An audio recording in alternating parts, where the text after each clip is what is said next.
Nationalism and Culture. Rudolf Rocker. The goal and aspirations of the Rocker Publications Committee.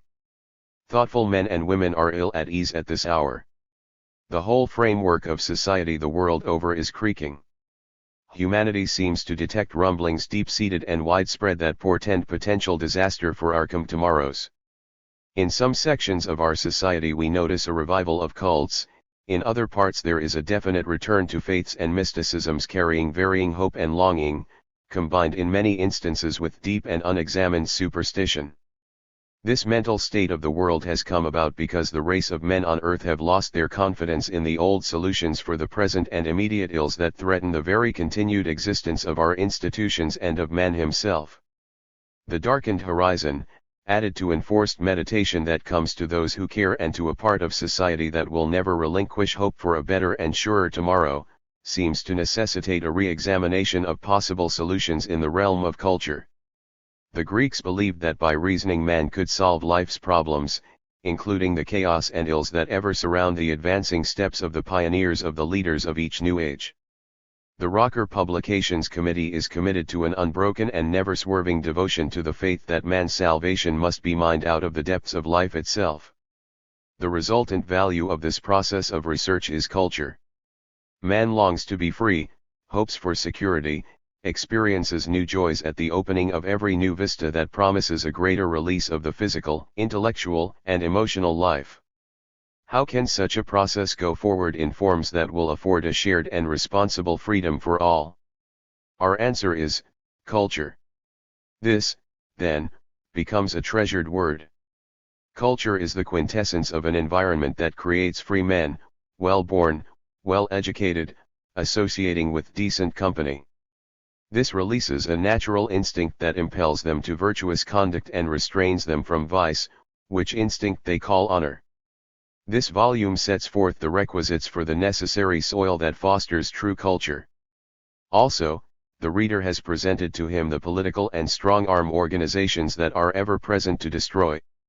Those who cherish freedom cannot afford to fail in availing themselves of the opportunity to make a long and careful study of these pages. They contain the message of the century. This is an epoch-making volume. The reader comprehending its pages will enjoy a clear insight of world problems as the events of each succeeding reference reflect that sum total of the political, economic, and social forces of all the centuries. We are ruled, even now, by all the civilizations and cultures that have ever reigned and held sway on the planet. Each succeeding chapter will reveal, with growing insight, how the present is related, bound, and guided by all our yesterdays. However, the outstanding merit of this work is the clarity with which the avenues of freedom are outlined. Here are the paths that must be traveled, the mountains that must be climbed, the voices that must be hearkened to, and the vistas that must engage our continued gaze, if free men are to inhabit our planet. Dr. Frederick W. Roman, President, Rocker Publications Committee, Los Angeles. Preface to the English edition. This work was originally intended for a German circle of readers. It was to have appeared in Berlin in the autumn of 1933, but the frightful catastrophe which happened in Germany and which today threatens ever more and more to grow into a world catastrophe put an abrupt end there to all free discussion of social problems. That a work like this could not appear in present-day Germany will be understood by everyone who is even superficially acquainted with political and social conditions in the so-called Third Reich. For version of thought which is given expression in these pages is in sharpest opposition to all. On the other hand, the developments of the past 4 years in my native country have given the world a lesson not easily misunderstood, which has confirmed in minutest detail everything that is foretold in the book. The insane attempt to attune every expression of the intellectual and social life of a people to the beat of a political machine and to stretch all human thought and action on the Procrustean bed of a pattern prescribed by the state had inevitably to lead to lintefnal collapse of all intellectual culture. For this is unthinkable without complete freedom of expression.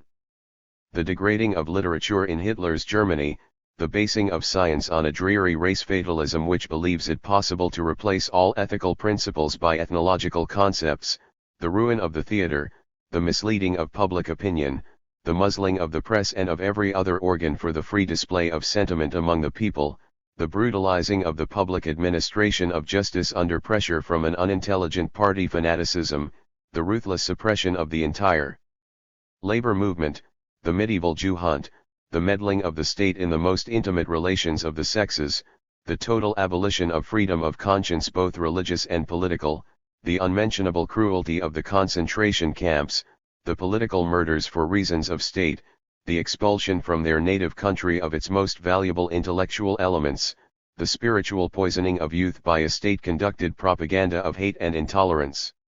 The constant appeal to the basest instincts of the herd through an unscrupulous demagoguery for which the end sanctifies any means, the standing threat to the peace of the world of a military system developed to the extreme peak and of an intrinsically hypocritical policy calculated for the deception of friend and foe alike, respecting neither the principles of justice nor confirmed treaties. These are the inevitable results of a system in which the state is everything and man is nothing.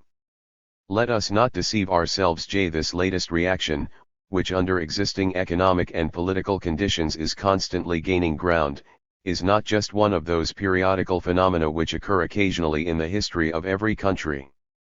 It is not reaction directed merely against discontented sections of the population or against certain social movements and currents of thought. It is reaction as a principle, reaction against culture in general, reaction against all the social and intellectual achievements of the past 200 years, reaction which threatens to smother all freedom of thought, reaction to whose leaders the most brutal force has become the measure of everything. It is relapse into a new barbarism to which all the presumptions of a higher social culture are alien, and whose representatives do reverence to the fanatical belief that all decisions in national and international life are to be reached only by means of the sword. A senseless nationalism which fundamentally ignores all the natural ties of the communal cultural circle has developed into the political religion of this latest tyranny in the guise of the totalitarian state. It values human personality only as it may be of use to the apparatus of political power. The consequence of this absurd idea is the mechanizing of the general social life. The individual becomes merely a will or a cog in an all-leveling state machine which has become an end in itself and whose directors tolerate no private right nor any opinion which is not in unconditional agreement with the principles of the state. The concept of heresy, a concept derived from the darkest periods of human history, is today carried over into the political realm and finds expression in the fanatical persecution of everyone who is unwilling to surrender to the new political religion and has not lost respect for human dignity and freedom of thought and action. It is fatal self-delusion to believe that such phenomena can manifest themselves only in particular countries which are adapted to them by the peculiar national characteristics of their population. This superstitious belief in the collective intellectual and spiritual endowment of peoples, races, and classes has already been productive of much mischief and blocks for us any deeper insight into the unfolding of social phenomena. Where a close relationship exists among the different human groups belonging to the same circle of culture, ideas and movements are not restricted, of course, within the political boundaries of separate states but come to prevail wherever they are favored by the economic and social conditions of life. And these conditions are found today in every country where the influence of our modern civilization is felt, even if the extent of this influence is not everywhere the same.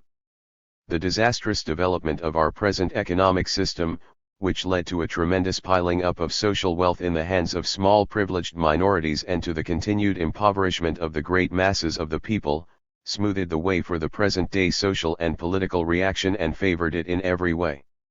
It sacrificed the general interest of mankind to the private interest of individuals and thus systematically undermined the natural relations between man and man. Our modern economic system has resolved the social organism into its separate components, dulled the social feeling of the individual and hindered his free development.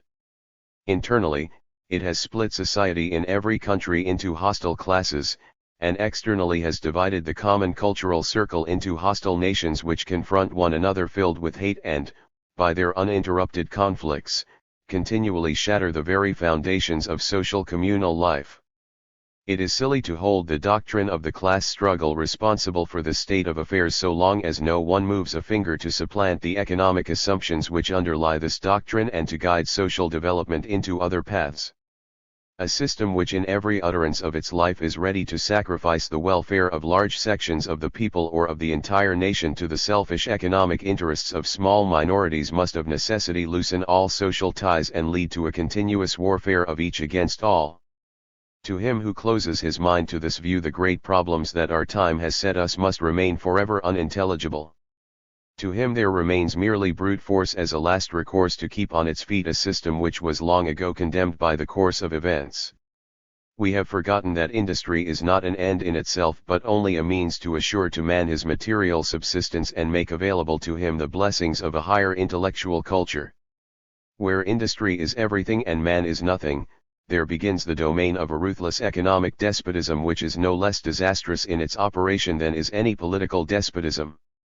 The two despotisms mutually strengthen each other and are fed from the same source. The economic dictatorship of monopoly and the political dictatorship of totalitarian state arise from the same associative whose erectors audaciously try to subordinate the innumerable expressions of social life to the mechanical tempo of the machine and to force organic life into lifeless forms.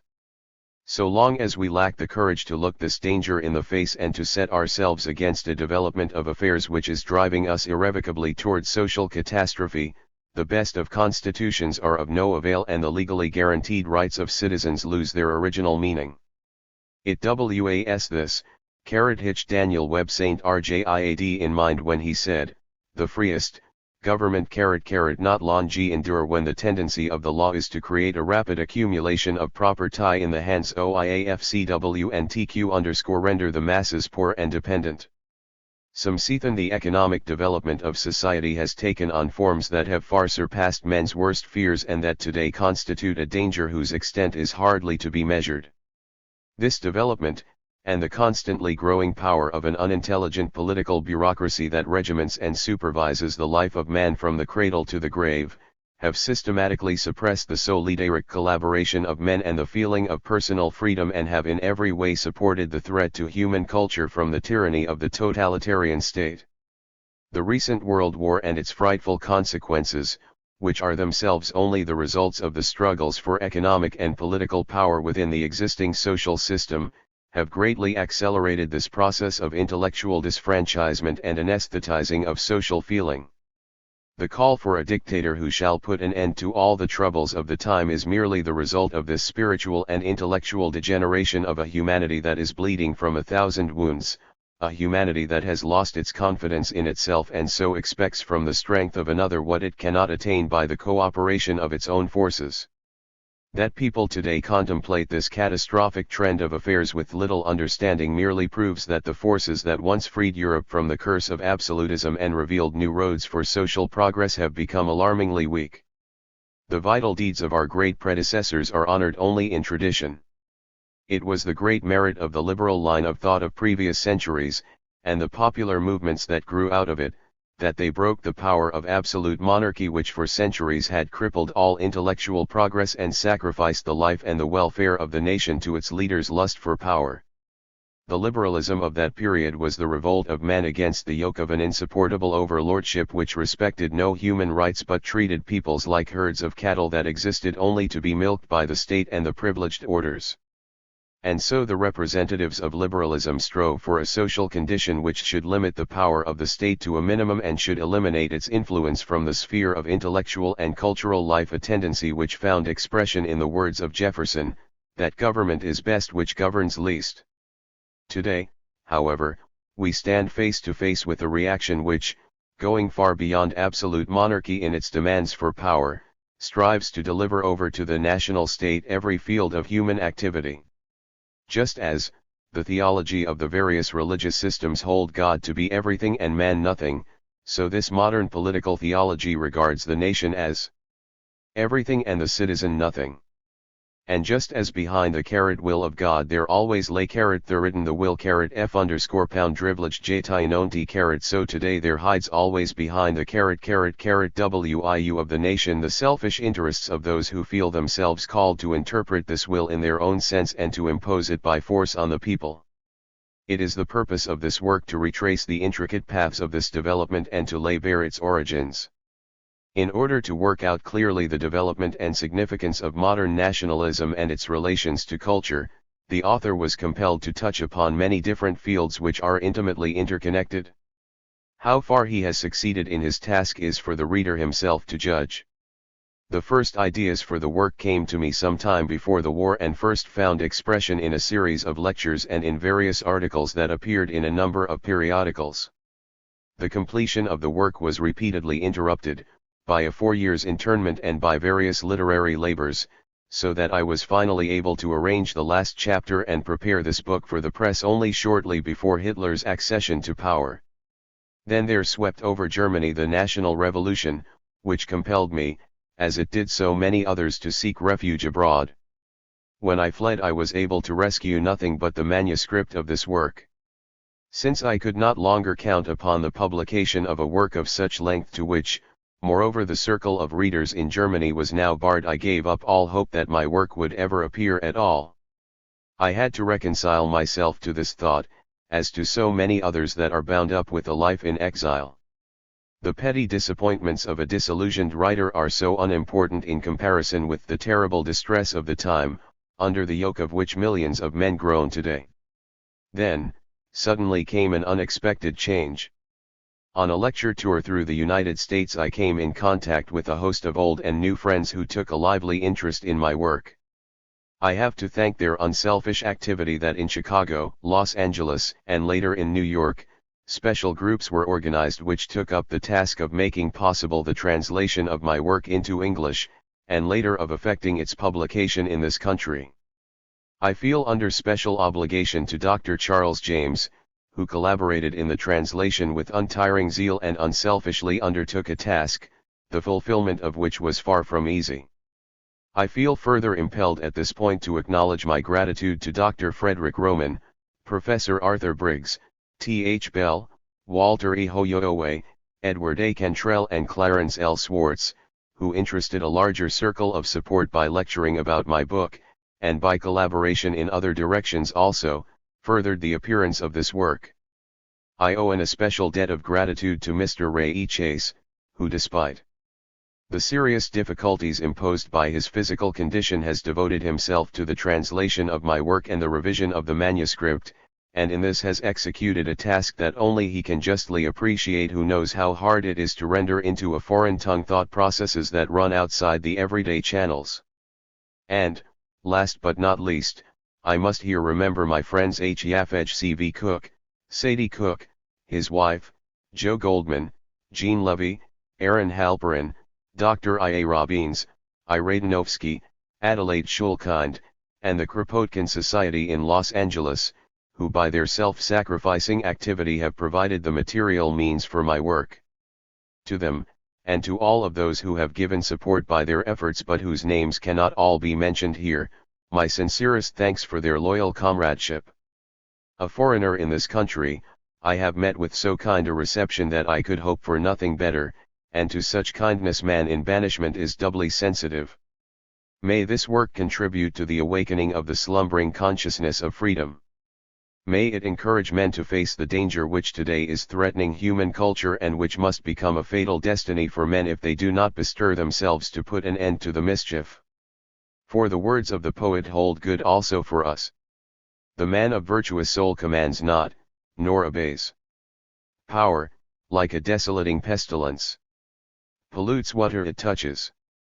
And obedience, bane of all genius, virtue, freedom, truth, makes slaves of men, and of the human frame a mechanized automaton. Rudolf Rocker. Translator's Preface. At the outset, the writer of this preface wishes to make an acknowledgement and an explanation. Both are rather difficult to put briefly and clearly. After the collapse of the first arrangements for the translation of this book, details irrelevant to this discussion, Charles James, with a courage that cannot be overvalued, volunteered for the task. His understanding of the proper attitude toward the translation was the finest possible. The devotion with which he applied himself to the task was without limit. Unfortunately, the technique which for certain personal reasons he felt constrained to employ proved unsatisfactory. The transcription of his rendering from the cylinders of a dictating machine was so faulty as to make necessary an almost complete retranslation of most of the chapters he undertook and drastic revision of all the others. It would therefore be unjust to hold Mr. James responsible for any part of the translation as here presented. It would be outrageous not to make plain that but for the impetus that he gave and the example that he set, this translation would probably never have been made. The writer is glad to record his recognition of this fact. For the faults which remain in this translation the writer is alone responsible. One who has undertaken a task of this magnitude while practically bound to an armchair must needs have owed much to others, much that can never be acknowledged in detail. Mention must, however, in decency be made of some of the many obligations incurred. First, to all of the Los Angeles members of the Rocker Publications Committee, whose names are given in the author's preface, and among these more particularly to H. Yaffe and to C. V. Cook and Sadie Cook for painstaking care of the business and financial details, J. to Edward A. Cantrell for invaluable assistance in verifying quotations from English language sources, J. to Clarence L. Swartz for formal revision of the manuscript and for useful suggestions as to renderings, J. to T. H. Bell for critical assistance and especially for friendly approval. Second, and above all, to Dida B. Welch for the unceasing loyal encouragement which has kept the writer at his task and for her indispensable help in verifying historical and artistic references.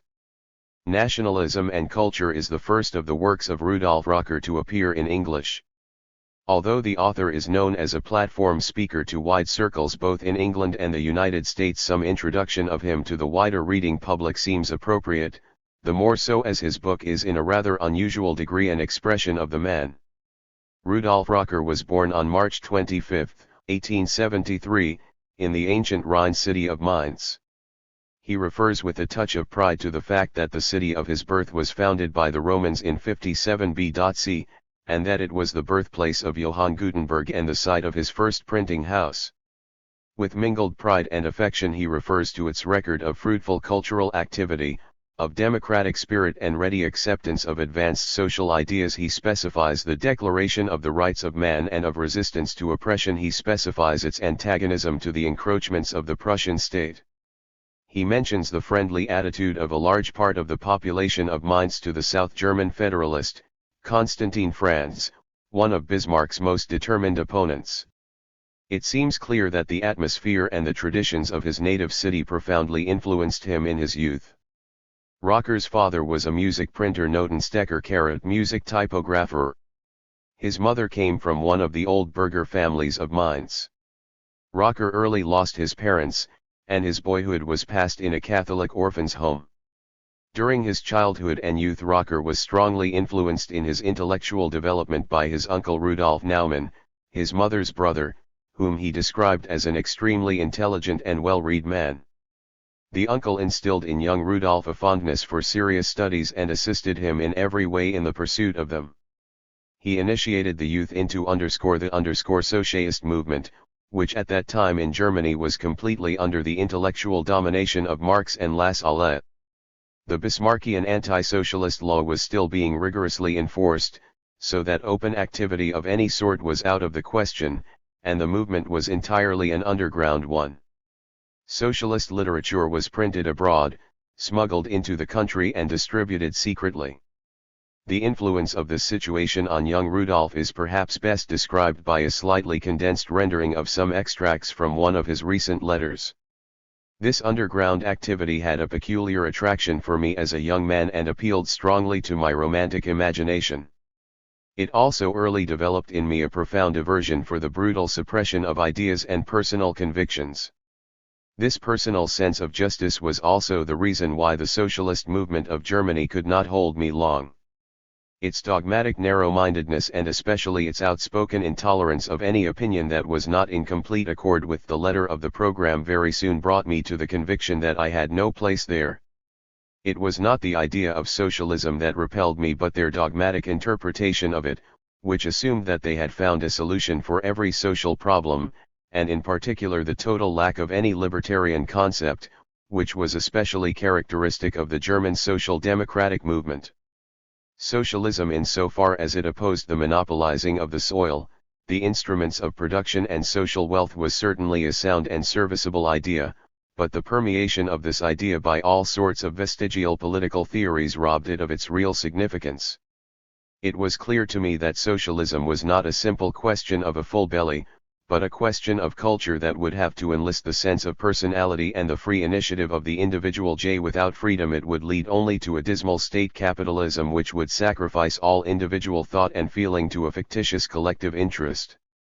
Allied with the liberal lines of thought of the 18th and 19th centuries, which aimed at the freeing of personality and the elimination of political power from the life of society, it would lead to the development of a new social culture based upon free agreement among human beings and the principle of cooperative labor. And so I turned logically to libertarian socialism as expressed in the writings of William Godwin, Proudhon, Fourier, Bakunin, Kropotkin, Tolstoy, Reclus, Tucker and others. When his school years were over, Rocker was apprenticed to a bookbinder, and he followed that calling until his 25th year, when he abandoned it to devote himself wholly to his studies and his literary activities. After the German custom he traveled as a young journeyman through several countries. Everywhere he got in touch with the libertarian movement and took an active part in it. A natural gift for oratory and the ability to set down his ideas in writing made him an effective worker. Later, personal acquaintance, warm friendship and close association with men like Peter Kropotkin, Elisee Reclus, Domlin Uwenhuis, Errico Malatesta, and others furthered his intellectual development and his literary labors, so that his name became known in the libertarian circles of all countries. From 1893 to 1895 he lived as a political refugee in Paris. This was for him a fruitful period, as it afforded him an opportunity to acquaint himself thoroughly with the social movements of the day. From Paris he went to London, where he became interested in the Jews of the East Side. He went to live among them and learned their language.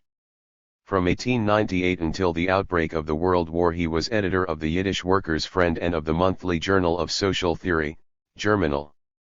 As a non-Jew WLLQ speaks and writes Yiddish and has a clear understanding of the problems of the Jewish people and a fine sympathy for their difficulties, Rocker has had and still has a large following among the Jews of every land. At the outbreak of the World War, Rocker was arrested in London and interned for the duration of the war as an alien enemy. The story of his experiences in a British concentration camp he has embodied in a book, Hinterstikel UNDG, which as a picture of a terrible but somewhat neglected aspect of the war is unsurpassed by any factual narrative to which that bloody period has given rise. It is soon to appear in English. After the end of the war, Rocker returned to Germany, where he carried on his work until Hitler's seizure of power made him once more a fugitive. He escaped with the manuscript of this book and practically nothing else. His personal belongings were seized. His private papers and correspondence and the greater part of his library of some 5,000 volumes were confiscated and probably burned. For 3 years now he has been a man without a country. So much for the personal background of our book. And here it will perhaps not be out of place to remind the English-speaking public, accustomed to a much narrower meaning, that in general Rocker uses the word socialism in the broad sense which it commonly has on the continent to cover all proposals for a society in which production and distribution are carried on and controlled for the benefit of all. This includes not only Marxist and other socialist programs in which collective ownership and control are administered by a central authority, the state, but also the various anarchist and syndicalist schemes which reject central authority on principle. Either specific qualifying words or the obvious implication of the context will always show when the author is referring to some particular socialist school or program. Rudolf Rocker's Nationalism and Culture is a work sui generis. It is at once a scholarly survey, and analysis of human culture and human institutions throughout the range of known history and an eloquent, poetical, often almost passionate expression of the feeling of the writer about all of the content of the realm he surveys. Rocker is a scholar of very unusual attainments, as all will discern from his book. He is an intellectual of keen insight and tremendous power of logical analysis. He is a competent dialectician.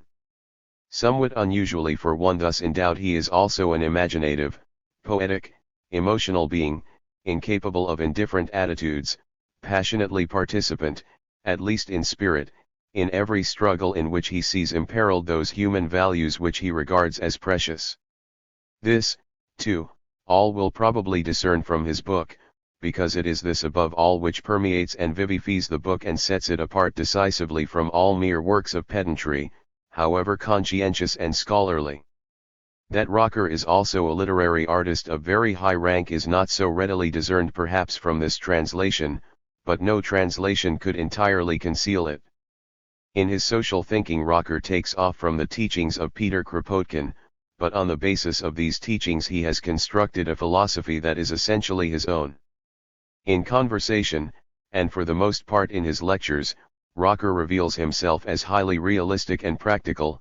The slightly exaggerated hopefulness that breathes from his printed pages is not so prominent. When he writes, the poet in him sometimes insists on guiding the pen. But the poet guides it pleasingly and well, and though he may on occasion for a moment forget the realities, he never disputes them. It is hardly necessary to say that Nationalism and Culture is not a handbook of Rocker's philosophy.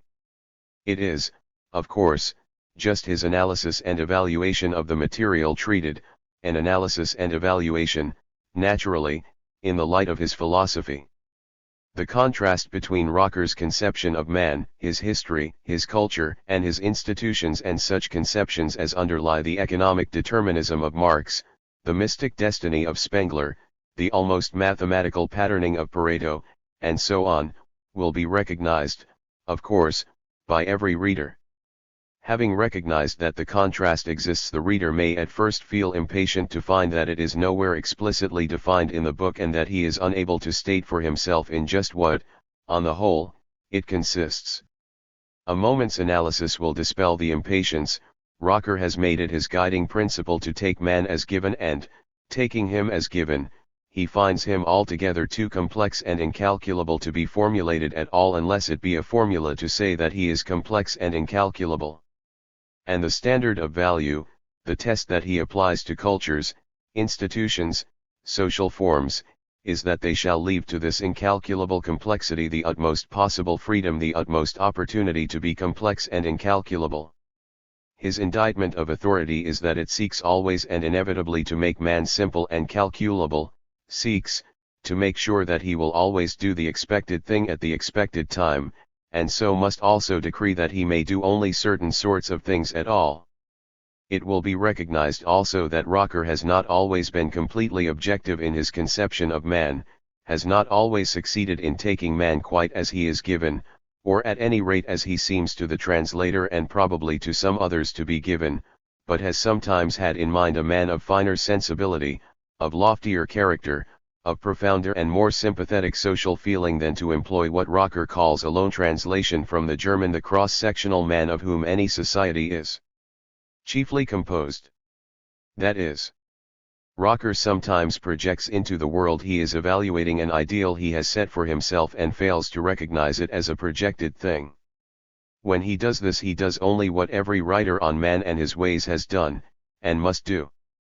And he does it chiefly in some of his more rhapsodic finales, when the scholar has finished with the topic under discussion and the poet for the moment seizes the pen. Moreover, Rocker's project man is still always the complex, incalculable human being who is for him the man given. He is never the oversimplified, easily formulated semi-robot of thinkers like Marx and Pareto, a construct man about whom can be built a system.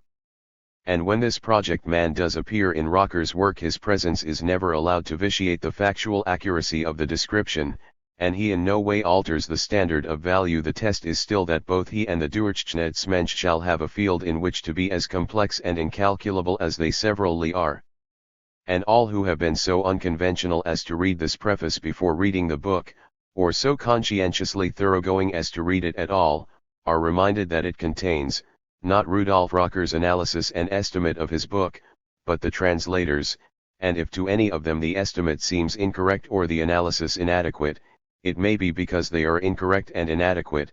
It may be the translator believes it more likely to be because Nationalism and Culture is not only a masterpiece of scholarly analysis and an important contribution to social philosophy but also a work of art, and therefore, like every work of art, in great degree plastic to the moods and purposes of the reader.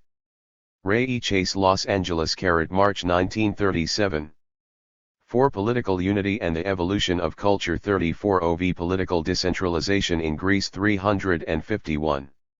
6 Roman Centralization and its Influence. 375. 7 National Unity and the Decline of Culture. 408. 8 The Illusion of a National Culture. 435. 9 The National State and the Development of Science. 452. X Architecture and Nationality. 473. 11 Art and the National Spirit. 498. 12 Social Problems of Our Time. 518. Epilogue to the Second American Edition. SZL. Bibliography. 557. Index. 569. Book 1. Chapter 1. The Will to Power as a Historical Factor. Science and Historical Concepts. The Insufficiency of Economic Materialism. The Laws of Physical Life and the Physics of Society. The Significance of Conditions of Production. The Expeditions of Alexander. The Crusades. Papism and Heresy. Power as a Hindrance and Obstruction to Economic Evolution. The Fatalism of Historic Necessities and of the Historic Mission. Economic Position and Social Activity of the Bourgeoisie. Socialism and Socialists. Psychic Presuppositions of all Changes in History. War and Economy. Monopoly and Autocracy. State Capitalism.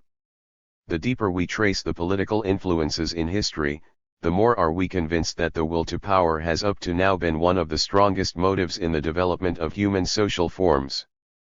The idea that all political and social events are but the result of given economic conditions and can be explained by them cannot endure careful consideration. That economic conditions and the special forms of social production have played a part in the evolution of humanity everyone knows who has been seriously trying to reach the foundations of social phenomena. This fact was well known before Marx set out to explain it in his manner. A whole line of eminent French athealists like Saint Simon considerant, X Louis Blanc, Proudhon and many others had pointed to it in their writings. Nd it is no ett Marx reached socialism by the study of these very writings. Furthermore, the recognition of the influence and significance of economic conditions on the structure of social life lies in the very nature of socialism. It is not the confirmation of this historical and philosophical concept which is most striking in the Marxist formula, but the positive form in which the concept is expressed and the kind of thinking on which Marx based it. One sees distinctly the influence of Hegel, whose disciple Marx had been. None but the philosopher of the absolute, the inventor of historical necessities and historic missions could have imparted to him such self-assurance of judgment.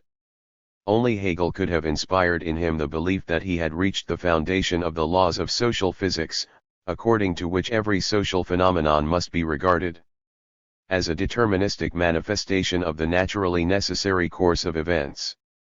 In fact, Marx's successors have compared economic materialism with the discoveries of Copernicus and Kepler, and no less a person than Engels himself made the assertion that, with this interpretation of history, socialism had become a science.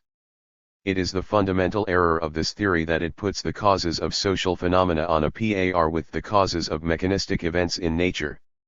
Science concerns itself exclusively with the phenomena which are displayed in the great frame which we call nature, which are consequently limited by space and time and amenable to the calculations of human thought. For the realm of nature is a world of interconnections and mechanical necessities where every event occurs according to the laws of cause and effect. In this world there is no accident. Any arbitrary act is unthinkable. For this reason science deals only with strict facts. Any single fact which runs contrary to previous experiments and does not harmonize with the theory can overthrow the most keenly reasoned doctrine. In the world of metaphysical thought, the practical statement that the exception proves the rule may have validity, but in science never.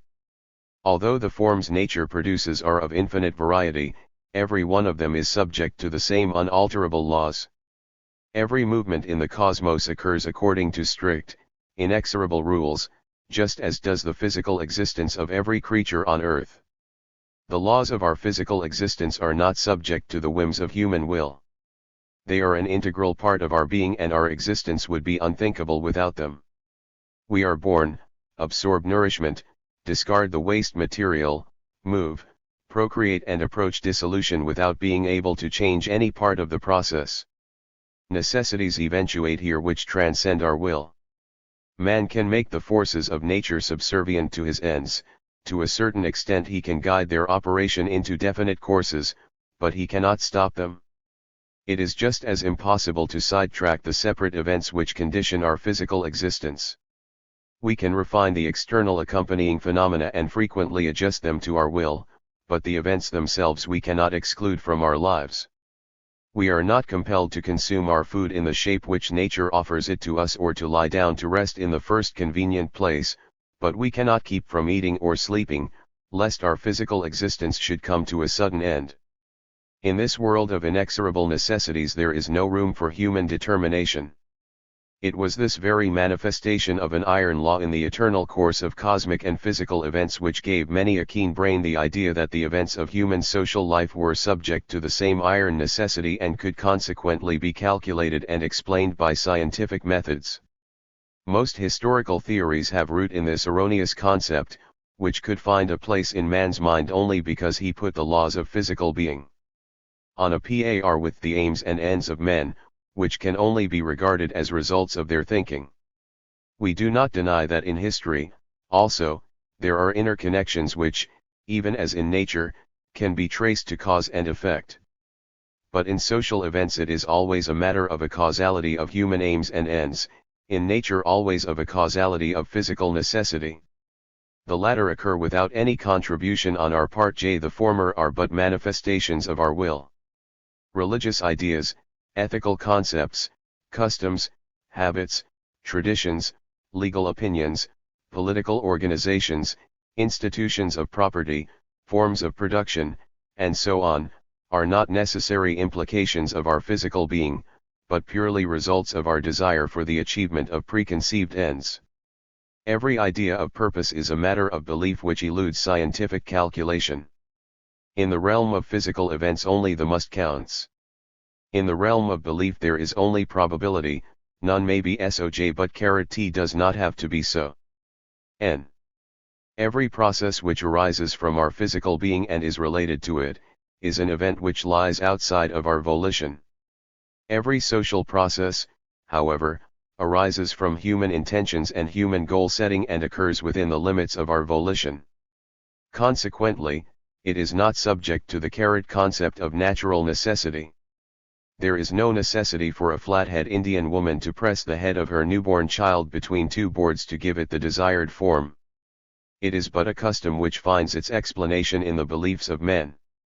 Whether men practice polygamy, monogamy, or celibacy is a question of Jaman purposey Yenis has nothing in common with the laws of physical events and their necessities. Every legal opinion is a matter of belief, not conditioned by any physical necessity whatsoever. Whether a man is a Mohammedan, a Jew, a Christian, or a worshipper of Satan has not the slightest connection with his physical existence. Man can live in any economic relationship, can adapt himself to any form of political life, without affecting in the slightest the laws to which his physical being is subject.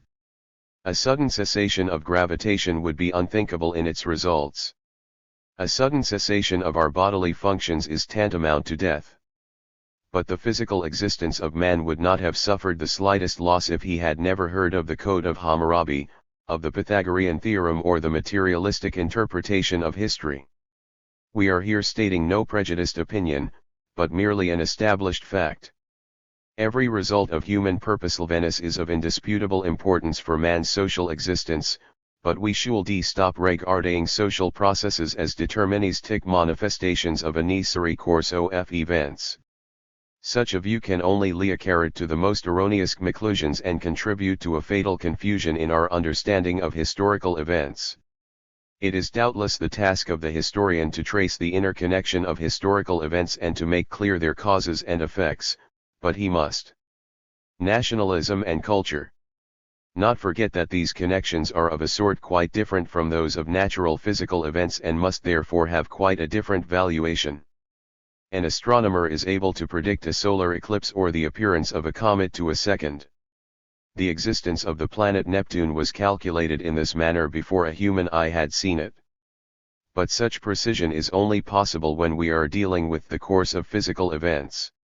For the calculation of human motives and end results there is no counterpart, because these are not amenable to any calculations whatsoever. It is impossible to calculate or predict the destiny of tribes, races, nations, or other social units.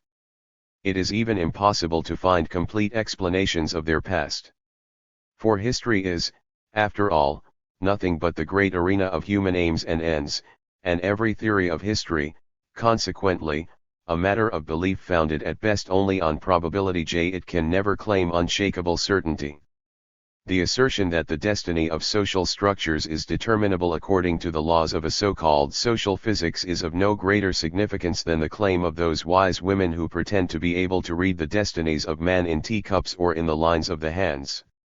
True, a horoscope can be cast for peoples and nations, but the prophecies of political and social astrology are of no higher value than the prognostications of those who claim to be able to read the destiny of a man in the configuration of the stars. That a theory of history may contain ideas of importance for the explanation of historical events is undeniable. We are only opposed to the assertion that the course of history is subject to the same, or similar, laws as every physical or mechanical occurrence in nature. This false, entirely unwarranted assertion contains another danger. Once we have become used to throwing the causes of natural events and those of social changes into one tub, we are only too inclined to look for a fundamental first cause, which would in a measure embody the law of social gravitation, underlying all historical events. When once we have gone so far, it is easy to overlook all the other causes of social structures and the interactions resulting from them. Every concept of man which concerns itself with the improvement of the social conditions under which he lives, is primarily a wish concept based only on probability. Where such are in question, science reaches its limits, for all probability is based only on assumptions which cannot be calculated, weighed, or measured. While it is true that for the foundation of a worldview like, for instance, socialism, it is possible to call upon the results of scientific investigation, the concept itself does not become science, because the realization of its aim is not dependent upon fixed, deterministic processes, as is every event in physical nature. There is no law in history which shows the course for every social activity of man. Whenever up to now the attempt has been made to prove the existence of such a law, the utter futility of the effort has at once become apparent. Man is unconditionally subject only to the laws of his physical being. He cannot change his constitution. He cannot suspend the fundamental conditions of his physical being nor alter them according to his wish. He cannot prevent his appearance on earth any more than he can prevent the end of his earthly pilgrimage. He cannot change the orbit of the star on which his life cycle runs its course and must accept all the consequences of the earth's motion in space without being able to change it in the slightest. But the shaping his social life is not subject to this necessary course because result his willing and doing. He can accept the social conditions under which he lives as foreordained by a divine will or regard them as the result of unalterable laws not subject to his volition. In the latter case, belief will weaken his will and induce him to adjust himself to given conditions. But he can also convince himself that all social forms possess only a conditioned existence and can be changed by human hand and human mind. In this case he will try to replace the social conditions under which he lives with others and by his action prepare the way for a reshaping of social life. However fully man may recognize cosmic laws, he will never be able to change them, because they are not his work. But every form of his social existence, every social institution which the past has bestowed on him as a legacy from remote ancestors, is the work of men and can be changed by human will and action or made to serve new ends. Only such in understanding is truly revolutionary and animated by the spirit of the coming ages. Whoever believes in the necessary sequence of all historical events sacrifices the future to the past. He explains the phenomena of social life, but he does not change them. In this respect all fatalism is alike, whether of a religious, political, or economic nature. Whoever is caught in its snare is robbed thereby of life's most precious possession, the impulse to act according to his own needs.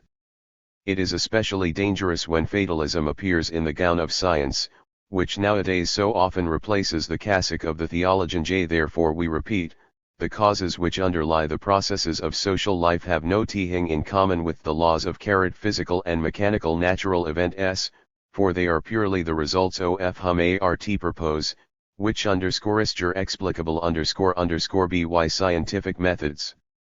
To misinterpret this fact is a fatal self-deception from which only a confused notion of reality can result. This applies to all theories of history based on the necessity of the course of social events. It applies especially to historical materialism, which traces every historical event to the prevailing conditions of production and tries to explain everything from that. No thinking man in this day can fail to recognize that one cannot properly evaluate an historical period without considering economic conditions. But much more one-sided is the view which maintains that all history is merely the result of economic conditions, under whose influence all other life phenomena have received form and imprint. There are thousands of events in history which cannot be explained by purely economic reasons, or by them alone. It is quite possible to bring everything within the terms of a definite scheme, but the result is usually not worth the effort. There is scarcely an historical event to whose shaping economic causes have not contributed, but economic forces are not the only motive powers which have set everything else in motion. All social phenomena are the result of a series of various causes, in most cases so inwardly related that it is quite impossible clearly to separate one from the other. We are always dealing with the interplay of various causes which, as a rule, can be clearly recognized but cannot be calculated according to scientific methods. There are historical events of the deepest significance for millions of men which cannot be explained by their purely economic aspects. Who would maintain, for instance, that the invasions of Alexander were caused by the conditions of production of his time? The very fact that the enormous empire Alexander cemented together with the blood of hundreds of thousands fell to ruin soon after his death proves that the military and political achievements of the Macedonian world conqueror were not historically determined by economic necessities. Just as little did they in any way advance the conditions of production of the time. When Alexander planned his wars, lust for power played a far more important part than economic necessity. The desire for world conquest had assumed actually pathological forms in the ambitious despot. His mad power obsession was a leading motive in his whole policy, the driving force of his warlike enterprises, which filled a large part of the then known world with murder and rapine. It was this power obsession which made the Caesaropapism of the Oriental despot appear so admirable to him and gave him his belief in his demigodhood. The will to power which always emanates from individuals or from small minorities in society is in fact a most important driving force in history. The extent of its influence has up to now been regarded far too little, although it has frequently been the determining factor in the shaping of the whole of economic and social life. The history of the Crusades was doubtless affected by strong economic motives. Visions of the rich lands of the Orient may have been for many a Sir Lackland or Lord have not a far stronger urge than religious convictions. But economic motives alone would never have been sufficient to set millions of men in all countries in motion if they had not been permeated by the obsession of faith so that they rushed on recklessly when the cry, "God wills it," was sounded, although they had not the slightest notion of the enormous difficulties which attended this strange adventure. The powerful influence of religious conviction on the people of that time is proved by the so-called Children's Crusade of the year 1212. It was instituted when the failure of the former crusading armies became more and more apparent, and pious zealots proclaimed the tidings that the sacred sepulchre could only be liberated by those of tender age, through whom God would reveal a miracle to the world. It was surely no economic motive which persuaded thousands of parents to send those who were dearest to them to certain death. But even the papacy, which had at first only hesitatingly resolved on calling the Christian world to the first crusade, was moved to it far more by power political than by economic motives. In their struggle for the hegemony of the Church, it was very convenient for its leaders to have many a worldly ruler, who might have become obstreperous at home, kept busy a long time in the Orient where he could not disturb the Church in the pursuit of its plans. True, there were others, as, for instance, the Venetians, who soon recognized what great economic advantages would accrue to them from the Crusades. They even made use of them to extend their rule over the Dalmatian coast, the Ionic Isles and Crete. But to deduce from this that the Crusades were inevitably determined by the methods of production of the period would be sheer nonsense. When the Church determined upon its war of extermination against the Albigenses, which cost the lives of many thousands, made waste the freest, intellectually most advanced land in Europe, destroyed its highly developed culture and industry, maimed its trade and left a decimated and bitterly impoverished population behind, it was led into its fight against heresy by no economic considerations whatsoever. What it fought for was the unification of faith, which was the foundation of its efforts at political power. Likewise, the French kingdom, which later on supported the Church in this war, was animated principally by political considerations. It became in this bloody struggle the heir of the Count of Languedoc, whereby the whole southern part of the country came into its hands, naturally greatly strengthening its efforts for centralization of power. It was, therefore, principally because of the political motives of Church and State that the economic development of one of the richest lands in Europe was violently interrupted, and the ancient home of a splendid culture was converted into a waste of ruins. The great conquest by the Arabs, and especially their incursion into Spa, in which started the 700 Years' War, cannot be examined by any study, however narrow, of the conditions _QF_ production of that time. It would be useless to try to prove that the development of economic conditions was the guiding force of that mighty epoch. The contrary is here most plainly apparent. After the conquest of Granada, the last stronghold of the Moors, there arose in Spain a new politico-religious power under whose baneful influence the whole economic development of the country was set back hundreds of years. So effective was this incubus that the consequences are noticeable to this day over the whole Iberian Peninsula. Even the enormous streams of gold, which after the discovery of America poured into Spain from Mexico and the former Inca Empire, could not stay its economic decline. In fact, only hastened it. The marriage of Ferdinand of Aragon with Isabella of Castile laid the foundation of a Christian monarchy in Spain whose right hand was the Grand Inquisitor. The ceaseless war against the Moorish power waged under the banner of the Church had fundamentally changed the mental and spiritual attitude of the Christian population and had created the cruel religious fanaticism which kept Spain shrouded in darkness for hundreds of years. Only under such preconditions could that frightful political despotism evolve, which after drowning the last liberties of the Spanish cities in blood, lay on the land like a horrible incubus for 300 years. Under the tyrannical influence of this unique power organization, the last remnant of Moorish culture was buried, after the Jews and Arabs had first been expelled from the country. Whole provinces which had formerly resembled flowering gardens were changed to unproductive wastes because the irrigating systems and the roads of the Moors had been permitted to fall into ruin. Industries, which had been among the first in Europe, vanished almost completely from the land and the people reverted to long antiquated methods of production. According to the data of Fernando Garrido, there were at the beginning of the 16th century in Seville 1,600 silk weavers' looms which employed 130,000 workers. By the end of the 17th century there were only 300 looms in action. Li Fa 7-29. It is not known how many looms there were in Toledo in the 16th century, but there were woven there 435,000 pounds of silk annually, employing 38,484 persons. By the end of the 17th century this industry had totally vanished. In Segovia there were at the end of the 16th century 6,000 looms for weaving cloth, at that time regarded as the best in Europe. By the beginning of the 18th century this industry had so declined that foreign workers were imported to teach the Segovians the weaving and dyeing of cloth.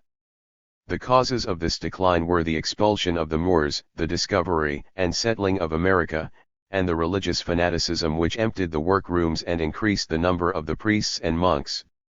When only 300 looms remained.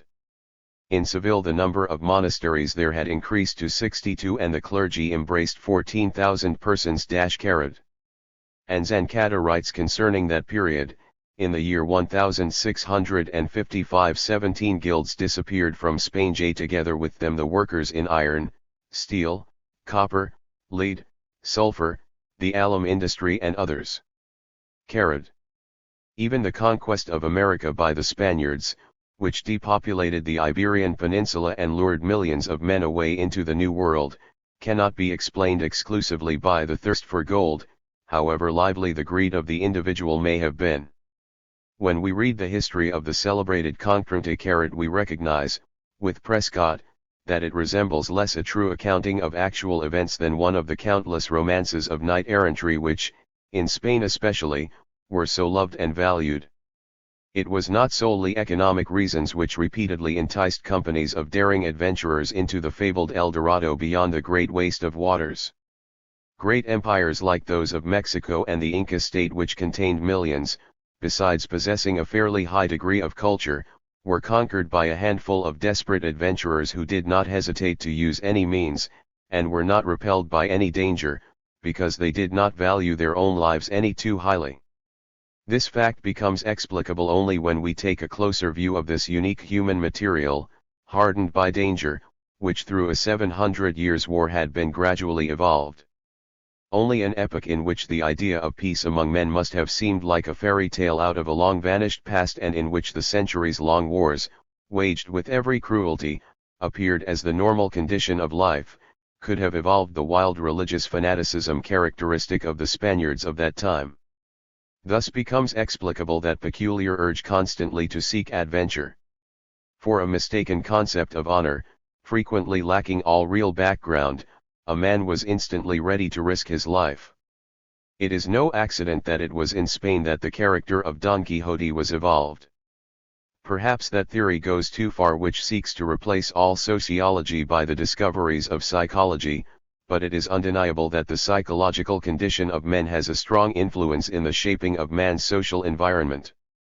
Hundreds of other examples might be cited from which it is clearly apparent that economics is not the center of gravity of social development in general, even though it has indisputably played an important part in the formative processes in history, a fact which should not be overlooked any.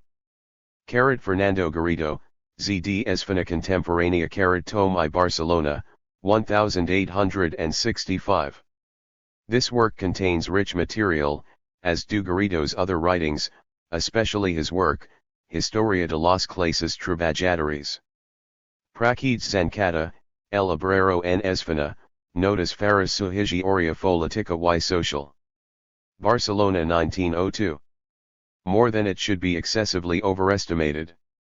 There are epochs when the significance of economic circumstances in the course of social events becomes surprisingly clear, but there are others where religious or political motives obviously interfere arbitrarily with the normal course of economics and for a long time inhibit its natural development or force it into other channels. Historical events like the Reformation, the 30 Years' War, the great revolutions in Europe, and many others, are not comprehensible at all as purely economic. We may however readily admit that in all these events economic factors played a part and helped to bring them about.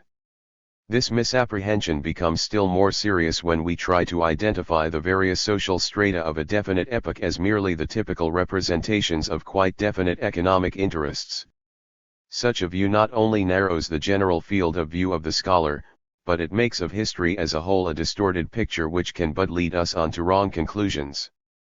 Man is not purely the agent of specific economic interests.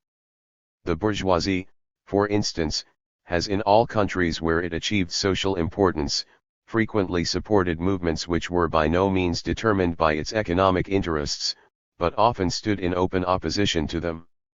Its fight against the Church, its endeavors for the establishment of lasting peace among the nations, its liberal and democratic views regarding the nature of government, which brought its representatives into sharpest conflict with the traditions of kingship by the grace of God, and many other causes for which it has at some time shown enthusiasm are proofs of this. It will not do to argue that the bourgeoisie under the steadily growing influence of its economic interests quickly forgot the ideals of its youth or basely betrayed them. When we compare the storm and stress period of the socialistic movement in Europe with the practical politics of modern labor parties, we are soon convinced that the pretended representatives of the proletariat are in no position to attack the bourgeoisie for its inner changes. None of these parties has, during the worst crisis which the capitalist world has ever passed through, made even the slightest attempt to influence economic conditions in the spirit of socialism. Yet never before were economic conditions riper for a complete transformation of capitalistic society. The whole capitalistic economic system has gotten out of control.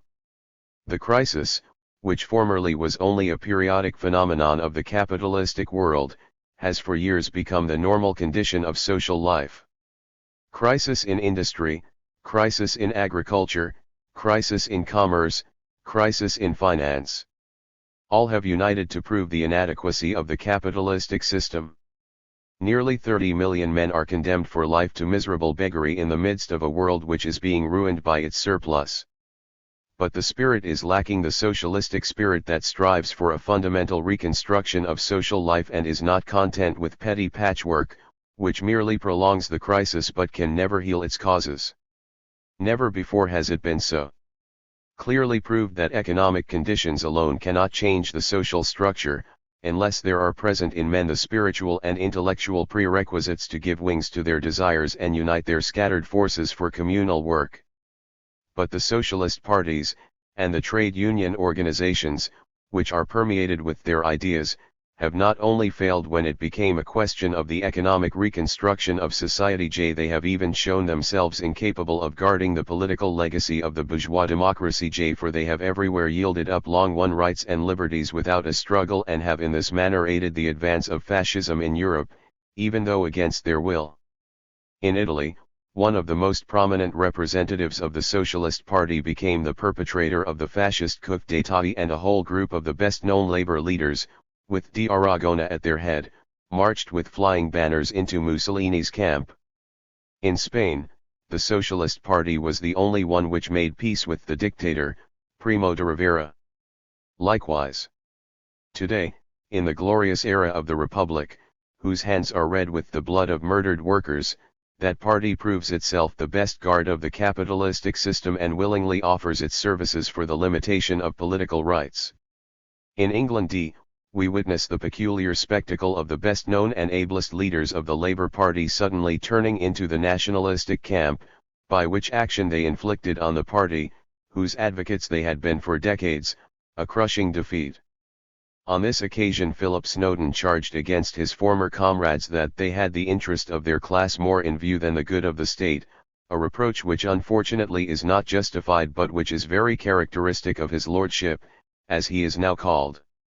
In Germany, the social democracy as well as the trade unions have supported with all their powers the notorious attempts of the great capitalist industrialists at the rationalization of industry, which has reacted so catastrophically upon labor and has given a morally stagnated bourgeoisie the opportunity to recuperate from the shocks which the lost war had given them. Even a pretentiously revolutionary labor party like the Communist Party in Germany appropriated the nationalistic slogans of reaction, by which contemptuous denial of all socialistic principles they hoped to take the wind out of the sails of threatening fascism. To these examples many more might be added to show that the representatives of the great majority of organized socialistic labor hardly have the right to reproach the bourgeoisie with political unreliability or treason to its former ideals. The representatives of liberalism and bourgeois democracy showed at recent elections at least a desire to preserve appearances, while the pretended defenders of proletarian interests abandoned their former ideals with shameless complacency in order to do the work of their opponents. A long line of leading political economists, uninfluenced by any socialistic considerations, have expressed their conviction that the capitalistic system has had its day and that in place of an uncontrolled profit economy, a production for use economy based on new principles must be instituted if Europe is not to be ruined. Nevertheless, it becomes even more apparent that socialism as a movement has in no wise carried Rome to meet the situation. Most of its representatives have never advanced beyond shallow reform, and they waste their forces in factional fights as purposeless as they are dangerous, which in their idiotic intolerance remind us of the behavior of mentally petrified church organizations. Small wonder that hundreds of thousands of socialists fell into despair and let themselves be caught by the rat-catchers of the Third Reich. It could be objected here that the necessities of life itself, even without the assistance of the socialists, were working toward the alteration of existing economic conditions, because a crisis with no way out becomes at last unendurable. We do not deny this, but we fear that with the present cessation in the socialistic labor movement there may occur an economic reconstruction about which the producers will have absolutely nothing to say. They will be confronted with the accomplished facts which others have created for them, so that in the future, too, they will have to be content with the part of coolies which had been planned for them all the while. Unless all signs deceive us, we are marching with giant strides toward an VPBCH of state capitalism, which is likely to assume for the workers the shape of a modern system of bondage in which man may be regarded as merely an instrument of production, and all personal freedom will be absolutely extinguished. Economic conditions can, under certain circumstances, become so acute that a change in the existing social system is a vital necessity. It is only a question in which direction we shall then move. Will it be a road to freedom, or will it result merely in an improved form of slavery which, while it secures for man a meager living, will rob him of all independence of action? This, and this only, is the question. The social constitution of the Inca Empire secured for every one of its subjects the necessary means of subsistence, but the land was subject to an unlimited despotism, which cruelly punished any opposition to its command and degraded the individual to a will-less tool of the state power. State capitalism might be a way out of the present crisis, but most assuredly it would not be a road to social freedom. On the contrary, it would submerge men in a slough of servitude which would mock at all human dignity. In every prison, in every barrack there is a certain equality of social condition. Everyone has the same food, the same clothes, renders the same service, or performs the same task. But who would affirm that such a condition presents an end worth working for? It makes a difference whether the members of a social organization are masters of their fate, control their own affairs and have the inalienable right to participate in the administration of their communal interests, or are but the instruments of an external will over which they possess no influence whatsoever. Every soldier has the right to share the common rations, but he is not permitted to have a judgment of his own. He must blindly obey the orders of his superior, silencing, if need be, the voice of his own conscience, for he is but a part of a machine which others set in motion. No tyranny is more unendurable than that of an all-powerful bureaucracy which interferes with all the activities of men and leaves its stamp on them. The more unlimited the power of the state over the life of the individual, the more it cripples his creative capacities and weakens the force of his personal will. State capitalism, the most dangerous antithesis of real socialism, demands the surrender of all social activities to the state. It is the triumph of the machine over the spirit, the rationalization of all thought, action, and feeling according to the fixed norms of authority, and consequently the end of all real intellectual culture. That the full scope of this threatening development has not been grasped up to now, that the idea that it is necessitated by current economic conditions has even been accepted, may well be regarded as one of the most fateful signs of the times. The dangerous mania which sees in every social phenomenon only the inevitable result of capitalistic methods of production has implanted in men the conviction that all social events arise from definite necessity and are economically unalterable. This fatalistic notion could only result in crippling men's power of resistance, and consequently making them receptive to a compromise with given conditions, no matter how horrible and inhuman they may be. Everyone knows that economic conditions have an influence on the changes in social relations. How men will react in their thoughts and actions to this influence is of great importance, however, in determining what steps they may decide to take to initiate an obviously necessary change in the conditions of life. But it is just the thoughts and actions of men which refuse to accept the imprint of economic motives alone. Who would, for instance, maintain that the Puritanism which has decidedly influenced the spiritual development of Anglo-Saxon people up to the present day was the necessary result of the economic capitalistic order then in its infancy, or who would try to prove that the World War was absolutely conditioned by the capitalistic system and was consequently unavoidable? Economic interests undoubtedly played an important part in this war as they have in all others, but they alone would not have been able to cause this fatal catastrophe. Merely the sober statement of concrete economic purposes would never have set the great masses in motion. It was therefore necessary to prove to them that the quarrel for which they were to kill others, for which they were to be killed themselves, was the good and righteous cause. Consequently, one side fought against the Russian despotism, for the liberation of Poland and, of course, for the interests of the fatherland, which the Allies had conspired to destroy. And the other side fought for the triumph of democracy and the overthrow of Prussian militarism, and that this war should be the last war. It might be urged that behind all the camouflage by which the people were fooled for over 4 years there stood, after all, the economic interests of the possessing classes. But that is not the point. The decisive factor is that without the continuous appeal to men's ethical feelings, to their sense of justice, no war would have been possible. The slogan, "God punish England," and the cry, "Death to the Huns," achieved in the last war far greater miracles than did the bare economic interests of the possessing classes. This is proved by the fact that before men can be driven to war they must be lashed into a certain pitch of passion, and by the further fact that this passion can only be aroused by spiritual and moral motives. Did not the very people who year after year had proclaimed to the working masses that every war in the era of capitalism springs from purely economic motives, at the outbreak of the World War abandon their historic philosophical theory and raise the affairs of the nation above those of the class? And these were the ones who, with Marxist courage of conviction, supported the statement in the Communist Manifesto, "The history of all society up to now has been the history of class struggles."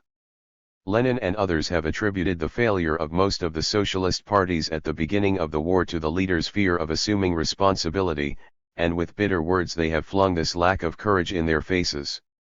Admitting that there is a great deal of truth in this assertion, although we must beware in this case of generalizing too freely what is proved by it. If it was indeed fear of responsibility and the lack of moral courage which induced the majority of the socialist leaders to support the national interests of their respective countries, then this is but a further proof of the correctness of our view. Courage and cowardice are not conditioned by the prevailing forms of production but have their roots in the psychic feelings of men. But if purely psychic motives could have such a compelling influence on the leaders of a movement numbering millions that they abandoned their fundamental principles even before the cock had crowed thrice, and marched with the worst foes of the socialistic labor movement against the so-called hereditary enemy, this only proves that men's actions cannot be explained by conditions of production, with which they often stand in sharpest contrast. Every epoch in history provides superabundant evidence of this. It is, then, a patent error to explain the late war solely as the necessary result of opposing economic interests. Capitalism would still be conceivable if the so-called captains of world industry should agree in an amicable manner concerning the possession of sources of raw materials and the spheres of market and exploitation, just as the owners of the various economic interests within a country come to terms without having to settle their differences on each occasion with the sword. There exist already quite a number of international organizations for production in which the capitalists of certain industries have gotten together to establish a definite quota for the production of their goods in each country. In this manner they have regulated the total production of their branches by mutual agreement on fundamental principles. The International Steel Trust in Europe is an example of it. By such a regulation capitalism loses nothing of its essential character, its privileges remain untouched. In fact, its mastery over the army of its wage slaves is considerably strengthened. Considered purely economically, the war was therefore by no means inevitable. Capitalism could have survived without it. In fact, one can assume with certainty that if the directors of the capitalistic order could have anticipated the war's results, it would never have happened. It was not solely economic interests which played an important part in the late war, but motives of political power, which in the end did most to let loose the catastrophe. After the decline of Spain and Portugal, the dominant power in Europe had fallen to Holland, France, and England, who opposed each other as rivals. Holland quickly lost its leading position, and after the Peace of Breda its influence on the course of European politics grew gradually less. But France also had lost after the 7 Years' War a large part of its former predominance and could never recover it, especially since its financial difficulties became constantly more acute and led to that unexampled oppression of the people from which the revolution sprang. Napoleon later made enormous efforts to recover for France the position she had lost in Europe, but his gigantic efforts were without result. England remained the implacable enemy of Napoleon, who soon recognized that his plans for world power could never come to fruition as long as the nation of shopkeepers, as he contemptuously called the English, was unconquered. Napoleon lost the game. After England had organized all Europe against him. Since then England has maintained its leading position in Europe, indeed in the whole world. But the British Empire is not a continuous territory as other empires were before it. Its possessions are scattered over all the 5 continents, and their security is dependent upon the position of power which Britain occupies in Europe. Every threat to this position is a threat to the continued possession of colonies by England. As long as on the continent the formation of the modern great states, with their gigantic armies and fleets, their bureaucracy, their capitalistic enterprises, their highly developed industries, their foreign trade agreements, their exports, and their growing need of expansion could still be overlooked, Britain's position as a world power remained fairly untouched. But the stronger the capitalistic states of the continent became, the more had Britain to fear for its hegemony. Every attempt by a European power to secure new trade, or territory supplying raw materials, to further its export by trade agreements with foreign countries, and to give its plans for expansion the widest possible room, inevitably led sooner or later to a conflict somewhere with British spheres of interest and had always to look for hidden opposition by Britain. For this reason it necessarily became the chief concern of the British foreign policy to prevent any power from obtaining predominant influence on the continent, or, when this was unavoidable, to use its whole skill to play one power against the other. Therefore, the defeat of Napoleon III by the Prussian army and Bismarck's diplomacy could only be very welcome to Britain, for France's power was thereby crippled for decades.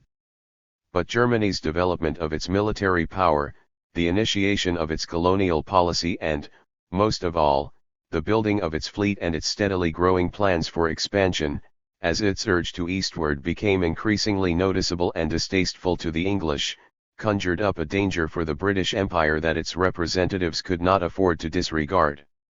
That British diplomacy unhesitatingly used any means to oppose the danger is no proof that its directors were by nature more treacherous or unscrupulous than are the diplomats of other countries.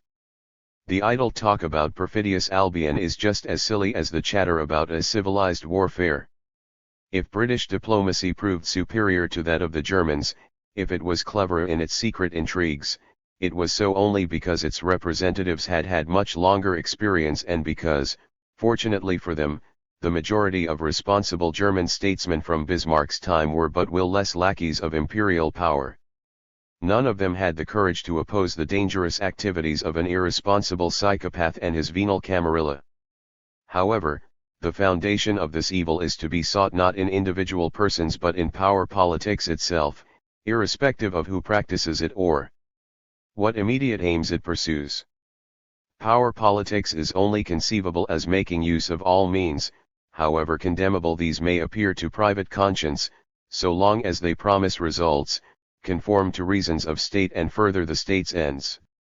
Machiavelli, who had the courage to collect systematically the methods of procedure of power politics and to justify them in the name of reasons of state, has set this forth already in his Discorsi clearly and definitely. If we are dealing with the welfare of the fatherland at all, we must not permit ourselves to be influenced by right or wrong, compassion or cruelty, praise or blame. We must cavil at nothing, but we must always grasp at the means which will save the life of the country and preserve its freedom. For the perfect power politics, every crime done in the service of the state is a meritorious deed if it is successful.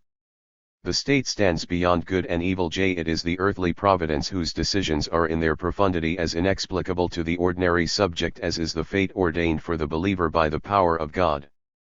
Just as, according to the doctrines of theologians and pundits, God in his unfathomable wisdom often uses the most cruel and frightful means to effect his plans, so also the state, according to the doctrines of political theology, is not bound by the rules of ordinary human morality when its rulers are determined to achieve definite ends by a cold-blooded gamble with the lives and fortunes of millions.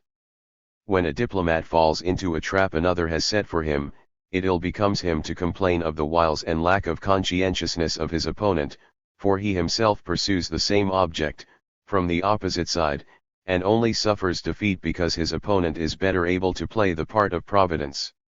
One who believes that he cannot exist without the organized force which is personified in the state must be ready also to accept all the consequences of this superstitious belief, to sacrifice to this Moloch the most precious thing he owns, his own personality. It was principally power political conflict, growing out of the fateful evolution of the great capitalistic states, which contributed importantly to the outbreak of the World War. Since the people, and especially the workers, of the various countries neither understood the seriousness of the situation nor could summon the moral courage to put up a determined resistance to the subterranean machinations of the diplomats, militarists, and profiteers, there was no power on earth which could stay the catastrophe. For decades every great state appeared like a gigantic army camp which opposed the others, armed to the teeth, until a spark finally sprung the mine. Not because all happened as it had to happen did the world drive with open eyes toward the abyss, but because the great masses in every country had not the slightest idea what a despicable game was being played behind their backs. They had to thank their incredible carelessness and above all their blind belief in the infallible superiority of their rulers and so-called spiritual leaders, that for over 4 years they could be led to slaughter like a will-less herd. But even the small group of high finance and great industry, whose owners so unmistakably contributed to the releasing of the Red Flood, were not animated in their actions exclusively by the prospect of material gain. The view which sees in every capitalist only a profit machine may very well meet the demands of propaganda, but it is conceived much too narrowly and does not correspond to reality. Even in modern giant capitalism the power political interests frequently play a larger part than the purely economic considerations, although it is difficult to separate them from each other. Its leaders have learned to know the delightful sensation of power, and adore it with the same passion as did formerly the great conquerors, whether they find themselves in the camp of the enemies of their government, like Hugo Stinnes and his followers in the time of the Germany money crisis, or interfere decisively in the foreign policy of their own country. The morbid desire to make millions of men submissive to a definite will and to force whole empires into courses which are useful to the secret purposes of small minorities, is frequently more evident in the typical representatives of modern capitalism than are purely economic considerations or the prospect of greater material profit. The desire to heap up ever-increasing profits today no longer satisfies the demands of the great capitalistic oligarchies. Every one of its members knows what enormous power the possession of great wealth places in the hands of the individual and the caste to which he belongs. This knowledge gives a tempting incentive and creates that typical consciousness of mastery whose consequences are frequently more destructive than the facts of monopoly itself. It is this mental attitude of the modern grand seigneur of industry and high finance which condemns all opposition and will tolerate no equality. In the great struggles between capital and labor, this brutal spirit of mastery often plays a more decided part than immediate economic interests. The small manufacturers of former times still had certain rather intimate relationships to the masses of the working population and were consequently able to have more or less understanding of their position. Modern moneyed aristocracy, however, has even less relationship with the great masses of the people than did the feudal barons of the 18th century with their serfs. It knows the masses solely as collective objects of exploitation for its economic and political interests. It has in general no understanding of the hard conditions of their lives. Hence the conscienceless brutality, the power urge, contemptuous of all human right, and the unfeeling indifference to the misery of others. Because of his social position there are lf no limit s to the power just of _t_ he mod earn capitas tr he can interfere with inconsiderate egoism in the lives of his fellow men and play the part of providence for others. Only when we take into consideration this passionate urge for political power over their own people as well as over foreign nations are we able really to understand the character of the typical representatives of modern capitalism. It is just this trait which makes them so dangerous to the social structure of the future. Not without reason does modern monopolistic capitalism support National Socialist and Fascist reaction. This reaction is to help beat down any resistance of the working masses, in order to set up a realm of industrial serfdom in which productive man is to be regarded merely as an economic automaton without any influence whatsoever on the course and character of economic and social conditions. This Caesarean madness stops at no barrier. Without compunction it rides roughshod over those achievements of the past which have all too often had to be purchased with the heart's blood of the people. It is always ready to smother with brutal violence the last rights and the last liberties which might interfere with its plans for holding all social activities within the rigid forms set by its will. This is the great danger which threatens us today and which immediately confronts us. The success or failure of monopolistic capitalistic power plans will determine the structure of the social life of the near future. Chapter 2. Religion and Politics. The roots of the power idea. The origin of religious conceptions. Animism and fetishism. The sacrifice. The feeling of dependence. Effect of terrestrial power on the shape of religious consciousness. Religion and slavery. The religious foundations of all rulership. Tradition. Moses.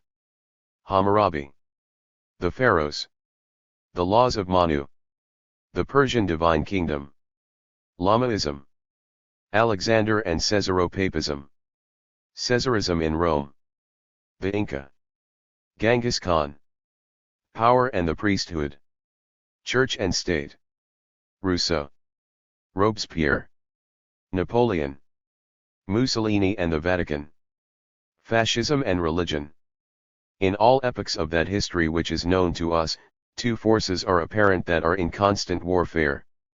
Their antagonism, open or veiled, results from the intrinsic difference between the forces themselves and between the activities in which they find expression. This is clear to anyone who approaches the study of human social structures without ready formulated hypotheses or fixed schemes of interpretation, especially to anyone who sees that human objectives and purposes are not subject to mechanical laws, as are cosmic events in general. We are speaking here of the political and economic elements in history, which could also be called the governmental and social elements. Strictly speaking, the concepts of the political and the economic are in this case conceived somewhat too narrowly, for in the last analysis, all politics has its roots in the religious concepts of men, while everything economic is of a cultural nature, and is consequently in the most intimate relationship with the value-creating forces of social life, so that we are plainly compelled to speak of an inner opposition between religion and culture.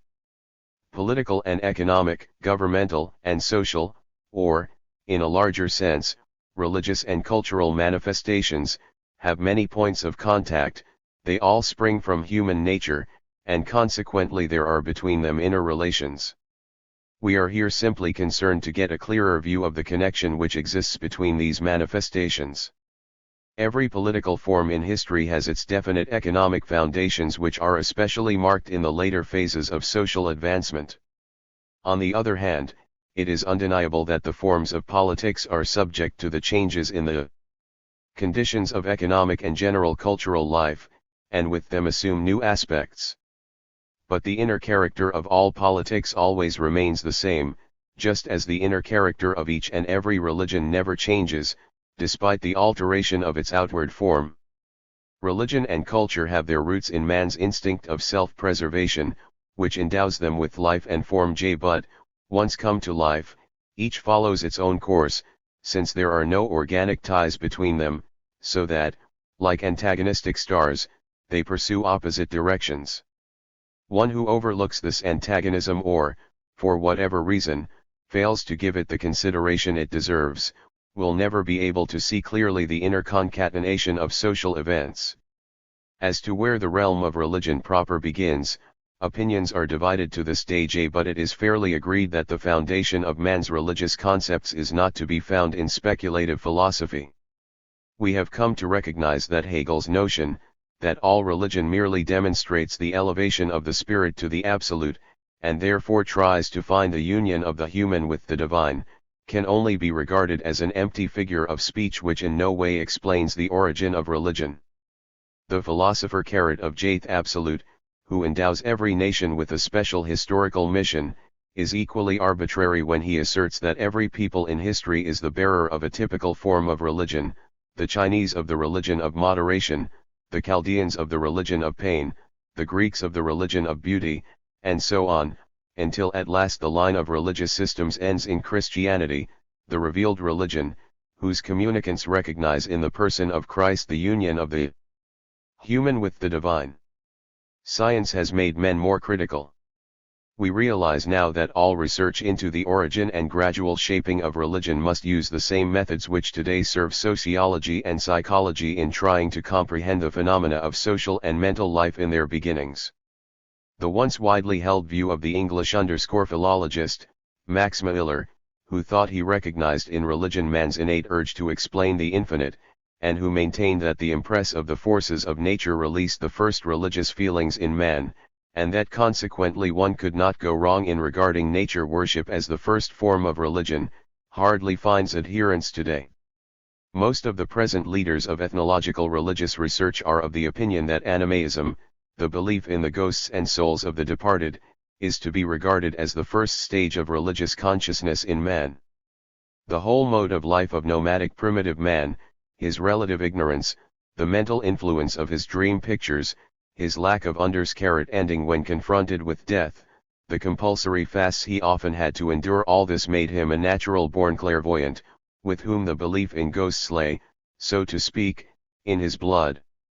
What he felt when confronted with the ghosts with which his imagination peopled the world, was primarily fear. This fear troubled him all the more as he was here confronted, not with an ordinary enemy, but with unseen forces which could not be met by simple means. From this arose quite spontaneously the desire to secure the goodwill of those powers, to escape their wiles and earn their favor by whatever means. It is the naked urge for self-preservation of primitive man which here finds expression. From animism sprang fetishism, the idea that the ghost dwelt in some object or at a certain place, a belief which even today continues to live in the superstitious notions of civilized men, who are firmly convinced that ghosts walk and talk and that there are places which are haunted. The religious ritual of Lamaism and that of the Catholic Church are also in their essence fetishism. As to whether animism and the first crude concepts of fetishism can already be regarded as religion, opinions differ, but that here is to be sought the starting point of all religious concepts can hardly be doubted. Religion proper begins with the alliance between ghost and man which finds expression in ritual. For primitive man, the ghost or the soul is no abstract idea, but a completely corporeal concept. It is, therefore, quite natural that he should try to impress the spirits by concrete proofs of his veneration and submission. Thus arose in his brain the idea of sacrifice and, as repeated experience proved to him that the life of the slain animal or enemy departed with the streaming blood, he early learned to recognize that blood is indeed a most peculiar juice. This recognition also gave the idea of sacrifice a specific character. The blood offering was certainly the first form of the rite of sacrifice and was, moreover, necessitated by the primitive huntsman's life. The idea of the blood offering, which was doubtless among the oldest products of religious consciousness, persists in the great religious systems of the present. The symbolic transmutation of bread and wine in the Christian Eucharist into the flesh and blood of Christ is an example of this. Sacrifice became the central point of all religious usages and festivities, which manifested themselves also in incantation, dance, and song, and gradually congealed into specific rituals. It is very likely that the offering of sacrifice was at first a purely personal affair and that each could make the offering suited to his need, but this condition probably did not last long before it was replaced by a professional priesthood of the type of the medicine men, shamans, Gungas, and so on. The development of fetishism into totemism, by which Gyami, after an Indian word xajl, the belief in a tribal deity, usually embodied in the form of an animal from which the tribe derived its origin, has especially favored the evolution of a special magician priesthood. With that, religion took on a social character which it did not have before. When we regard religion in the light of its own gradual evolution, we recognize that two phenomena constitute its essence. Religion is primarily the feeling of man's dependence on higher unnoimi powers. To seek ways and means to make these powers favorably inclined toward him and to protect himself from their harmful influences and is impelled by the instinct of self-preservation. Thus arises ritual, which gives to religion its external character. That the idea of sacrifice can be traced back to the custom, prevailing in the primitive human institutions and organizations of primeval times, of giving the tribal leaders and chiefs voluntary or compulsory presents, is an assumption which has some possibility. The assertion that primitive man without this institution would never have arrived at the idea of sacrifice seems to us too bold. Religious concepts could only originate when the question of the why and how of things arose in the brain of man. But this presupposes considerable mental development. It is, therefore, to be assumed that a long period had to pass before this question could engage him. The concept which primeval man forms of the world around him, is primarily of a sensuous nature, just as a child recognizes the objects of his environment primarily sensuously and uses them long before any question concerning their origin arises in him. Furthermore, with many savage people it remains today the custom to let the ghosts of the departed ones participate at meals, just as nearly all of the festivities of primitive tribes are connected with sacrificial rites. Therefore, it is quite possible that the idea of sacrifice could have arisen without any preceding related social custom. Be that as it may, the fact remains that in every religious system which made its appearance in the course of millenniums there was mirrored the dependency of man upon a higher power which his own imagination had called into being and whose slave he had become. All gods had their time, but religion itself, in the core of its being, has always remained the same despite all changes in its outward form. Always it is the illusion to which the real essence of man is offered as a sacrifice. The Creator becomes the slave of his own creature without ever becoming conscious of the tragedy of this. Only because there has never been any change in the inmost essence of all and every religion could the well-known German religious teacher, Koenig, begin his book for instruction in the Catholic religion with these words: religion in general is the recognition and veneration of God and specifically of the relationship of man to God as his supreme ruler. Thus was religion even in its poor primitive beginning most intimately intergrown with the idea of might, of supernatural superiority, of power over the faithful, in one word, of rulership. Modern philology has, accordingly, in numerous instances been able to prove that even the names of the various divinities were in their origins expressions of the concepts in which the idea of power was embodied. Not without reason do all advocates of the principle of authority trace its origin back to God. For does not the Godhead appear to them the epitome of all power and strength? In the very earliest myths the heroes, conquerors, lawgivers, tribal ancestors appear as gods or demigods. For their greatness and superiority could only have divine origin. Thus we arrive at the foundations of every system of rulership and recognize that all politics is in the last instance religion, and as such tries to hold the spirit of man in the chains of dependence. Whether religious feeling is already in its earliest beginnings only an abstract reflection of terrestrial institutions of power, as Nordau and others maintained, is a question which is open to discussion. Those who regard the original condition of mankind as one of war of all against all, as Hobbes and his numerous followers have done, will be readily inclined to see in the malevolent and violent character of the original deities a faithful counterpart of the despotic chieftains and warlike leaders who kept both their own tribesmen and strangers in fear and terror. It is not so long since we saw the present savages in a quite similar light, as cunning and cruel fellows ever set on murder and rapine, until the manifold results of modern ethnology in all parts of the world gave us proof of how fundamentally false this concept is. That primitive man did as a rule picture his spirits and gods as violent and terrible need not necessarily be traced to earthly models. Everything unknown, incomprehensible to the simple mind, affects the spirit as uncanny and fearsome. It is only a step from the uncanny to the gruesome, to the horrible, the frightful. This must have been all the more true in those long-vanished ages when man's imaginative power was uninfluenced by the millenniums of accumulated experience which could fit him for logical counter-argument.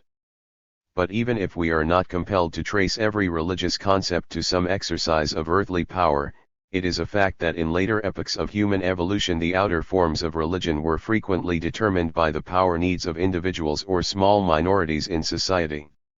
Every instance of rulership of particular human groups over others was preceded by the wish to appropriate the product of labor, the tools, or the weapons of those others, or to drive them from some territory which seemed more favorable for the winning of a livelihood. It is very probable that for a long time the victors contented themselves with this simple form of robbery and, when they met resistance, simply massacred their opponents. But gradually it was discovered that it was more profitable to exact tribute from the vanquished or to subject them to a new order of things by ruling over them, thereby laying the foundation for slavery. This was all the easier as mutual solidarity extended only to members of the same tribe and found its limits there. All systems of rulership were originally foreign rulerships, where the victors formed a special privileged class and subjected the vanquished to their will. As a rule it was nomadic hunter tribes which imposed their rule upon settled and agricultural people. The calling of the hunter, which constantly makes great demands on man's activity and endurance, makes him by nature more warlike and predator. But the farmer who is tied to his acre, and whose life as a rule runs more peacefully and less dangerously, is in most cases no friend of violent dispute. He is, therefore, seldom equal to the onset of warlike tribes and submits comparatively easily if the foreign rule is not too oppressive. Once the victor has tasted the sweets of power and learned to value the economic advantages which it gives, he is easily intoxicated by his practice of power. Every success spurs him on to new adventures, for it is in the nature of all power that its possessors constantly strive to widen the sphere of their influence and to impose their yoke on weaker peoples. Thus gradually a separate class evolved whose occupational ATION was war and rulership over others. But no power can in the long run rely on brute force alone. Brutal force may be the immediate means for the subjugation of men, but alone it is incapable of maintaining the rule of the individual or of a special caste over whole groups of humanity. For that more is needed, the belief of man in the inevitability of such power, the belief in its dimly willed mission. Such a belief is rooted deeply in man's religious feelings and gains power with tradition, for above the traditional hovers the radiance of religious concepts and mystical obligation. This is the reason why the victors frequently imposed their gods upon the vanquished, for they recognized very clearly that a unification of religious rites would further their own power. It usually mattered little to them if the gods of the vanquished continued to be on show so long as this was not dangerous to their leadership, and so long as the old gods were assigned a role subordinate to that of the new ones. But this could only happen when their priests favored the rulership of the victors or themselves participated in the drive for political power, as often happened. Thus it is easy to prove the political influence on the later religious forms of the Babylonians, Chaldeans, Egyptians, Persians, Hindus, and many others. And just as easily can the famous monotheism of the Jews be traced to the struggle for the political unification of the Arizm monarchy. Happy face. All systems of rulership and dynasties of antiquity derived their origin from some godhead, and their possessors soon learned to recognize that the belief of their subjects in the divine origin of the ruler was the unshakable foundation of every kind of power. Fear of God was always the mental preliminary of voluntary subjection. This alone is necessary, it forms the eternal foundation of every tyranny under whatever mask it may appear. Voluntary subjection cannot be forced, only belief in the divinity of the ruler can create it. It has, therefore, been up to now the foremost aim of all politics to awaken this belief in the people and to make it a mental fixture. Religion is the prevailing principle in history. It binds the spirit of man and forces his thought into definite forms so that habitually he favors the continuation of the traditional and confronts every innovation with misgivings. It is the inner fear of falling into a bottomless abyss which chains man to the old forms of things as they are. That determined champion of the principle of absolute power, Louis de Bonald, understood the connection between religion and politics very well when he wrote the words, "God is the sovereign power over all things, the God-man is the power over all mankind, the head of the state is the power over the subjects, the head of the family is the power in his own house. But as all power is made in the image of God and originates with God, therefore all power is absolute. All power has its roots in God, all rulership is in its inmost essence divine." Moses received directly from the hand of God the tables of the law, which begin with the words, "I am the Lord, thy God, thou shalt have no other gods before me," and which sealed the covenant of the Lord with his people. The famous stone on which the laws of Hammurabi are recorded, which have carried the name of the Babylonian KMG through the millenniums, shows us Hammurabi before the face ot the sim_od chamash. The introduction which precedes the statement of the law begins thus. When Anu, the exalted, the king of the Anunnaki, and Bel, the Lord of heaven and earth, who carries the destiny of the world in his hand, partitioned the masses of mankind to Marduk, the firstborn of Ea, the divine Lord of the law, they made him great among the Agigi. In Babylon they proclaimed his exalted name, which is praised in all lands which they have destined to him for his kingdom, and which is eternal as are heaven and earth.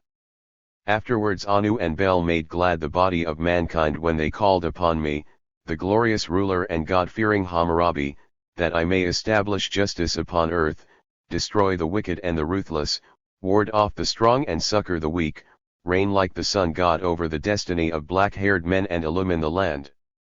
In Egypt, where the religious cult under the influence of a powerful priestly caste had shown its power in all social institutions, the deification of the ruler had assumed quite uncanny forms. The pharaoh, or priest-king, was not alone the representative of God on earth, he was himself a god and received godlike honors. Already in the age of the first 6 dynasties the kings were regarded as sons of the sun god, Ra. Khufu, Cheops, in whose reign the great pyramids were built, called himself the incarnate Horus. In a vaulted cave at Ibram, King Amenhotep III was pictured as a god in a circle of other gods. This same ruler also built a temple at Soleb where religious veneration was offered to his own person. When his successor, Amenhotep IV, later on prohibited in Egypt the veneration of any other god, and raised the cult of the radiant sun god, Aten, who became alive in the person of the king, to the dignity of a state religion, it was doubtless political motives which moved him to it. The unity of faith was to be made to render post-chaise service to the unity of earthly power in the hands of the pharaohs. In the old Hindu law book of Manu it is written, "God has made the king that he may protect creation.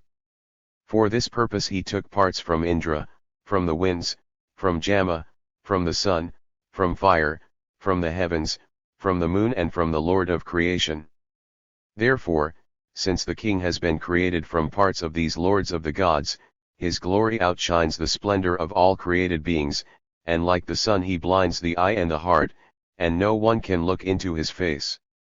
He is fire and air, sun and moon. He is the god of right, the genius of riches, the ruler of the floods and the commander of the firmament. In no other country outside of Egypt and Tibet has an organized priestcraft attained to such power as in India. This has left its impress on the whole social evolution of the Inovmuef land, and by the cunning caste division of the whole population, pressed all events into iron forms which have proved the more enduring because they are anchored in the traditions of faith.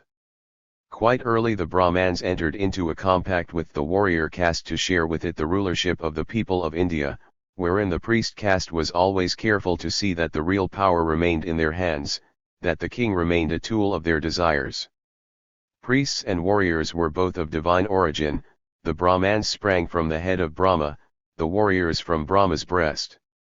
Both had the same objective and the law commanded, the two castes must act in unison, for neither can do without the other. In this manner arose the system of Caesaropapism, in which the union of religious and political lust for power found its fullest expression. In ancient Persia, also, the ruler was the living incarnation of divinity. When he entered a town he was received by the magi in white garments and with the chanting of religious songs. The road along which he was carried was strewn with myrtle branches and roses, and on the side stood silver altars on which incense was burned.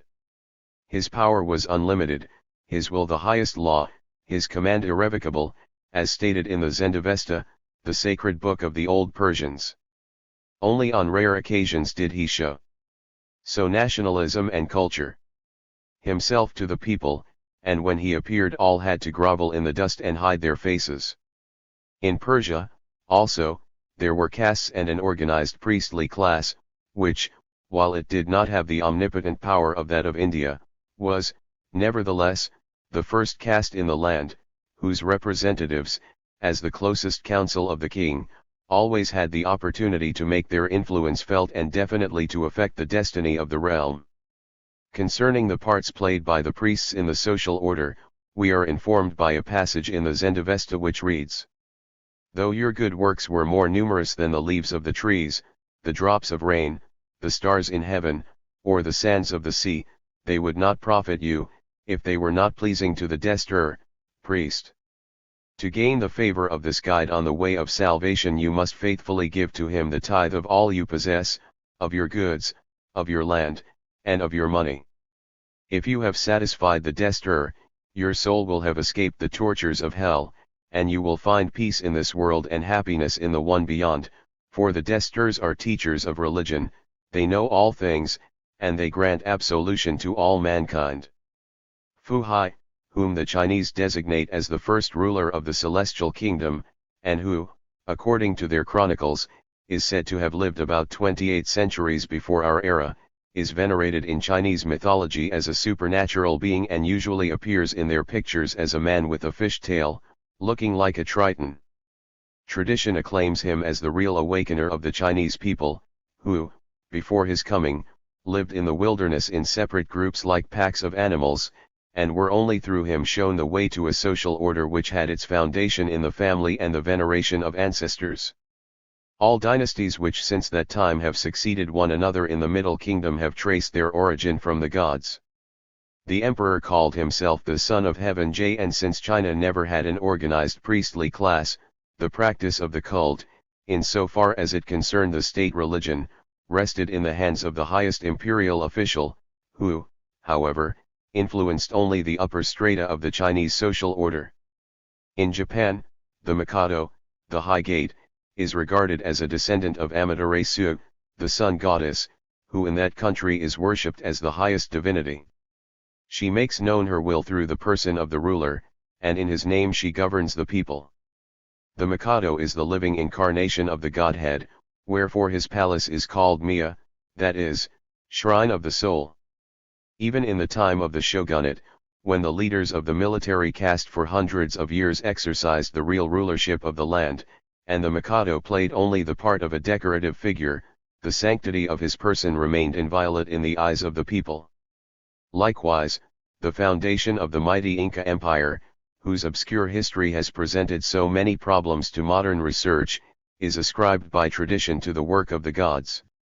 The saga recounts how Manco Capac with his wife, Aclohuaco, appeared one day to the natives of the high plateau of Cuzco, presented himself to them as Intipchuri, the son of the sun, and induced them to acknowledge him as their king. He taught them agriculture and brought them much useful knowledge, which enabled them to become the creators of a great culture. In Tibet there arose under the mighty influence of a power-lustful priest caste, that strange church-state whose inner organization has such a curious kinship with Roman papism. Like it has oral confession, the rosary, smoking censers, the veneration of relics, and the tonsure of the priest. At the head of the state stands the Dalai Lama and the Bogdo Lama, or Penchen Rinpoche. The former is regarded as the incarnation of Gautama, the sacred founder of the Buddhist religion, the latter as the living personification of Tsongkhapa, the great reformer of Lamaism. To him, even as to the Dalai Lama, divine honors are affirmed, extending even to his most intimate physical products. Genghis Khan, the mighty Mongol ruler, whose great wars and conquests once killed half the world in terror, quite openly used religion as the chief instrument of his power policy, although he himself apparently belonged in the class of enlightened despots. His own tribe regarded him as a descendant of the sun, but as in his enormous realm, which extended from the banks of the Dnieper to the Chinese Sea, there lived men of the most varied religious convictions. His clever instinct recognized that his rule over the subjected nations, even as over the core people of his realm, could only be confirmed through priestly power. His son papacy no longer sufficed. Nestorian Christians, Mohammedans, Buddhists, Confucianists, and Jews inhabited his lands by the million. He had to be the high priest of every religious cult. With his North Asiatic shamanists he cultivated magic and inquired of the oracle, which manifested itself in the cracks of the shoulder blades of sheep when thrown into fire. Sundays he went to Mass, celebrated communion with wine, held discussions with Christian priests.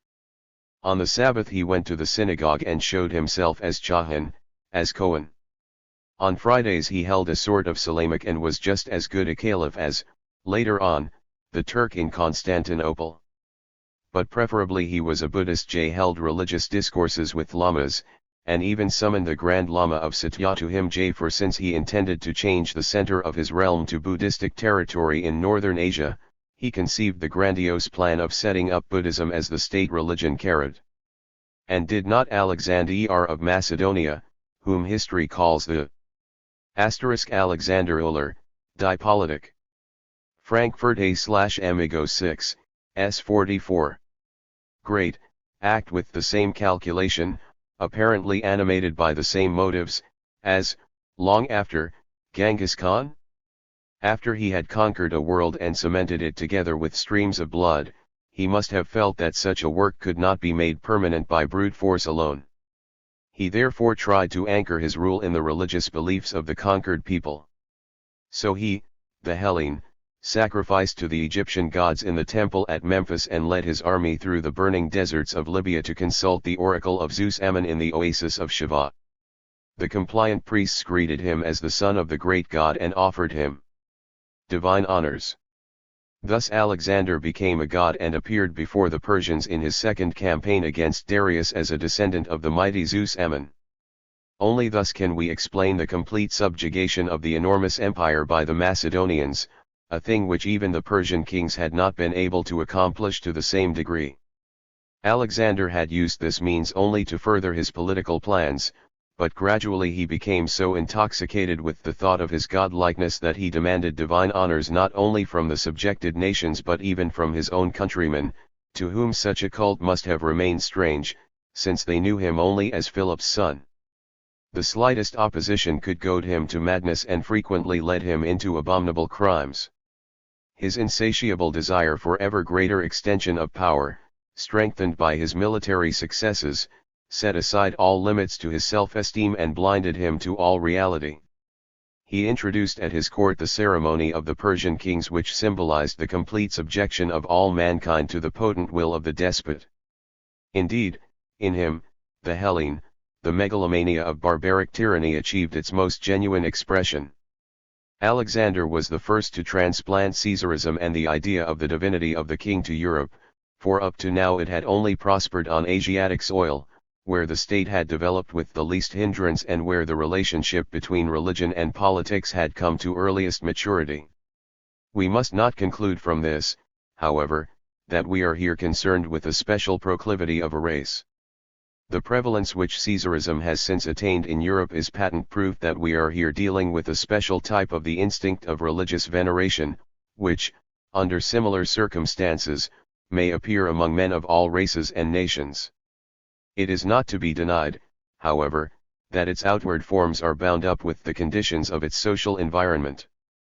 It was from the Orient, too, that the Romans took over Caesarism and developed it in a manner that can hardly be observed earlier in any other country. When Julius Caesar raised himself to the dictatorship of Rome, he tried to root his power in the religious concepts of the people. He traced the origin of his family from the gods and claimed Venus as an ancestress. His every effort was directed toward making himself the unlimited ruler of the realm and into an actual god, whom no interrelationship connected with ordinary mortals. His statue was set among those of the 7 kings of Rome, and his adherents quickly spread the rumor that the oracle had designated him to be the sole ruler of the realm, in order to conquer the Parthians who thus far had defied the Roman power. His image was placed among those of the immortal gods of the pompous Circenses. A statue of him was erected in the temple of Quirinus, and on its pedestal the inscription read, "To the unconquerable God." A college was established in his honor at Luperci and special priests were appointed to serve his divinity. Caesar's murder put a sudden end to his ambitious plans, but his successors completed his work, so that presently there shone about the emperor the aura of the Godhead. They erected altars to him and rendered to him religious veneration. Caligula, who had the ambition to raise himself to the highest protective divinity of the Roman state, Capitoline Jupiter, maintained the divinity of the Caesars with these words, "Just as men, who herd sheep and oxen, are not themselves sheep and oxen, but of a nature superior to these, so are those who have been set as rulers above men, not men like the others, but gods." The Romans, who did not find it objectionable that the leaders of their army had divine honors offered to them in the Orient and Greece, at first protested against the claim that the same should be demanded of Roman citizens, but they got used to it as quickly as did the Greeks in the time of their social decline, and subsided quietly into cowardly self-debasement. Not alone did numbers of poets and artists sound the praise of the divine Caesar continuously throughout the land, the people and the Senate, too, outdid the Elves in cringing humility and despicable servility. Virgil in his Aeneid glorified Caesar Augustus in slavish fashion, and legions of auditors followed his example. One Roman astrologer, Firmicus Maternus, who lived in the reign of Constantine, declared in his work De Auroribus Progenorum Religiosum, "Caesar alone is not dependent on the stars. He is the Lord of the whole world, which he guides by the fiat of the highest gods. He, himself, belongs to the circle of the gods, whom the primal Godhead has designated for the carrying on and completion of all that occurs." The divine honors which were offered to the Byzantine emperors are even today embraced in the meaning of the word Byzantine. In Byzantium the religious honors paid to the emperor culminated in the Kauto, an old oriental custom which required the ordinary mortal to prostrate himself and to touch the earth with his forehead. The Roman Empire fell in ruins. The megalomania of its rulers, which in the course of the centuries had led to the extinction of all human dignity in millions of their subjects, the horrible exploitation of all subject peoples, and the increasing corruption in the whole empire, had rotted men morally, killed their social consciousness and robbed them of all power of resistance. Thus in the long run they could not withstand the attack of the so-called barbarians who assailed the powerful realm from all sides. But the spirit of Rome, as Schlegel called it, lived on, just as the spirit of Caesaropapism lived on after the decline of the great Eastern Empire and gradually infected the untamed Oiling forces of the Germanic tribes whose military leaders had taken over the fateful legacy of the Caesars, and Rome lived on in the Carrot Church, which developed Caesarism in the shape of papism to the highest perfection of power, and with persistent energy pursued the aim of converting the whole of mankind into one gigantic herd and forcing it under the scepter of the high priest of Rome. Animated also by the spirit of Rome were all those later efforts for political unification embodied in the German Kaiser concept, in the mighty empires of the Habsburgs, Charles V, and Philip II, in the Bourbons, the Stuart Sj, and the dynasties of the Czars. While the person of the ruler is no longer worshipped directly as a god, he is king by the grace of God. It receives the silent veneration of his subjects, to whom he appears as a being of a superior order. The God concept changes in the course of time, just as the state concept has seen many changes. But the innermost character of all religion remains evermore untouched, just as the kernel of all politics has never undergone a change. It is the principle of power which the possessors of earthly and celestial authority made effective against men, and it is always the religious feeling of dependence which forces the masses to obedience. The head of the state is no longer worshipped as a god in public temples, but he says with Louis XIV, "I am the state." But the state is the earthly providence which watches over man and directs his steps that he may not depart from the way of the law. The wielder of the force of the state is, therefore, only the high priest of a power which finds its expression in politics just as reverence for God finds it in religion. Although the priest is the mediator between man and this higher power on which the subject feels himself dependent and which, therefore, becomes fate to him, Volney's contention that religion is the invention of the priest shoots wide of the mark, for there were religious concepts long before there was a priestly caste. It can also be safely assumed that the priest himself was originally convinced of the correctness of his understanding. But gradually there dawned on him the idea of what unlimited power the blind belief and gloomy fear of his fellow men had put into his hands, and what benefit could accrue to him from this. Thus awoke in the priest the consciousness of power, and with this the lust for power, which grew constantly greater as the priesthood became more and more definitely a separate caste in society. Out of the lust for power there developed the will to power, and with that there evolved in the priesthood a peculiar need.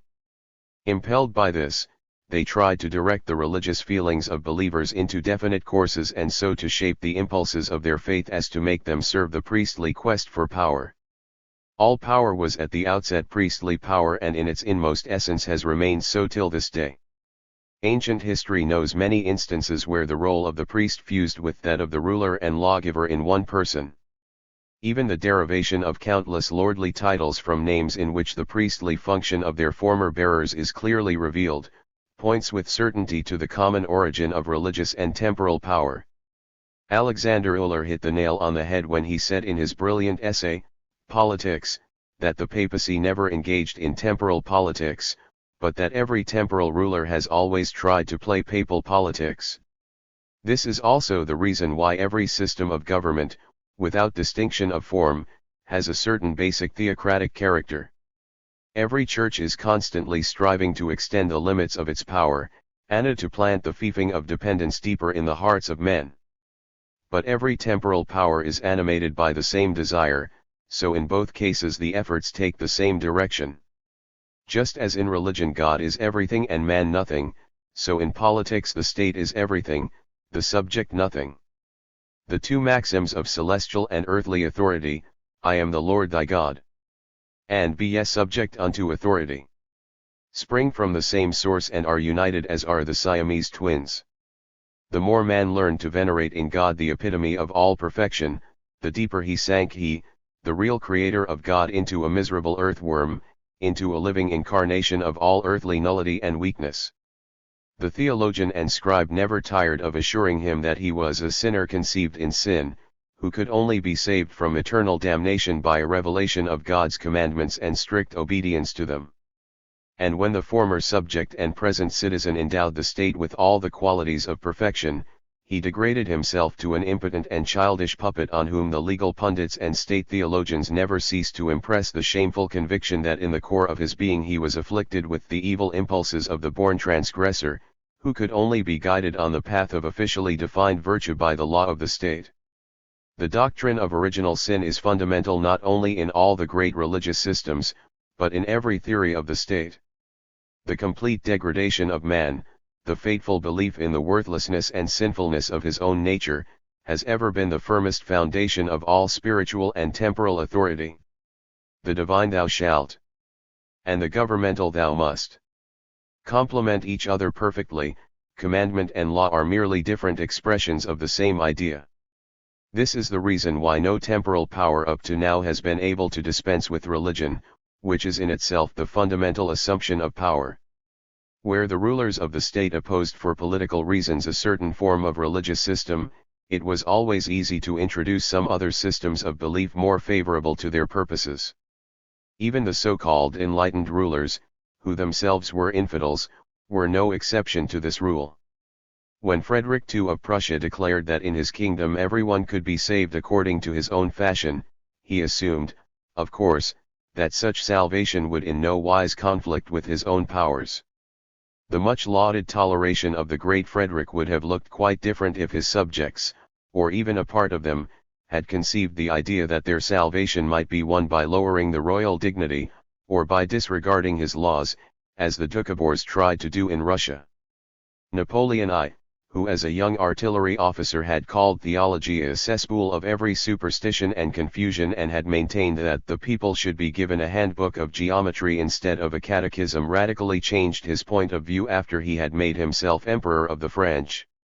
Not only thou, according to his own confession, he for a long time flirted with the idea of achieving world rulership with the aid of the Popege. He even raised the question whether a state could maintain itself without religion.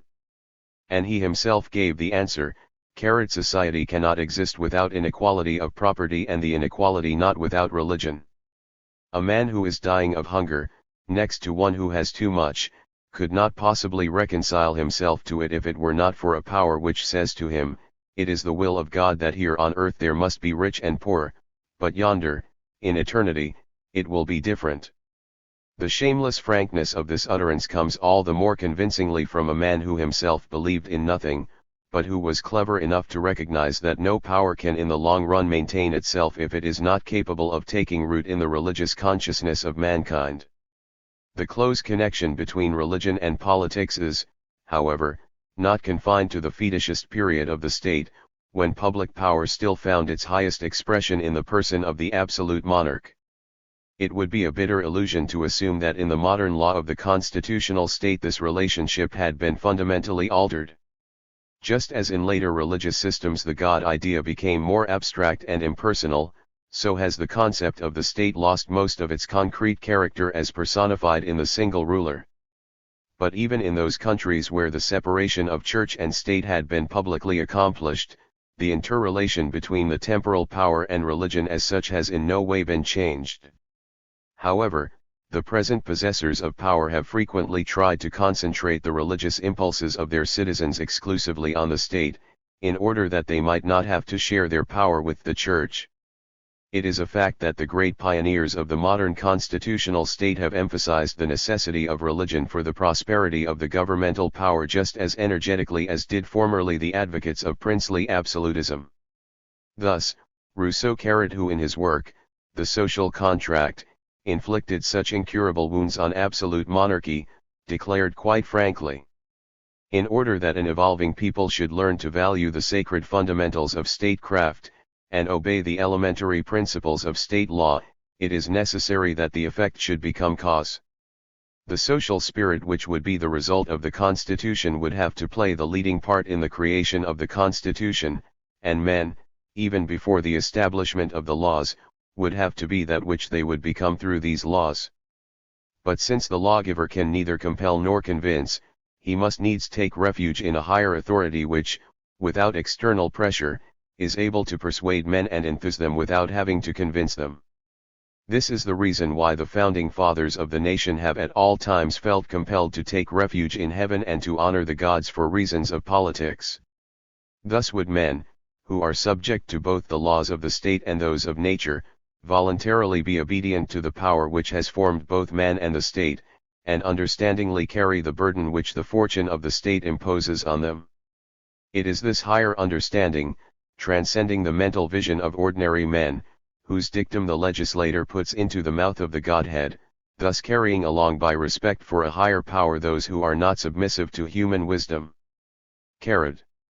Robespierre followed the advice of the master to the letter and sent the Hébérists and the so-called enrages to the scaffold because their anti-religious propaganda, which was really anti-church, lowered the regard for the state and undermined its moral foundation.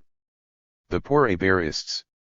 They were just as firm believers as the Incorruptible and his Jacobin church congregation, but their veneration urge moved along different lines, and they would acknowledge no higher power than the state, which to them was the holiest of holies. They were good patriots, and when they spoke of the nation, they were inflamed by the same religious ardor as the pious Catholic when he speaks of his God. But they were not the legislators of the country, and consequently they lacked that famous higher understanding which, according to Rousseau, transcends the mental grasp of ordinary men and whose decision the legislator is careful to have confirmed from the mouth of the Godhead. Robespierre, of course, possessed this higher understanding. He felt himself to be the lawgiver of the Republic, one and indivisible. Consequently he called atheism an aristocratic affair, and its adherents, hirelings of William Pitt. Just so today, in order to excite the horror of Jean-Jacques Rousseau, Le Contrat Social. Book 2, ch. 7. The faithful, do the partisans of Bolshevism denounce as counter-revolutionary every idea which does not suit them. In times of excitement such a designation is deadly dangerous and tantamount to strike him dead. He has blasphemed against God. This the Heberists, too, had to learn, as so many before and after them. They were believers, but not orthodox believers. Consequently the guillotine had to convince them as formerly the stake did the heretics. In his great speech before the convention in defense of the belief in a higher being, Robespierre hardly developed an original thought. He referred to Rousseau's social contract, on which he commented in his usual long-winded manner. He felt the necessity of a state religion for Republican France, and the cult of the Supreme Being was to serve him by putting the wisdom of his policy in the mouth of the new Godhead, and endowing it with the halo of the divine will. The convention resolved to publish that speech all over France, to translate it into all languages, thus giving the abominable doctrine of atheism a deadly blow, and to announce to the world the true confession of faith of the French people. The Jacobin Club in Paris made haste to announce its veneration of the Supreme Being in a special memorial declaration. Its content, like that of Robespierre's speech, was rooted completely in Rousseau's ideas. It referred with special gusto to a passage in the fourth book of the Social Contract which said, "There exists consequently a purely civic confession of faith, and the settling of its articles is exclusively a matter for the head of the state. It is here a question not so much of religious doctrine as of universal views, without whose guidance one can be neither a good citizen nor a faithful subject. Without being able to compel anyone to believe in them, the state can banish anyone who does not believe, not as a godless one, but as one who has violated the social contract and is incapable of loving the law and justice with his whole heart, incapable in case of necessity of sacrificing his life to his duty. If anyone, after the public acceptance of these civic articles of faith, announces himself as an infidel, he deserves the death penalty, for he has committed the greatest of all crimes. He has knowingly perjured himself in the face of the law." The young French Republic was a hardly established power, still without tradition, which had, besides, arisen from the overthrow of an old system of rulership whose deeply rooted institutions were still alive in large sections of the people. It was, therefore, incumbent on her more than on any other state to establish her young power in the religious consciousness of the people. It is true that the wielders of the young power had endowed the state with divine qualities and had raised the cult of the nation to a new religion which had filled France with wild enthusiasm. But that had happened in the intoxication of the Great Revolution, whose fierce tempests were to have shattered the old world. This ecstasy could not last forever, and the time was to be anticipated when increasing sobriety would make a place for critical consideration. For this new religion lacked something: tradition, one of the most important elements in the structure of religious consciousness.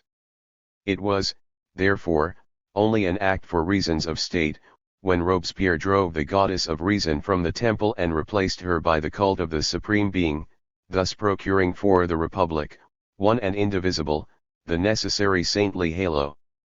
Recent history, too, shows typical examples of this sort. We need only think of Mussolini's compact with the Catholic Church. Robespierre had never denied the existence of God, neither had Rousseau.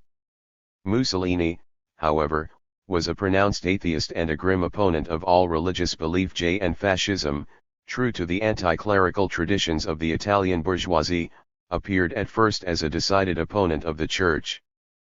But as a clever state theologian, Mussolini soon recognized that his power could only have permanence if he succeeded in rooting it in the feeling of dependence of his subjects, and in giving it an outward religious character.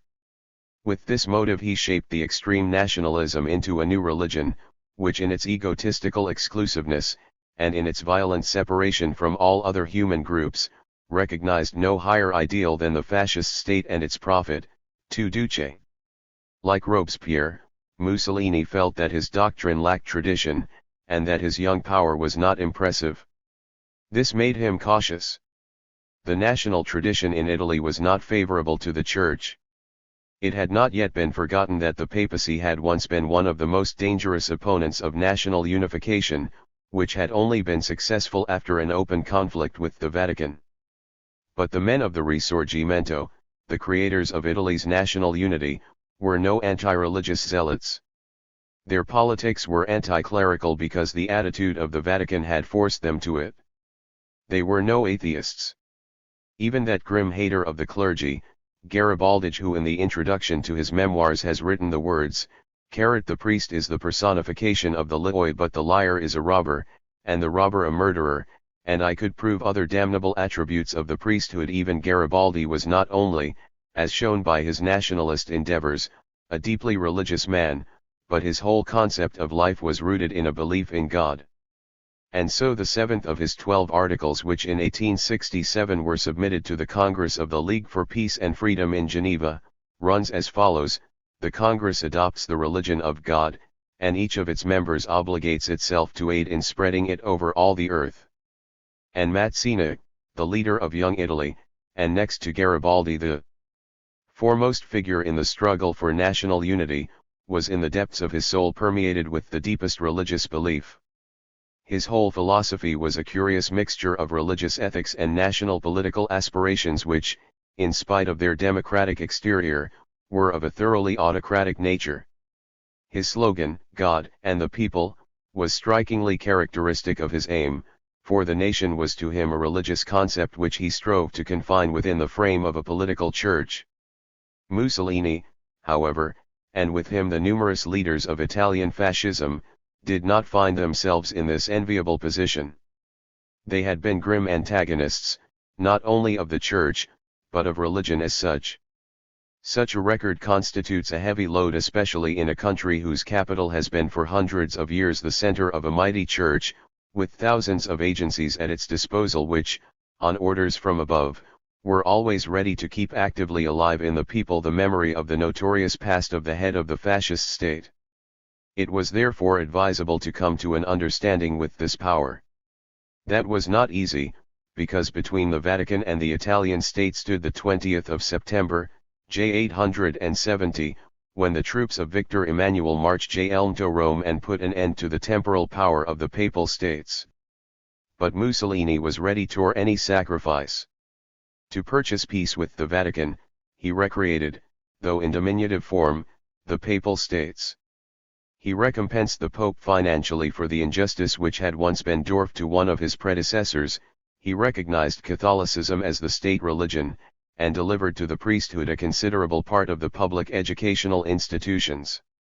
It was surely no religious or moral reason which moved Mussolini to this step, but sober considerations of political power. He needed moral support for his imperialistic plans and could but be especially concerned to remove the suspicion with which the other countries regarded him. Consequently, he sought contact with the power which had up to now weathered all the storms of time and whose mighty world-encircling organization could under certain circumstances prove very dangerous to him.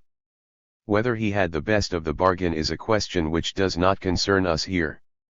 But the fact that it had to be exactly the almighty Duce who opened again the gates of the Vatican and put an end to the imprisonment of the popes, is one of the grotesques of history and will keep the name of Mussolini alive longer than anything else which is associated with it. Even fascism had finally to recognize that on castor oil, assassination, and pogroms. However necessary such things may seem for the fascist state in its inner politics, no permanent power can be founded. Consequently, Mussolini forgot for the time being the fascist miracle, from which the Italian people was said to have been reborn, in order that Rome might for the third time become the heart of the world. He sought contact with the power which has its secret strength in the millennial tradition, and which, as a result, was so hard to undermine. In Germany, where the leaders of victorious fascism had neither the adaptability nor the clever insight of Mussolini and, in stupid ignorance of the real facts, believed that the whole life of a people could be changed at the whim of their anemic theories, they had to pay dearly for their mistake. However, Hitler and his intellectual advisers did recognize that the so-called totalitarian state must have root in the traditions of the masses in order to attain permanence. But what they called tradition was partly the product of their sickly imagination, and partly concepts which had been dead in the minds of the people for many centuries. Even gods grow old and must die and be replaced by others more suitable to the religious needs of the times. The one-eyed Wotan and the lovely Freya with the golden apples of life are but shadow patterns of long-past ages which no myth of the 20th century can awaken to new life. Consequently, the illusion of a new German Christianity on a Germanic basis was infinitely absurd and shamefully stupid. It was by no means the violent and reactionary character of Hitler's policy that caused hundreds of Catholic and Protestant clergy to oppose the Geistlichkeit of the Church. It was the certain recognition that this brainless enterprise was irrevocably doomed to suffer a setback, and they were clever enough not to assume responsibility for an adjustment which must prove disastrous to the Church. It did not profit the rulers of the Third Reich to drag the obstreperous priests into concentration camps and in the bloody June days shoot down in gangster fashion some of the most prominent representatives of German Catholicism. They could not allay the storm and finally had to yield. Hitler, who had been able to beat down the whole German labor movement, numbering millions, without any opposition worth mentioning, had here bitten upon a nut he could not crack. It was the first defeat which his internal policy suffered, and its consequences cannot yet be estimated. For dictatorships are harder hit by such setbacks than any other form of government. The leaders of the Russian Revolution found themselves confronted with a church so completely identified, in fact unified, with Tsarism that compromise with it was impossible. They were compelled to replace it with something else. This they did by making the collectivist state the one omniscient and omnipotent God and Lenin his prophet. He died at a quite convenient time and was promptly canonized.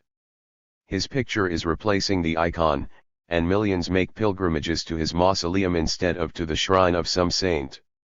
Although purely iconoclastic, such work is valuable, for it clears the ground of superstitious rubbish, making it ready for the fine structure which will be demanded when the latent spirituality of man who, as has been truly said, is in his inmost nature incurably religious, asserts itself. The entire religious policy of the present Soviet government is in fact only a repetition of the great Heberdist movement of the French Revolution. The activities of the League of Russian Atheists, favored by the government, are directed solely against the old forms of the church faith but by no means against faith itself.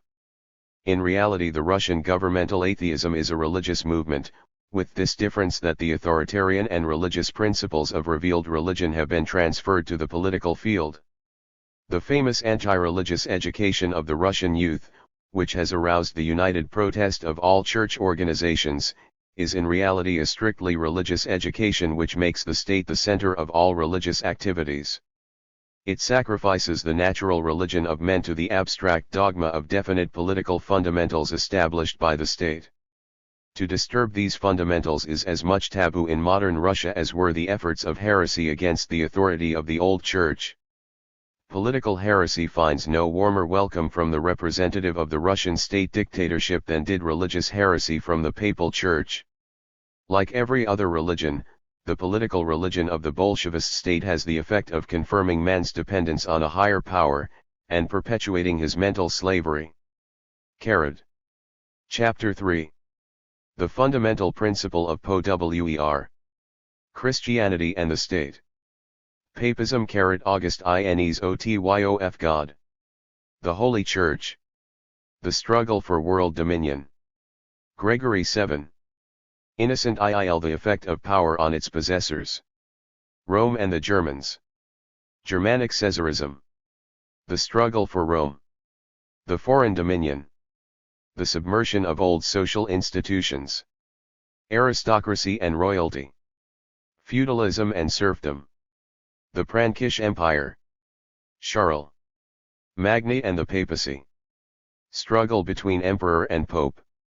Every power is animated by the wish to be the only power, because in the nature of its being it deems itself absolute and consequently opposes any bar which reminds it of the limits of its influence. Power is active consciousness of authority. Like God, it cannot endure any other God beside it.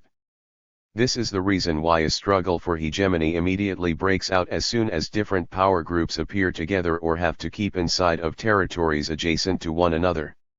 Once a state has attained the strength which permits it to make decisive use of its power, it will not rest satisfied until it has achieved dominance over all neighboring states and has subjected them to its will. While not yet strong enough for this, it is willing to compromise, but as soon as it feels itself powerful it will not hesitate to use any means to extend its rule, for the will to power follows its own laws, which it may mask but can never deny. The desire to bring everything under one rule, to unite mechanically and to subject to its will every social activity, is fundamental in every power. It does not matter whether we are dealing with the person of the absolute monarch of former times, the national unity of a constitutionally elected representative government, or the centralistic aims of a party which has made the conquest of power its slogan. The fundamental principle of basing every social activity upon a definite norm which is not subject to change is the indispensable preliminary assumption of every will to power. Hence the urge for outward symbols presenting the illusion of a palpable unity in the expression of power, in whose mystical greatness the silent reverence of the faithful subject can take root. This was clearly recognized by de Maistre when he said, "Without the Pope, no sovereignty; without sovereignty, no unity; without unity, no authority; without authority, no faith." Yes, without authority, no faith, no feeling in man of dependence on a higher power; in short, no religion. And faith grows in proportion to the extent of its sphere of influence, to the scope of its authority. The possessors of power are always animated by the desire to extend their influence and, if they are not in a position to do so, to give their faithful subjects at least the illusion of the boundlessness of this influence, and thus to strengthen their faith. The fantastic titles of Oriental despots serve as examples. Where the opportunity offers, the possessors of power are not content with vainglorious titles; they seek rather by every device of diplomatic cunning and brute force to extend their sphere of power at the cost of other power groups. Even in the smallest power units there slumbers like a hidden spark the will to world dominion; even though it can awaken to a devouring flame only under specially favorable circumstances, it always remains alive, if only as a secret wish concept. There is deep meaning in the description which Rabelais gives us in his Gargantua of the petty king, Picrochole, whom the mild, yielding disposition of his neighbor, Grandgousier, made so cocky, that, deluded by the crazy advice of his counselors, he already imagined himself a new Alexander. While the possessor of power sees a territory not yet subject to his will, he will never rest content, for the will to power is an insatiable desire which grows and gains strength with every success. The story of the mourning Alexander, who burst into tears because there were no longer any worlds for him to conquer, has a symbolic meaning. It shows us most clearly the real essence of all struggles for power. The dream of the erection of a world empire is not solely a phenomenon of ancient history. It is the logical result of all power activity and not confined to any definite period. Since Caesarism penetrated into Europe, the vision of world dominion has never disappeared from the political horizon, although it has undergone many changes through the appearance of new social conditions. All the great attempts to achieve universal dominion, like the gradual evolution of the papacy, the formation of the empire of Charlemagne, the two aims which furnished the basis of the contest between the imperial and papal powers, the creation of the great European dynasties and the contest which later nationalist states waged for the hegemony in the world, have always taken place according to the Roman model. And everywhere the unification of political and social power factors occurred according to the same scheme, characteristic of the manner of genesis of all power. Christianity had begun as a revolutionary mass movement, and with its doctrine of the equality of men before the sight of God it had undermined the foundation of the Roman state. Hence, the cruel persecution of its followers. It was the opposition to the state which resulted from Christian doctrines that the state strove to suppress. Even after Constantine had elevated Christianity to a state religion, its original aims persisted for a long time among the Chiliasts and Manichaeans, though these were unable to exert a determining influence on the further development of Christianity. Even as early as the 3rd century, Christianity had fully adapted itself to existing conditions. The spirit of theology had been victorious over the vital aspirations of the masses. The movement had come into closer touch with the state which it had once denounced as the realm of Satan, and under its influence had acquired an ambition for political power. Thus, from the Christian congregation there evolved J. Carachawij which faithfully guarded the power ideas of the Caesars when the Roman Empire fell to ruin in the storms of the great migration of peoples. The seat of the Bishop of Rome in the very heart of the world empire gave him from the very beginning a position of dominant power over all other Christian congregations. For Rome remained, even after the decline of the empire, the heart of the world, its center, in which the legacy of 10 to 15 cultures remained alive and held the world under its spell. From here, too, reins were put upon the young, still unused powers of the northern barbarians under whose impetuous assaults the empire of the Caesars had broken down. The teachings of Christianity, even though already degenerated, tamed their savage mood, put fetters on their will and revealed to their leaders new methods, which opened unexpected vistas to their ambitions. With clever calculation the developing papacy harnessed the still unused energies of the barbarian and made them serve its ends. With their help it laid the foundation of a new world power, which was for many centuries to give to the lives of the peoples of Europe a definite direction. When Augustine was getting ready to set forth his ideas in his City of God, Christianity had already undergone a complete inner transformation. From an anti-state movement it had become a state-affirming religion which had absorbed a number of alien elements.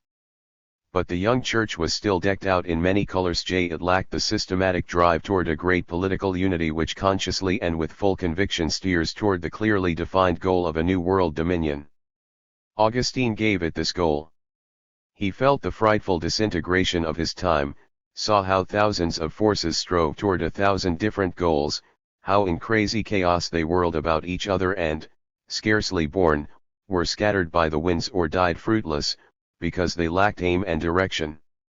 After manifold struggles he came to the conclusion that men lacked a unified power which should put an end to discord and collect the scattered forces for the service of a higher purpose. Augustine's City of God has nothing in common with the original teachings Otxhnstianity.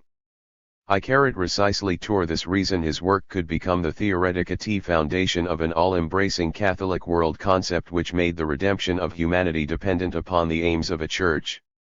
Augustine knew that the overlordship of the church had to be deeply rooted in the faith of men if it was to have permanence. He strove to give this faith a basis which could not be shaken by any acuteness of intellect. Hence, he became the real founder of that theological theory of history which attributes every event among the peoples of the earth to the will of God, on which man can have no influence. During the 1st century Christianity had declared war against the fundamental ideas of the Roman state and all its institutions, and had consequently brought upon itself all the persecutions of that state. But Augustine maintained that it was not bound to oppose the evils of the world, since all earthly things are transitory, and true peace has its abode only in heaven. Consequently, the true believer must not condemn war but must look upon it as a necessary evil, as a punishment which God has imposed upon men. For war is, like pestilence and famine and all other evils, only a visitation of God for the chastisement of men for their betterment, and to prepare them for salvation. But to make the divine government comprehensible to men there is needed a visible power, through which God may manifest his holy will and guide sinners on the right road. No temporal power is fitted for this task, for the kingdom of the world is the kingdom of Satan, which must be overcome in order that men may achieve redemption. Only to the una sancta ecclesia, the one holy church, is this task reserved and assigned by God himself. The church is the only true representative of the divine will on earth, the guiding hand of providence, which alone does what is right, because illumined by the divine Spirit. According to Augustine, all human events take place in 6 great epochs, the last of which began with the birth of Christ. Consequently, men must recognize that the end of the world is immediately at hand. Hence, the establishment of God's kingdom on earth is most imperatively demanded in order to save souls from damnation and prepare men for the heavenly Jerusalem. But since the Church is the sole proclaimer of God's will, her character must needs be intolerant, for man himself cannot know what is good and what is evil. She cannot make the slightest concession to the mind's logic, for all knowledge is vanity and the wisdom of man cannot prevail before God. Thus, faith is not a means to an end, but an end in itself. One must believe for the sake of belief and must not permit oneself to be diverted from the right path by the illusions of reason, for the saying attributed to Tertullian, credo quia absurdum est, I believe it because it is absurd, is correct, and it alone can free man from the talons of Satan. Augustine's views concerning the world dominated Christianity for centuries. Through the whole of the Middle Ages only Aristotle enjoyed a comparable authority. Augustine bestowed on men the belief in an inevitable fate and welded this belief to the struggle for political unification of the Church, which felt itself called pp to restore lost world dominion o titloman Caesarism and to make it subservient to a far higher purpose. The bishops of Rome now had a goal which gave their ambition wide scope. But before this goal could be attained and the Church converted into a powerful tool for a political purpose, the leaders of the other Christian congregations had to be made amenable to this purpose. Until this could be accomplished, the world dominion of the papacy remained a dream. The Church had first to be internally united before she could think to impose her will on the holders of temporal power. This was no easy task, for the Christian congregations remained for a long time merely loose groups which elected their own priests and leaders and could at any time depose them if they did not prove fit for their office. Furthermore, every congregation had the same right as all the others. It managed its own affairs and was undisputed master in its own house. Questions which transcended the authority of the local groups were adjusted by district synods or church conventions freely elected by the congregations. In matters of faith, however, only the ecumenical council, the general church convention, could make decisions. The original church organization was therefore fairly democratic, and in this form was much too loose to serve the papacy as a foundation for its political purposes. The bishops of the larger congregations did, however, gradually achieve greater dignity because of their wider circles of influence. Thus the Convention o Nicaea granted them a certain monitorship over the smaller congregations by making them metropolitans and archbishops. But the rights of the Metropolitan of Rome extended no further than that of any of his brothers. He had no opportunity to mix in their affairs, and his dignity was sometimes overshadowed by the influence of the Metropolitan of Constantinople. The tasks of the bishops of Rome were therefore beset with great difficulties, to which not all of them were equal, and centuries had to pass before they could establish their influence over the majority of the clergy. This was all the more difficult as the bishops of the various countries were frequently wholly dependent on the holders of temporal power for their authority and right of maintenance. However, the bishops of Rome pursued their aim with clever calculation and persistent effort, nor were they at all fastidious in their choice of means as long as these promised results. How unconcernedly the occupants of the Roman chair steered toward their goal is proved by the clever use they knew how to make of the notorious Ceridorian decretals which the well-known historian, Ranke, has described as a quite conscious, very well conceived, but patent forgery, a judgment which is hardly disputed anywhere today. However, before the possibility of the forgery of these documents was admitted, they had already achieved their purpose. On their authority the Pope was confirmed as the Viceroy of God on earth, to whom Peter had intrusted the keys of heaven. The whole of the clergy was subjected to his will. He was conceded the right to call general councils whose conclusions he could accept or reject according to his own judgment. Most important of all, these forged Isidorian decretals declared that in all disputes between the temporal states and the clergy the decision was to lie in the last instance with the Pope. Thereby the cleric was to be withdrawn entirely from the jurisdiction of the temporal power, so that he might be bound more firmly to the papal chair. Attempts of this kind had already been made. Thus, the Roman bishop, Symmachus, 498–514, had declared that the Bishop of Rome was not responsible to any judge but God. And 20 years before the appearance of the Isidorian decretals the Council of Paris, 829, declared that the king was subject to the church and the power of the priests stood above every worldly power. These forged decretals could, therefore, only have the purpose of giving to the claims of the church the stamp of legality. With Gregory VII, 1073–85, begins the real hegemony of the papacy, the era of the church triumphant. He was the first who quite publicly and without any limitations asserted the prerogative of the church over every worldly power, and even before his ascent of the papal throne he had worked with iron persistency toward this goal. Above all, he introduced fundamental changes into the church itself to make it a more serviceable tool for his purposes. His implacable severity brought it about that priestly sebequage which had often been proposed but never carried out, was now imposed effectively. In this manner he created for himself an international army which was not bound by any intimate worldly ties and whose least member felt himself a representative of the papal will. His well-known saying that the church jaculagivolirigate self servitude to temporal power until the priest was freed from woman clearly indicates the goal he sought by this reform. Gregory was a cunning and most astute politician, fully convinced of the justice of his claims. In his letters to Bishop Hermann of Metz he develops his concept with complete clarity, supporting it principally by the City of God of Augustine. Starting with the assumption that the Church was instituted by God himself, he concludes that in every one of his decisions the will of God is revealed and that the Pope, as God's viceroy on earth, is the proclaimer of this divine will. Consequently any disobedience of him is disobedience to God. Every temporal power is but the weak work of men, as is at once apparent from the fact that the state has abolished equality among men and that its origin can be traced only to brutal force and injustice.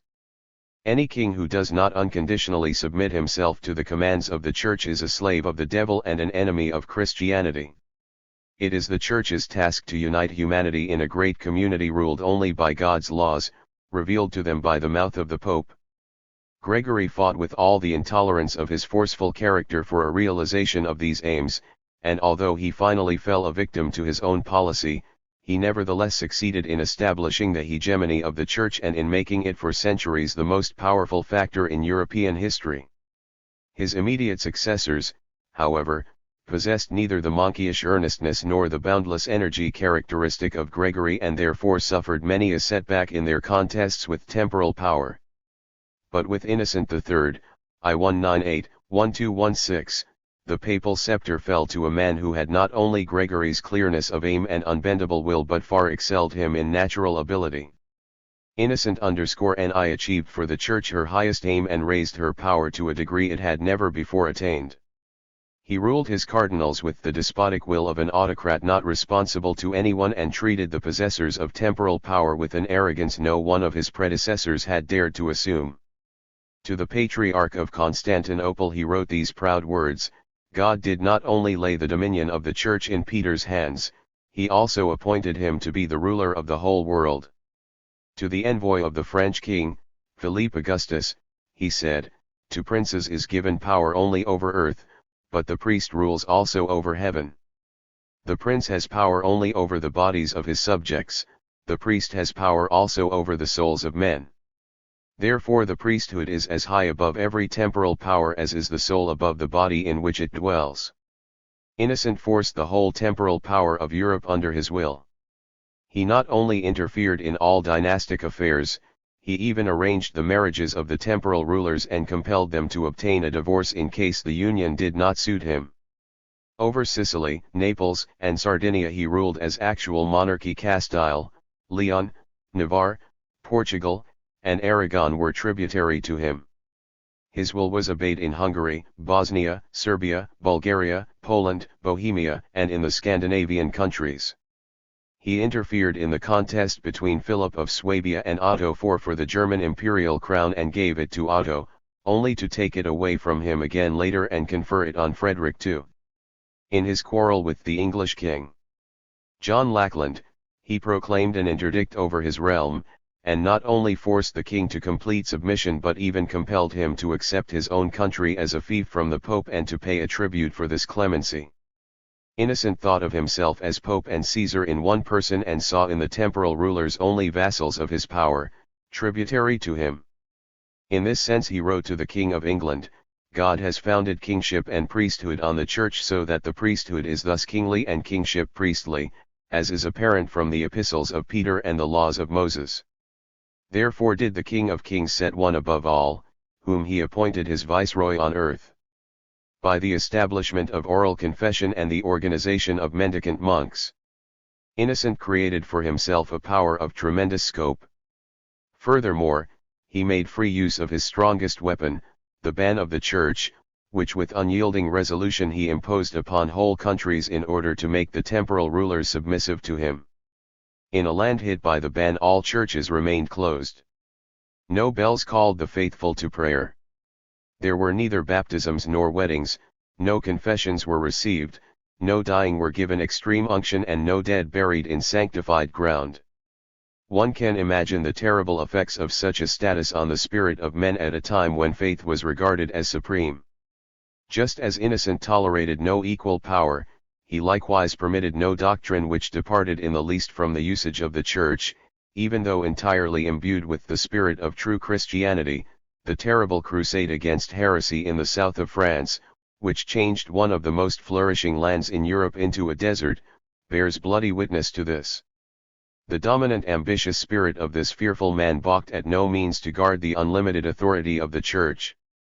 However, he also was but the slave of a fixed idea which kept his spirit prisoner and estranged it from all human consideration. His power obsession made him lonely and miserable. It became his personal evil genius, as it does with most of those who pursue the same end. Thus he spoke once concerning himself, I have no leisure to pursue other worldly things. I can scarcely find time to breathe. Truly, so completely must I live for others that I have become a stranger to myself. It is the secret curse of every power that it becomes fatal, not only to its victims but to its possessors.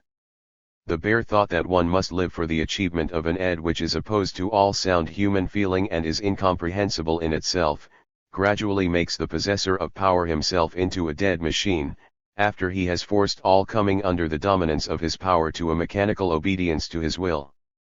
There is something puppet-like in the nature of every power, arising from its own illusions, which coerces everything coming into contact with it into fixed form. And all these forms continue to live in tradition even after the last spark of life has died in them, and lie like an incubus on the spirit which submits to their influence. This, to their sorrow, the Germanic and after them the Slavic tribes, the people who had remained longest immune to the pernicious influence of Roman Caesarism, had to learn. Even after the Romans had subjugated the German lands from the Rhine to the Elbe, their influence was confined almost entirely to the western territory. The inhospitality of the country, covered with enormous forests and swamps, never gave them an opportunity to confirm their dominion. When by a confederation of German tribes the Roman army was almost completely annihilated in the Teutoburger forest and most of the strongholds of the foreign invaders were destroyed, Roman rule over Germany was as good as broken. Even the 3 campaigns Germanicus waged against the rebellious tribes could not change the situation. But there had arisen for the Germans, through Roman influence, a much more dangerous enemy in their own camp, to which their leaders especially soon surrendered. The German Carrot tribes whose habitat for a long time extended from the Danube to the Baltic and from the Rhine to the Elbe enjoyed a rather far-reaching independence. Most of the tribes were already permanently settled when they came in contact with the Romans. Only the eastern part of the country was still semi-nomadic. From Roman records and later sources it is apparent that the social organization of the Germans was still very primitive.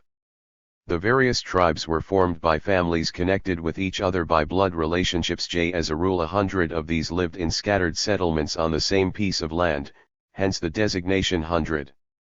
10 to 20 such hundreds formed a tribe, whose territory was designated as a count y, Gau. By the union of relate tribes arose a people. The hundreds divided the land among themselves, and in such a manner that periodic repartitions were necessary. From this it is apparent that for a long time private ownership of land did not exist among them, and that private property was limited to weapons and homemade tools and other objects of daily use. The tilling of the soil was done mainly by women and slaves. A part of the men frequently went on war and booty raids while the other part took its turn at staying home and maintained justice and right dealing. All important questions were considered at general assemblies, or folk things, and there decided. At these assemblies all freemen fit to bear arms participated.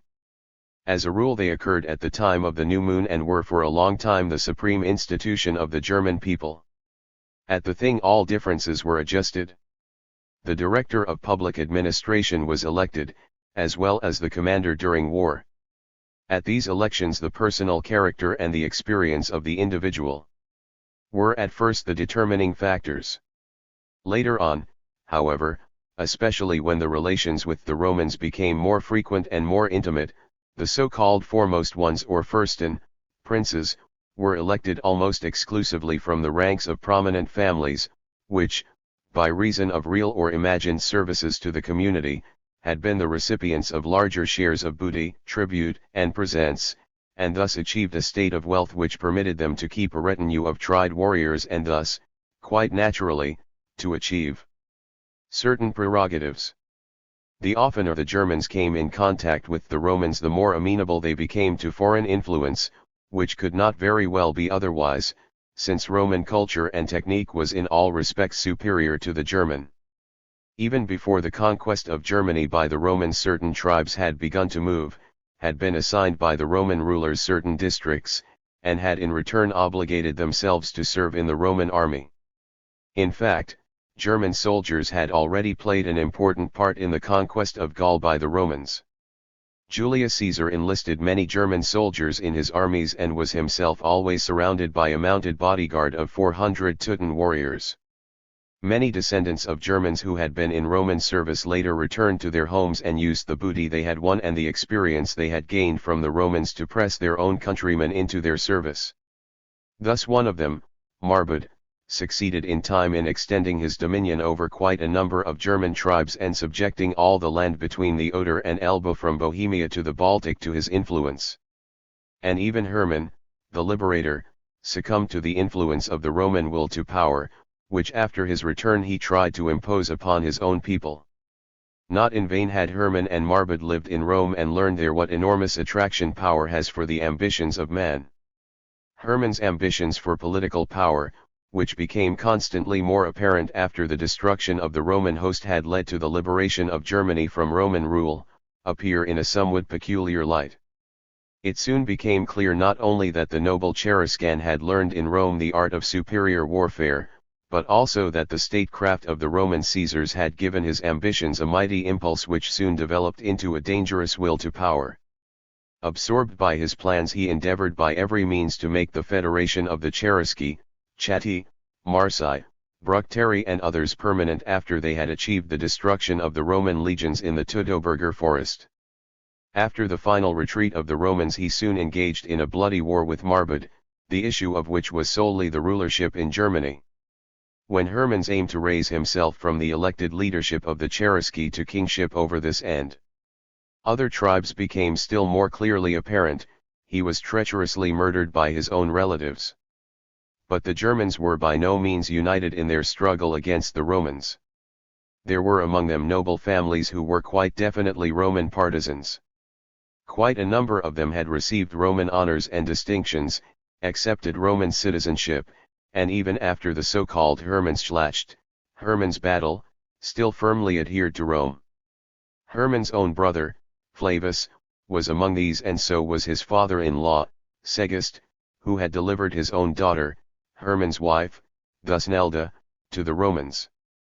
From this side the Roman viceroy, Varus, had been warned of the conspiracy hatched against him, but his confidence in Hermann, who because of his reliability had been made a Roman knight, was so unbounded that he spurned all warnings and blindly went into the trap which Hermann had set for him.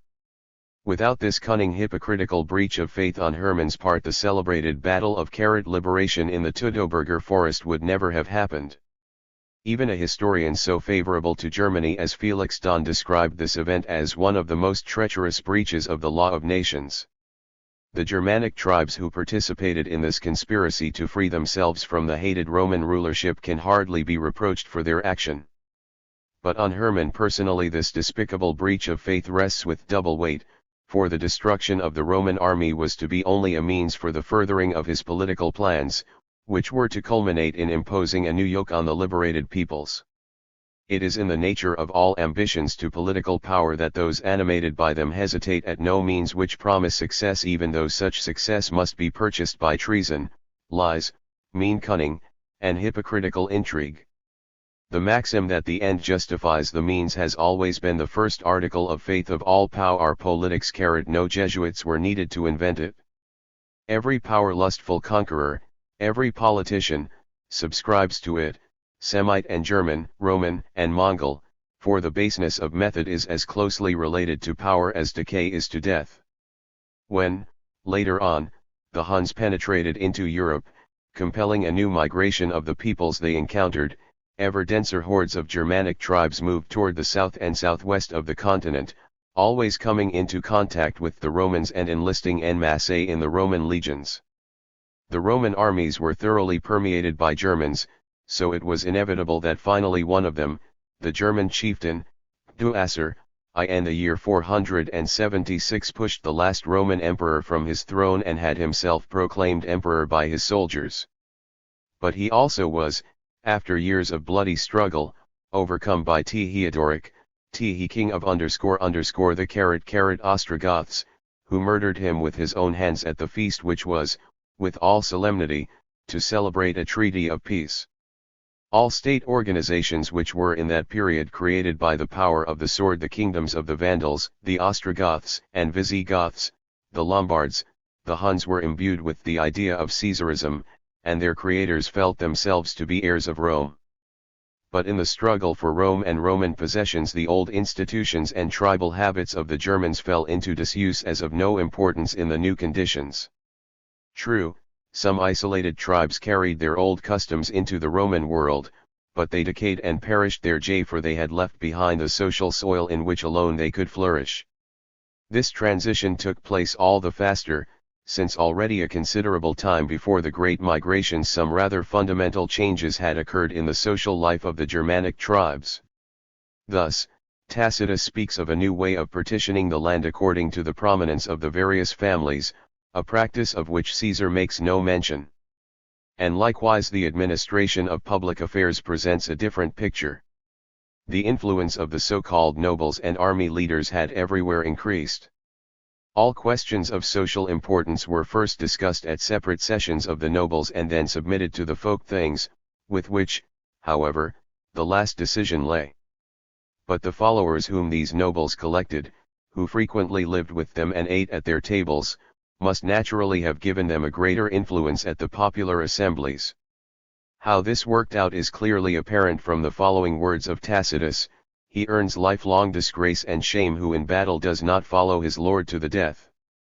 To defend him, to protect him, even to credit him with his own heroic deeds, is the warrior's supreme duty. The prince jides for victory, the vassals jide for their lord. The constant contact with the Roman world naturally could but react on the social forms of the Germanic peoples. Especially among the nobles it awakened a lust for power which gradually led to readjustments of the conditions of social life.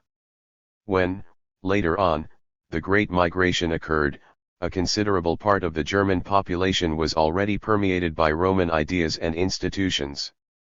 The new state organizations resulting from the great migrations of the tribes and peoples necessarily hastened the internal decay of the old institutions.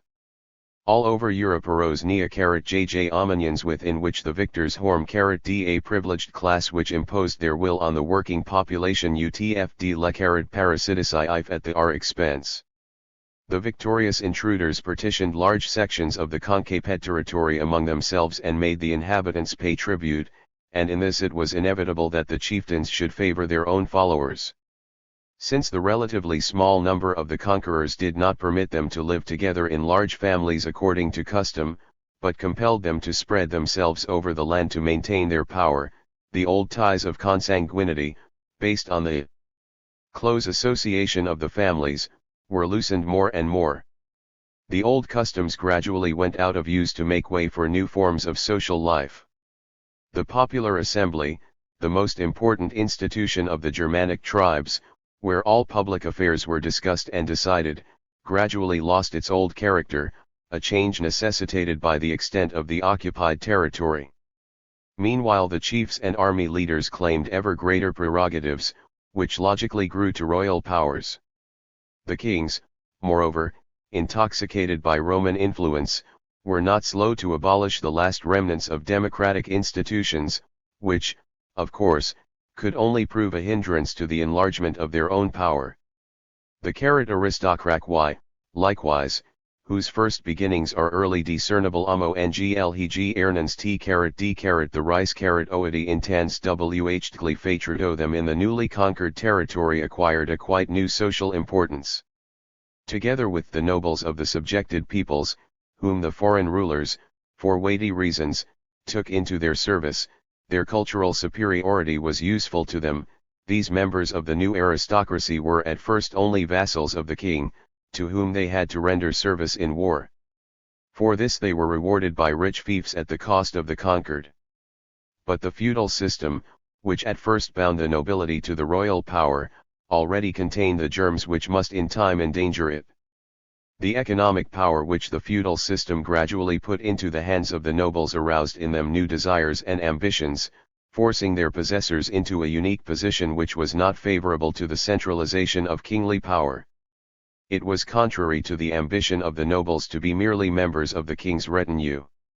The part of the grand seigneur who ruled unhindered on his own possessions without having to obey mandates of a higher power, suited them much better and, most important, it opened for them wider fields for the extension of their own power. For in them also the will to power was active, urging them to throw their economic strength into the balance to check the increasing power of the kings. As a matter of fact, the feudal lords, who in time grew into lesser or greater princes, succeeded for a long time in keeping the king compliant to their will. Thus arose in Europe a new order of parasites who no longer had any close relationship with the people, the foreign intruders being not even connected with the subject peoples by ties of blood. From war and conquest new system of human slavery which for centuries left Printo and the agrarian sections of the coup and try. By the insatiable greed the noble landlords the peasants were plunged ever deeper into misery and were robbed of the last liberties they had retained from former times. They were hardly regarded any longer as human beings. But the dominion over foreign people worked destructively not only on the subject part of the population, it undermined the internal relationship among the conquerors themselves and destroyed their old traditions. The force which had at first only been exerted against the subjugated peoples was gradually extended to the poorer sections of their own tribes until these, too, sank into the quagmire of serfdom. Thus the will to power smothered with implacable consistency the will to freedom and independence which was once so deeply rooted among the German tribes.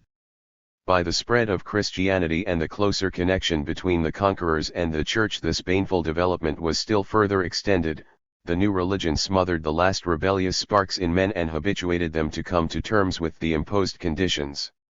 Just as the will to power under the Roman Caesars had robbed the whole world of its humanity and had plunged it into the hell of slavery, so it later destroyed the free social institutions of the barbarians and thrust them into the misery of serfdom. Among the newly founded realms which arose in various parts of Europe, that of the Franks achieved the greatest importance. After the Merovingian Clovis, king of the Salic Franks, in the year 486 had inflicted on the Roman viceroy, Sigarius, a decisive defeat, he seized the whole of Gaul without encountering any opposition worth mentioning. As with all others obsessed by the desire for power, Clovis' appetite grew by what it fed on. Not only did he endeavor to secure his internal power, he also embraced every opportunity to extend his frontiers. 10 years after his victory over the Romans he defeated the army of the Alemanni at Zülpich and united their lands with his realm. At that time he also accepted Christianity, not from any inner conviction but simply from political consideration. In this manner arose in Europe a temporal power of a new kind.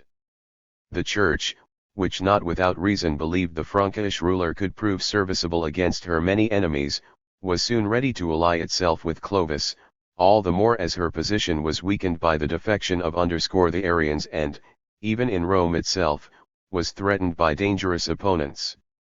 Clovis, one of the crudest and most faithless fellows who ever sat upon a throne, soon realized that such an alliance could not help but further the plan he was ambitiously pursuing with all the guile of his treacherous character. So he had himself baptized at Reims and was designated by the local bishop as the most Christian of kings, which, however, did not prevent him from pursuing his ends by most unchristian means. The Church, moreover, countenanced his bloody crimes, for it could not object to them if it wished to make Clovis useful to its power. Later, however, when the successors of Clovis led in reality but a shadow existence and the rulership of the state was almost completely in the hands of the so-called mayors of the palace whose tenure became hereditary under Pepin of Herstal, the Pope conspired with Pepin's grandson, Pepin the Short, and advised him to make himself king. Pepin then put the last of the Merovingian kings into a cloister and thus became the founder of a new dynasty of the Frankish kingdom carried under his son, Charlemagne. The alliance between the Pope and the Frankish royal house recited its highest effectiveness and secured to the Frankish rule the hegemony of Europe. Thereupon the idea of a universal European monarchy, the achievement of which had been the main object of Charlemagne's life, again assumed definite shape. The Church, moreover, which pursued a similar end, could only welcome such an ally. Each had need of the other to complete its plans for political power. The Church needed the sword of the temporal ruler to guard it against its enemies, hence it became the Church's highest aim to direct the sword according to its will and by the help of the sword to extend its dominion. Charlemagne, moreover, could not dispense with the Poundherrsch, since it gave his rule the needed inner religious cohesion, being the only power which had preserved the spiritual and cultural heritage of the Roman world. In the Church was embodied the whole culture of the age. It had in its ranks scholars, philosophers, historians, and politicians, and its monasteries were for a long time the only spots where art and industry could flourish and where human wisdom could find an abiding place. Hence the Church was a most valuable ally for Charlemagne, creating for him the spiritual atmosphere necessary for the maintenance of his enormous realm. For this reason tried to bind the clergy to him by economic means, pelling the subjugated people to pay tithes to the Church and thus securing to its agents an abundant income. An ally like the Pope was all the more welcome to Charlemagne since the prerogative of power still remained firmly in his hands, and the Pope was wise enough to play for a time the part of a vassal to the Frankish ruler. When the Pope was hard beset by the Lombard king, Desiderius, Charlemagne hastened to his aid with an army and put an end to the dominion of the Lombards in northern Italy. For this the Church displayed her gratitude when on Christmas Day of the year 800 in St. Peter's Cathedral Leo III placed the imperial ciron on the head of the kneeling Charlemagne and proclaimed him Roman Emperor of the Frankish nation. This act was meant to demonstrate to humanity that from now on the Christian world of the Occident was to be under the direction of a temporal and a spiritual ruler, designated by God to guard the physical and spiritual welfare of the Christian people. Thus Pope and Emperor, with separate roles, became symbols of a new concept of world power, which in its practical effects was to prevent peace in Europe for centuries. While it is readily understandable that the same will, fed by Roman traditions, had to bring the church and monarchy together. It was likewise inevitable that an honorable separation of the parts played by each could not endure. It lies in the nature of every will to power that it will tolerate an equally privileged power only so long as it can use it for its purposes, or does not yet feel itself strong enough to engage in a fight for dominance. While church and empire had to establish their power together, and were consequently largely dependent on each other, their union would remain intact, at least outwardly. But it was inevitable that as soon as one or the other of these powers was strong enough to stand on its own feet, the struggle for predominance would break out between them and be carried implacably to the end. That the Church finally proved victor in this fight was only to be expected in view of the circumstances. Its spiritual superiority, resting on an older and, above all, a much higher culture, to which the barbarians had to be painfully habituated, assured it a mighty advantage.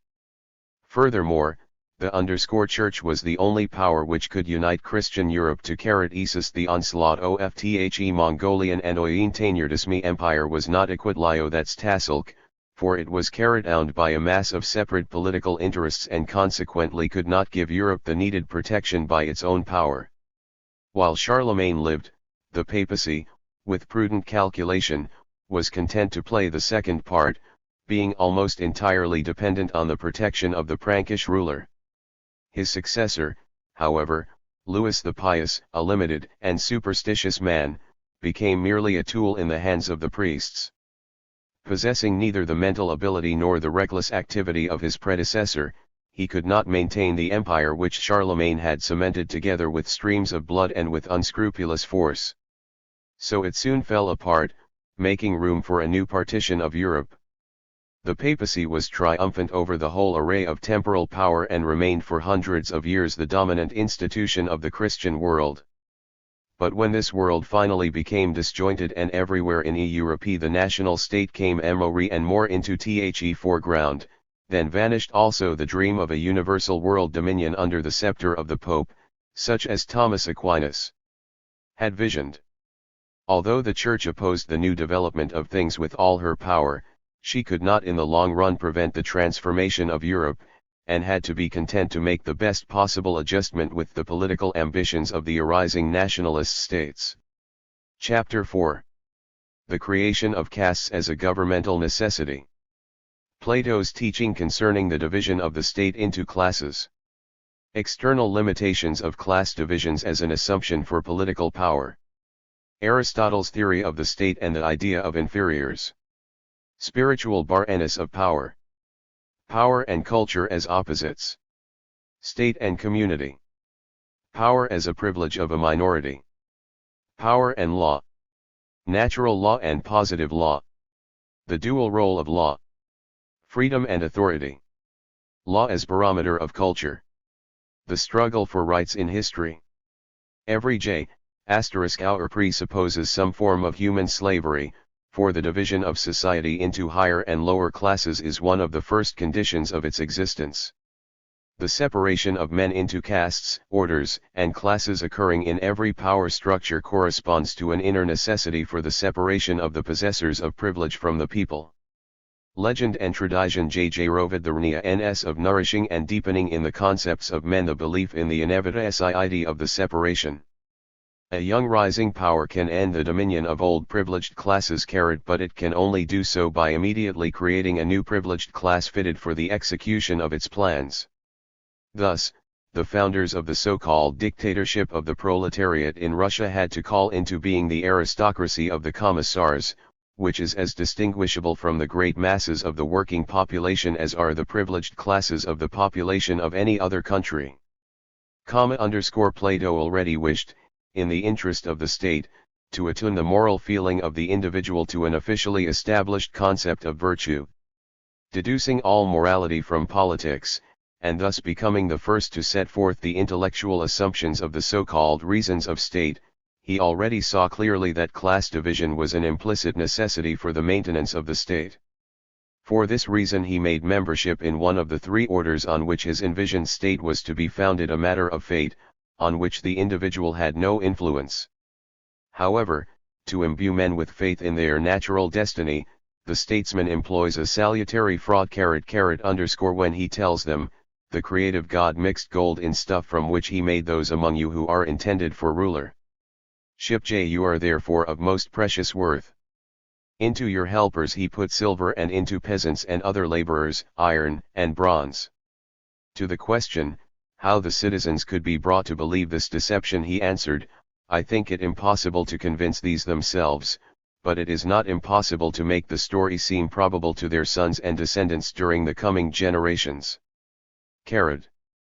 Here we find man's destiny determined by a mixture of abilities and characteristics received from God, which determines whether he shall be master or servant during his life. To plant deeper in the imagination of men this belief in an inevitable fate and to give it the mystic sanctity of a religious conviction has up to now been the chief aim of every power policy. Just as the state is always trying within its borders to abolish equality of social position among its subjects and to perpetuate the separation by differences of caste and class, so externally, too, it must take care to keep itself distinct from all other governmental organizations and to instill into its citizens faith belief in their national superiority over all other peoples. Plato, the only one among the Greek thinkers in whom the idea of national unity of all Hellenic peoples is at all clearly apparent, felt himself exclusively a Greek and looked down with unconcealed contempt upon the barbarians. The idea that these could be considered equal to the Hellenes, or could even approximate them, seemed to him as presumptuous as it was incomprehensible. This is the reason why in his ideal state all heavy and degrading work was to be done by foreigners and slaves.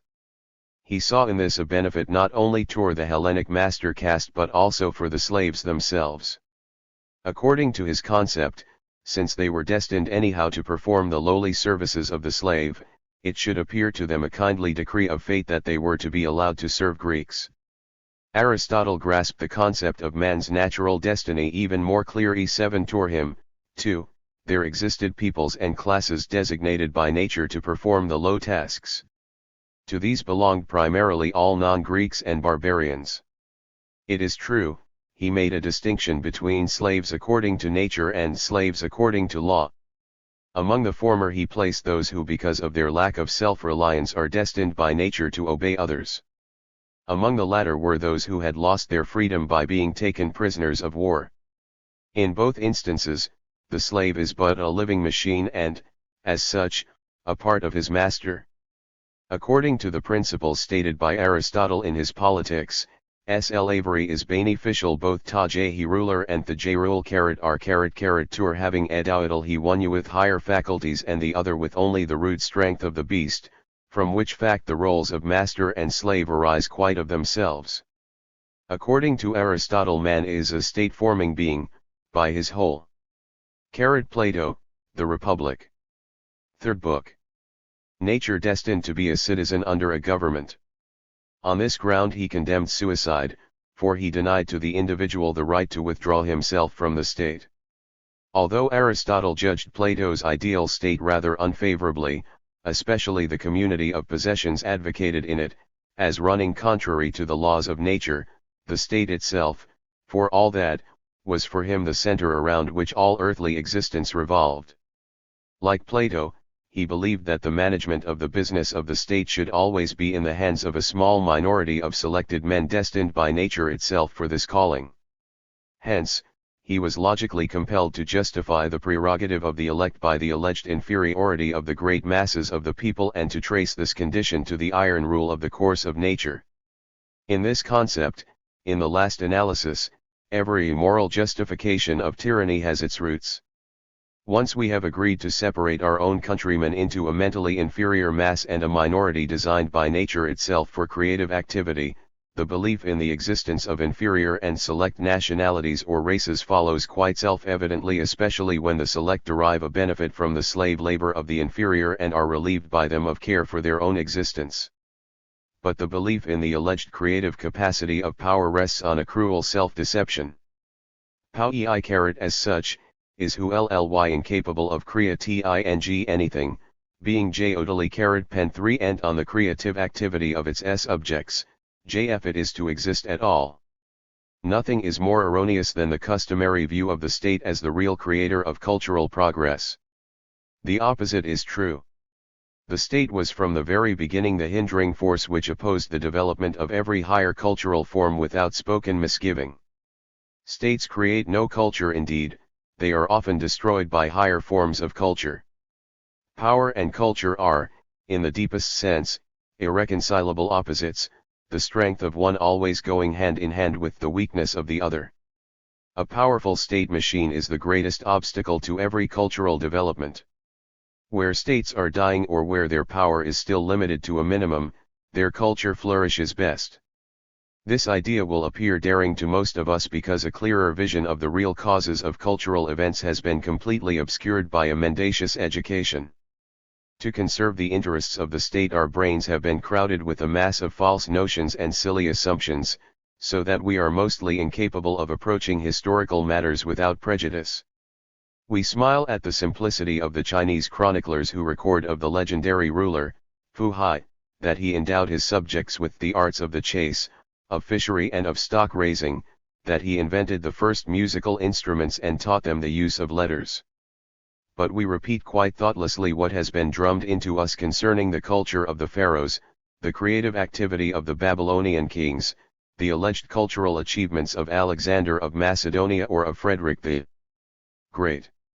We do not even suspect that it is all foul witchcraft, lying humbug without a glimmer of truth in it, which has been repeated so often that for most of us it has become a clear certainty. Culture is not created by command. It creates itself, arising spontaneously from the necessities of men and their social cooperative activity. No ruler could ever command men to fashion the first tools, first use fire, invent the telescope and the steam engine, or compose the Iliad. Cultural values do not arise by direction of higher authorities. They cannot be compelled by dictates nor called into life by the resolution of legislative assemblies. Neither in Egypt nor in Babylon, nor in any other land was culture created by the heads of systems of political power. They merely appropriated an already existing and developed culture and made it subservient to their special political purposes. But thereby they put the axe to the root of all future cultural progress, for in the same degree as political power became confirmed, and subjected all social life to its influence, occurred the inner atrophy of the old forms of culture, until within their former field of action no fresh growth could start. Political power always strives for uniformity. In its stupid desire to order and control all social events according to a definite principle, it is always eager to reduce all human activity to a single pattern. Thereby it comes into irreconcilable opposition with the creative forces of all higher culture, which is ever on the lookout for new forms and new organizations and consequently as definitely dependent on variety and universality in human undertakings as is political power on fixed forms and patterns. Between the struggles for political and economic power of the privileged minorities in society and the cultural activities of the people there always exists an inner conflict. They are efforts in opposite directions which will never voluntarily unite and can only be given a deceptive appearance of harmony by external compulsion and spiritual oppression. The Chinese sage Lao Tse had in mind this opposition when he said, "Experience teaches that none can guide the community is collaboration of forces. As such, thought shows, it cannot be led by the strength of one man. To order it is to set it in disorder, to fix it is to unsettle it. For the conduct of the individual changes. Here goes forward, there draws back. Here shows warmth, there reveals cold. Here exerts strength, there displays weakness. Here stirs passion, there brings peace. And so. The perfected one shuns desire for power, shuns the lure of power, shuns the glamour of power. Itscha also had a profound conception of this truth, although his inner deep harmony and his constant oscillation between outlived authoritarian concepts and truly libertarian ideas all his life prevented him from drawing the natural deductions from it. Nevertheless, what he has written about the decline of culture in Germany is of the most impressive significance and finds its confirmation in the decline of culture of every sort. No one can finally spend more than he has. That holds good for individuals, it holds good for peoples. If one spends oneself for power, for in politics, for husbandry, for commerce, parliamentarism, military interests, if one gives away that amount of reason, earnestness, will, self-mastery, which constitutes one's real self, for the one thing, he will not have it for the other. Culture and the state, let no one be deceived about this, rare antagonists. The culture state is merely a modern idea. The one lives on the other, the one prospers at the expense of the other. All great periods of culture are periods of political decline. Whatever is great in a cultural sense is non-political, is even anti-political. If the state does not succeed in guiding the cultural forces within its sphere of power into courses favorable to its ends, and thus exhibit the growth of higher forms, these very higher forms will sooner or later destroy the political frame which they rightly regard as a hindrance. But if the political machine is strong enough to force the cultural life for any considerable period into definite forms, then it will gradually seek out other channels, not being bound by any political limitations. Every higher form of culture, if it is not too greatly hindered in its natural development by political obstructions, strives constantly to renew its creative urge to construct. Every successful work arouses the need for greater perfection and deeper spirituality. Culture is always creative, always seeks new forms of activity. It is like the trees of the tropical jungle whose branches when they touch the earth always take new root. Power is never creative. It uses the creative force of a given culture to clothe its nakedness and to increase its dignity. Power is always a negative element in history. It decorates itself in false feathers to give its importance the appearance of creative force. Here also the words in Nietzsche's Zarathustra hit the bullseye. Wherever a people still exists, it does not understand the state but hates it like the evil eye and a sin against laws and customs. This sign I give you: every people speaks its own language of good and evil, which its neighbor does not understand. It invented its own language for laws and customs. But the state lies in all the tongues of good and evil, and whatever it says, it lies. And whatever it has stolen. Everything about it is false. It bites with false teeth, rabidly. Even its guts are false. Power always acts destructively, for its possessors are ever striving to lace all phenomena of social life into a corset of their laws to give them a definite shape. Its mental expression is dead dogma, its physical manifestation of life, brute force. This lack of intelligence in its endeavors leaves its imprint likewise on the persons of its representatives, gradually making them mentally inferior and brutal, even though they were originally excellently endowed. Nothing dulls the mind and the soul of men as does the eternal Jane monotony of Yud Gi and power is essentially routine. Since Hobbes gave to the world his work about the citizen, the ideas expressed there have never quite lost vogue. They have in the course of 3 centuries in one form or another constantly occupied the minds of men, and today dominate their thoughts more than ever. But although Hobbes, the materialist, did not base his ideas on the dogmas of the Church, this did not prevent him from appropriating as his own the fateful dictum, "Manges fundamentally wicked."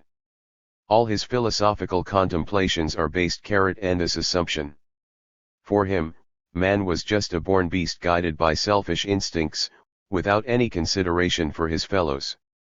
The state alone put an end to this condition of war of all against all and became a terrestrial providence whose ordering and punishing hand prevented man from sinking hopelessly into the slough of bestiality.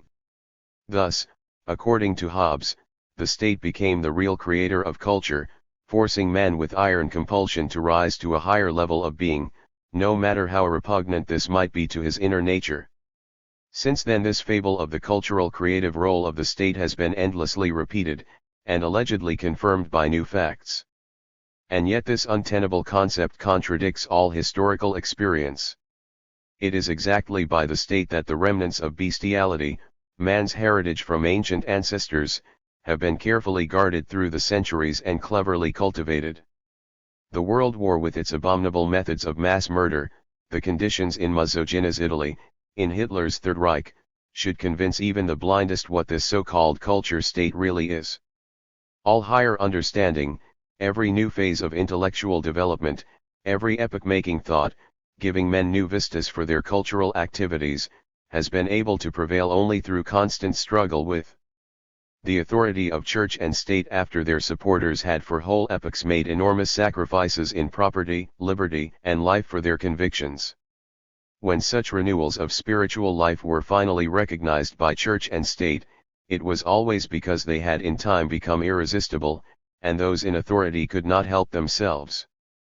But even this recognition, gained only after violent resistance, led in most cases to a planned dogmatizing of the new ideas, which under the spirit-killing guardianship of power gradually became as utterly benumbed as all previous attempts at the construction of a new intellectual outlook.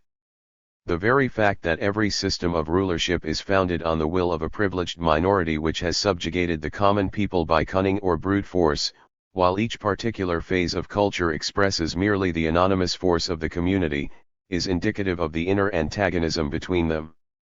Power always reverts to individuals or small groups. Individuals. Culture has its roots in he_community. Power is always the sterile element in society, denied all creative force. Culture embodies procreative will, creative urge, formative impulse, all yearning for expression. Power is comparable to hunger, the satisfaction of which keeps the individual alive up to a certain age limit. Culture, in the highest sense, is like the procreative urge, which keeps the species alive. The individual dies, but never society. States perish, cultures only change their scene of action and forms of expression. The state welcomes only those forms of cultural activity which help it to maintain its power. It persecutes with implacable hatred any activity which oversteps the limits set by it and calls its existence into question. It is, therefore, as senseless as it is mendacious to speak of a state culture, for it is precisely the state which lives in constant warfare with all higher forms of intellectual culture and always tries to avoid the creative will of culture. But although power and culture are opposite poles in history, they nevertheless have a common field of activity in the social collaboration of men, and must necessarily find a modus vivendi. The more completely man's cultural activity comes under the control of power, the more clearly we recognize the fixation of its forms, the crippling of its creative imaginative vigor and the gradual atrophy of its productive will. On the other hand, the more vigorously social culture breaks through the limitations set by political power, the less is it hindered in its natural development by religious and political pressure. In this event it grows into an immediate danger to the permanence of power in general. The cultural forces of society involuntarily rebel against the coercion of institutions of political power on whose sharp corners they bark their shins. Consciously or unconsciously they try to break the rigid forms which obstruct their natural development, constantly erecting new bars before it. The possessors of power, however, must always be on the watch, lest the intellectual culture of the times stray into forbidden paths, and so perhaps disturb or even totally inhibit their political activities. From this continued struggle of two antagonistic aims, the one always representing the caste interests of the privileged minority, the other the interests of the community, a certain legal relationship gradually arises, on the basis of which the limits of influence between state and society, politics and economics, in short, between power and culture, are periodically readjusted and confirmed by constitutions. What we mean today by law and constitution is merely the intellectual precipitate of this endless struggle, and inclines in its practical effects more to one side or the other according as power or culture achieves a temporary preponderance in the life of the community. Since a state without society, politics without economics, power without culture, could not exist for a moment, and, on the other hand, culture has thus far not been able to eliminate the power principle from the communal social life of men, law becomes the buffer between the two, weakens the shock and guards society against a continuous state of catastrophe. In law it is primarily necessary to distinguish two forms, natural law and so-called positive law. A natural jaw exists where society has not yet been politically organized before the state with its caste and class system has made its appearance. In this instance, law is the result of mutual agreements between men confronting one another as free and equal, motivated by the same interests and enjoying equal dignity as human beings. Positive law first develops within the political framework of the state and concerns men who are separated from one another by reason of different economic interests and who, on the basis of social inequality, belong to various castes and classes. Positive law becomes effective on the one hand by giving the state, which everywhere in history has its roots in brute force, conquest and enslavement of the conquered, a legal character. On the other hand, by trying to achieve an adjustment between the rights, duties, and privileges of the various classes of society. However, this adjustment has permanence only as long as the mass of the conquered submits to the existing condition of the law or does not feel itself strong enough to fight against it. It changes when the demand of the people for a reformation of the laws becomes so urgent and irresistible that the ruling power, obeying necessity and not an inner impulse, has to take account of this desire if they do not wish to run the risk of being completely overthrown by a violent revolution.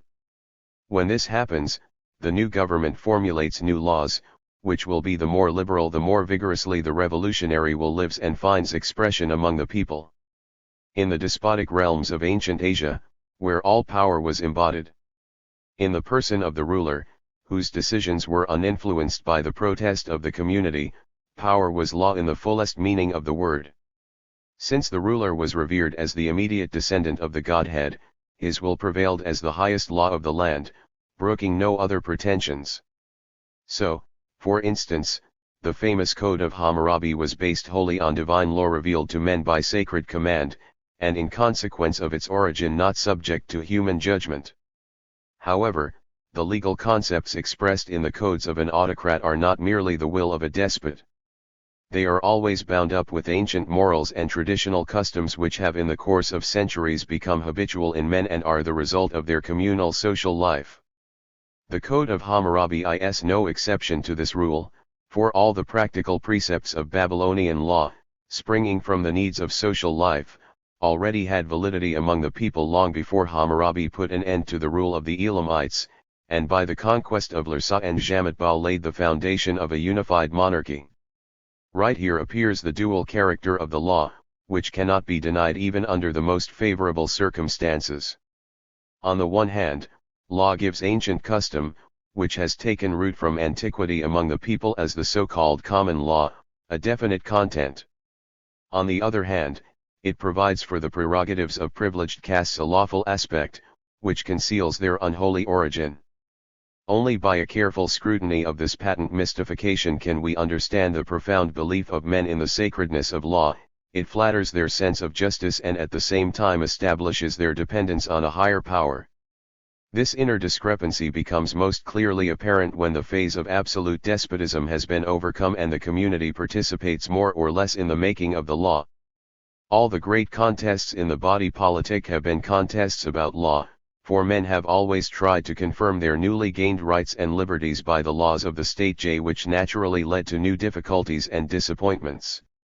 This is the reason why thus far every struggle for right has changed to a struggle for power, why the revolutionary of yesterday has become the reactionary of today, for it is not the form of power but power itself which is the root of the evil. Every power, of whatever kind, has the impulse to reduce the rights of the community to a minimum to make secure its own existence. Society, on the other hand, strives for a constant extension of its rights and liberties, which it seeks to achieve by the limitation of the functions of the state. This is especially apparent in revolutionary periods when men are filled with the longing for new forms of social culture. The contest between state and society, power and culture, is thus comparable to the motion of a pendulum which proceeds always from one of its two poles, authority slowly struggling toward the opposite pole, freedom. And just as there was once a time when might and right were one, so we are now apparently moving toward a time when every form of rulership shall vanish, law yield place to justice, liberties to freedom. Every reconstruction of the law by the incorporation of new rights and liberties or the extension of those already existing emanates from the people, never from the state. The liberties we enjoy today, in a more or less limited degree, the people owe neither to the goodwill nor the special favor of government. On the contrary, the possessors of public power have left no means untried either to prevent the establishment of new rights or to render them ineffective. Great mass movements, indeed actual revolutions, were necessary to win from the possessors of power every little concession they would never have yielded one of them voluntarily. It is, therefore, a complete misconception of historical facts that leads a high-flown radicalism to declare that political rights and liberties as laid down in the constitutions of the various states are without significance because they have been formulated and confirmed by government. It is not because the possessors of power viewed these rights sympathetically that they established them, but because they were compelled by outward pressure.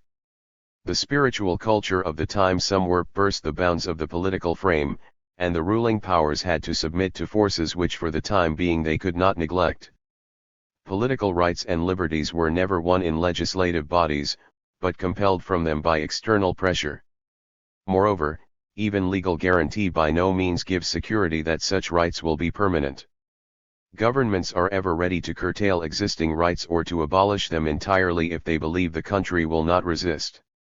It is true that attempts at curtailment have sometimes resulted disastrously for possessors of power who did not rightly estimate the strength of their opponents and did not know how to choose the proper time for action.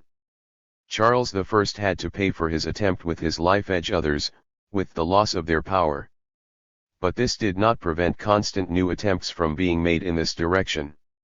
Even in those countries where certain rights like freedom of the press, of assembly, of organization, and so on, have for centuries been established among the people, the government seize every favorable opportunity to curtail these rights, or by judicial hair-splitting to give them a narrower interpretation. America and England furnish us in this respect with many examples that constitute food for reflection. Of the famous Weimar Constitution of the Germans, put out of commission on almost any rainy day, it is hardly worthwhile to speak. Rights and liberties do not persist because written down legally on a scrap of paper. They become permanent only when they have become a vital necessity for the people, have, so to speak, entered their very flesh and blood. They will be given regard only as long as this necessity survives among the people. When this is no longer true, no parliamentary opposition avails, and no appeal, however passionate, to respect the Constitution. The recent history of Europe provides striking examples. The revolt of the communities. The age of federalism. Personal freedom and social union. The community of Christendom. The decline of medieval culture. The dissolution of communal institutions. Mercantilism. The great discoveries. Decline of the papal power. The Janus head of the Renaissance. The revolt of the individual. The master man. People becomes mob. The national state. Machiavelli's Principe. National unity as a tool of temporal power. The high priests of the new state. Every political power tries to subject all groups in social life to its supervision and, where it seems advisable, totally to suppress them, for it is one of its most vital assumptions that all human relations should be regulated by the agencies of governmental power. This is the reason why every important phase in the cultural reconstruction of social life has been able to prevail only when its inner social connections were strong enough to prevent the encroachments of political power or temporarily to eliminate them. After the downfall of the Roman Empire, there arose almost everywhere in Europe barbaric states which filled the countries with murder and rapine and wrecked all the foundations of culture. That European humanity at that time was not totally submerged in the slough of utter barbarism, was owing to that powerful revolutionary movement which spread with astonishing uniformity over all parts of the continent and is known to history as the Rey-K_O_di_Corny-Exudes. Everywhere men rebelled against the tyranny of the nobles, the bishops, and governmental authority and fought with armed hands for the local independence of their communities and a readjustment of the conditions of their social life. In this manner the victorious communities won their charters and created their city constitutions, in which the new legal status found expression. But even where the communities were not strong enough to achieve full independence, they forced the ruling power to far-reaching concessions. thus evolved from the 10th JJ_ to the 5th nth century that great epoch of the free cities_ and of federalism, whereby European culture was preserved from total submersion and the political influence of the arising. 90. Royalty was for a long time confined to the non-urban country. The medieval commune was one of those constructive social systems where life in its countless forms flowed from the social periphery toward a common center and, always changing, entered into the most manifold connections, opening for man ever new outlooks for his social being. At such times the individual feels himself an independent member of society, which makes his work fruitful, gives wings to his spirit and prevents his mental stagnation. And this communal spirit, always at work in 1,000 places, which by the very fullness of its manifestations in every field of human activity shapes itself into a unified culture, has its own roots in the community and finds expression in every aspect of communal life. In such a social environment man feels free in his decisions, although intergrown in countless ways with the community. It is this very freedom of associations which gives force and character to his personality and moral content to his will. He carries the law of the association in his own breast, and hence any external compulsion appears to him senseless and incomprehensible. He feels, however, the full responsibility arising from his social relations with his fellow men, and he makes it the basis of his personal conduct. In that great period of federalism when social life was not yet fixed by abstract theory and everyone did what the necessity of the circumstances demanded of him, all countries were covered by a close net of fraternal associations, trade guilds, church parishes, county associations, city confederations, and countless other alliances arising from free agreement. As dictated by the necessities of the time, they were changed or completely reconstructed, or even disappeared, to give place to wholly new leagues without having to await the initiative of a central power which guides and directs everything from above. The medieval community was in all fields of its rich social and vital activities arranged chiefly according to social, not governmental, considerations. This is the reason why the men of today, who from the cradle to the grave are continually subjected to the ordering hand of the state, find this epoch frequently quite incomprehensible. In fact, the federalistic arrangement of society of that epoch is distinguished from the later types of organization and the centralizing tendencies arising with the development of the modern state, not only by the form of its purely technical organization, but principally by the mental attitudes of men, which found expression in social union. The old city was not only an independent political organism, it also constituted a separate economic unit, whose administration was subject to its guilds. Such an organization had necessarily to be founded on a continual adjustment of economic interests. This was in fact one of the most important characteristics of the old city culture.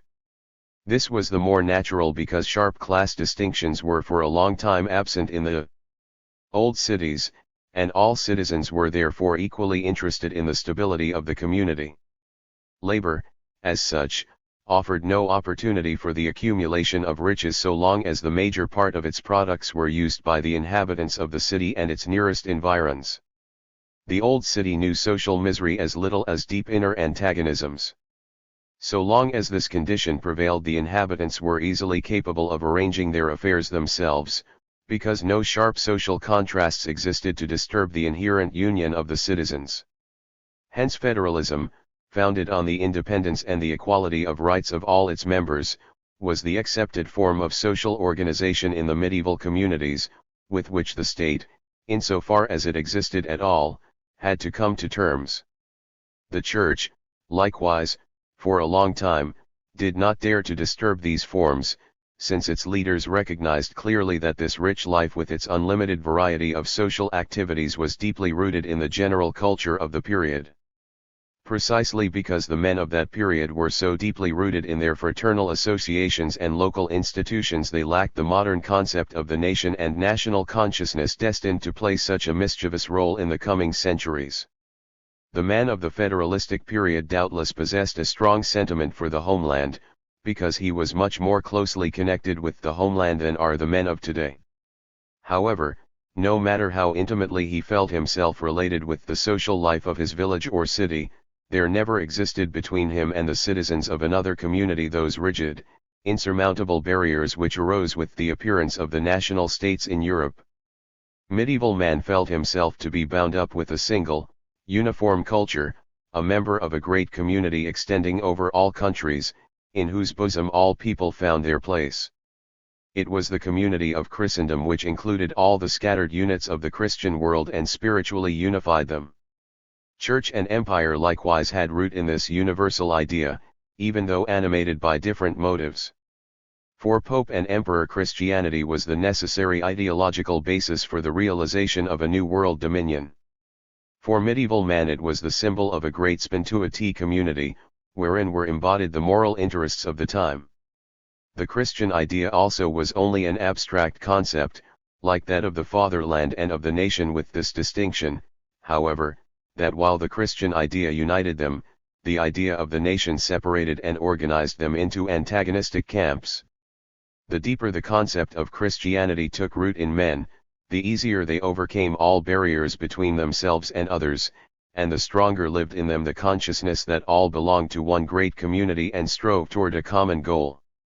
But the more the national consciousness found entrance among them, the more disruptive became the differences between them, and the more ruthlessly was everything which they had had in common pushed into the background to make room for other considerations. A number of different causes contributed to the decline of the medieval city culture.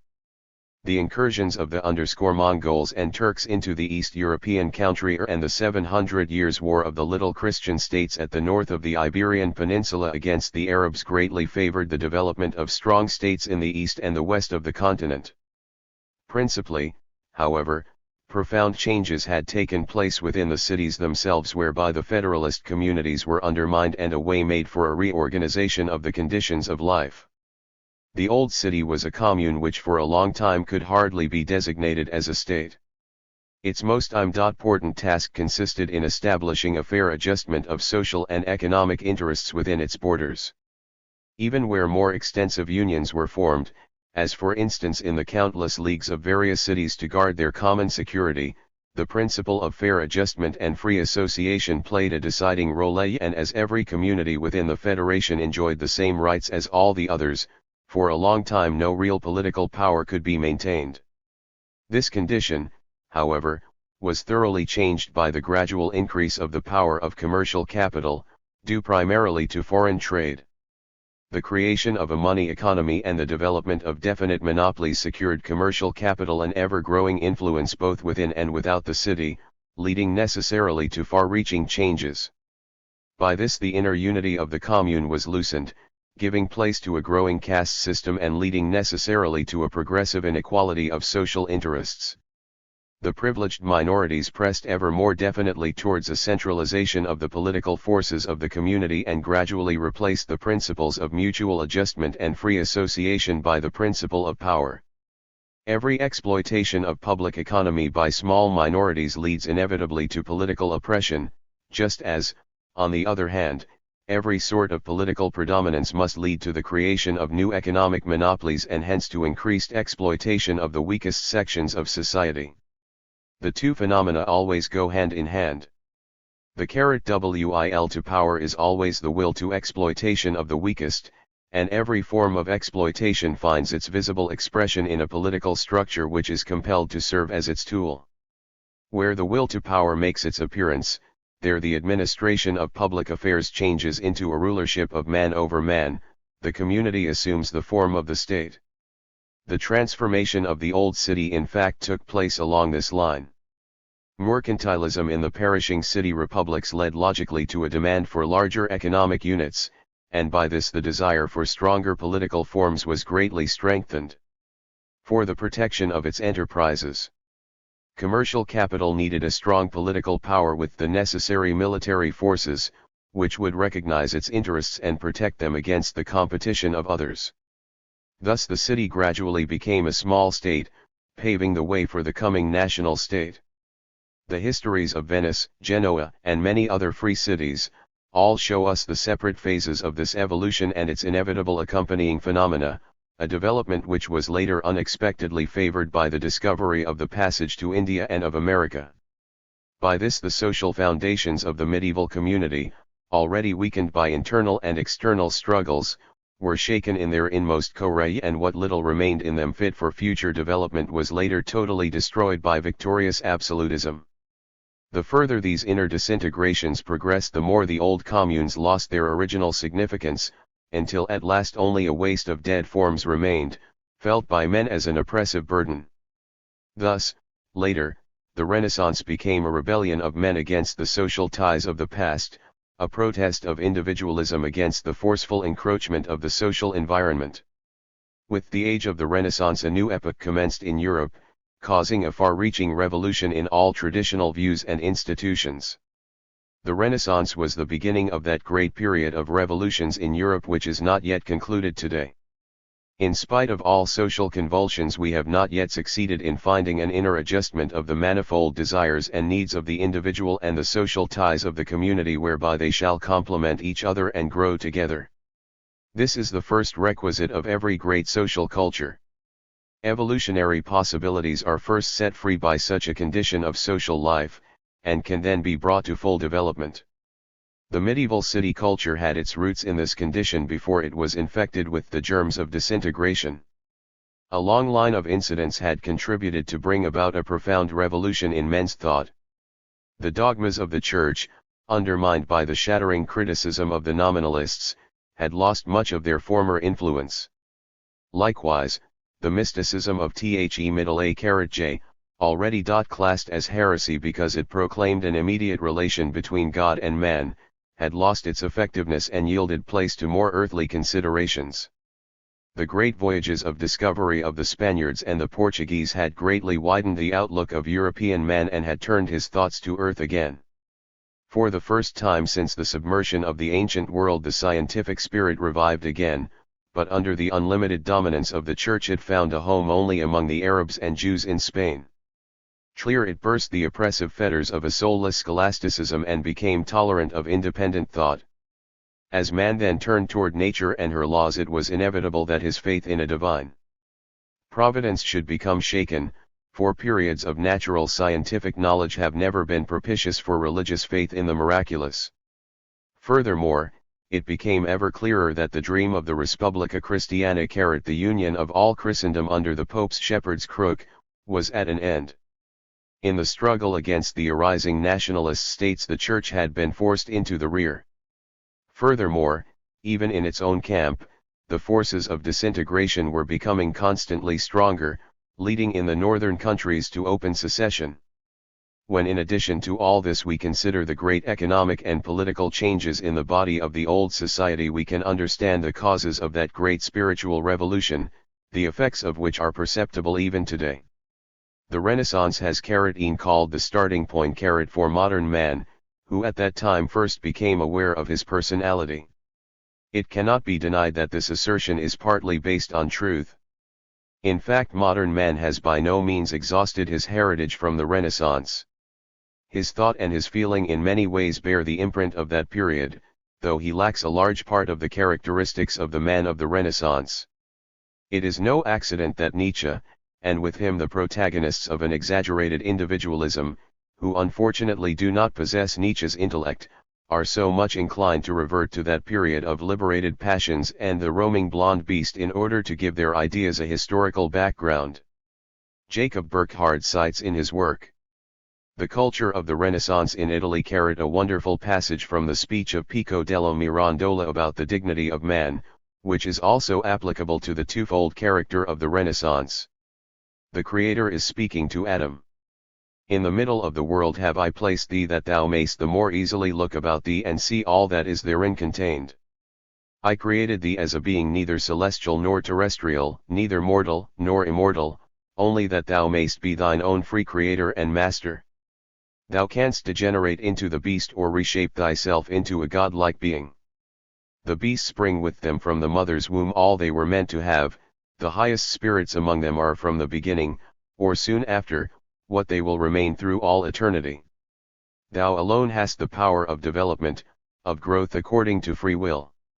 Thou hast the germ of an all-embracing life in thee. The epoch of the Renaissance wears, in fact, a Janus head, behind whose double-brow concepts clash, direful phalanx arise. From the one side it declared war against the dead social structure of a vanished period and freed man from the net of social ties which had lost their fitness for him and were felt only as restraints. From the other side it laid the foundation of the present power policies of the so-called national interests and developed the ties of the modern state. These have been the more destructive because they have not sprung from free association for the protection of common interests, but have been imposed upon men from above to protect and extend the privileges of small minorities in society. The Renaissance made an end of the scholasticism of the Middle Ages and freed human thought from the fetters of theological concepts, but at the same time it planted the germs of a new political scholasticism and gave the impulse to our modern state theology whose dogmatism yields in no way to that of the Church and equally with it destroys and enslaves the spirit of man. Along with the old institutions of the community it also destroyed their ethical value without seeming able to provide an effective substitute. Thus the Renaissance developed simply into a revolt of man against society, and sacrificed the soul of the community for an abstract concept of freedom which was itself based on a misconception. The freedom it strove for was but a fateful illusion, for it lacked those social principles by which alone it could survive. True freedom exists only where it is fostered by the spirit of personal responsibility. Responsibility towards one's fellow men is an ethical feeling arising from human associations and having justice for each and all as its basis. Only where this principle is present is society a real community, developing in each of its members that precious urge towards solidarity which is the ethical basis of every healthy human grouping.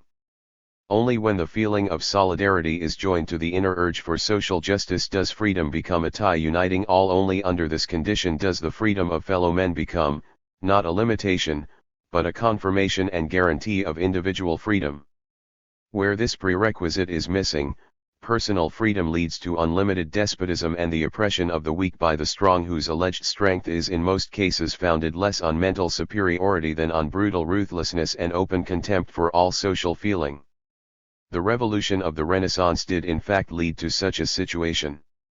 As its chosen leaders shook off all the ethical restraints of the past and contemned every consideration of the welfare of the community as personal weakness, they developed that extreme ego cult which feels bound by no commandment of social morality and values personal success above any truly human feeling. Thus, from so-called human freedom nothing could emerge but the freedom of the master man who welcomed any promising means for gaining power. Contemptuous of all feeling for justice, he was prepared to make his road even over corpses. The concept of the historical significance of the great man, which today is again assuming ominous proportions, was developed by Machiavelli with iron logic. His treatise on the Prince is the intellectual precipitate of a time when, on the political horizon, gleamed the gruesome words of the assassins, "Nothing is true, everything is permitted." The most abominable crime, the most contemptible act, becomes a great deed, becomes a political necessity, as soon as the master man puts in appearance. Ethical considerations have validity only for the private use of weaklings. For in politics there is no moral viewpoint, but solely questions of power, for whose solution any means is justifiable which promises success. Machiavelli reduced the immorality of state power to a system and tried to justify it with such cynical frankness that it was frequently assumed, and is still sometimes assumed today, that his Principe is only a burning satire on the despots of that time, overlooking the fact that this document was written merely for the private use of one of the Medici, and was not at all intended for the public, for which reason it was not published until after its author's death. Machiavelli did not just draw his ideas from his inner consciousness. He merely reduced to a system the common practices of the age of Louis XI, Ferdinand the Catholic, Alexander VI, Cesare Borgia, Francesco Sforza and others. These rulers were as handy with poison and dagger as with rosary and scepter, and did not permit themselves to be influenced in the least by moral considerations in the pursuit of their plans for political power. Non Principe is a true portrait of every one of them. Says Machiavelli, a prince need not possess all the above-mentioned virtues, but he should have the reputation of possessing them.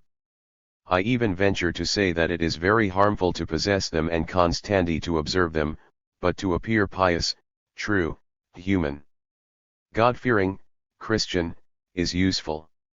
It is only necessary at once so to shape one's character as to be able when it is necessary to be also the opposite of these. It must, therefore, be understood that a prince, especially a new prince, cannot be expected to observe what is regarded as good by other men, for to maintain his position he must often offend against truth, faith, humanity, mercy, and religion. Therefore he must possess a conscience capable of turning according to the winds of changing fortune and, as we have said, not neglect the good when it is feasible but also do the bad when it is necessary. A prince must therefore be very careful never to utter a word not full of the above-mentioned 5 virtues. All that one hears of him must exude compassion, truth, humanity, mercy, and piety, and nothing is more necessary than to guard the appearance of these virtues, for men judge in general more by the eye than by the feeling, for all can see, but only few can feel. Everyone sees what you appear to be, few feel what you really are, and these do not dare to oppose the opinion of the mass guarded by the majesty of the state. Of men's acts, especially those of the princes who have no judge over them, we ever regard but the result. Let the prince, therefore, see to it that he maintains his dignity. The means will ever be regarded as honorable and brave by everyone. For the common herd ever regard but the appearance and the result of a matter, and the world is full of the common herd carrot. What Machiavelli stated here in frank words, bluntly because only meant for the ear of a definite ruler, was only the unadorned profession of faith of the representatives of each and every power policy. It is, therefore, idle to talk of Machiavellism. What the Florentine statesman set forth so crisply and clearly and so unequivocally has always been practiced and will always be practiced as long as privileged minorities in society have the necessary power to subdue the great majority and to rob them of the fruits of their labor. Or is one to believe that our present secret diplomacy uses other principles? As long as the will to power plays a part in the communal life of men, so long will those means be justified which are best for the winning and the maintenance of power. While the outer form of power policy, now as always, must needs adjust itself to the times and circumstances, the ends it pursues always remain the same and hallow any means serviceable to its purposes, for power is inherently amoral and transgresses against every principle of human justice, which feels that all privilege of individuals or special castes are a disturbance of social equilibrium, and consequently immoral. It would then be senseless to assume that the methods of power are better than the ends they serve. What Machiavelli reduced to a system was naked, unashamed reasons of state. It was quite clear that brutal power policy was unguided by ethical principles. Therefore he demanded, with the shameless frankness characteristic of him, the trait really does not quite conform to the principles of his own Machiavellism, that men who cannot do without the superfluous luxury of private conscience had better leave politics alone. That Machiavelli so completely exposed the inner workings of power politics that he even despised Togtas over the most inconvenient details ith empty phrases and hypocritical words, is his chief merit. Leonardo da Vinci engraved on the pedestal of his equestrian statue of Francesco Sforza the words, Ecce Deus. What a God! In these words are revealed the fundamental changes everywhere apparent after the disappearance of the medieval social organization. The glamour of the Godhead had faded, in its place the master man was endowed with new honors, a reversion to the Caesar cult of the Romans. The hero became the executor of human destiny, the creator of all things sur earth too. No one has furthered this hero craft more than Machiavelli. No one has burned more incense to the strong individual than he. All devotees of heroism and hero worship have merely drunk from his cup. The belief in the surpassing genius of the master man is always most. Niccolo Machiavelli, non princive.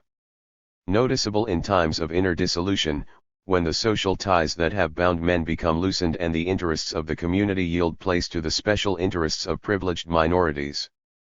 The difference of social ambitions and objectives, which always leads to sharper contrasts within the community and to its disintegration into opposing castes and classes, continually undermines the foundations of communal feeling. But where the social instinct is continually disturbed and weakened by alteration of the external conditions of life, there the individual gradually loses his equilibrium and the people becomes the mob. The mob is nothing but the uprooted people driven hither and thither on the stream of events. It must first be collected again into a new community that new forces may arise in it and its social activities be again directed toward a common goal. Where the people become the _mob j the time is favorable for the growth of the of the recognized master man. Only. In such periods of social disintegration is it possible for the hero to impose his will upon the others and to force the mob under the yoke of his individual desires.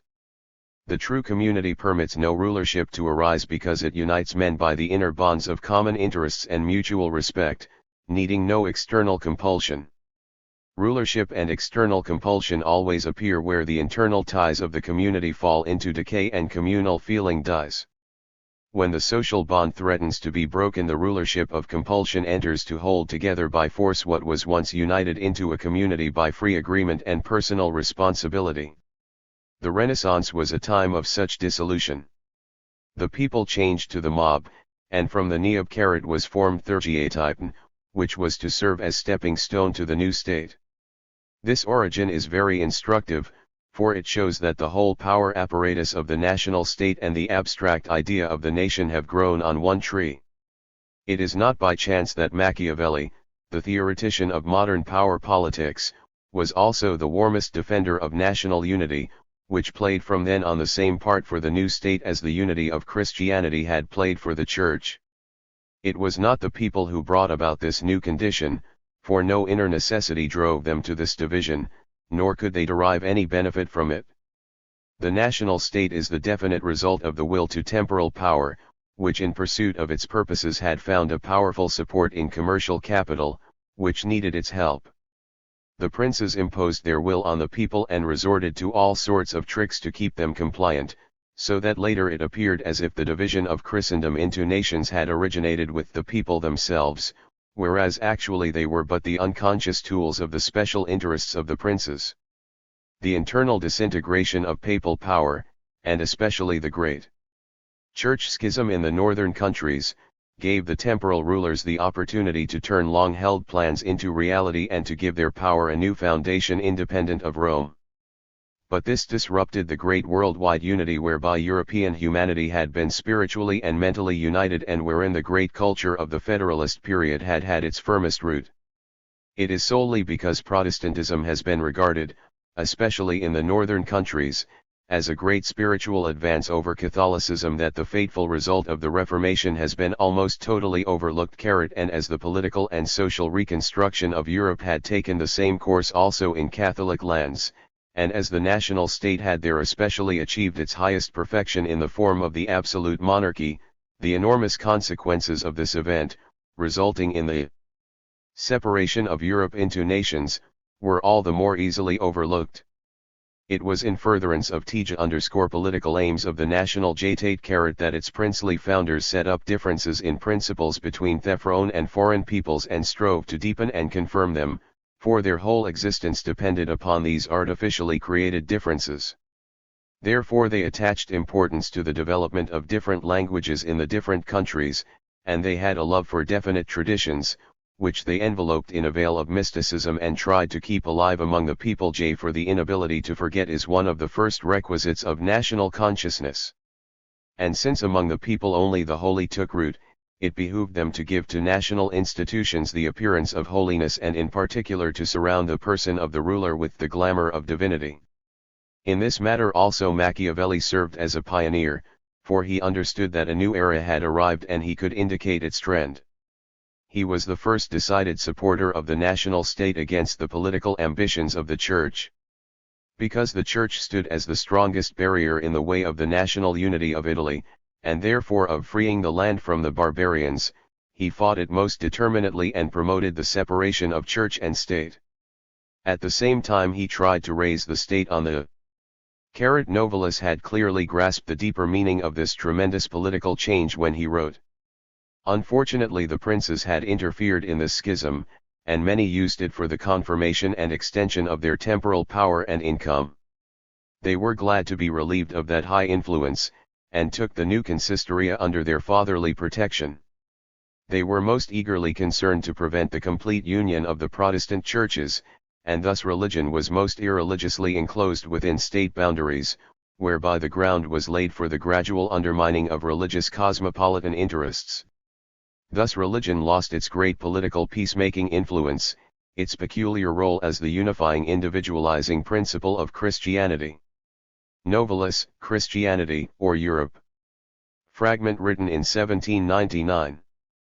Pedestal of divinity, although he was no Christian and had definitely broken with all belief in the supernatural.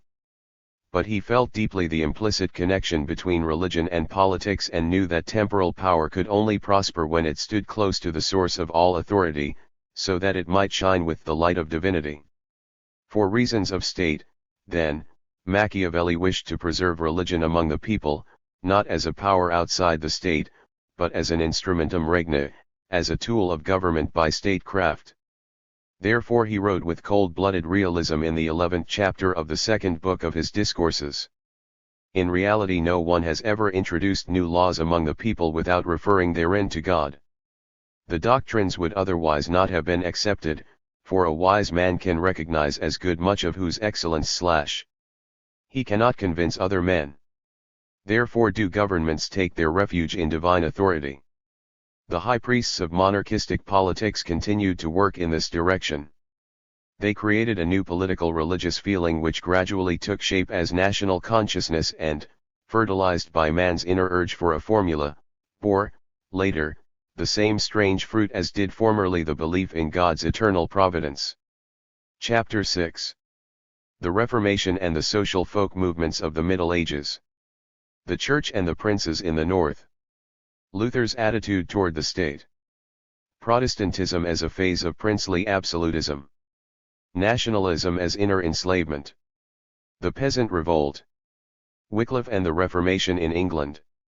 The Hussite movement. Calixtinese and Taborites. War as a source of despotism. Chelsicki, a reformer of church and state. Protestantism in Sweden. The disestablishment of the church. Calvinism. The doctrine of predestination. The reign of terror in Geneva. Protestantism and science. In the Reformation of the northern countries, readily distinguishable by its religious concepts from the Renaissance of the Latin people, where the concepts were dominantly pagan, two different tendencies must be carefully distinguished: the mass revolution of the peasants and of the lower sections of society in the cities, and the so-called Protestantism, which in Bohemia as well as in England and in Germany and the Scandinavian countries worked toward a separation of the church and state and strove to concentrate all power in the hands of the state. The memory of the popular revolution, drowned in blood by the rising Protestantism and its princely and priestly representatives, was later, as usual, defamed and belittled by the victors. And as in the writing of current history the success or failure of a cause are the determining factors, it was inevitable that in later times the Reformation should be regarded as nothing more than the movement of Protestantism. The revolutionary urge of the masses was directed not only against the Roman papacy, but was meant to abolish social inequalities and the prerogatives of the rich and powerful. The leaders of the popular movement felt that these were a mockery of the pure Christian teaching of the equality of men. Even after the Church had achieved its power, the spirit of the early Christian congregations, with their communal mode of life and the feeling of brotherhood animating them, had never been quite forgotten among the people. The origin of monasticism was to be traced to this cause. Likewise, the spirit of millennialism, the belief in a 1,000-year reign of peace, freedom, and common possessions. This found an echo also in the speeches of Joachim of Flores and Almerich of Bena. These traditions remained alive among the Bogomili in Bulgaria and Servia, and among the Kathari of the Latin countries. They kindled the courage of their faith among the Waldenses and the heretical sects of Languedoc and among the Humiliati and the Apostolic Brethren in northern Italy, with their inner light. We find them among the Beguines and Beghardis in Flanders, among the Anabaptists of Holland and of Switzerland and the Lollards in England.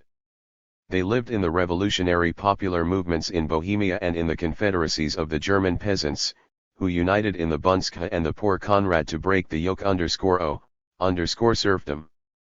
It was the spirit of these traditions which descended upon the enthusiasts of Zwickau and gave to the revolutionary action of Thomas Müntzer so powerful an impulse. Against some of these movements the Church with the help of the temporal powers organized regular crusades, as against the Bogomili and Albigenses, whereby whole countries were for decades filled with murder and rapine and thousands were slaughtered. But these bloody persecutions only contributed to the spread of those movements. Thousands of fugitives roamed through other lands and carried their doctrines to new groups. That between most of the heretical sects of the Middle Ages international relations existed has been proved by historical research. Such relationships can be shown between the Bogomili and certain sects in Russia and northern Italy, between the Waldenses and similar sects in Germany and Bohemia, between the Baptists in Holland, England, Germany, and Switzerland. All the peasant revolts in northern Italy, Flanders, France, England, Germany, Bohemia, from the 13th to the 16th century, were inspired by these movements, and give us today a fairly clear picture of the feeling and thinking of large sections of the people of that period. While we cannot speak of a unified movement, we notice a whole series of movements which preceded the Great Reformation, and produced it. The well-known derisive song of the English Lollards. When Adam delved and Eva span, who was then the gentleman, could well have served most of these movements as a leitmotif. The real popular movement of the Reformation period sought no alliance with princes and nobles, for with sure instinct its leaders recognized them as implacable enemies of the people, who would march not with them but against them. And since most of the great reformers, like Wycliffe, Huss, Luther, and others had first taken root among the movements of the people, the rising Protestantism was originally very closely connected with these. This situation changed very rapidly, however, as the social antithesis between the two objectives became ever more sharply accentuated, and it was shown that large sections of the people would not be content with merely away from Rome. Separation from the Roman Church could only be desirable to the princes of the northern countries as long as the separation involved no further consequences, and left their political and economic prerogatives untouched. The break with Rome not only increased their own authority, it also prevented the regular export of great sums of money from the land, for which they had such need at home. Furthermore, it gave them the opportunity to seize the church estates and to put the rich returns into their own treasury. It was these considerations which induced the princes and nobles of the northern countries to lead the Reformation. The petty quarrels of theologians hardly interested them, but the separation from Rome showed them definite advantages in prospect which were not to be despised. Hence it was profitable to follow the voice of conscience and to patronize the new prophets. Moreover, the theological spokesmen of the Reformation did not make too great religious demands upon the Protestant princes. Instead, they endeavored earnestly to show the rulers the temporal advantages of the matter. Thus Huss spoke to them in the language they best understood: "O ye faithful kings, princes, lords, and knights, awake from the lethargic dreams with which the priests have put a spell on you. Exterminate in your dominions the Simonist heresy, do not permit them in your lands to extort money to your disadvantage." Carried. The spiritual leaders of Protestantism turned from the very beginning to the temporal rulers of their lands, whose assistance seemed to them absolutely necessary to secure victory for their cause. But as they also had to be careful not to break with the enraged people, they strove, although vainly, to reconcile the popular movement with the selfish aims of the princes and nobles. This attempt was doomed to failure, as the social cleft had become too wide to be bridged by a few petty concessions. The more compliant the reformers showed themselves to the masters, the further they became removed from the revolutionary movement of the people and definitely arrayed against them. This was especially the case with Luther, who possessed the least social feeling of all of them, and whose spiritual vision was so narrow that he actually imagined the great movement could be brought to a close by the foundation of a new church. Like Huss, Luther quoted Paul to prove that princes are not subject to the guardianship of the Church, but are called of God to rule over priest and bishop. In his appeal, to the Christian nobility of the German Karl Vogel, Peter Chelsicki, a prophet at the turn of the time nation, he tried to prove that according to the doctrines of Holy Writ there was in reality no priestly caste but only a priestly function which anyone could serve who possessed the necessary ability and the confidence of his congregation. From this it followed that the Church had no right to exercise temporal power that belonged to the state. According to Luther's concept, all power should be vested in the state, which was appointed by God himself to guard the public order. In effect, in this concept the whole political significance of Protestantism exhausted itself.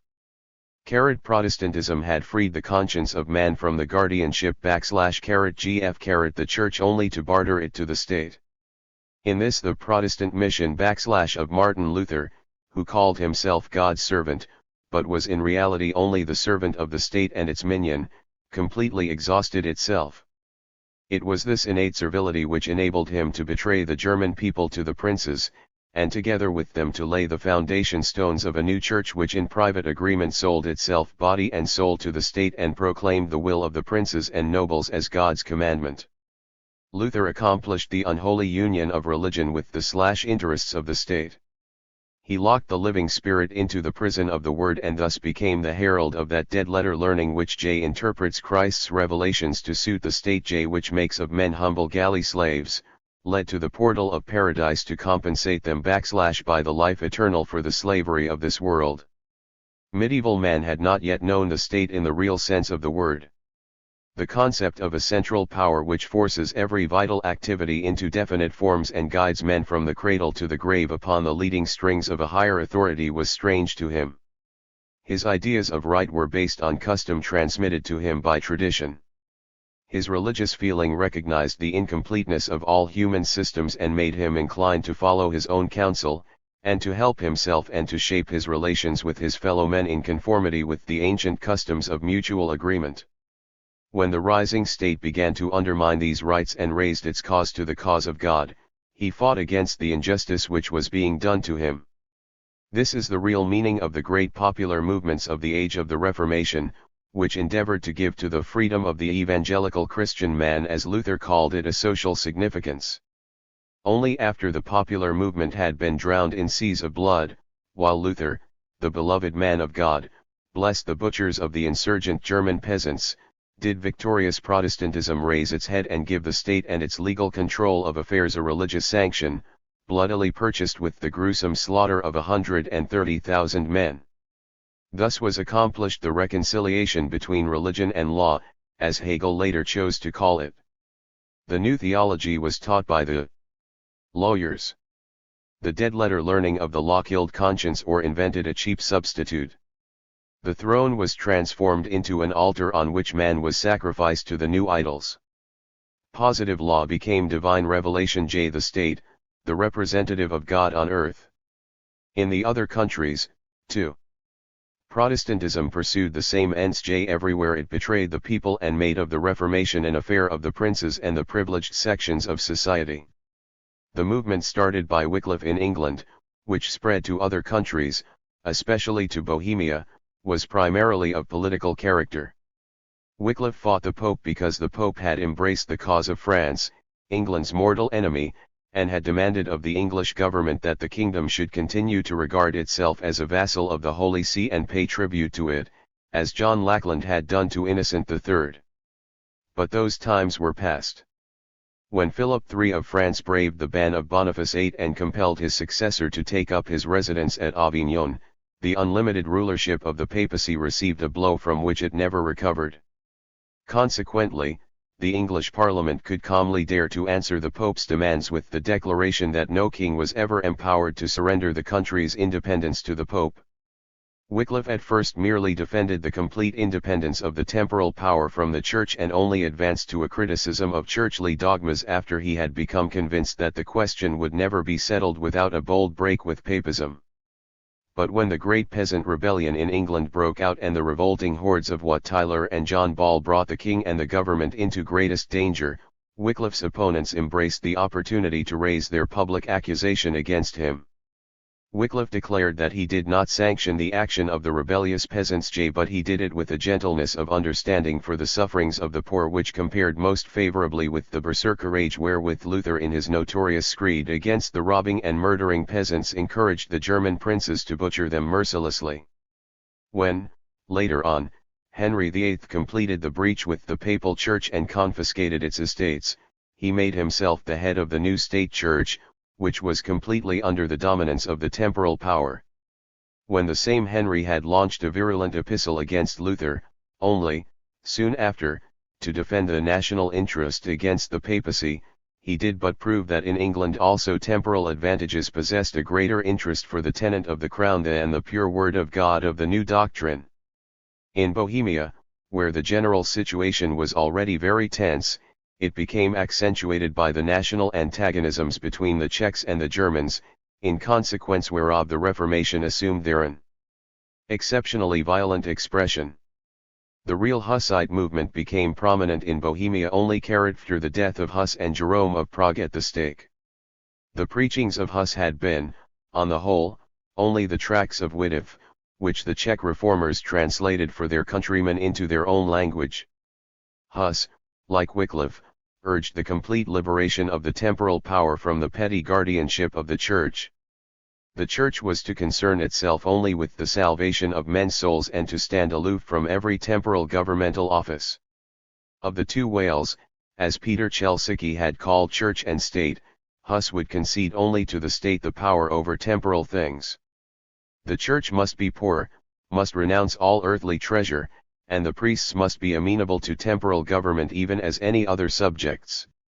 Furthermore, the priestly office was to be open also to laymen, provided they possessed the necessary moral qualities.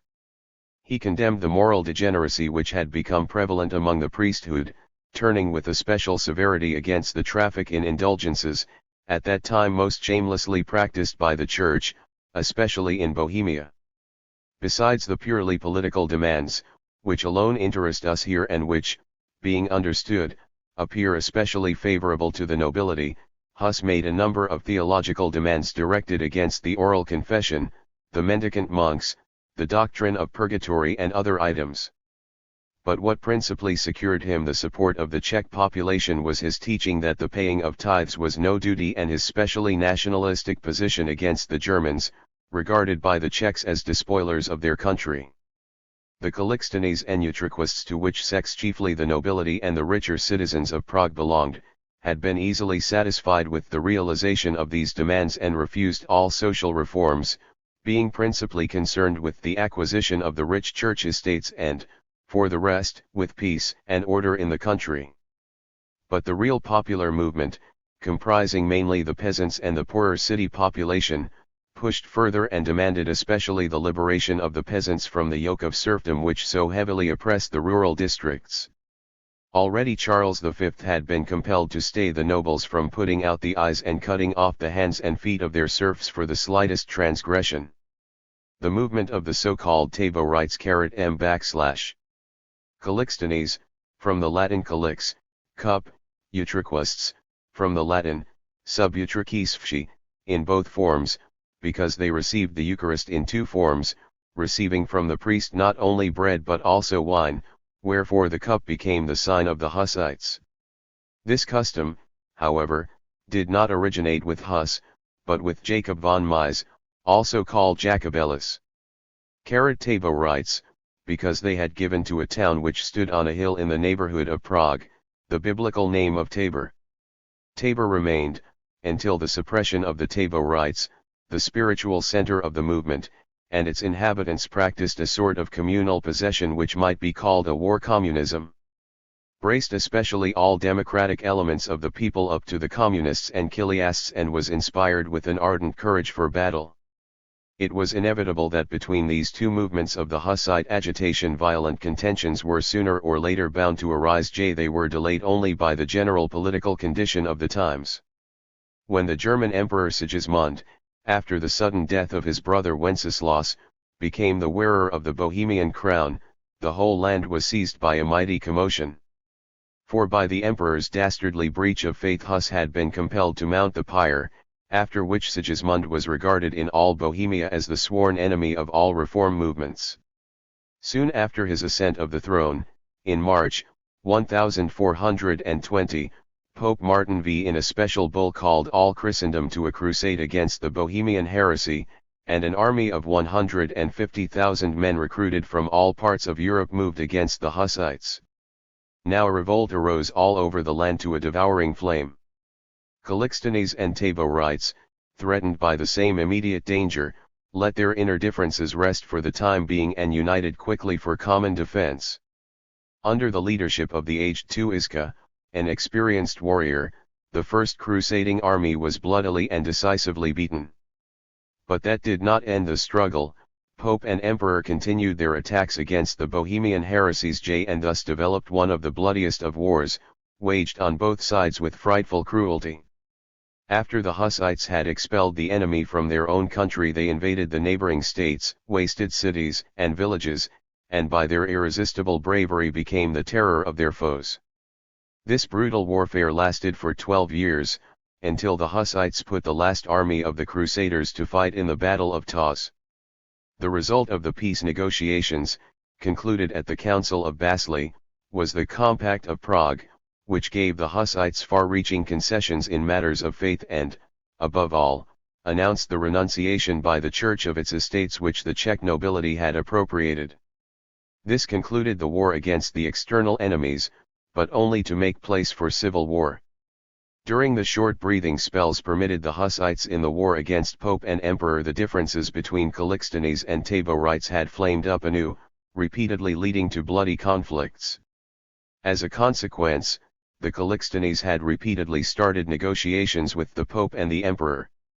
And so it was inevitable that after the conclusion of peace, in which outcome they were chiefly instrumental, they should be supported against the Taborites by their former enemies to the best of their ability.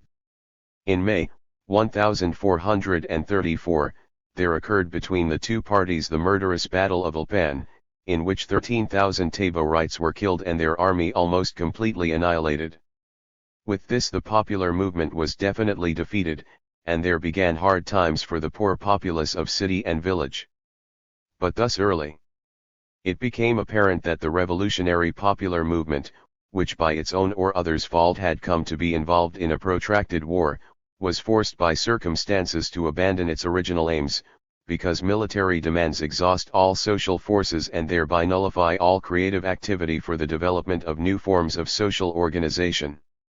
War not only affects human nature calamitously in general by constant appeal to its most brutal and cruel motives, but the military discipline which it demands at last stifles every libertarian movement among the people and then systematically breeds the degrading brutality of blind obedience, which has always been the father of all reaction. This the Taborites, too, had to learn. Their opponents, the professors of Prague University, accused them of striving for a condition where there would be no king nor ruler nor subjects anywhere on earth, all control and guidance would cease, none could compel another to anything, and all would dwell in equality like brothers and sisters.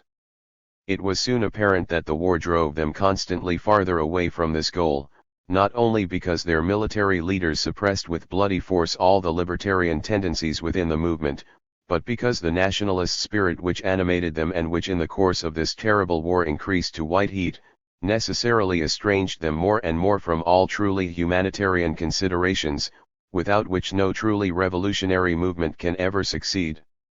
Once men have become used to the thought that all problems of social life have to be settled by force, they logically arrive at despotism, even though they give it another name and hide its true character behind some misleading title.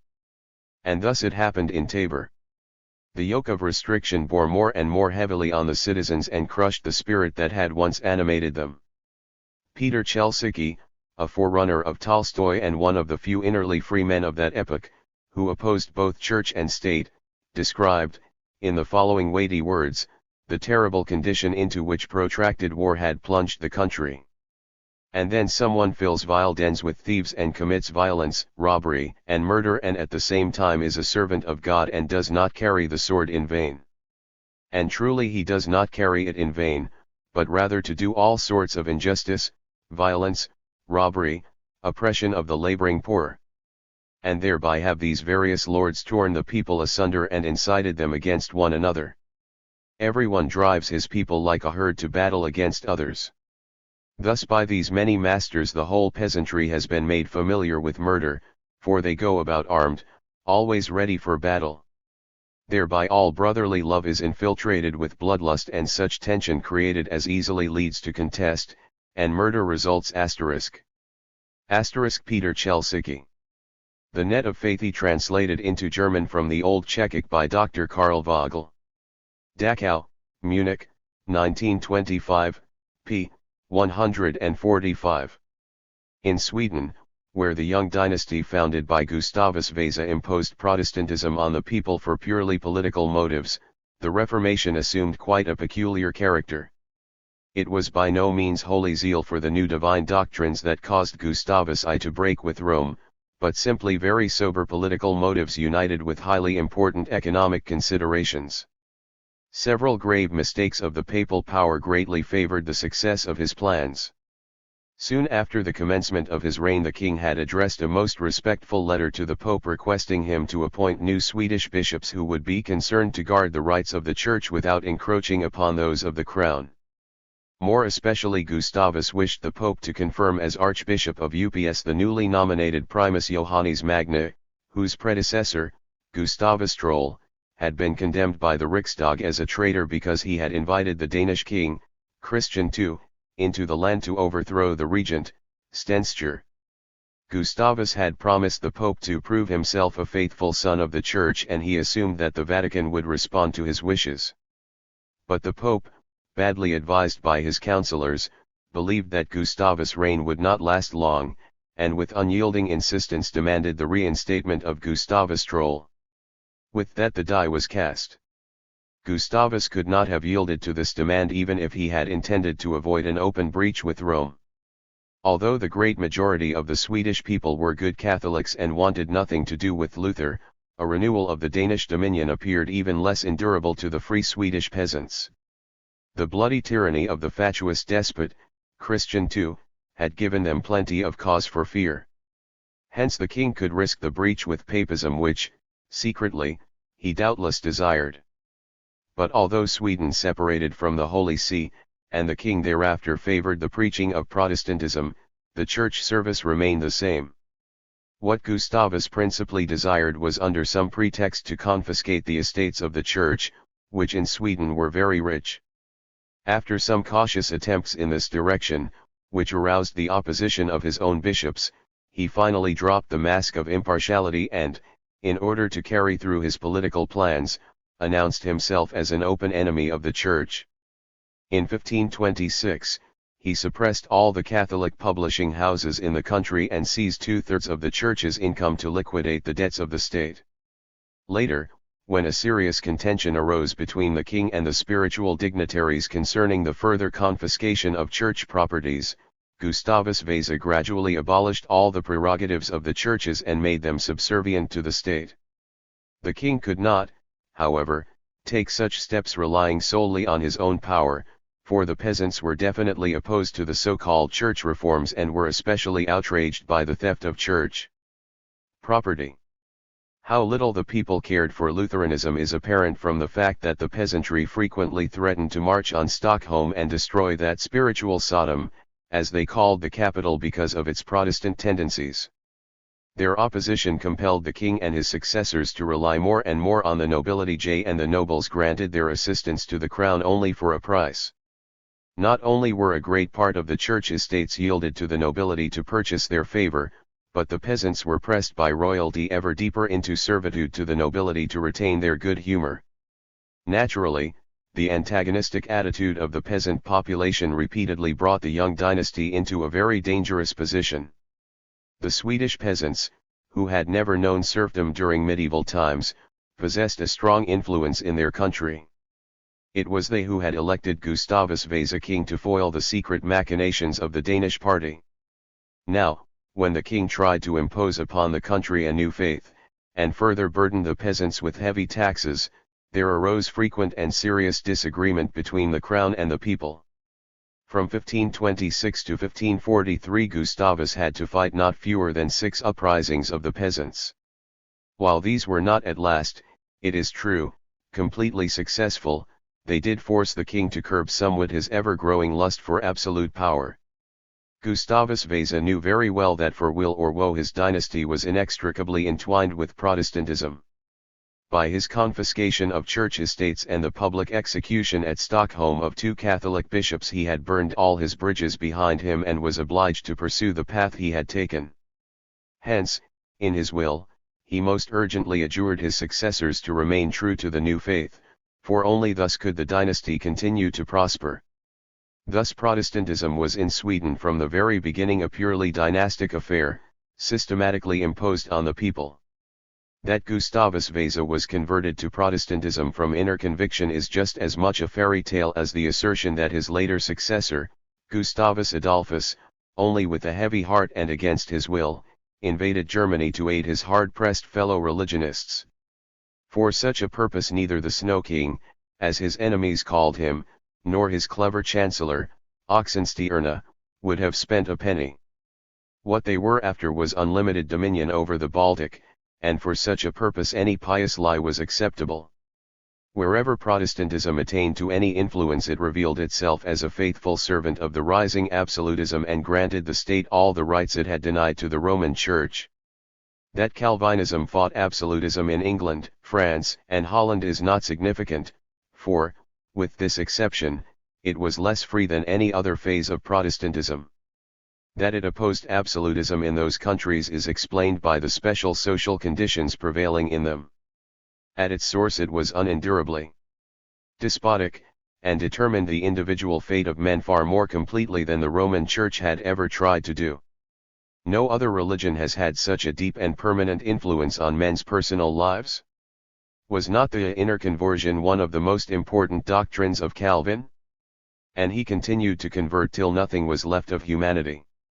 Calvin was one of the most terrible personalities in history, a Protestant Torquemada, a narrow-hearted zealot, who tried to prepare men for God's kingdom by the rack and wheel. Crafty and cunning, destitute of all deeper feeling, like a genuine inquisitor he sat in judgment upon the visible weaknesses of his fellow men and instituted a regular reign of terror in Geneva. No pope ever wielded completer power. The church ordinances regulated the lives of the citizens from the cradle to the grave, reminding them at every step that they were burdened by the curse of original sin, which in the murky light of Calvin's doctrine of predestination assumed an especially somber character. All joy of life was forbidden. The whole land was like a penitent's cell in which there was room only for inner consciousness of guilt and humiliation. Even at weddings music and dancing were forbidden. In the theaters only pieces with religious content were offered. An unendurable censorship took care that no profane writings, especially no novels, were printed. An army of spies infested the land and respected the rights of neither home nor family. Even the walls had heirs, for all the faithful were urged to become informers and felt obliged to betray their fellows. In this respect too, political and religious orthodoxy always reach the same result. Calvin's criminal code was a unique monstrosity. The least doubt of the dogmas of the new church, if heard by the watchdogs of the law, was punished by death. Frequently the mere suspicion was enough to bring down the death sentence, especially if the accused for some reason or other was unpopular with his neighbors. A whole series of transgressions which had been formerly punished with short imprisonment, under the rulership of Calvinism led to the executioner. The gallows, the wheel, and the stake were busily in use in the Protestant Rome, as Geneva was frequently called. The chronicles of that time record gruesome abominations, among the most horrible being the execution of a child for striking its mother, and the case of the Geneva executioner, Jean Granget, who was compelled first to cut off his mother's right hand and then to burn her publicly because, allegedly, she had brought the plague into the land. Best known is the execution of the Spanish physician, Miguel Servetus, who in 1553 was slowly roasted to death over a small fire because he had doubted Calvin's doctrines of the Trinity and predestination. The cowardly and treacherous manner in which Calvin contrived the destruction of the unfortunate scholar throws a gruesome light on the character of that Terrible man, whose cruel fanaticism is so uncanny because so frightfully calm and removed from all human feeling carried. But as human nature could not, for all that, be exterminated by pious pretense, secret desires continued to glow, and created externally that miserable care for appearances and that revolting hypocrisy characteristic of Protestantism in general and of Calvin's Puritanism in particular. Furthermore, historical research has discovered that under the rule of Calvinism moral degeneration and political corruption flourished to a degree never known before. Since Calvin is frequently given credit for maintaining democratic principles in political administration, it should be remembered that Geneva was no great monarchic state but a small republic, and that the reformer was for this reason compelled to accept the democratic tradition. Furthermore, it must not be overlooked that in so fanatical a time, when men had lost all inner balance and were utterly without any reasonable consideration, it was precisely formal democracy which could best serve Calvin to confirm his power, since he could announce it as the will of the people. In reality, the democratic appeals in Calvin's policy were but a deceitful camouflage, which could not disguise the theocratic character of his government.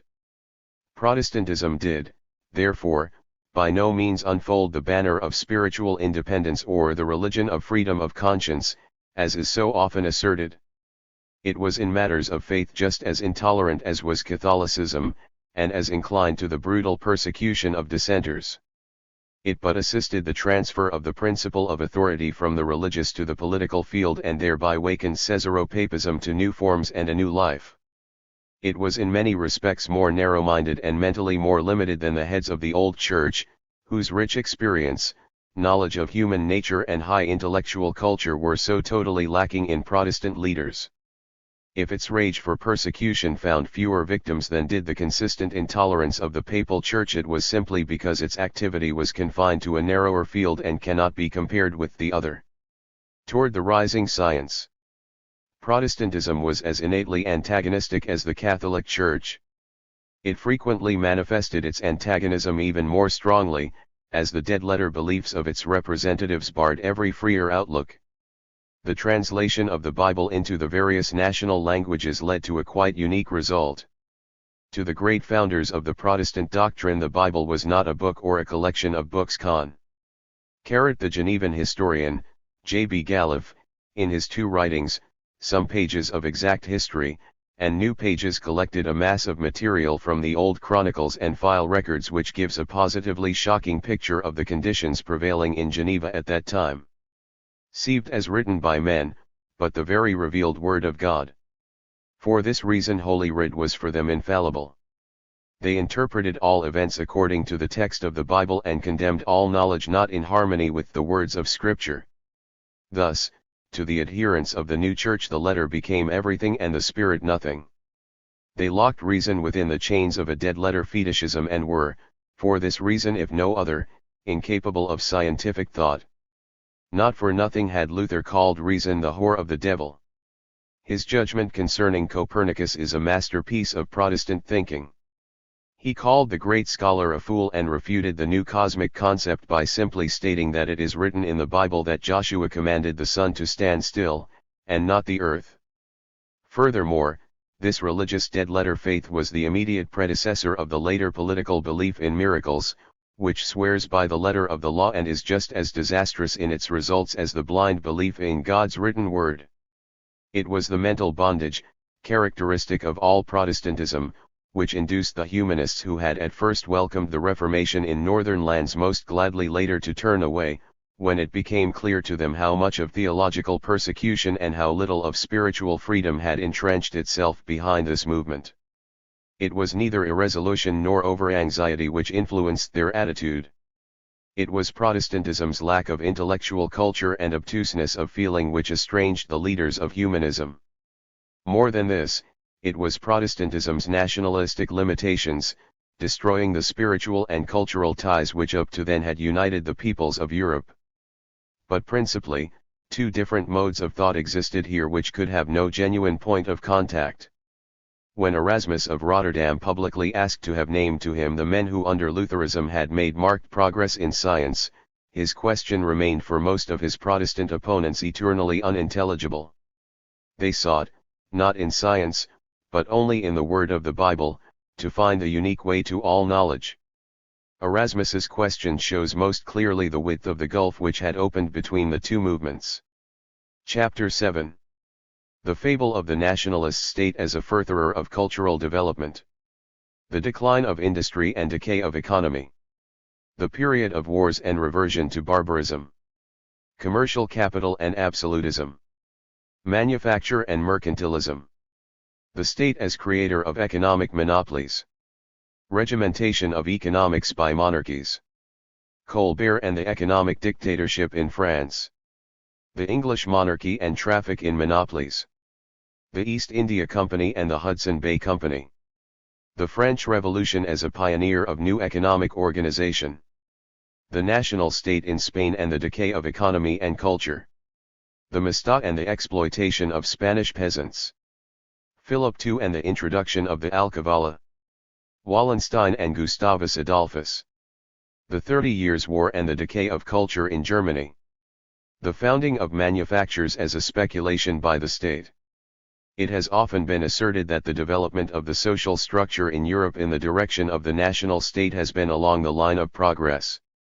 It is, significantly, the protagonists of historical materialism who have most emphatically defended this concept. They try to prove that the historic events of the time were caused by economic necessity, demanding a broadening of the technical conditions of production. In reality, this fable arises from no serious consideration of historical facts, but rather from a vain desire to see the social development of Europe in the light of an advancing evolution. In that important reconstruction of European society associated with the growth of nationalism, the struggle of small minorities for political power has frequently played a much more important part than alleged economic necessity. Quite apart from the fact that there is not the least reason to suppose that the evolution of technical methods of production could not have gone on just as well without the creation of the national state, it cannot be denied that the foundation of the national absolutist states of Europe was associated with a long series of devastating wars by which the economic and cultural development of many lands was for a long time, yes, even for centuries, completely inhibited. In Spain, the rise of the nationalist state led to a catastrophic decay of once flourishing industries and to a complete disintegration of the whole economic life, which has not been restored to this day. In France, the Huguenot wars, waged by the monarchy to fortify the unified state, most seriously injured French industries. Thousands of the best artisans left the country and transplanted their industries to other states. The cities were depopulated and most important lines of industry began to decline. In Germany, where the machinations of the princes and nobles did not permit a unified national state to arise as in Spain, France, and England, and where, consequently, a whole set of small national states developed, the 30 Years' War devastated the whole land, decimated the population, and inhibited every cultural and economic development for the next 200 years. But these were not the only obstacles to economic evolution presented by the rising national state. Wherever it arose, it tried to inhibit the natural course of economic progress by prohibition of imports and exports, supervision of industry, and bureaucratic ordinances. The guild masters were given orders regarding their methods of production, and whole armies of officials were created to supervise the industries. Thereby all improvements in production were limited, and only by the great revolutions of the 17th and 18th centuries was industry freed from these burdensome shackles. The rise of the nationalist states not only did not further economic evolution in any way whatever, but the endless wars of that epoch and the senseless interference of despotism in the life of industry created that condition of cultural barbarism in which many of the best achievements of industrial technique were wholly or partly lost and had to be rediscovered later on. To this must be added the fact that the kings were always suspicious of the citizens and the artisans of the towns, who were the real representatives of industry. They united with them only when they had to break the resistance of the nobles, who were not favorably inclined to the monarchists' efforts at unification. This will appear especially clear in French history. Later, when absolutism had victoriously overcome all Kropotkin has set forth in very convincing form how by the collapse of the medieval city culture and the forcible suppression of all federalist cooperative arrangements the industrial evolution of Europe received a blow which crippled her best technical forces and put them out of service. How great this setback was can be measured by the fact that James Watt, the inventor of the steam engine, was for 20 years unable to make use of his invention because he could find in all England no mechanic able to bore a true cylinder for him, though he could have found many such in any of the larger medieval cities. Peter Kropotkin, mutual aid a factor in evolution. Opposition to national unification, by its furthering of mercantilism and economic monopoly it gave the whole social evolution a direction which could only lead to capitalism and degraded men became galley slaves of industry instead of economic leaders. In the already existing states, originally founded on ownership of soil, the rising world commerce and the growing influence of commercial capital effected a profound change, for they broke the feudal bars and initiated the gradual transition from feudalism to industrial capitalism. The absolutist national state was dependent upon the help of the new economic forces, and vice versa. By the importation of gold from America the development of money economy in Europe was enormously enhanced. Money became, from now on, not only an ever larger factor in industry itself, but it developed into a political instrument of the first order. The boundless profligacy of the courts in the epoch of absolute monarchy, its armies and fleets, and lastly its mighty official apparatus, devoured enormous sums which must be ever newly procured. Furthermore, the endless wars of that period cost a mint of money. These sums could not be raised by the half-starved serf population of the country in spite of all the arts of exploitation of the financial magicians of the courts. Hence, other sources had to be sought. The wars themselves were largely the result of this political economic evolution and of the struggle of the absolutist states for the hegemony of Europe. Thereby the original character of the old feudal states was thoroughly changed.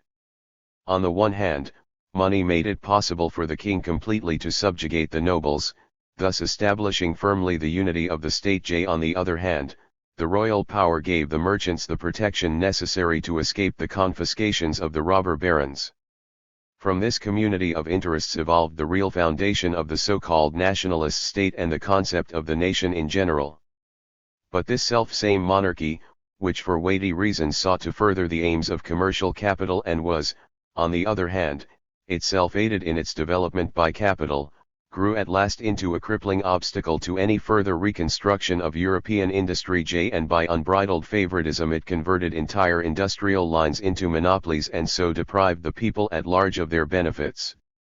Especially disastrous was the senseless regimentation imposed upon industry whereby the development of technical skill was forcibly inhibited and every advance in the field of industrial activity was artificially checked. The further commerce spread, the more interest its leaders naturally had to have in the development of industry. The absolutist state, whose coffers the expansion of commerce filled by bringing into the country plenty of money, at first furthered the plans of commercial capital. Its armies and fleets, which had reached considerable proportions, contributed to the expansion of industrial production because they demanded a number of things for whose large-scale production the shops of the small tradesmen were no longer adapted. Thus gradually arose the so-called manufactures, the forerunners of the later large industries, which were developed, however, only after the great scientific discoveries of a later period had smoothed the way by their application of new techniques to industry. Manufactures developed as early as the middle of the 16th century after certain separate branches of production, especially shipbuilding, mining and iron works, had opened the way for wider industrial activity. In general, the system of manufactures followed the line of rationalizing the increased productive forces achieved by the division of labor and the improvement of tools, a matter of great importance for the growing commerce. In France, Prussia, Poland, Austria, and other countries, the state had, for financial reasons, side by side with private manufacture, itself started large enterprises for the exploitation of important industries.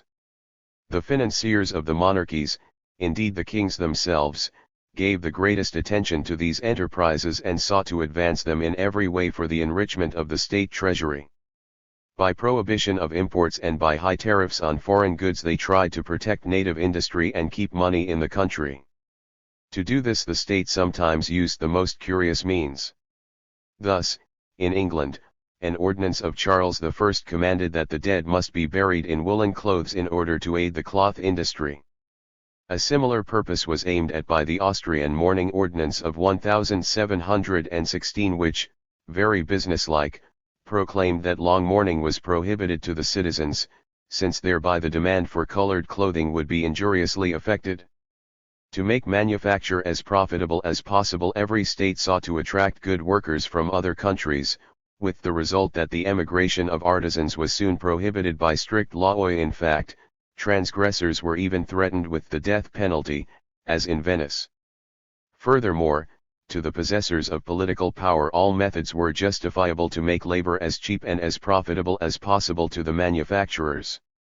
Thus Colbert, the famous minister of Louis XIV, gave special prizes to parents who sent their children into the factories. In Prussia, an ordinance of Frederick the Great commanded that the children in the Potsdam orphanages should be employed in the royal silk factories. As a result the mortality among the orphans increased fivefold. Similar ordinances existed also in Austria and Poland. The word manufacture is derived from manujacere, to make things by hand. Rich material concerning this epoch is contained in the great work of M. Cowe. Nevertheless, no matter how the absolutist state strove, in its own interest, to meet the demands of commerce, it still put on industry countless fetters which became gradually more and more oppressive. The organization of industry cannot be pressed into definite forms by bureaucratic dictates without detrimental consequences. This has again been seen recently in Russia. The absolutist state which tried to bring all activities of its subjects under its unlimited guardianship became in time an unbearable burden, an incubus upon the people which paralyzed all economic and social life. The old guild, once the pioneer of handicraft and industry, had been robbed by the arising despotism of its former rights and of its independence. What remained of it was incorporated into the all-powerful state machine and had to serve it in raising taxes. Thus the guild gradually became an element of reaction, bitterly opposed to any change in industry. Colbert, who is usually exalted as the cleverest statesman of the despotic age, while he sacrificed France's agriculture to trade and industry, yet never really understood the nature of industry. It was for him only the cow which absolutism could milk. Under his regime definite ordinances were instituted for every trade with the alleged purpose of keeping French industry on the height it had attained. Colbert actually imagined that any further perfection of industrial processes was impossible. Only thus can his so-called industrial policy be understood. By these artificial means the inventive spirit was strangled and every creative impulse smothered at its birth. Work in its every phase became unintelligent imitation of the same old forms, whose constant repetition crippled all inner incentive. Until the outbreak of the Great Revolution work was done in France by exactly the same methods that had been in vogue at the end of the 17th century. During a period of 100 years not the slightest changes were made. Thus it happened that English industry came gradually to excel the French, even in the production of those goods in which France had formerly held an undisputed leadership. Of the countless ordinances, with their mass of the most senseless details concerning the clothing, dwellings, social activities, and so on, of the members of each calling, we are not going to speak. True, when the intolerable condition had become all too evident, an attempt was made from time to time to obtain some relief by new ordinances, but such decrees were as a rule soon superseded by others.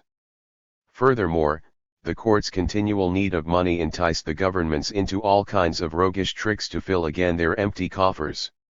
Thus a whole series of ordinances was proclaimed purely so that the guilds would get them rescinded again, for an appropriate payment which always happened. Lusky, The Economic Development of Europe till the Beginning of the Capitalist Era. Berlin, 1901–1914. On the same principle many monopolies were granted to individuals or corporations, seriously affecting the development of industry. The French Revolution swept away the whole mass of oppressive royal ordinances and freed industry from the fetters that had been imposed on it.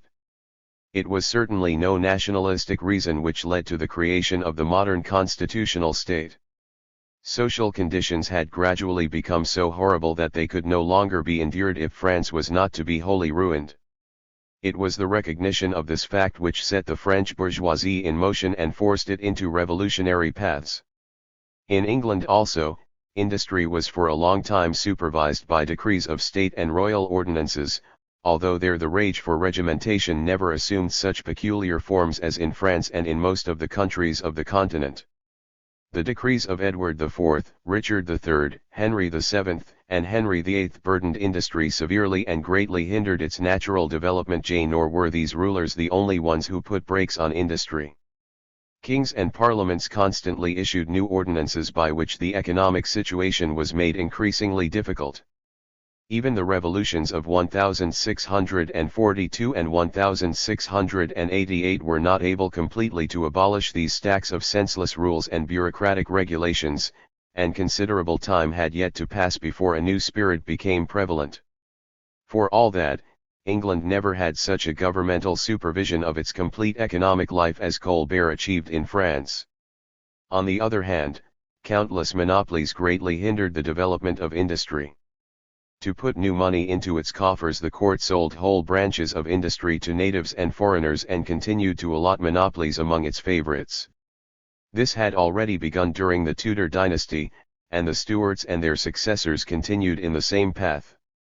The government of Queen Elizabeth was especially profligate in the granting of monopolies, about which Parliament frequently complained. Whole industries were given over to exploitation by individuals or small companies, and no one else dared to engage in them. Under this system there was no competition, nor any development of forms of production or methods of work. The Crown was concerned purely about the payment. About the inevitable consequences of such an economic policy it cared very little. This went so far that during the reign of Charles I a monopoly for the manufacture of soap was sold to a company of London soap boilers, and a special royal ordinance forbade any household to make soap for its own consumption. Likewise, the exploitation of the tin deposits and the coal mines in the north of England was for a long time the monopoly of a few persons. The same is true of the glass industry and several other trades of that epoch. The result was that for a long time industry could not develop as a determining factor in national economy, being for a large part in the hands of privileged exploiters who had no interest in its further development. The state was not only the protector but also the creator of monopoly, whereby it received considerable financial advantages, but also burdened industry continually with new fetters. The worst development of the monopoly system in England occurred after the commencement of its colonial empire. Immense territories then came into the possession of small minorities, who in return for ridiculous payments were given monopolies from which they derived enormous riches in the course of a few years. Thus, during the reign of Queen Elizabeth the well-known East India Company was born, originally consisting of only 500 shareholders to whom the government granted sole rights of trading in the East Indies and all lands east of the Cape of Good Hope and west of the Strait of Magellan. Every attempt to break this monopoly was severely punished, and citizens who took the risk of trading in such waters on their own account were subject to seizure. That these were not mere paper ordinances the history of those times eloquently testifies. Charles II gave Virginia to his brother's father-in-law for exploitation. Under the same king the famous Hudson Bay Company was formed, and endowed by the government with incredible powers. By a special royal ordinance this company was given the exclusive and perpetual monopoly of trade and industry in all coastal waters, natural channels, bays, streams, and lake territories of Canada in all latitudes up to Hudson Strait. Furthermore, this company was given possession of all lands adjoining these waters so far as it is not in the possession of one of our subjects or those of some other Christian prince or state. Degree. Even under James II, the successor of Charles II, the barter in overseas monopolies went merrily on. The king sold whole colonies to individuals or companies. The possessors of these monopolies suppressed the free settlers in the most abominable manner without interference from the crown so long as it received 20% of the profits for its favors. In the same manner, special privileges were granted for ocean transport. Very complete information concerning the history of this company, which was to play so important a part in English foreign commerce, is contained in the books of Beckel Wilson, Ledger and Sword, London, 1903, and W. W. Hunter, History of British India, London, 1899. Commendable books about the development of English industry, monopolies, and ordinances of the ancient regime, R. T. E. Rogers, 6 Centuries of Work and Wages, The Economic Interpretation of History and a History of Agriculture and Prices in England. Much instructive material is contained in Adam Smith's An Inquiry into the Nature and Causes of the Wealth of Nations, and the first volume of Marx's Capital. Rich material concerning the history of the Hudson Bay Company is contained in the excellent work, History of Canadian Wealth, by Gustavus Myers, Chicago, 1914. For the exploitation of colonial lands, for the mining of precious metals and much else. Thus it came to pass that for a long time industry could not keep pace with the mighty foreign development commencing for England after the Civil War of 1642. Even in 1688 the value of imported products was £7,120,000. While exports amounted to only £4-310,000, a relationship characteristic of the conditions prevailing at the time.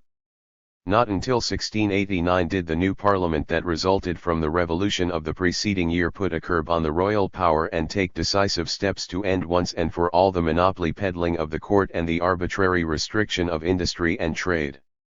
From that time dates the mighty development of English social and economic life, so greatly furthered by a whole line of epoch-making inventions, such as cast steel, the mechanical loom, the steam engine, and so on. But all this was possible only after the last remnant of absolutism had finally been buried and the fetters it had put on industry had been broken. Just as later in France, so also in England, this development of affairs overshadowed the revolution. However, such a development was possible only where the rule of the absolute state had not completely crippled the vital forces of the people nor by a senseless policy destroyed every prospect for the further development of industry, as, for instance, had been done in Spain. In a previous chapter it has been shown how ruthless despotism, by the cruel expulsion of the Moors and Jews, had robbed Spain of its best artisans and agriculturalists. By the brutal suppression of communal freedom the economic decline of the country was still more enhanced. Blinded by the golden flood streaming into the land from Peru and Mexico, the monarchs gave no value whatever to the development, or even the maintenance, of industry. True, Charles I had attempted to further Spanish wool and silk industries by prohibition of imports and regulation of production, but his successors had no understanding of such matters.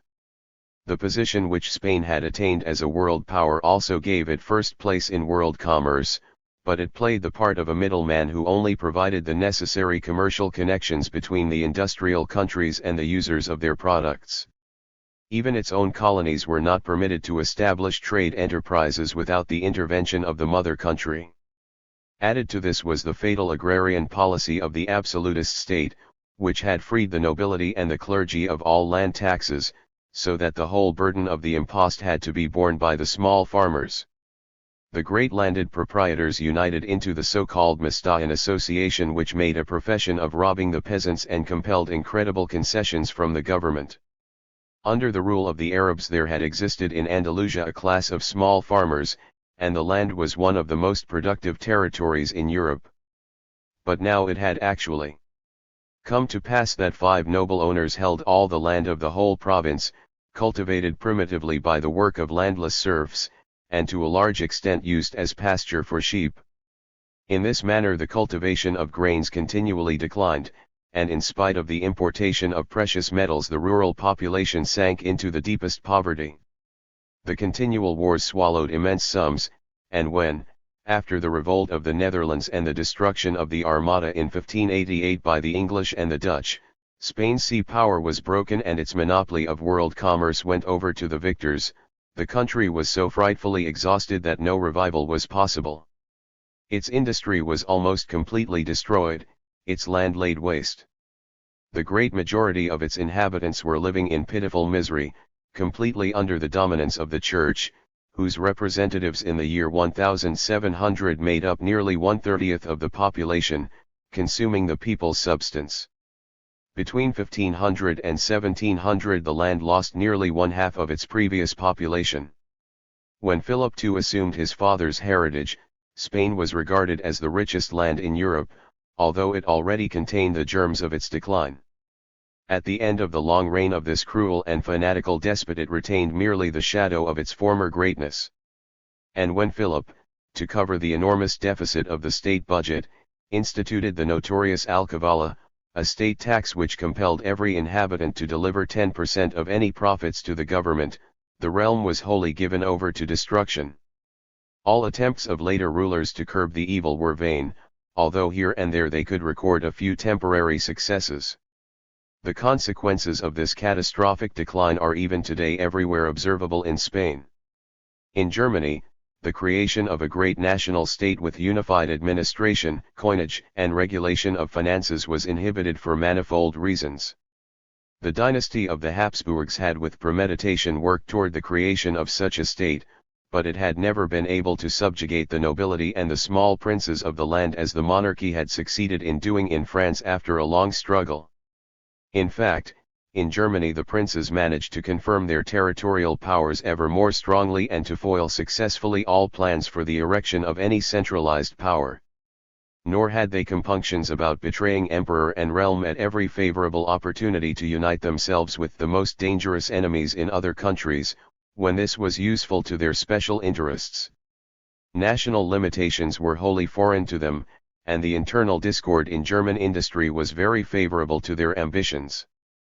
Doubtless the Habsburgs were concerned about safeguarding their special dynastic aims, but most of them lacked greatness and political vision. As a result, they frequently sacrificed their plans for unification to small temporary successes without being clearly aware of what they were doing. This was most clearly apparent when Wallenstein, after 4 years of war, in the Treaty of Liebeck obligated the Danes not to interfere in German affairs. Then was offered the most favorable opportunity, also the last one, for a successful attempt at the erection of a centralized power with the emperor at its head. In fact, the victorious Wallenstein had visions of a goal similar to that which Richelieu at that time strove to obtain for France and gloriously achieved.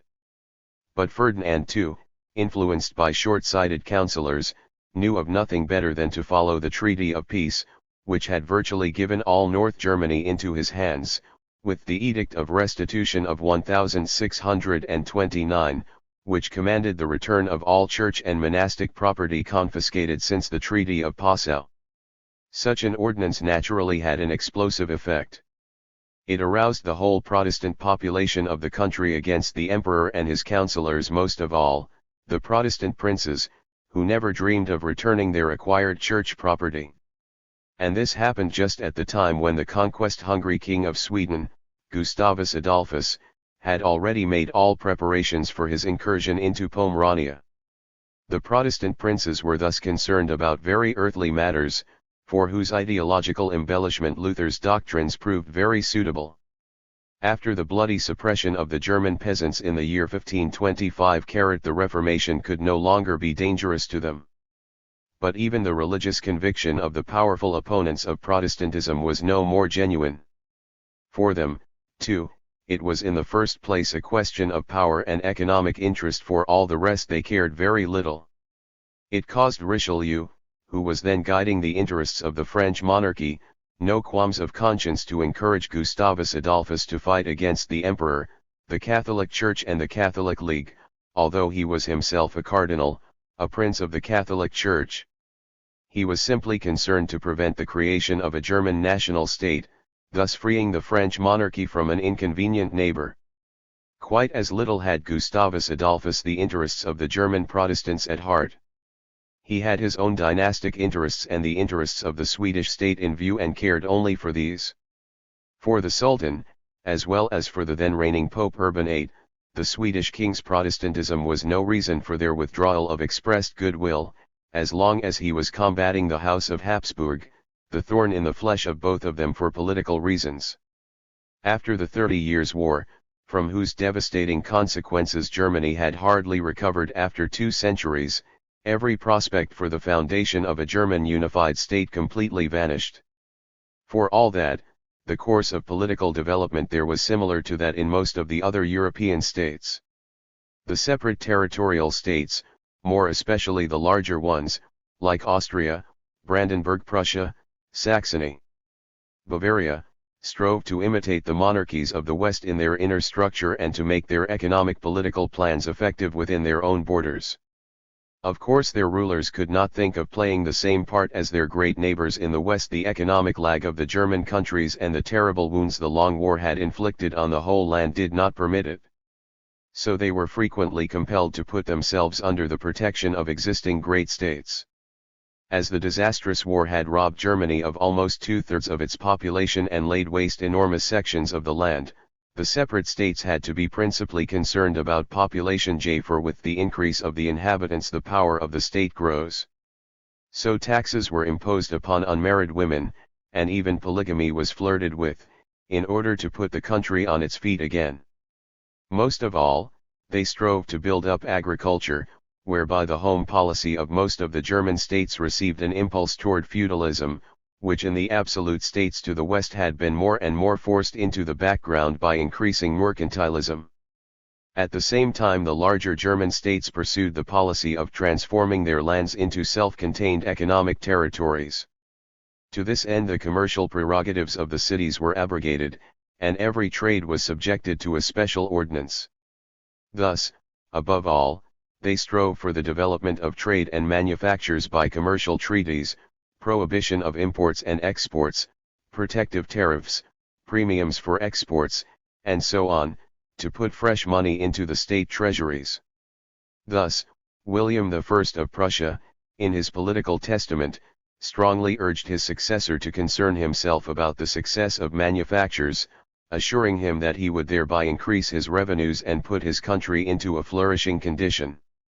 But while, on the one hand, the speculations of the smaller rulers for the increase of their revenues helped to further the few manufactures of their countries to a certain degree, on the other hand, the whole flood of senseless ordinances made certain that industry could not really develop, but must for hundreds of years remain fettered by these old legal forms.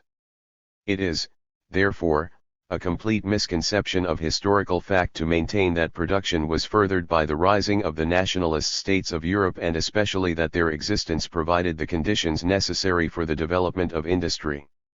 The very contrary is true. The absolutist national state artificially inhibited and hindered for centuries the development of economic institutions in every country. Its barbarous wars, which wasted many parts of Europe and furthered rapine, caused the best achievements of industrial technique to be forgotten, often to be replaced by antiquated, laborious methods. Senseless ordinances killed the spirit of economy, destroyed all free incentive and all creative activity, without which a development of industry and economic reforms is quite unthinkable. The present time affords the best possible illustration of such action. Right now, when a crisis of unheard of extent has smitten the whole capitalist world and is pushing all nations equally toward the abyss, the structure of the nationalist state proves an insurmountable obstacle to relieving this frightful condition or even temporarily suppressing its evils. National selfishness has thus far blocked every earnest attempt at reciprocal understanding and has constantly striven to make capital out of its neighbors' needs. Even the most pronounced advocates of the capitalist order recognize more and more the fatality of this condition. But national considerations tie their hands and condemn to sterility in advance every proposal and every attempt at solution from whatever source they may come. Chapter 8. The Humanists and the Doctrine of the Social Contract. Man as the measure of things. The origin of the doctrine of natural rights. The natural rights of the Cynics and Stoics till Zeno. Natural right and absolutism. The time of the social utopias. Thomas More and François Rabelais. The Monarchomachie.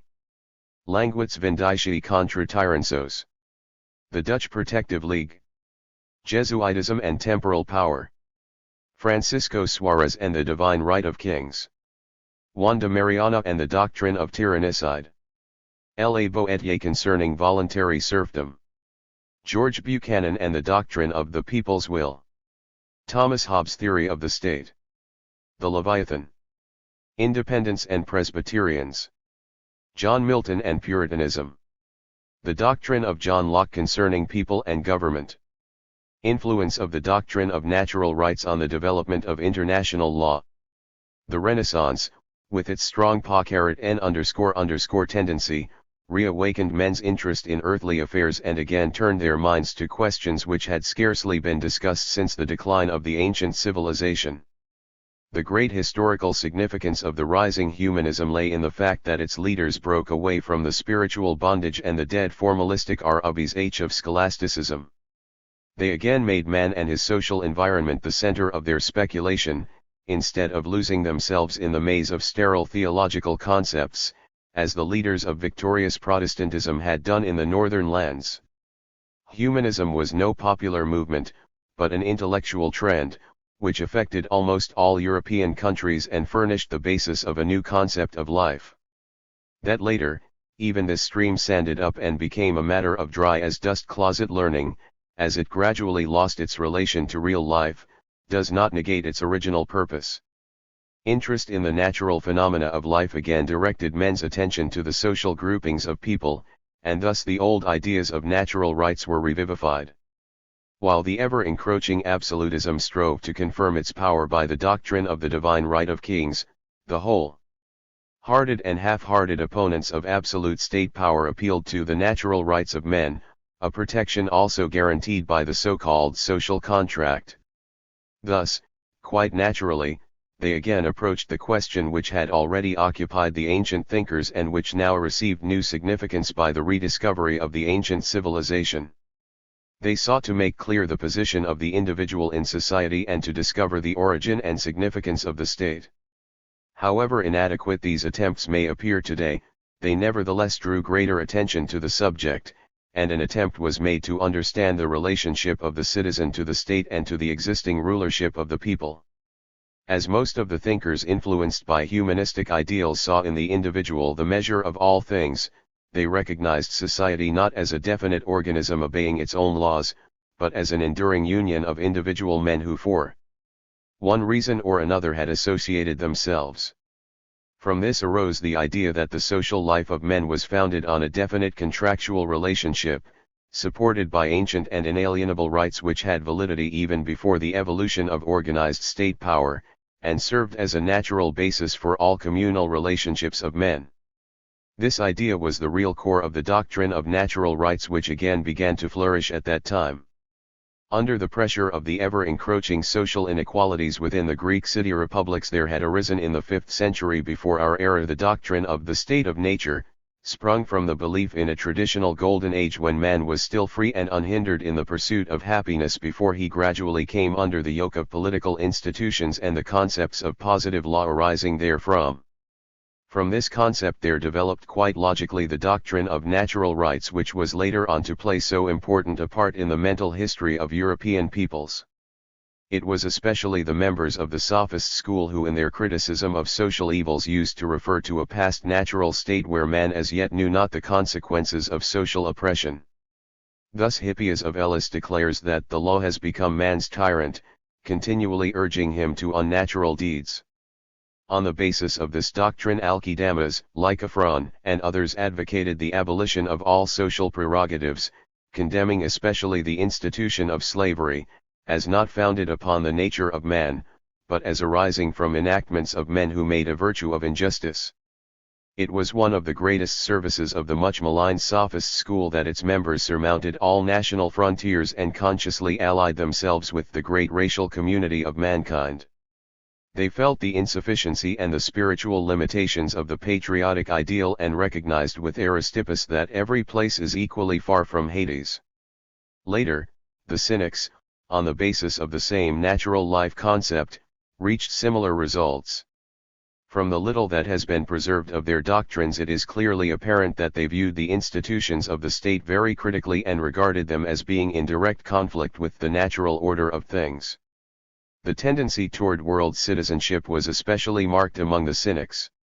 Since their ideas were opposed to all artificial distinctions between the various classes, castes, and social strata, any boast of national superiority could but appear senseless and foolish to them. Antis thence derided the national pride of the Hellenes and declared the state as well as nationality to be things of no importance.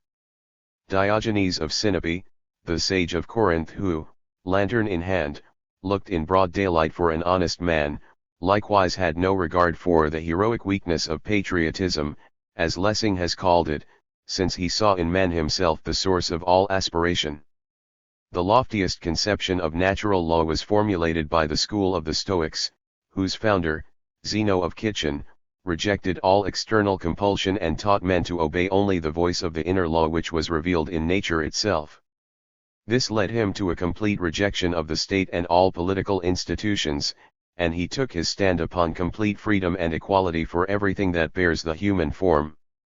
The time in which Zeno lived was very favorable to his cosmopolitan thought and feeling, which knew no distinction between Greeks and barbarians. The old Greek society was in full dissolution.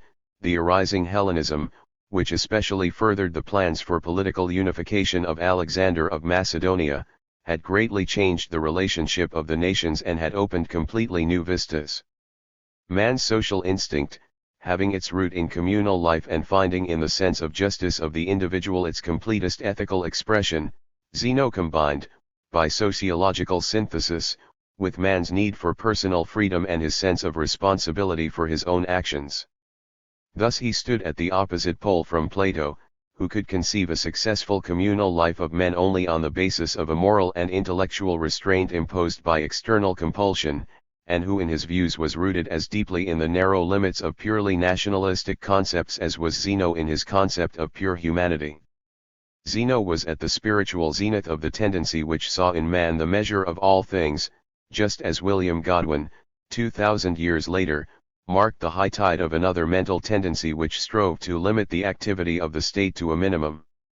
The doctrine of natural rights, rescued from oblivion by the rising humanism, played a decisive part in the great battles against absolutism and gave the struggles against princely power their theoretical foundation. The leaders in these struggles proceeded from the following assumptions: since man possessed from antiquity native and inalienable rights, he could not be deprived of them by the institution of organized government, nor could the individual resign these rights. On the contrary, these rights had to be established by covenant, in agreement with the representatives of the state's power, and openly acknowledged. From this mutual agreement resulted quite self-evidently the relationship between state and people, between ruler and citizen. This concept, which although it could make no claim to historical foundation carried and rested only on assumption, nevertheless dealt the belief in the divine mission of the ruler which found its highest expression in the divine right of kings of victorious absolutism a powerful blow, which in the course of events proved decisive. If the position of the head of the state was based on a covenant, it followed that the ruler owed responsibility to the people, and that the alleged inviolability of royal power was a fairy tale which had been quietly permitted to pass as truth. But in this event the relation between ruler and people did not rest on the command of a central power with which the people had, for good or ill, to be content. The power of the ruler was confronted by the inalienable rights of the individual, which imposed certain limitations on the arbitrary decisions of the head of the state, such that an equalization of the forces in society was made possible. The destructive consequences resulting from every misuse of power had been recognized, hence the attempt had been made to bridle it by tying it to the natural rights of the people. This idea was doubtless correct, although the means whereby a solution of the inner discord was attempted always proved insufficient, as subsequently became still more clear. Between might and right yawns an abyss which cannot possibly be bridged. While they dwell in the same house, this unnatural relationship must always lead to inner friction by which men's peaceful communal life is continually threatened. Every possessor of the state's power must feel the limitation of his power as an uncomfortable fetter on his egotistic ambition, and wherever the opportunity offers, he will attempt to restrict the people's rights, or completely to abolish them if he feels strong enough to do so. History during the last 4 centuries of struggle for and against the limitation of the state's supreme power speaks an eloquent language, and recent historical events in most of the European countries show with frightful clearness that the struggle is a long way from having reached its end. The uninterrupted attempts to keep the state's power within certain limits have always led logically to the conclusion that the solution. The advocates of the idea of natural rights supported them by a long line of historical facts. We recall, for instance, the old coronation formula of the Aragonese, we, of whom every one of us is as much as thou, and who all of us combined are more than thou, make thee a king. If thou wilt respect our laws and rights, we will obey thee, if not, then not. Of this question is not sought in the limitation of the principle of political power, but in its overthrow. This exhausts the last and highest results of the doctrine of natural rights. This also explains why natural rights have always been the thorn in the flesh of representatives of the unlimited power idea, even when like Napoleon I they owe their rise to this doctrine. Not without reason this revolution-born politician of the highest rank remarked, "The men of natural right are guilty of all." Who else has declared the principle of revolution to be a duty? Who else has flattered the people by endowing it with a sovereignty of which it is not capable? Who else has destroyed respect for the law by making it dependent on an assembly that lacks all understanding of administration and law, instead of adhering to the nature of things? Prominent representatives of humanism attempted to formulate their ideas of natural rights in fictitious communal systems, and in these descriptions, fantastic as they were, there was mirrored the spirit of the time and the concepts which animated it. One of the most important humanists was the English statesman, Thomas More, a zealous defender of natural right, whom Henry VIII later beheaded. Animated by Plato's Politeia and, more especially, by Amerigo Vespucci's description of newly discovered lands and peoples. More, in his Utopia, describes an ideal state whose inhabitants enjoy a community of goods and by wise and simple legislation contrive a harmonious balance between governmental control and the native rights of the citizens. This book became the starting point for a whole literature of social utopias, among which Bacon's New Atlantis and the City of the Son of the Italian patriot, Campanella, were especially significant.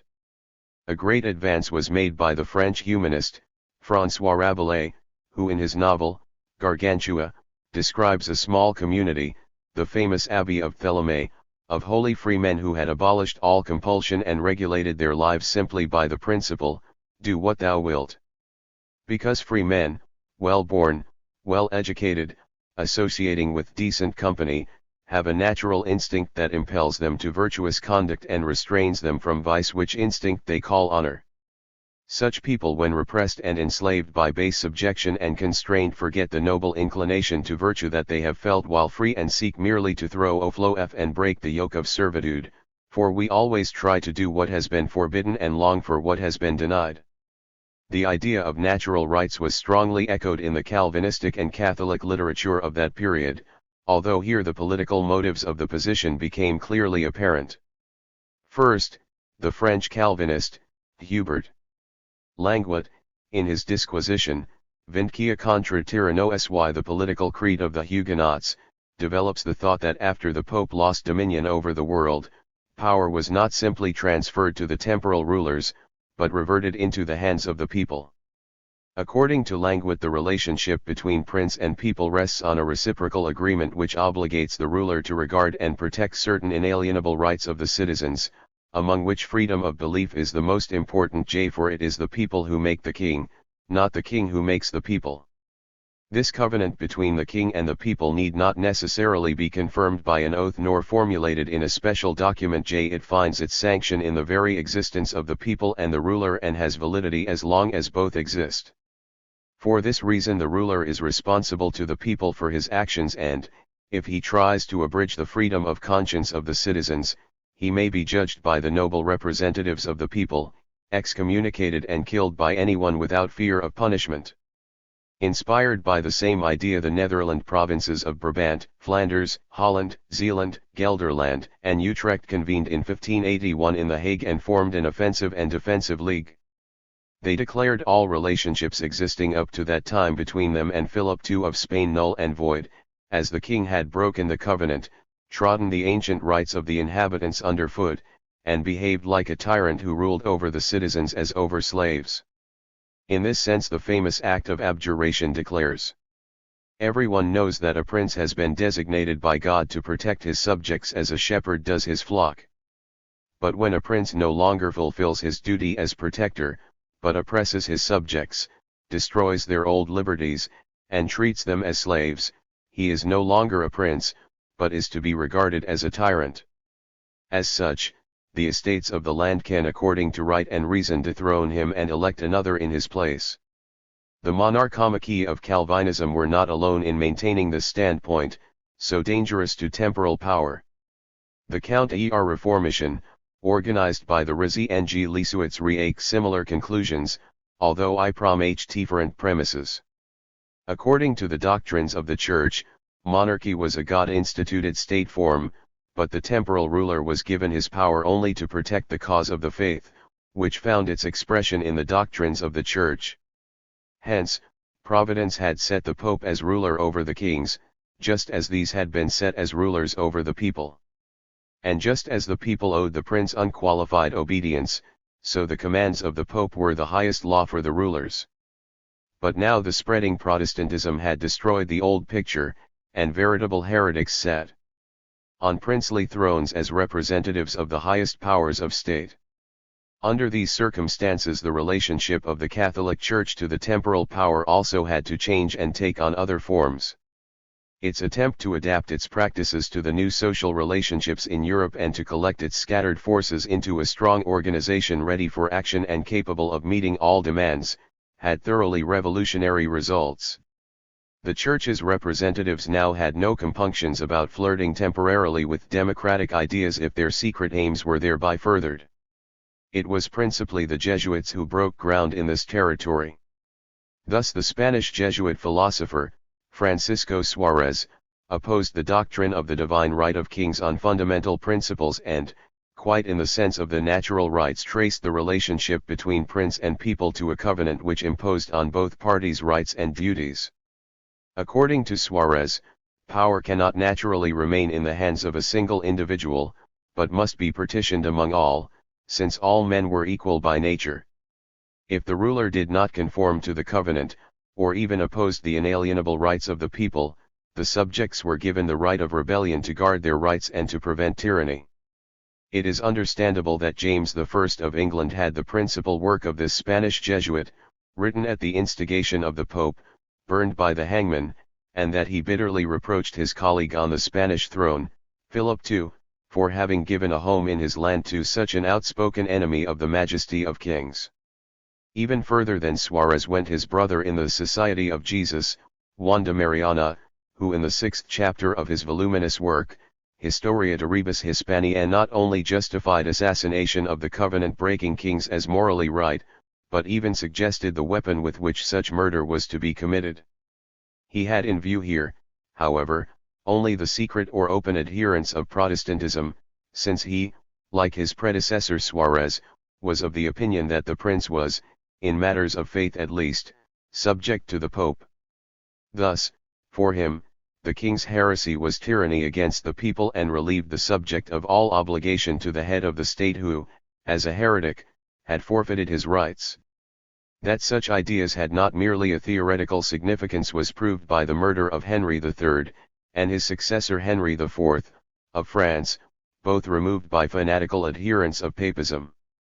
Thus, from both Calvinistic and Catholic sources, the limitation of royal power was advocated, although this was by no means done from a libertarian urge, but from well-understood political interests. At all events, the advocacy of natural rights from this source could but draw many more adherents to the idea of the abrogation of power which at the time of the great struggles in France, the Netherlands, and England, was of peculiar importance. The clearly felt necessity for putting certain limits to the power of the state and the recognition of the right of rebellion against the ruler who abused his power and became a tyrant were then, widespread ideas which only lost currency with the final victory of absolutism, but were never quite forgotten. Under the influence of these and similar trends of thought, isolated thinkers of that period were led to pursue these things more deeply and to lay bare the roots of all tyranny. The most notable among them was the youthful Étienne de la Boétie, whose sparkling screed, concerning voluntary servitude, was published after his early death by his friend Montaigne. Whether Montaigne did, in fact, make certain alterations in the work, as is often asserted, can probably never be proved. The fact that La Boétie's works played such an important part in the fight against absolutism in France was later almost forgotten, but that in the time of the Great Revolution it proved its effectiveness anew is the best proof of its intellectual importance. La Boétie recognized with irresistible clarity that tyranny supports itself less by brutal power than by the deep-rooted feeling of dependency of men, who first endow a hollow puppet with their own inherent forces and then, dazzled by this imaginary power, blindly submit themselves to it. This spirit of voluntary servitude is the strongest and most impregnable bulwark of all tyranny, and must be overcome. For tyranny would collapse as helpless as a heap of ashes if men would but recognize what lies hidden behind it, and deny obedience to the idol which they have themselves created. Says La Boétie. What a shame and disgrace it is when countless men obey a tyrant willingly, even slavishly. A tyrant who leaves them no rights over property, parents, wife, or child, not even over their own lives. What kind of a man is such a tyrant? He is no Hercules, no Samson. Often he is a pygmy, often the most effeminate coward among the whole people. Not his own strength makes him powerful, him who is often the slave of the vilest whores. What miserable creatures are his subjects! If 2, 3, or 4 do not revolt against one, there is an understandable lack of courage. But when hundreds and thousands do not throw off the shackles of an individual, what remains there of individual will and human dignity? To free oneself it is not necessary to use force against a tyrant. He falls as soon as the country is tired of him. The people who are being degraded and enslaved need but deny him any right. To be free only calls for the earnest will to shake off the yoke. Be firmly resolved no longer to be slaves and you are free. Deny the tyrant your help and, like a colossus whose pedestal is pulled away, he will collapse and break to pieces. But those individual thinkers who, like La Boétie, dared to touch the most hidden roots of power were few. In general, the road to libertarian concepts of life ran through the various phases of the concept of natural rights, whose supporters always endeavored to oppose the unlimited power of the head of the state with the native and inalienable rights of the people, hoping thus to attain to a social balance favorable to the undisturbed development of the conditions of social life. These efforts led later to the well-known demands of liberalism which, no longer satisfied with the limitation of personal power, strove to limit the power of the state to a minimum, on the correct assumption that the continuous guardianship of the state was just as detrimental to the fruitful development of all creative forces in society as the guardianship of the church had been in previous centuries. This idea was by no means the result of idle speculation, it was rather the tacit assumption underlying every cultural development in history, just as the belief in the foreordained dependence of man on a superterrestrial providence was always the conscious or unconscious assumption underlying all temporal power. A prominent pioneer on the long road leading to the limitation of princely power and the formulation of rights of the people was the Scottish humanist, George Buchanan, one of the first to attribute to the question of fundamental importance 7 ton dependent of the help or harm which the extension or limitation of princely power could do to one creed or another. Buchanan maintained the basic democratic notion that all power comes from the people and is founded in the people. Regarded from this viewpoint, the head of the state was under all circumstances subject to the will of the people, and his whole significance exhausted itself in being the first servant of the people. If the head of the state breaks this covenant tacitly agreed upon, he outlaws himself and can be judged and condemned by anyone. Buchanan gave the relationship between might and right a new and deeper significance. Had he been content merely to assert freedom of conscience in religious matters against the unlimited princely power, the representatives of absolutism might have been willing to accept this limitation. But he dared to declare that all power emanated from the people and that princes were but executors of the people's will, and so doing he turned against himself the irreconcilable enmity of all supporters of hereditary royalty. Thus it was legitimist influences which induced Parliament on two different occasions 1584 and 1664 to suppress Buchanan's work, De Jure Apud Scotos. Obeying the same influence, Oxford University burnt the work 100 years after its publication. But for absolutism also there arose on English soil a powerful defender in the person of Thomas Hobbes. Hobbes was surely one of the most unique figures in the realm of social philosophic thought, an extremely fruitful and original mind, next to Bacon, perhaps the most versatile mind England ever produced. His name lives in history as the decided champion of philosophical materialism and as an outspoken defender of absolute princely power. Hobbes was, in fact, a stern opponent of all religion in the current sense, for although he principally opposes Catholicism, one feels that he is antagonistic to all revealed religion. There is less justification for the assertion that Hobbes was an unqualified advocate of royal absolutism. The very fact that he traces the state's existence to a contractual relation proves that he was no legitimist. Hobbes was an unqualified exponent of the power principle, but had less in view princely absolutism than the absolute power of the state. In general he gave monarchy the preference, but his later attitude toward Cromwell clearly shows that he was chiefly concerned with the inviolability of the power of the state and less with that of its leaders. The concept that man was by nature a social creature Hobbes opposed most decidedly. According to his conviction there existed in primitive man no trace of social feeling but solely the brutal instinct of the predatory animal, far from any consideration of the welfare of others.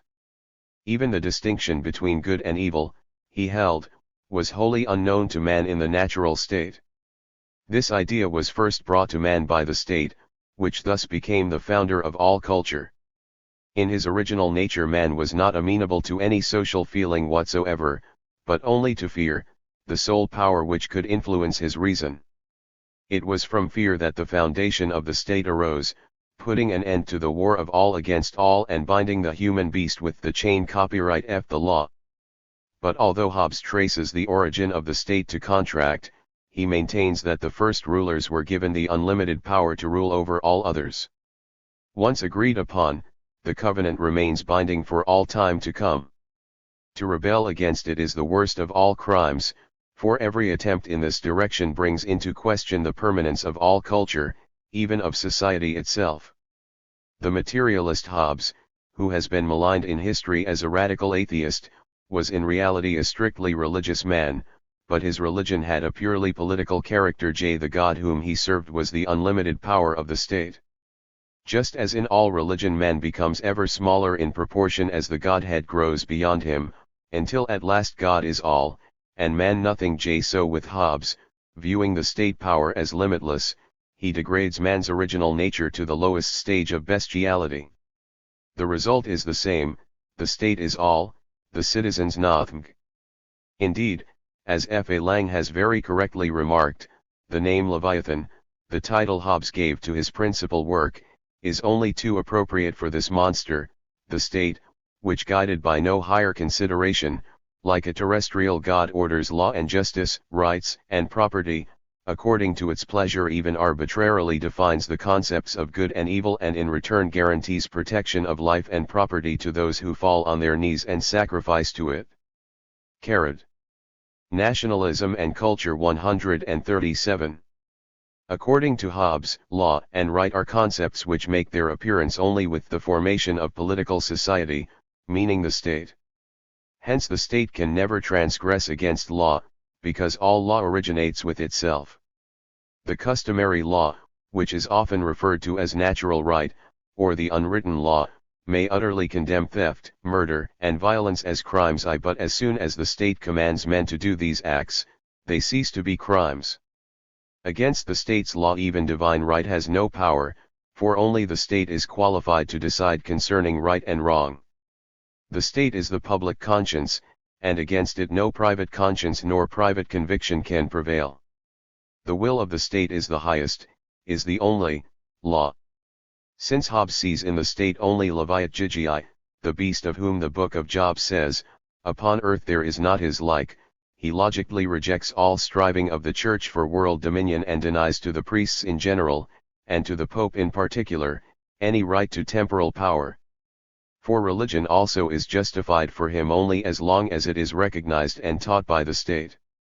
Thus, he says, in an especially significant passage in Leviathan, the fear of unseen powers, whether it be imaginary or whether delivered by tradition, is religion when it is affirmed by the state, and superstition when it is not affirmed by the state.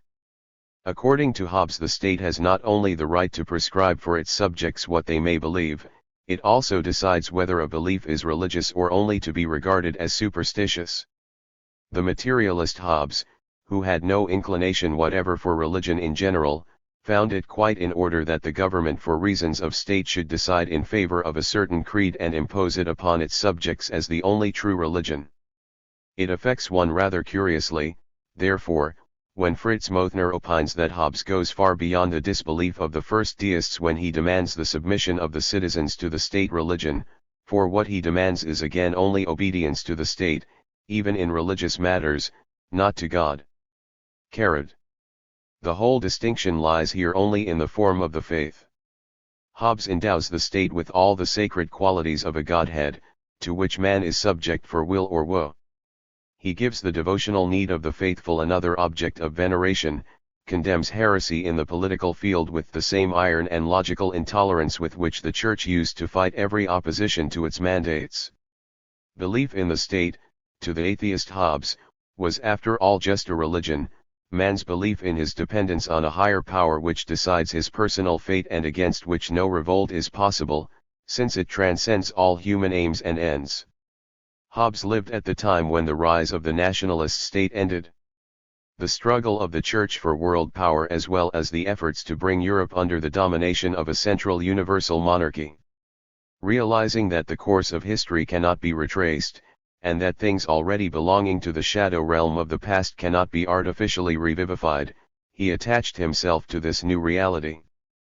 But since, like all defenders of authority, he started from the inherent bestiality of man and, in spite of his atheism, could not free himself from the misanthropic doctrine of original sin, he had logically to arrive at the same results as his predecessors in the camp of ecclesiastical theology. It profited him little that he had personally freed himself from the fetters of religious faith in miracles, for he enmeshed himself all the more tightly in the net of a political faith in miracles which in all its consequences was just as hostile to freedom and enslaved the mind of man just as much. This, by the way, is a proof that atheism, in the current sense, need by no means be associated with libertarian ideas.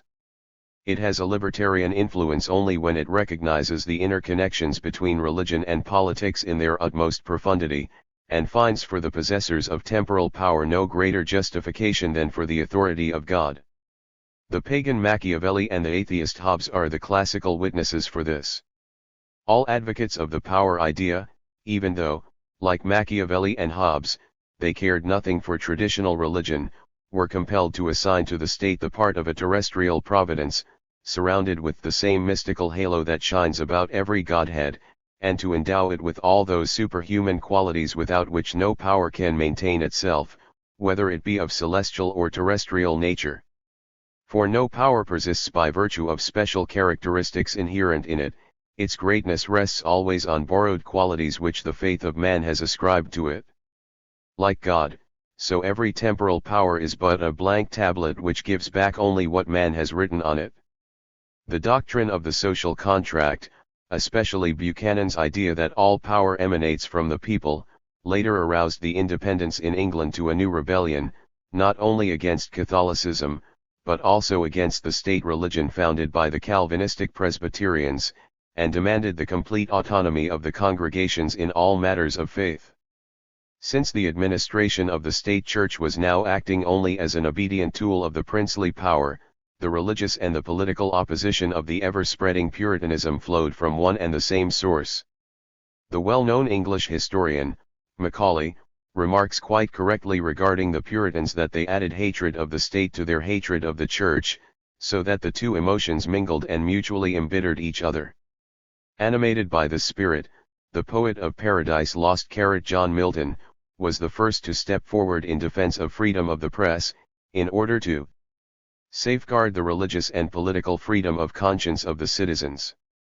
In his tract, De Gentio pro Populo Anglicano, he defended also the unqualified right of the nation to bring a treacherous and faithless tyrant to judgment and to condemn him to death. Like men starving for spiritual food, the best minds of Europe greedily absorbed this book, especially after it had been publicly burned by the hangman at the command of the King of France. These ideas were most openly advocated among the Levellers, the adherents of John Lilburne's, and found their boldest expression in the scheme of the People's Covenant, presented to the masses by this most radical wing of the revolutionary movement of that time. Almost all of the social philosophical thinkers of that period, from Gerard Winstanley to P.C. Plockboy and John Bellers, from R. Hooker and A. Sidney to John Locke, were convinced defenders of the doctrine of the social contract. While on the continent absolutism almost everywhere won unlimited dominion, in England it achieved under the Stuarts only a temporary success, and was soon unhorsed again by the Second Revolution of 1688. By the Declaration of Rights, in which all of the principles set forth in Magna Carta, were reaffirmed in extended form, the covenantal relationship between Crown and people was re-established. Owing to this course of historical development, especially in England, the idea of the social contract and the concept of natural rights never lost currency, and had, consequently, a deeper influence on the intellectual attitude of the people than in any other country. The continent had become used to surrendering realms and peoples to the unlimited power of princes. The words of Louis XIV, "I am the state," acquired a symbolic significance for the whole epoch of absolutism. In England, however, where the crown's striving for power was always confronted by the resolute opposition of the citizens which could be only temporarily silenced, and never for long, there developed quite a different understanding of social issues. Acquired rights were zealously guarded, and despotism was effectively checked by the requirement of parliamentary approval. John Pym, the brilliant leader of the opposition in the House of Commons against the absolutist claims of the Crown, gave eloquent expression to this sentiment when he launched these words against the royalist minority. That false principle which inspires the princes and makes them believe that the countries over which they rule are their personal property, as if the kingdom existed for the sake of the king and not the king for the sake of the kingdom, is at the root of all the misery of their subjects, the cause of all the attacks on their rights and liberties. According to the recognized laws of this country, not even the crown jewels are the property of the king, they are merely entrusted to him for his adornment and use. And merely entrusted to him are also the cities and fortresses, the treasure rooms and storehouses, the public offices, in order to safeguard the security, the welfare, and the profit of the people and the kingdom. He can, therefore, exercise his power only after invoking the advice of both Houses of Parliament. In these words resounds the echo of all English history. They reveal the eternal struggle between might and right, which will end only with the conquest of the power principle. For the principle of representative government had then quite a different meaning than now. That which today only helps to block the way for new forms of social life was then an earnest effort to set definite limits to power, a hopeful beginning toward the complete elimination of all schemes for political power from the life of society. Furthermore, the doctrine of contractual relationship as the basis of all the political institutions in society had very early in England far-reaching consequences. Thus, the theologian, Richard Hooker, in his work, Laws of Ecclesiastical Polity, published in 1593, maintained that it is unworthy of a man to submit blindly, like a beast, to the compulsion of any kind of authority without consulting his own reason.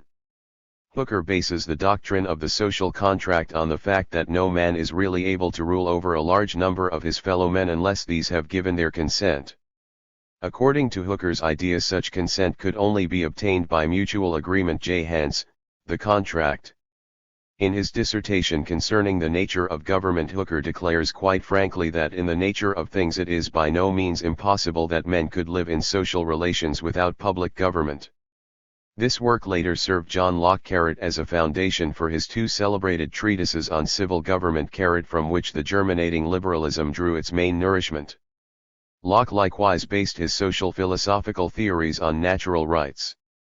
In contradistinction to Hobbes, he believed, however, that the freedom of the natural man was by no means a state of rude caprice wherein the right of the individual was limited only by the brute force at his disposal. He maintained, rather, that common and binding relationships existed between primitive men, emanating from their social disposition and from considerations of reason. Locke was also of the opinion that in the natural state there existed already a certain form of property. It was true that God had given men all nature for disposal, so that the earth itself belonged to nobody. The harvest, however, which the individual had created by his own labor, did. For this reason there gradually developed certain obligations between men, especially after the separate family groups collected in larger unions. In this manner Locke thought to explain the origin of the state, which in his view existed only as an insurance company on which rested the obligation of guarding the personal security and the property of the citizens. But if the state has no other task than this, it follows logically that the highest power rests not with the head of the state, but with the people, and finds expression in the elective legislative assemblies. Hence, the holder of the state's power stands not above but, like every other member of society, under the law, and is responsible to the people for his action. If he misuses the power entrusted to him, he can be recalled by the legislative assembly like any other official who acts contrary to his duty. These arguments of Locke's are directed against Hobbes and, most of all, against Sir Robert Filmer, the author of Patriarcha, one of the most uncompromising defenders of absolute princely power. According to Filmer, a king was subject to no human control, nor was he bound in his decisions by the precedents set by his predecessors. The king is chosen by God himself to act as lawgiver for his people, and he only stands above the law. All laws under whose protection men have lived up to now have been delivered to them by God's elect, for it is contrary to reason to assume that a common man can make laws for himself. The idea that a people has the right to judge its king and deprive him of the crown seemed positively criminal to Filmer, for in this case the representatives of the people are accuser and judge in one person, which mocks at every principle of justice. Hence, according to his idea, any limitation of the hereditary power is an evil, and must inevitably lead to the dissolution of all social ties. Locke, who maintained that the king was only the executive organ of the popular will, logically denied him the right to make laws. What he strove for was a triple partition of public power, as the only protection against such misuse of power as must always endanger the public will if all the agencies of power were united in one person. Hence the lawmaking power should be entrusted exclusively to the representatives of the people. The executive power, whose agents could at any time be recalled by the legislative assembly and replaced by others, was in all things subject to it and responsible to it. There remained only the federative power which, according to Locke, had the task of representing the nation abroad, of making treaties and deciding concerning war and peace. This branch of public power also was to be responsible to the representatives of the people and concerned solely with putting their decisions into execution. For Locke, the legislative assembly was the specific instrument for safeguarding the rights of the people against the government, hence he assigned to it such a dominant role.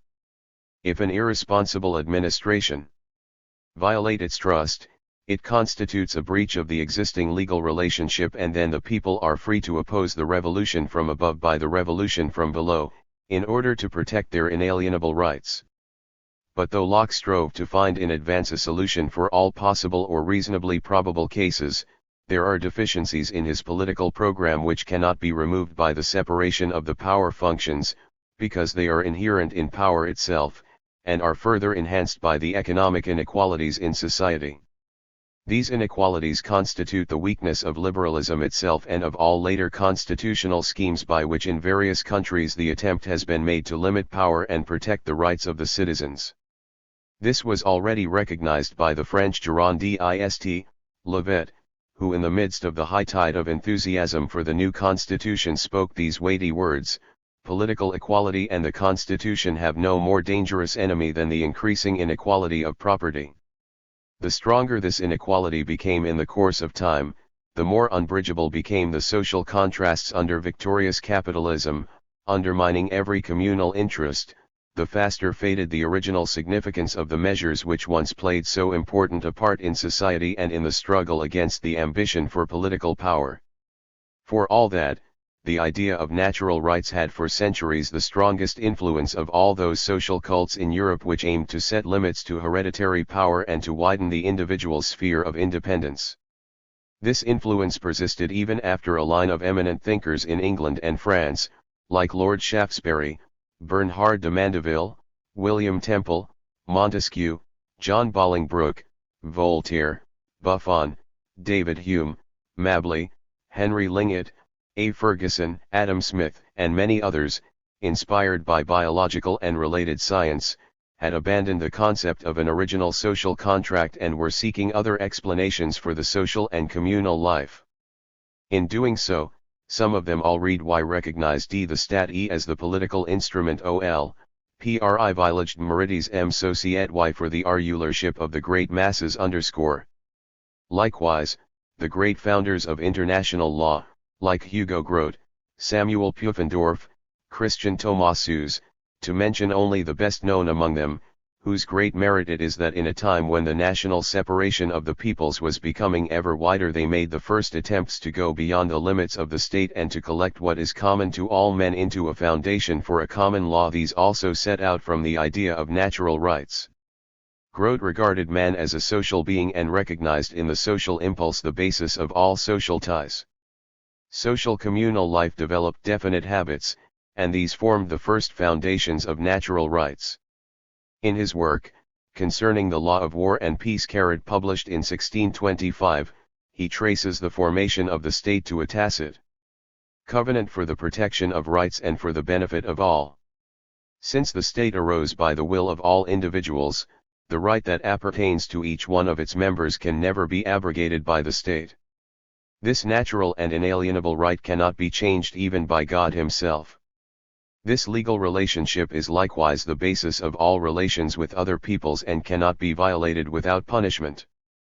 Pufendorf, like Thomasus and Grote, has his roots in the English social philosophers and boldly declares that natural rights exist not only for Christians, but also for Jews and Turks, a point of view very extraordinary in those times.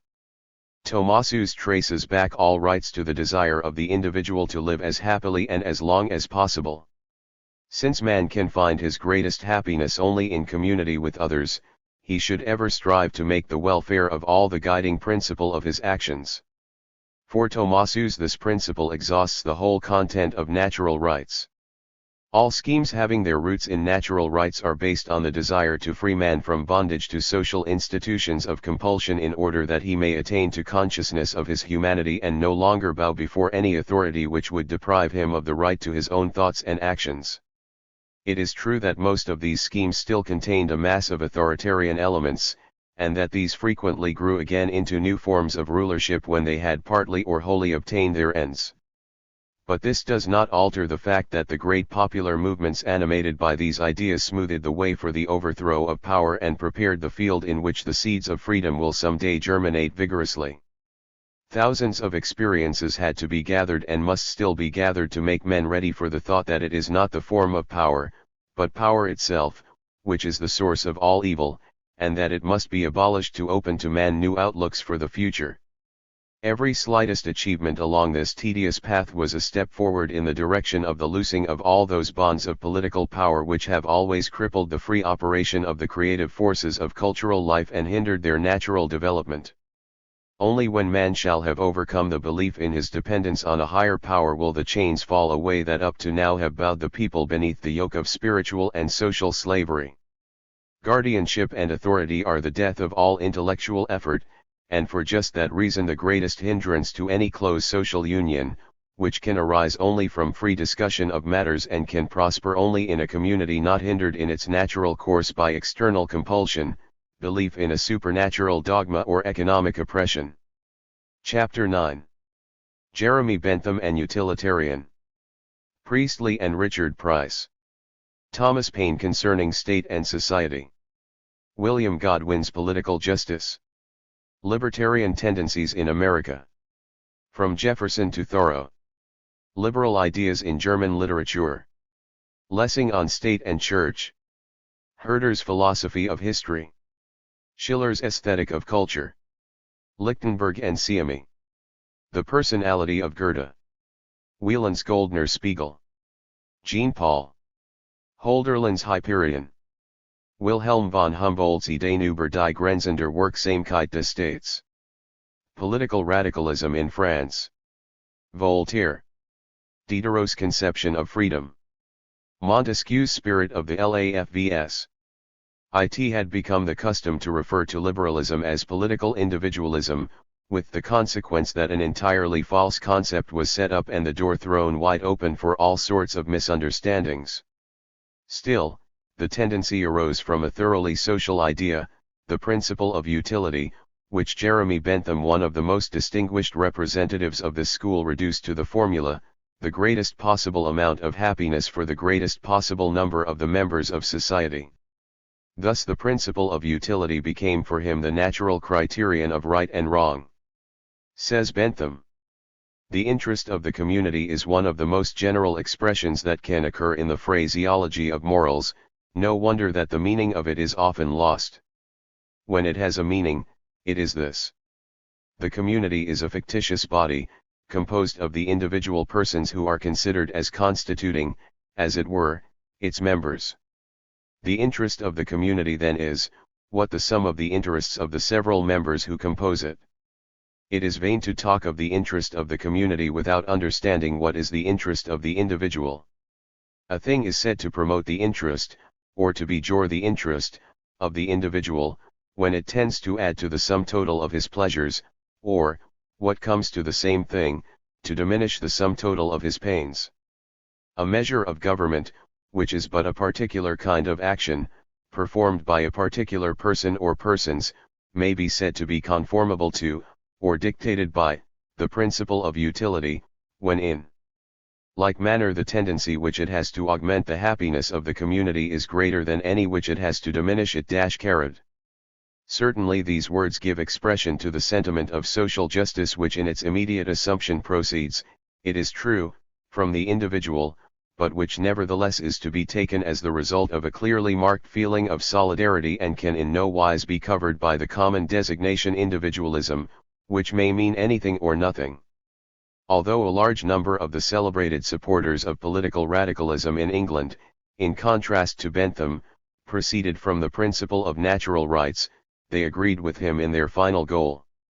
The dissenting preacher, Joseph Priestley, who declared the unlimited perfectibility of man to be a law of God, would concede that government is right only to the extent that its instruments are engaged in furthering this law of the divine will.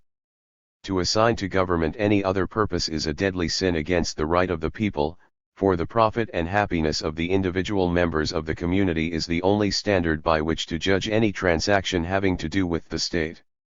Influenced by this line of thought, Priestley defended the right of a people at any time to recall its government as one of the most elementary presuppositions of the state contract, and from this arrived logically at the right of revolution which resides in every people when the government abandons the path which is indicated for it by these imperishable principles.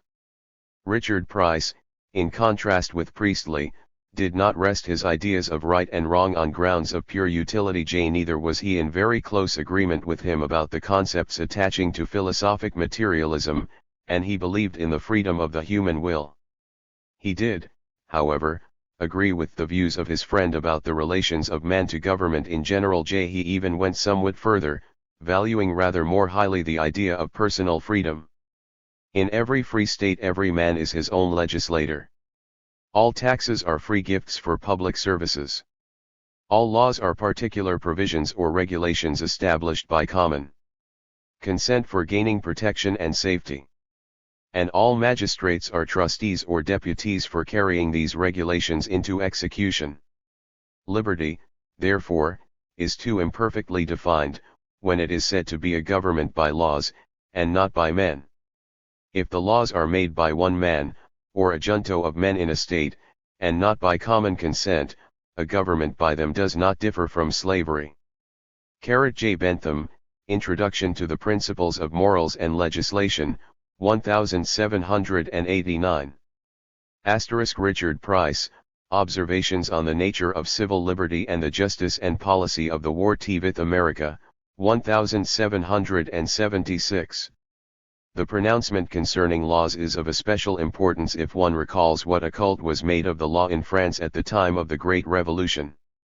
Of course, Price recognized that a social status in which the laws arose from the free consent of all was possible only within the frame of a small community, but just for this reason the modern great state appeared to him one of the greatest dangers for the future of Europe. In advance of all the representatives of political radicalism of that epoch was Thomas Paine, the enthusiastic pioneer fighter for the independence of the English colonies in North America, the man who understood how to give the clearest expression to those aspirations. Deserving of a special note is the manner in which he brought before the eyes of his contemporaries the difference between state and society.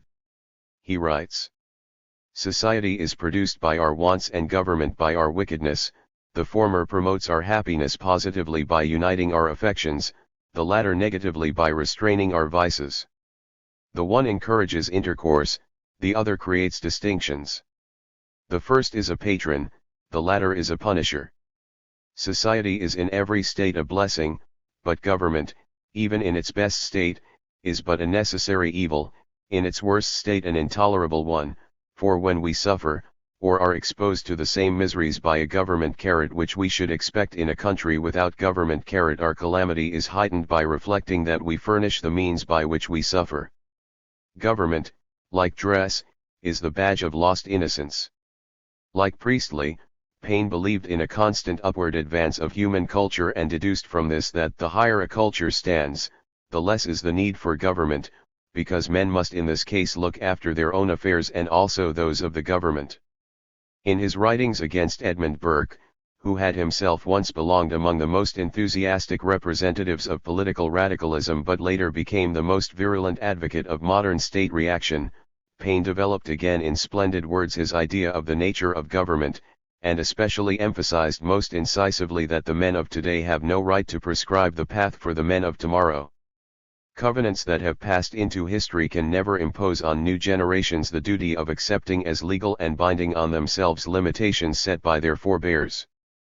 Paine warned his contemporaries against delusive faith in the wisdom of a government in which he saw merely a national administrative body upon which is imposed the duty of making effective the basic principles prescribed by society. But Paine was also an opponent of that. Thomas Paine, Common Sense. Philadelphia, 1776. Thomas Paine, The Rights of Man, being an answer to Mr. Burke's attack on the French Revolution. London, 1791. The second part of the work, appearing in Formal Democracy, which sees in the will of the majority the last word of wisdom, and whose supporters strive to prescribe every activity by established law. Thus he gave warning in his fire-breathing series of essays, The Crisis, I 776-1783, of a tyranny of the majority, a power often more oppressive than the despotism of one individual over all. It was as if he had foreseen intuitively what dangers must arise if men allowed themselves to erect into a fundamental principle of law, a method whose claim to validity is based on the fact that 5 is more than 4. The ideas of political radicalism were at that time widely disseminated in England and America and left their unmistakable imprint on the intellectual development of both countries. We encounter them again in John Stuart Mill, Thomas Buckle, E. H. Lecky and Herbert Spencer, to mention only 4 of the best-known names.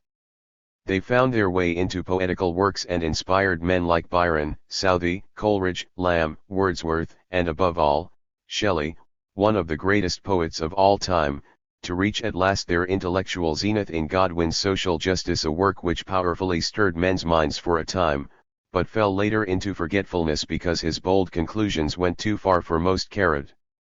Godwin clearly recognized that the explanation of the evil was not to be found in the external form of the state, but was grounded in its very essence.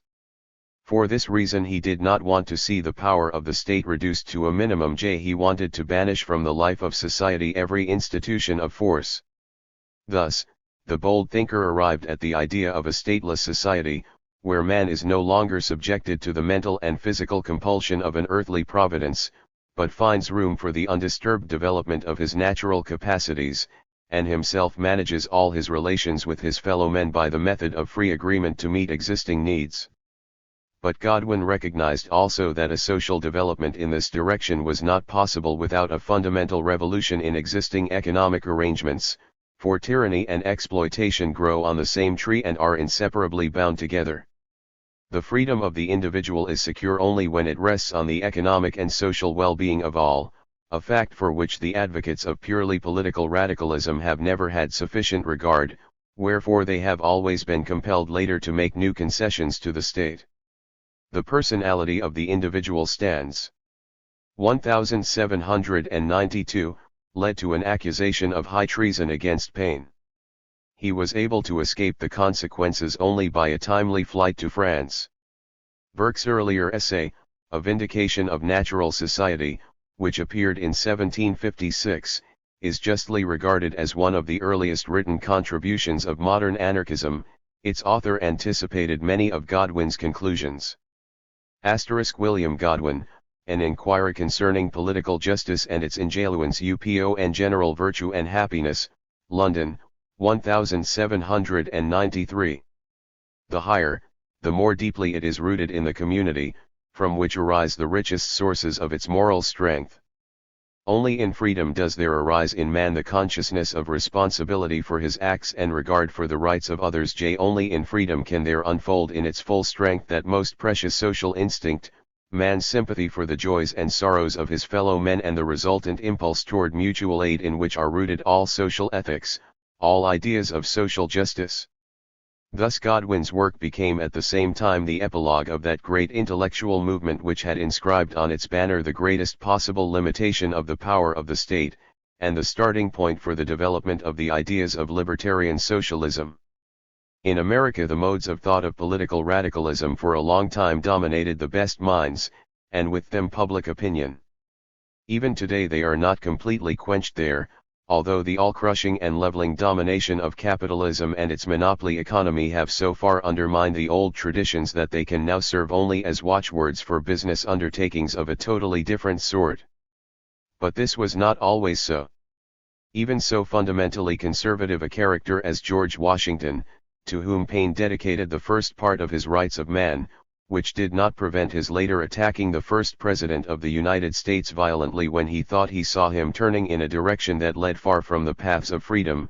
Even Washington could declare, "Government is not reason, it is not eloquence, it is force. Like fire it is a dangerous servant and a fearful master. Never for a moment should it be left to irresponsible action." Thomas Jefferson, who was of the opinion that revolt against a government which had sinned against the freedom of the people was not merely the right but the duty of a good citizen, and that a little rebellion from time to time is good for the health of a government, put his idea about all governmental systems into the laconic words, that government is best which governs least. An irreconcilable opponent of all political restrictions, Jefferson regarded every intrusion of the state into the sphere of the personal life of the citizen as despotism and brutal force. To the claim that the citizen must surrender to the state an essential part of his freedom as the price of the safety of his person, Benjamin Franklin replied in the incisive words, "They that can give up essential liberty to obtain a little temporary safety deserve neither liberty nor safety." Wendell Phillips, the mighty champion against Negro slavery, expressed the conviction that government is the fundamentalism of the soldier, bigot, and priest. And he said in one of his speeches, "I think little of the direct influence of governments. I think, with Guizot, that it is a gross delusion to believe in the sovereign power of political machinery. To hear some men talk of government, you would suppose that Congress was the law of gravitation and kept the planets in their place." Abraham Lincoln warned the Americans against trusting a government to safeguard their human rights. If there is anything that it is the duty of the whole people never to entrust to any hands but their own, that thing is the preservation and perpetuity of their own liberties and institutions. From Lincoln come also these significant words, "I have always thought that all men should be free, but if any should be slaves, it should be first those who desire it for themselves, and secondly those who desire it for others." Ralph Waldo Emerson coined the well-known words, "Every actual state is corrupt. Good men must not obey the laws too well." Emerson, America's poet-philosopher, had in general an outspoken aversion for the fetishism of the law and averred, "Our mutual distrust is very expensive. The money we spend for courts and prisons is very ill laid out. The law of self-preservation is a surer policy than any legislation can be." This spirit permeates all the political literature of America of that day until the rising capitalism, which led to entirely new conditions of life, by its corrupting intellectual and spiritual influences forced the old traditions more and more into the background or made them over to suit its uses. And as the same currents of thought in England reached their culminating point in the political justice of William Godwin, so here they ripened to their highest perfection in the work of men like Henry D. Thoreau, Josiah Warren, Stephen Pearl Andrews and many others who courageously dared to take the last step and to say with Thoreau, "I heartily accept the motto that government is best which governs least, and I should like to see it acted up to more rapidly and systematically. Carried out, it finally amounts to this, which also I believe that government is best which governs not at all." But these ideas were not confined to England and America, even though in these countries they penetrated most deeply into the consciousness of the people. Everywhere in Europe where an intellectual life had revealed itself on the eve of the French Revolution, we come upon its traces. A longing for freedom had seized upon men and had brought under its spell many of the best minds of that time. These ambitions received a powerful impulse from the revolutionary occurrences in America and later in France. Into Germany, too, where a select body of outstanding thinkers was at that time striving to lay the foundations of a new intellectual culture, libertarian ideas found their way and out of the misery and degradation of a reality ruled by a shameful despotism. They rose like glittering horizons of a better future. Let one think of Lessing's Erzählung der Menschengeschlecht SY of Ernst und Focke and of the Gespräch über die Soldaten und Mönche. Lessing followed the same paths as, before and after him, the leaders of political radicalism in England and America. He, too, judged the relative perfection of the state according to the amount of happiness which it assured to the individual citizen. But he also recognized that the best state constitution, being a product of the human mind, was of necessity defective and perishable. Suppose the best state constitution that can be conceived to be already invented, suppose that all the people in the world have accepted this constitution, do you not think that even from this best constitution there must arise things that will be most detrimental to human happiness and of which man in a state of nature would have known nothing at all? In support of this view Lessing adduced various examples which reveal the utter futility of the striving after the best form of state. Aroused by his warfare with theology, the bold thinker always returned later to this question, of which apparently he never again for an instant let go. This is proved by the concluding sentences of his Gespräch über die Soldaten und Mönche, as brief as it is rich in content. B. What are soldiers then? A. Protectors of the state. B. And monks are props of the church. A. That for your church. B. That for your state. A. Are you dreaming? The state. The state. The happiness which the state guarantees to every individual member in this life. B. The bliss which the church promises to every man after this life. A. Promises. B. Simpleton. This is a deliberate shaking of the foundations of the old social order. Lessing divined the intimate connection between God and the state, between religion and politics. He divined at least that the inquiry about the best form of the state is just as meaningless as the inquiry about the best religion, since it carries its own contradiction.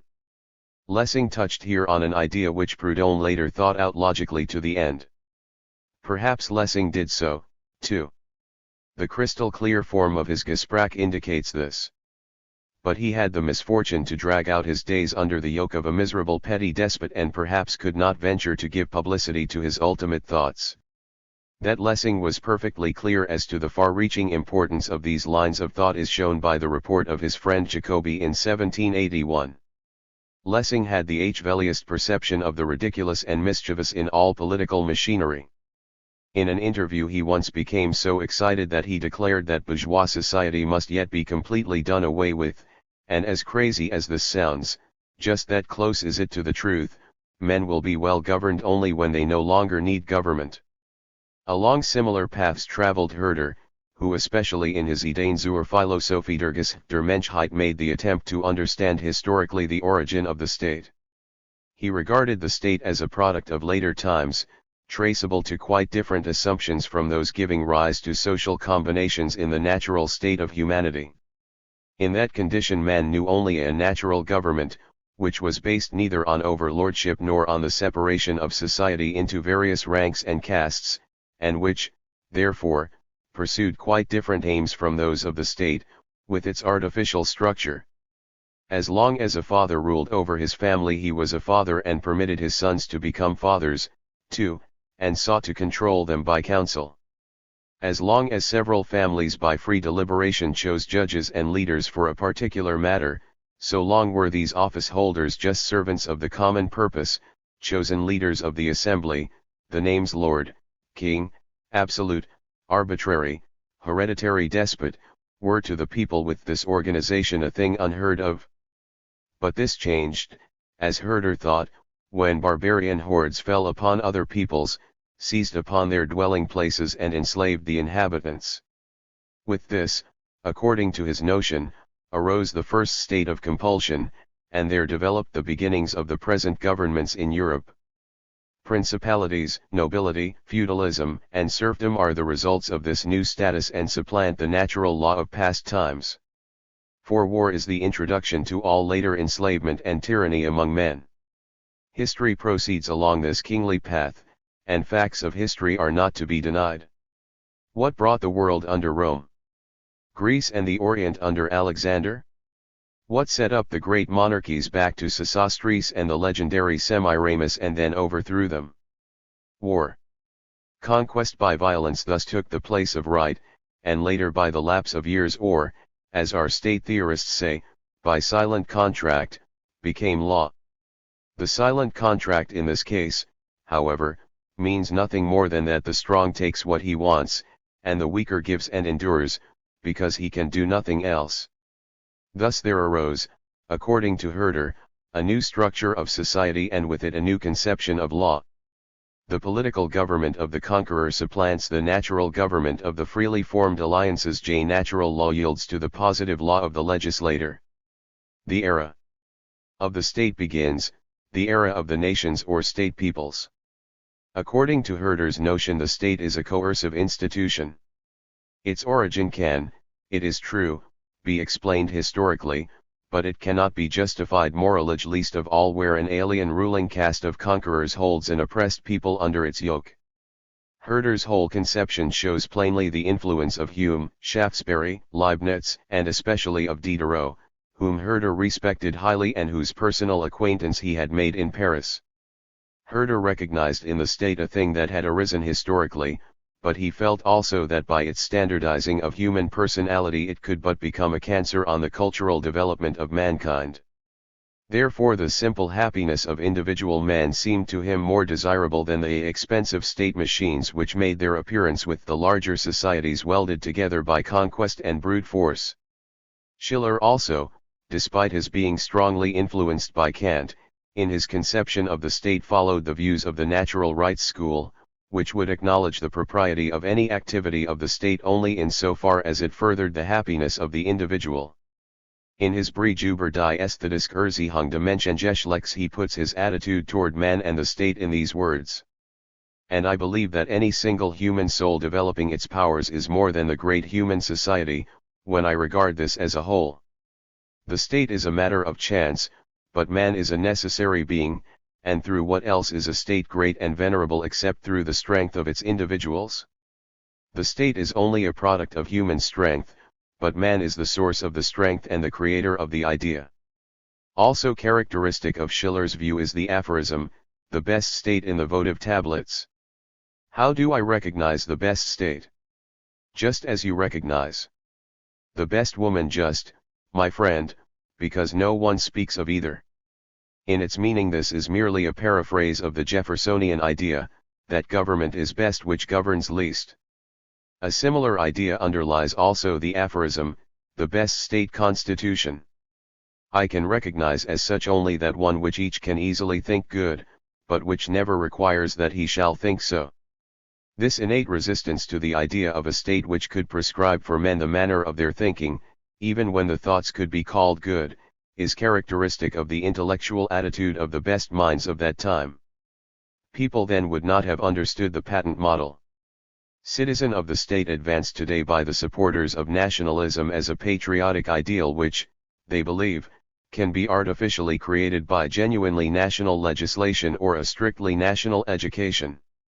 Goethe viewed the political problems of his time with apparent indifference, perhaps because he had recognized that liberties do not constitute the essence of liberty, and that liberty cannot be reduced to a political formula.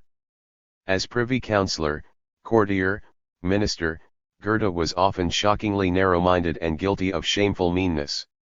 This may be attributed in no small measure to the distressing restraints of the German social life of the day.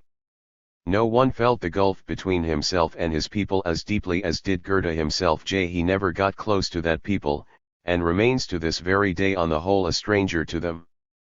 Just because his view of the world was so many-sided and all-embracing, he was of necessity all the more painfully aware of the complete repressiveness of the social life in which he was enmeshed. Goethe's roots were not in his people. Among the German people there prevails a sort of spiritual exaltation that is alien to my nature, he said to the Russian Count Stroganov. Art and philosophy stand divorced from life, abstract in character, remote from the natural springs which should feed them. In these words is reflected the gap that divided Goethe from his German contemporaries. He merely sunk his roots deeper into the first cause of everything human. The silly twaddle about the inner harmony of soul of the great Olympian has long been recognized as a conventional lie. A cleft ran through Goethe's whole nature, and the vain effort to master this cleavage was perhaps the most heroic side of this strange life. But Goethe, the poet and seer, who in the far-reaching vision of his genius embraced the culture of centuries, the man who roared at the world in his Prometheus, the greatest revolutionary poem that was ever written, as Brandes justly said, was too great an admirer of human personality to be willing to surrender himself to the dead gearing of an all-leveling machine. Folk and conqueror and thrall, these in every age we see, best fortune to earth's child can fall is just his personality. At the very bottom of his being Goethe was always faithful to this view. In the first part of the Faust he had penned the impressive lines. All rights and laws are still transmitted like an eternal sickness of the race from generation unto generation, fitted and shifted round from place to place. Reason becomes a sham, beneficence a worry. Thou art a grandchild, therefore woe to thee. The right born with us, ours in verity, this to consult, alas! There is no hurry. As an old man he still proclaimed. Yes, I am altogether of that mind. That is wisdom's final view. Freedom and life that man alone should find, who daily conquers them anew. And so, while dangers round them rage, they fight through childhood, manhood and old age. Such a throng I'd like to see stand on free soil amid a people free. In hardly any other sense than this can we understand the saying in the Maximen, which government is the best that one which teaches us to govern ourselves. The political radicalism of the English, and the French literature of Enlightenment, had a strong influence also upon Wieland, whose conception of the relation of men to the state rested entirely upon natural right. This finds expression especially in his Der Golden Spiegel and Nachlass Diogenes von Sinope. That Wieland chose just this ancient sage of Corinth as the spokesman for his ideas is in itself highly indicative of the school of thought that he followed. We shall mention here also G.C.H. Lichtenberg, whose intellectual attitude derived from Swift, Fielding, and Sterne, and who was therefore keenly sensitive to the misery of German conditions, likewise, J.G. Siamy, and above all, Jean Paul, that firm defender of freedom who, like Herder, traced the origin of the state to conquest and slavery, and whose works had such a compelling influence on the best of his contemporaries. The manly words which he shouted into the ears of the Germans in his declaration of war against war are, alas, forgotten in Germany today, but are not, for that, the less true. No book will conquer the conqueror or persuade him, but one must speak out against the poisonous admiration of him. Schelling speaks of an almost divine right of the conqueror, but he has against him the highwaymen, who in this matter may make the same claim for themselves in the face of an Alexander or a Caesar, and who, moreover, have on their side, the Emperor Marcus Aurelius, who had the robbers he conquered in Dalmatia enlisted as soldiers. And Hold Erlin, the unhappy poet who in his Hyperion flung such frightful truths into the faces of the Germans, wrote these pregnant words. You attribute to the state quite too much power. It cannot demand what it cannot compel. What comes as the gift of love or of intellect cannot be compelled. That, it may let alone, or it may take its laws and set it in the pillory. By heaven! He knows not what a sin he commits who seeks to make the state a school for morals. The state has always made a hell out of that which man wanted it to make into a heaven. The state is the rough husk on the kernel of life, and it is nothing else. It is the wall around the garden of human fruits and flowers. But what is the use of a wall around a garden if the soil lies dry? The only thing that assists vegetation is rain from heaven. Such ideas were almost universal among the men to whom Germany owes the rebirth of its intellectual life, although, because of the sad disorganization of German affairs and the unrestrained caprice of the typical German petty despotism, it was not always and everywhere set forth with the same vigor and consistency as in England and France.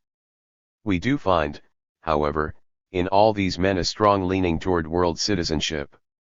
Their minds were not limited by national ideas, but embraced the whole of mankind.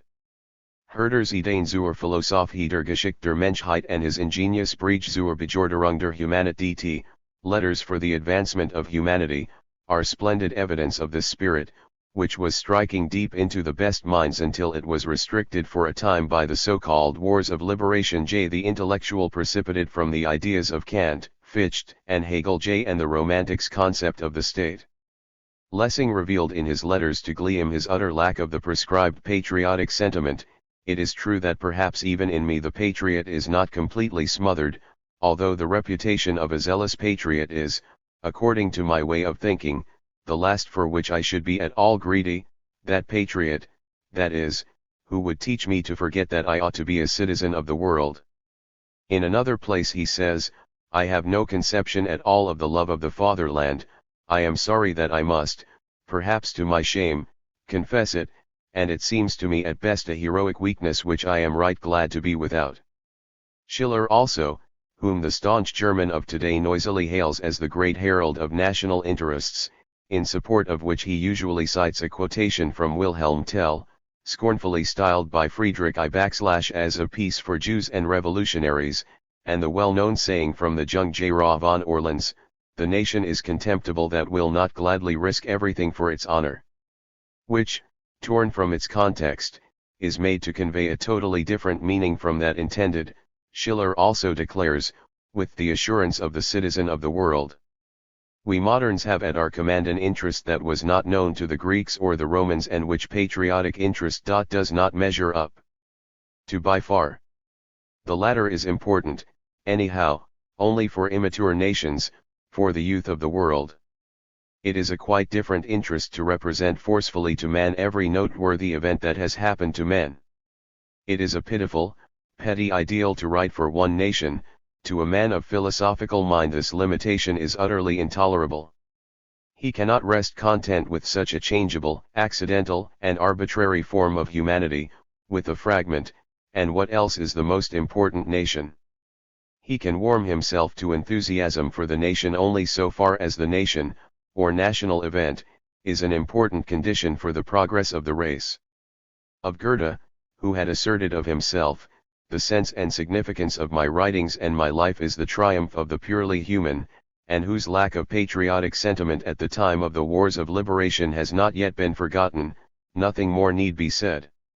The industrious heralds of the Third Reich today proclaim in thunderous tones that liberalism is an un-German product and, like Herr Moller van den Broek, keep repeating with gramophonic persistence, liberalism is the freedom to have no convictions and at the same time to claim that even this is a conviction. One can only reply that this un-German product was once the common intellectual property of those who made Germany into a cultural community again after political and social barbarism had smothered the intellectual life of the country for centuries. It was out of that lack of conviction that Germany was born anew. In his essay, Some Ideas for an Attempt to Determine the Limits of the Effectiveness of the State, Wilhelm von Humboldt presented a social-philosophical summary of what moved the refounders of German literature and poesy most deeply. This ingenious work was written in 1792 under the immediate influence of the revolutionary events in France, though only separate extracts appeared in print at that time in various German periodicals. It was not published as a whole until 1851, after the death of the author. Concerning the purpose of his effort, Humboldt wrote, in June of 1792, to the intellectually sympathetic George Forster, I have tried to combat the lust to govern and have everywhere drawn more closely the limits of the activity of the state. Humboldt attacked first of all the baseless idea that the state could give to men anything which it had not first received from men. Especially repugnant to him was the idea that the state was called to uplift the moral qualities of man, a delusion which later, under the influence of Hegel, befogged the best minds in Germany. As a sworn opponent of any uniformity of thought, Humboldt rejected fundamentally any standardizing of moral concepts and boldly declared, the highest and final purpose of every human being is the development of his powers in their personal peculiarity. Freedom, therefore, seems to him the only guarantee of man's cultural and intellectual advance and the unfolding of his best moral and social possibilities. He wished to protect men against the dead gear-work of the political machine into whose unfeeling grasp we have fallen. Hence his opposition to everything that is mechanical and forced, that is susceptible of no intellectual vitalizing. For he holds that automatic consistency stifles every breath of life. But really, freedom is the necessary condition without which the most soulful undertaking can produce no wholesome effects of this sort. A thing which man has not chosen for himself, a thing in which he is merely constrained and guided, can never become a part of his nature, it always remains alien to him, he does not really carry it out with human vigor, merely with mechanical skill. Therefore Humboldt wanted to see the activity of the state restricted to the actually indispensable and to entrust to it only those fields that were concerned with the personal safety of the individual and of society as a whole. Whatever went beyond this seemed to him evil and a forcible invasion of the rights of the personality, which could only work out injuriously. Prussia gave him in this regard the most instructive example, for in no other country had state guardianship assumed such monstrous forms as there, where under the arbitrary dominion of soulless despots the scepter had become a corporal's baton in civil affairs. This went so far that under Friedrich Wilhelm even the actors in the Royal Theatre in Berlin were subjected to military discipline, and a peculiar special order was put in force according to which the artists, of whatever rank or sex, were to be treated for any violation of the regulations like soldiers or rebels. The same spirit which saw in the abject debasement of man to a lifeless machine the highest wisdom of all statecraft and lauded the blindest dead obedience as the highest virtue, celebrates in Germany today its shameless resurrection, poisoning the heart of youth, deadening its conscience and throwing to the dogs its humanity. In France also the great renewers of intellectual life before the Revolution were inspired in many ways by the ideas of political radicalism in England. Montesquieu, Voltaire, Helvetius, Holbach, Diderot, Condorcet and many others went to school to the English. Of course, the adopted ideas took on among the Frenchmen a special coloration, which can be in large part attributed to the peculiar social conditions in the country, which differed essentially from those prevailing in England. With the exception of Diderot and Condorcet, most of the political innovators in France were closer to a democracy in their line of thought than to genuine liberalism and, despite their sharp attacks on absolutism, contributed materially to Edouard Vires, Geschichte Friesischen Hofs. Hamburg, 185 I. Strengthen the power of the state by feeding that blind faith in the omnipotence of legislative bodies and written laws which was to be so disastrous in its consequences. With Voltaire, who was concerned chiefly about the most widely conceived freedom of thought, the question of the form of government played a rather subordinate part. An enlightened monarch surrounded by the intellectual elite of the country would have satisfied his demands completely.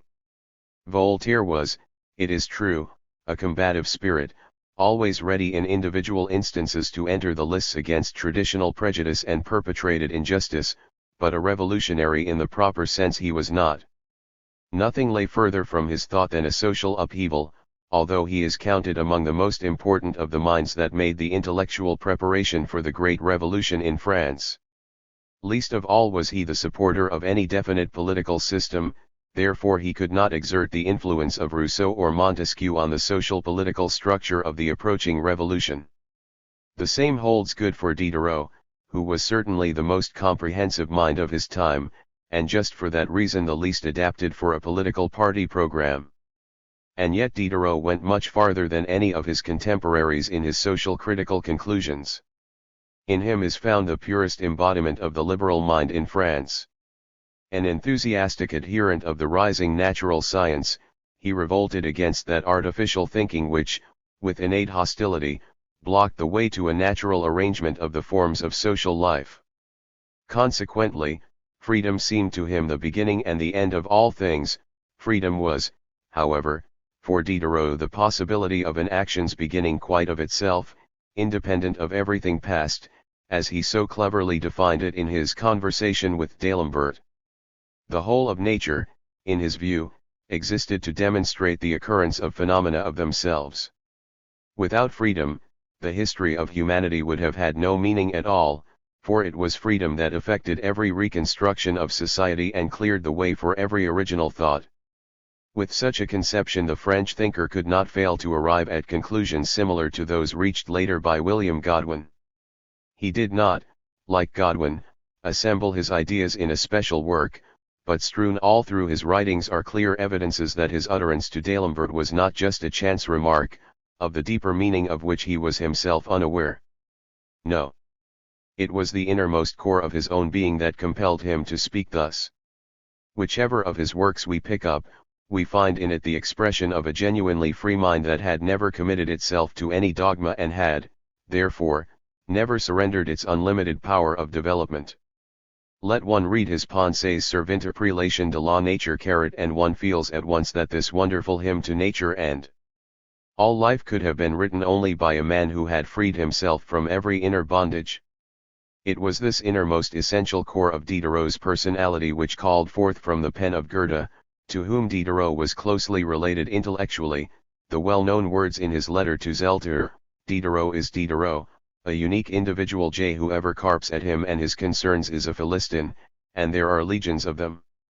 But men do not know enough to accept gratefully from God, or from nature, or from their own kind, what is above price.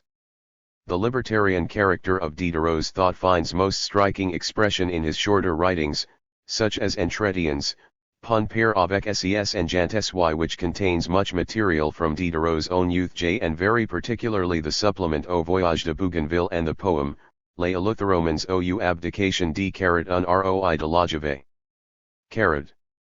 Also in numerous articles in the monumental Encyclopedia, which owed its completion entirely to the tenacious energy of Diderot. To it, he alone made over 1,000 contributions. The fundamental ideas of his philosophy are often clearly revealed, although the publisher had to employ all his cunning to deceive the watchful eyes of the royal censorship. Thus, in the article, Authority, which he contributed, he declares that nature gave no man the right to rule over others, and traces every instance of power to forcible subjugation, which endures just so long as the masters are stronger than the slaves and disappears as soon as the situation is reversed. in which case the previously downtrodden have the same right their former masters enjoyed of subjecting them in turn to the arbitrary whim of their tyranny. Montesquieu, like Voltaire, was strongly influenced by the English Constitution and the ideas which had brought it to its existing structure. But, in contrast to Locke and his successors, he did not take as his basis the principle of natural right, the weak points of which did not escape him, rather he tried to explain the origin of the state historically. In this poem owes its origin to a happy event. In a little company of men and women Diderot was chosen as so-called 12th Night King, and, as chance would have it, for 3 successive years the baked-in bean turned up in his piece of the cake. The first time, following Rabelais, he laid down for his subjects the single law, each of you be happy in his own way. In the 3rd year, however, he sets forth in the poem, Les Eleutheromans, how he had grown tired of his kingship and resigned the crown and, in doing so expresses most beautifully his love of freedom. The following verses best show this. Jamais au public avantage. Uhum naj ranchement sacrifice droits. La nature ria fate ni serviteur ni maitre.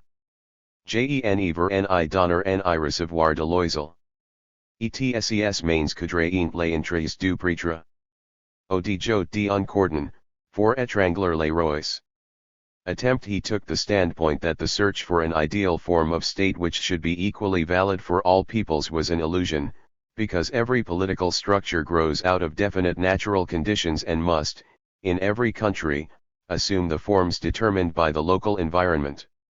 Thus he argues very cleverly in his principal work, L'Esprit de Lots, that the residents of a fruitful district which is much exposed to the danger of conquest by military attack from without, will as a rule value their freedom less highly than the inhabitants of an infertile region surrounded by mountains, and will more readily submit to a despot who will guarantee them protection against invasion.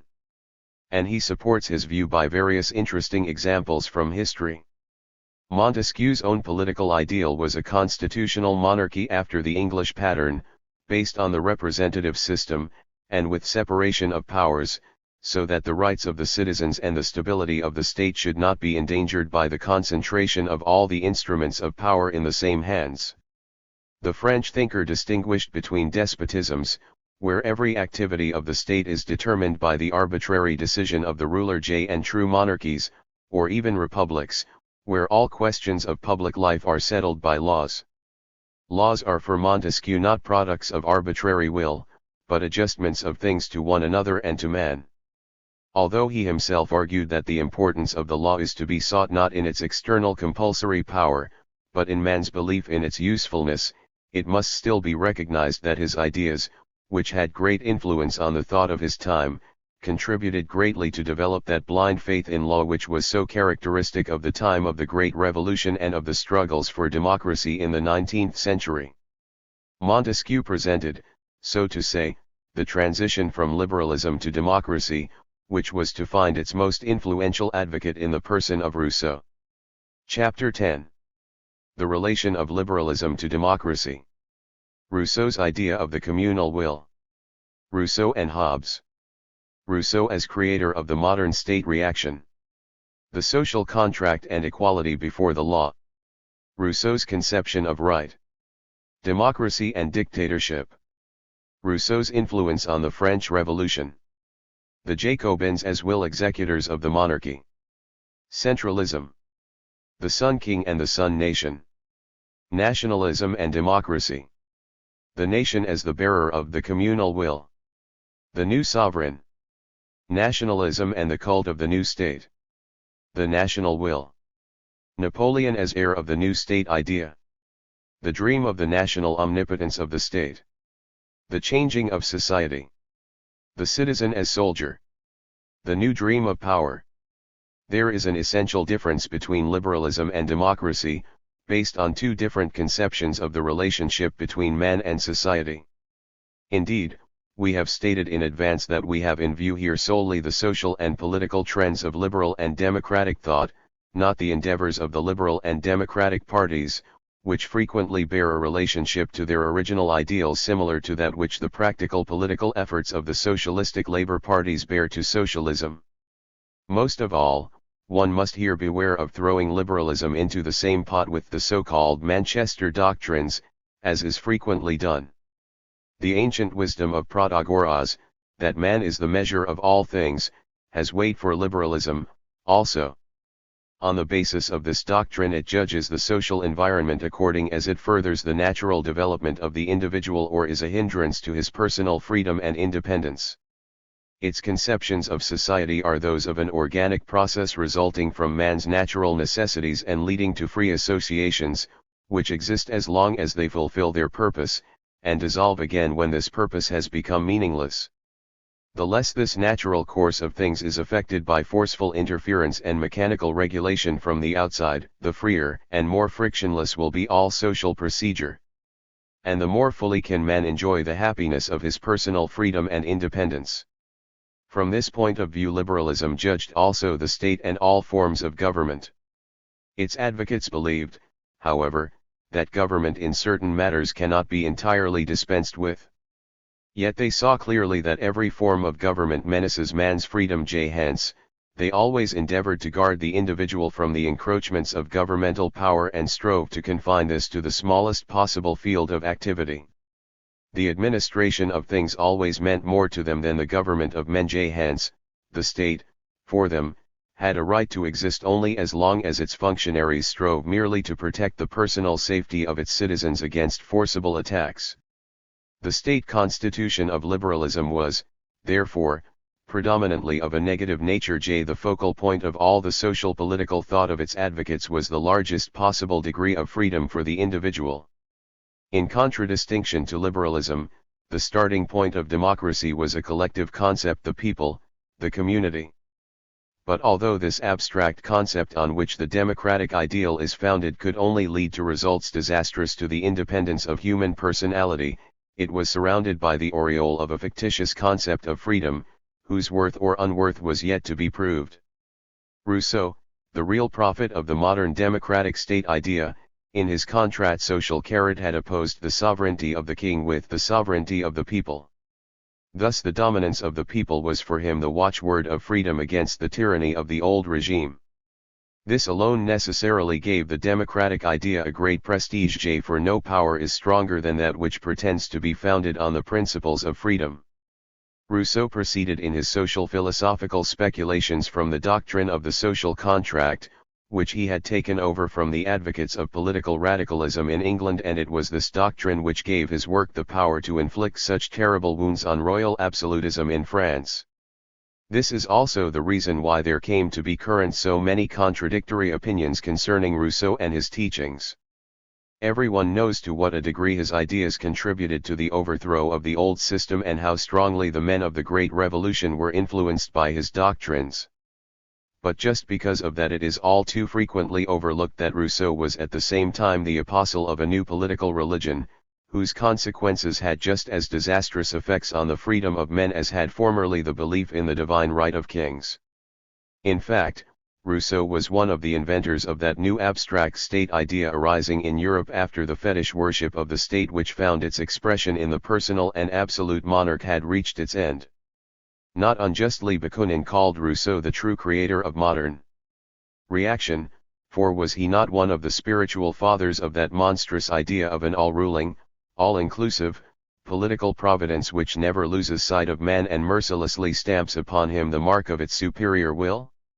Rousseau and Hegel are each in his own way the two gatekeepers of Mo3 stuff ie acton wetch is today, in fascism, preparing to climb to the highest pinnacle of its dominance.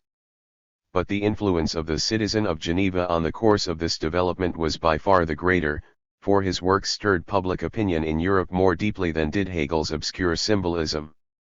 Rousseau's ideal state is an artificial structure. Although he had learned from Montesquieu to explain the various state systems from the climatic environment of each people, he nevertheless followed in the footsteps of the alchemists of his time, who made every conceivable experiment with the ignoble constituents of human nature in the constant hope of someday pouring out from the crucible of their idle speculation the pure gold of the state founded on absolute reason. He was most positively convinced that it depended only on the right form of government or the best form of legislation to develop men into perfected beings. Thus he declares in his Confessions. One found that politics was the first means for furthering morals, that, approach the matter as one may, the character of a people will always evolve according to the kind of government it has. In this respect, it seemed to me that the great question concerning the best form of the state can be reduced to this: how must the government be constituted to form a people into the most virtuous, the most enlightened, the wisest, in one word, the best, people in the fullest sense. This idea is a characteristic starting point for democratic lines of thought in general, and is peculiarly indicative of Rousseau's mentality. Since democracy starts from a collective concept and values the individual accordingly, man became for its advocates an abstract being with whom they could continue to experiment until he should take on the desired mental norm and, as model citizen, be fitted to the forms of the state. Not without reason Rousseau called the legislator the mechanic who invents the machine. In fact, there is about democracy something mechanical, behind whose gear wheels man vanishes. But as democracy, even in Rousseau's sense, cannot function without man, it first stretches him on the bed of procusts that he may assume the mental pattern the state requires. Just as Hobbes gave the absolute state a power embodied in the person of the monarch, against whom no right of the individual could exist, so Rousseau invented a phantom on which he conferred the same absolute rights. The Leviathan which he envisioned derived its fullness of power from a collective concept, the so-called common will, the volonté générale. But Rousseau's common will was by no means that will of all which is formed by adding each individual will to the will of all others, by this means reaching an abstract concept of the social will. No. Rousseau's common will is the immediate result of the social contract from which, according to his concept of political society, the state has emerged. Hence, the common will is always right, is always infallible, since its activity in all instances has the general good as a presumption. Rousseau's idea springs from a religious fancy having its root in the concept of a political providence which, being endowed with the gifts of all wisdom and complete perfection, can consequently never depart from the right way. Every personal protest against the rule of such a providence amounts to political blasphemy. Men may err in the interpretation of the common will for, according to Rousseau, the people can never be bribed, but may often be misled.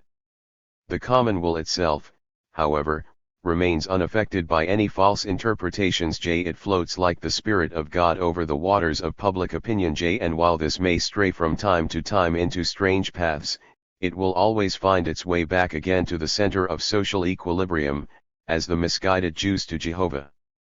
Starting from this speculative concept, Rousseau rejects every separate association within the state, because by such association the clear recognition of the common will is blurred. The Jacobins, following in his footsteps, therefore threatened with death the first attempts of the French workers to associate themselves into trade guilds, and declared that the National Convention could tolerate no state within the state because by such associations the pure expression of the common will would be disturbed. Today Bolshevism in Russia, Fascism in Germany and Italy, enforce the same doctrine and suppress all inconvenient separate associations, transforming those which they permit to exist into organs of the state. Thus there grew from the idea of the common will a new tyranny, whose chains were more enduring because they were decorated with the false gold of an imaginary freedom, the freedom of Rousseau, which was just as meaningless and shadowy as was the famous concept of the common will. Rousseau became the creator of new idols to which Rien sacrificed liberty and life with the same devotion as once to the fallen gods of a vanished time. In view of the unlimited completeness of the power of a fictitious common will, any independence of thought became a crime. All reason, as with Luther, the whore of the devil. For Rousseau, the state became also the creator and preserver of all morality, against which no other ethical concept could maintain itself. It was but a repetition of the same age-old bloody tragedy: God everything, man nothing. There is much insincerity and glamorous sham fight in Rousseau's doctrine, for which the explanation is perhaps found only in the man's shocking narrowness of mind and morbid mistrust.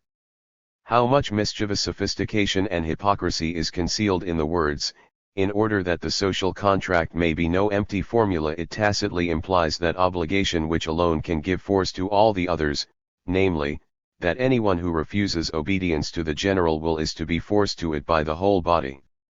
This merely means that he is to be compelled to be free.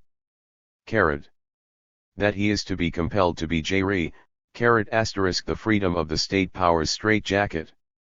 Could there be a worse parody of libertarian feeling than this? And the man whose sick brain bred such a monstrosity is even today praised as an apostle of freedom. But after all, Rousseau's concept is only the result of thoroughly doctrinaire thinking, which sacrifices every living thing to the mechanics of a theory, and whose representatives, with the obsessed determination of madmen, ride roughshod over human destinies as unconcernedly as if they were bursting bubbles.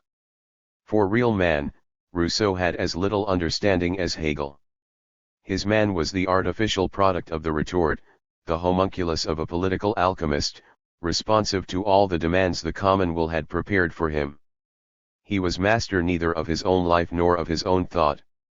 He felt, thought, acted, with the mechanical precision of a machine put in motion by a set of fixed ideas.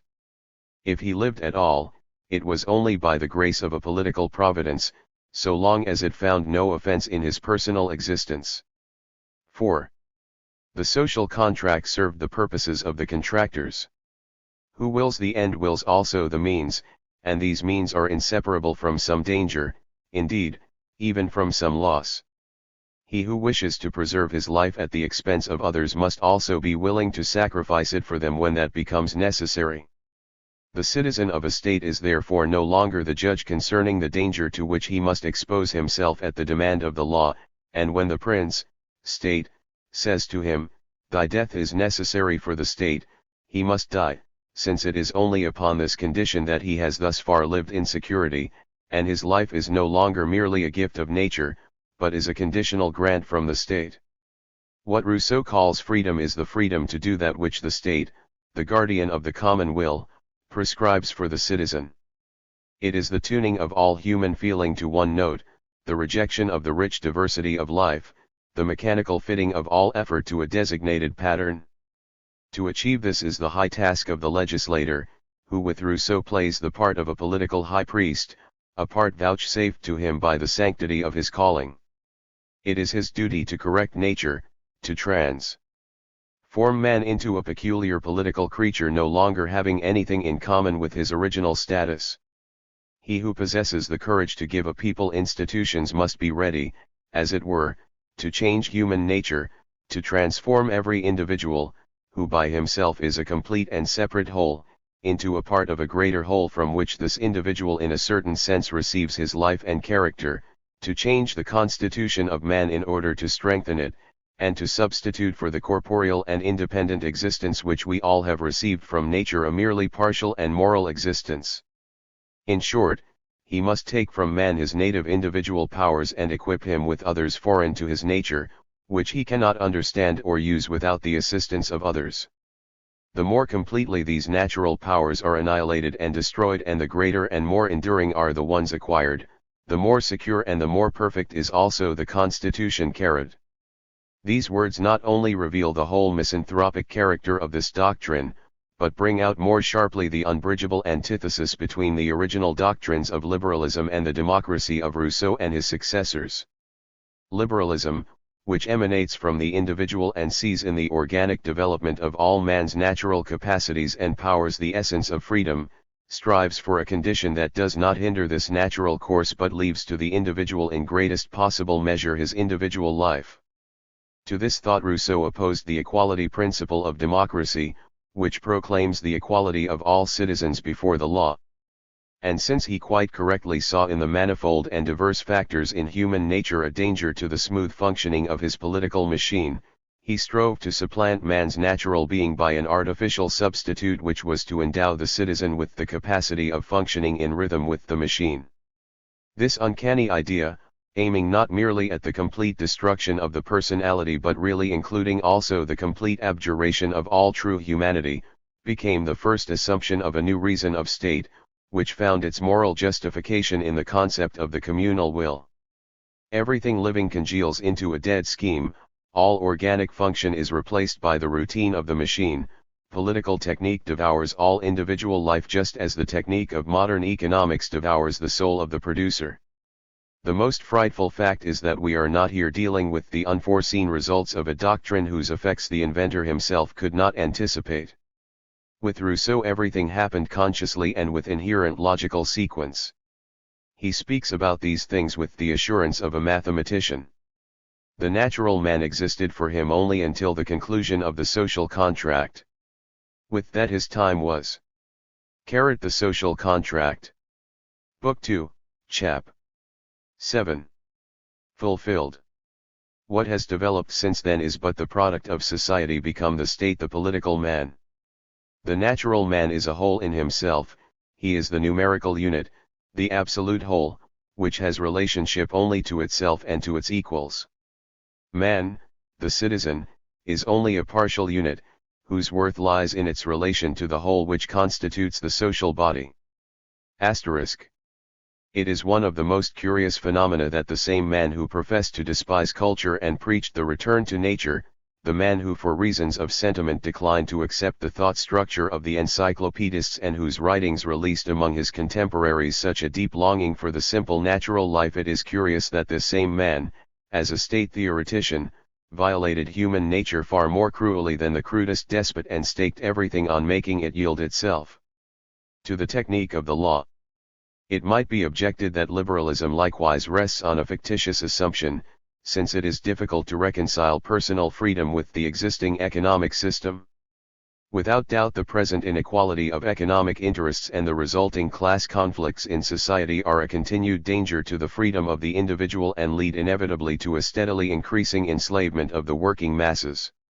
However, the same is also true for the famous equality before the law, on which democracy is based. Quite apart from the fact that the possessing classes have always found ways and means to corrupt the administration of justice and make it subservient to their ends, it is the rich and the privileged who make the laws today in all lands. But this is not the point. If liberalism fails to function practically in an economic system based on monopoly and class distinction, it is not because it has been mistaken in the correctness of its fundamental point of view, but because the undisturbed natural development of human personality is impossible in a system which has its root in the shameless exploitation of the great mass of the members of society. One cannot be free either politically or personally so long as one is in the economic servitude of another and cannot escape from this condition.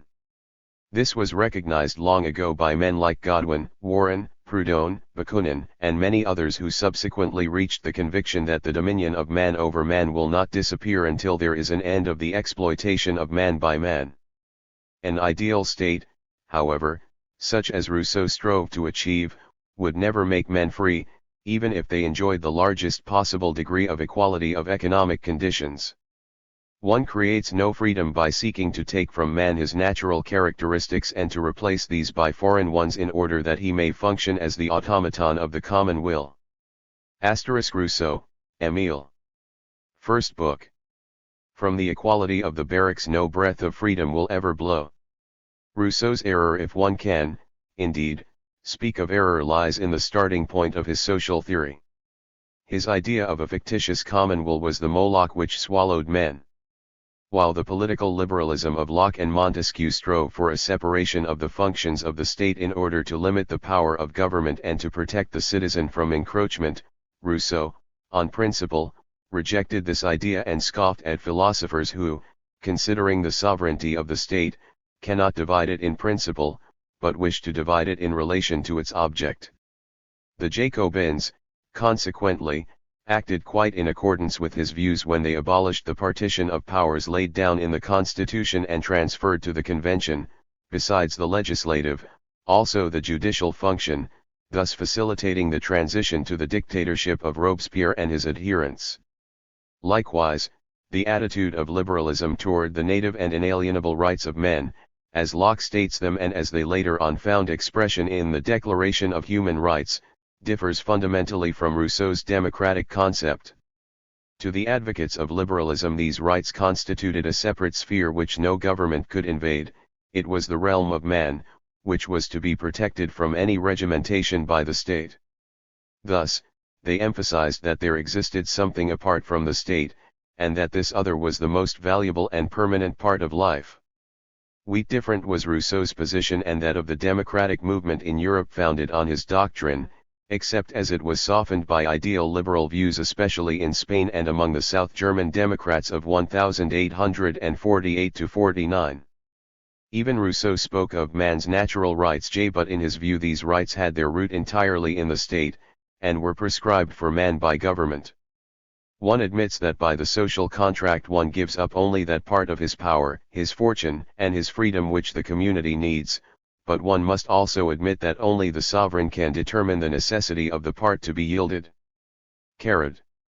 Hence, according to Rousseau, natural right is by no means a domain of man which lies outside the state's sphere of function, but rather this right exists only in the measure that the state finds it unobjectionable, and its limits are at all times subject to revision by the head of the state. Consequently, a personal right does not really exist. Whatever of private freedom the individual possesses he has, so to speak, as a loan from the state, which can at any time be renounced as void and withdrawn. It does not mean much when Rousseau tries to sweeten this bitter pill for the good citizen by stating equals the social contract. BK 2, Chap. 4. All services which the citizen can render to the state he owes to it as soon as the state demands them. On the other hand, the sovereign cannot load the citizen with chains useless to the community. Indeed, the sovereign cannot even desire this, for according to the laws of reason, just as according to the laws of nature, nothing happens without a cause. A worse sophistry inherently insincere, as is apparent at the first glance designed to endow self-evident despotism with the halo of freedom, can hardly be conceived. That according to the law of reason nothing happens without a cause is very comforting, but it is most unfortunate that it is not the citizen, but the head of the state, who determines this cause. When Robespierre delivered crowds of victims to the executioner for treatment, he surely did not do so to give the good patriots practical instruction concerning the invention of Dr. Guillotine. Another cause animated him. He had as the goal of all statecraft the ideal structure of the citizen of Geneva in view. And since republican virtue did not spring up of itself among the light-hearted Parisians, he tried to help it on with Master Sanson's knife. If virtue will not appear voluntarily, one must hasten it by terror. The lawyer of Arras, therefore, had a motive worthy of his goal, and to reach this goal he took from man, in obedience to the mandate of the common will, the first and most important right, which includes all others, the right to live. Rousseau, who revered Calvin as a great statesman and who retained so much of his doctrinaire spirit, in the construction of his social contract undoubtedly had in view his native city, Geneva. Only in a small community of the type of the Swiss canton was it possible for the people to vote for all the laws in original assemblies and to regard the administration merely as the executive organ of the state. Rousseau recognized very clearly that a form of government such as he desired was not practical for larger states. He even intended to follow the social contract with another work which was to deal with this question, but he never got to it. In his work, Considerations sur le gouvernement de Poland, he therefore admits delegates as representatives of the popular will, but he assigns to them only the role of functionaries in purely technical matters. Apart from the common will they can make effective no separate expression of their own will. Besides, he strove to mitigate the evils of representation by frequent changes of the representative body. When Rousseau, in his discussions of the representative system, which contained many good ideas, mentions with approval the republican communities of antiquity, one must by no means infer from this that the ancient democracy was related to his own views. Even the civil law of the Romans recognized a whole series of personal liberties untouched by the guardianship of the state. In the Greek city republics, moreover, such a Monstrous idea as the theory of the communal will could not possibly have been understood. The doctrine that it is the task of the lawgiver to deprive man of his natural characteristics and replace them by alien ones would have appeared to them as the monstrous offspring of a disordered brain. The extraordinary diversity of their culture is principally traceable to the fact that the individual was offered the widest opportunity to develop his natural powers and to make them creatively effective. No. This monstrous thought, which later found its way to other lands through the influence of French Jacobinism, is the entirely original creation of the citizen of Geneva. In this sense, modern democracy is in contrast to liberalism a positive force supporting the state. This is also the reason why from democracy a number of roads lead to dictatorship, from liberalism, none. Hence Rousseau has advocated dictatorship under certain conditions and approved of it in the interest of the common will. Hence, also, his warning against the too unbending power of the law, which under certain circumstances could prove disastrous to the state. He who declares the common will to be the absolute sovereign and yields to it unlimited power over all members of the community, sees in freedom nothing more than the duty to obey the law and to submit to the common will. For him the thought of dictatorship has lost its terror. He has long ago in his own mind sacrificed man to a phantom that has no understanding whatever of individual freedom. Where this condition exists, the fruits of tyranny flourish. But the eager students took the master at his word. Dry pedants like Robespierre and narrow-minded fanatics like Saint-Just, Couthon, and their like, set themselves at the task of remodeling men according to their pattern and creating the powerful state machine which smothered every feeling of independence at its birth, and in the name of freedom bent men under a new yoke. In fact, the Jacobin idea of freedom was never anything else but a mechanical enrollment of the individual in the abstract concept of the nation, the unqualified subjection of all personal will to the mandate of the new state. Never before had there existed in France such a law-loving time as the epoch of the Great Revolution. The law became the holy icon of the nation, became a fetish which held the spirit prisoner, became a miraculous agency by which every wish concept was to be fulfilled. The spirit of the law had actually overcome the nation.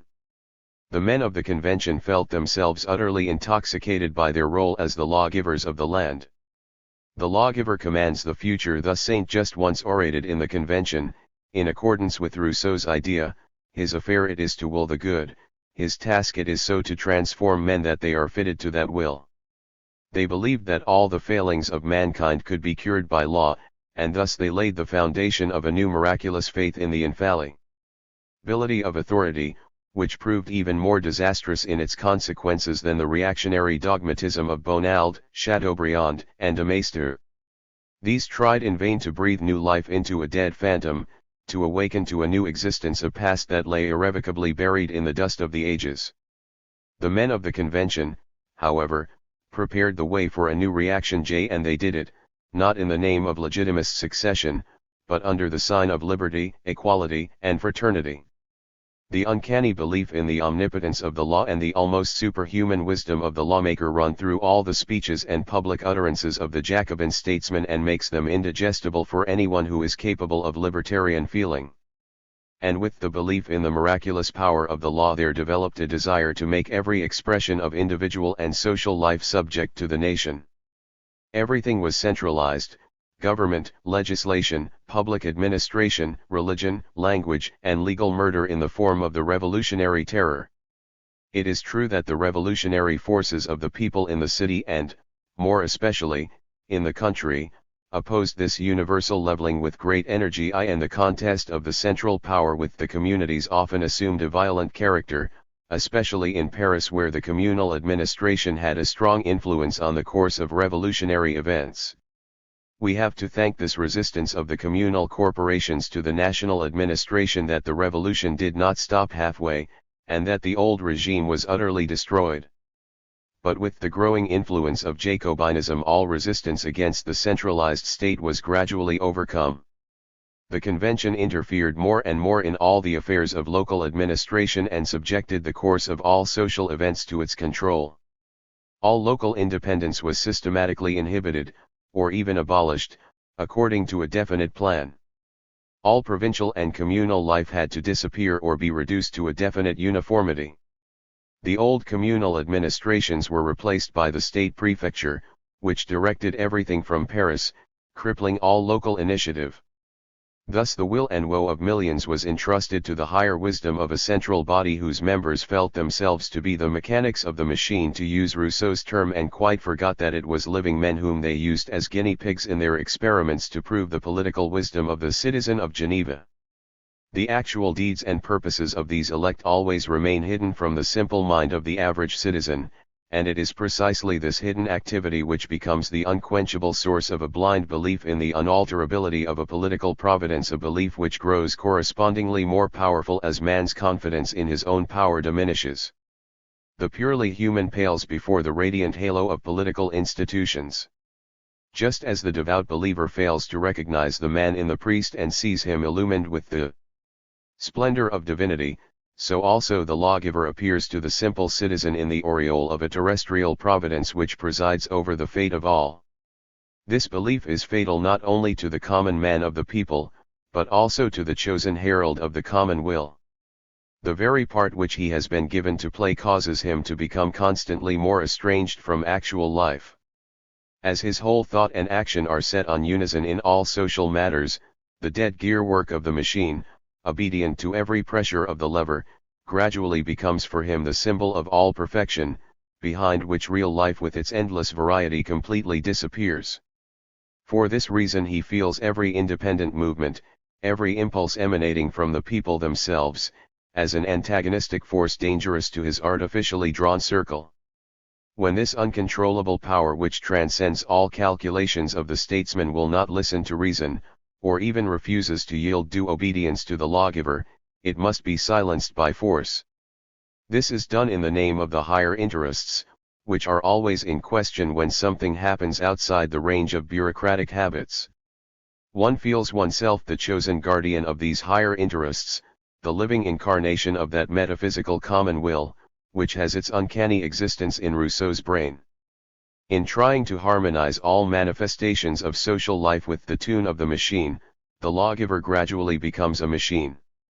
The man Robespierre once spoke great words against the institution of capital punishment. The dictator Robespierre made the guillotine the altar of the fatherland, made it a means of purification of patriot virtue.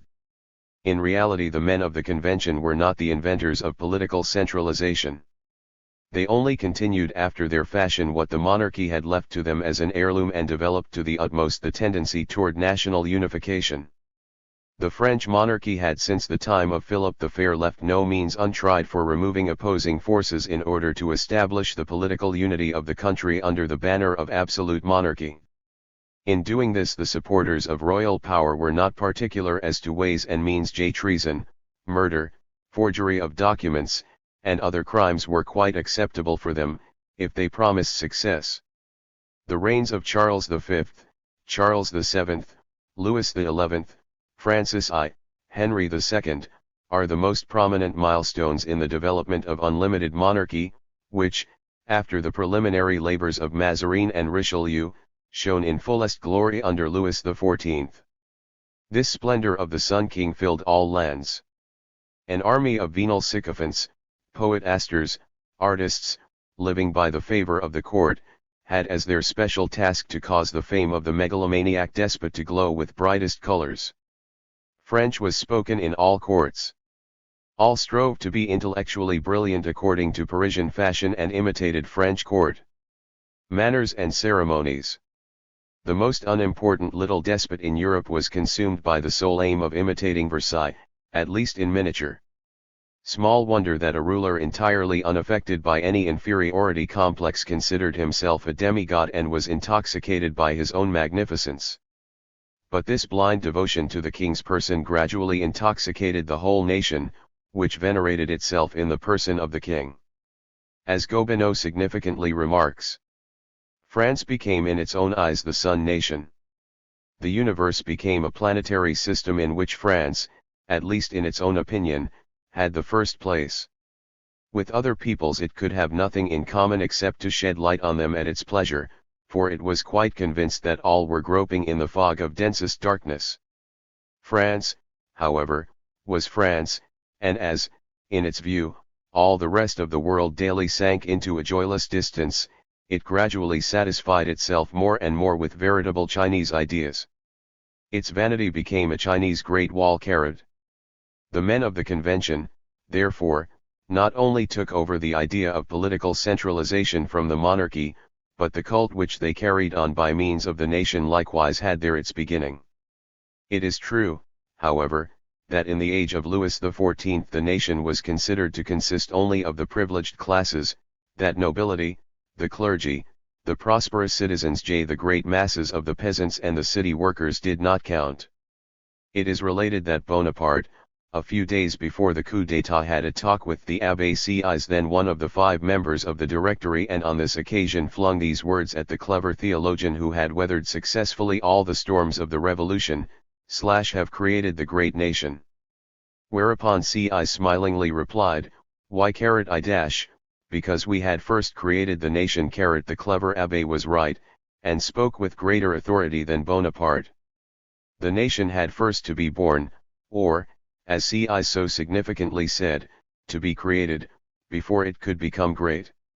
It is significant that it was Sieyès who at the beginning of the revolution gave the concept of the nation its modern meaning.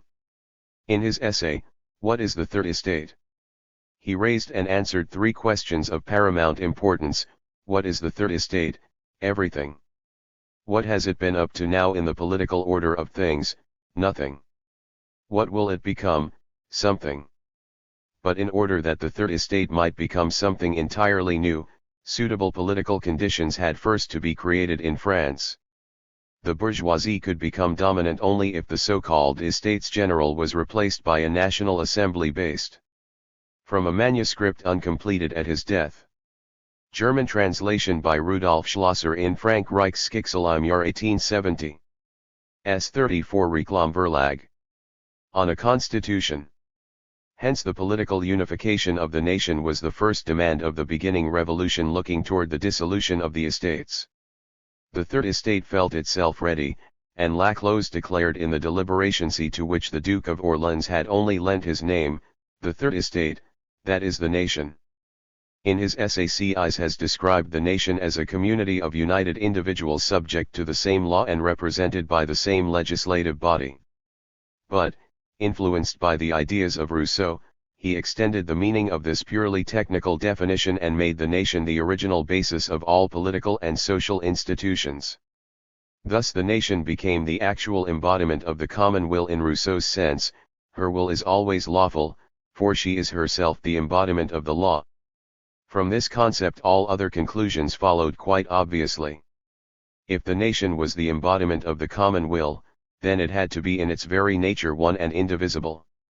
In this case, however, the National Representative Assembly had also to be one and indivisible, for it alone had the sacred task of interpreting the nation's will and making it intelligible to the citizens. Against the nation all separate efforts of the estates were futile, nothing could endure beside it, not even the separate organization of the Church. Thus Mirabeau declared in the Assembly a few days after the memorable night of August 4.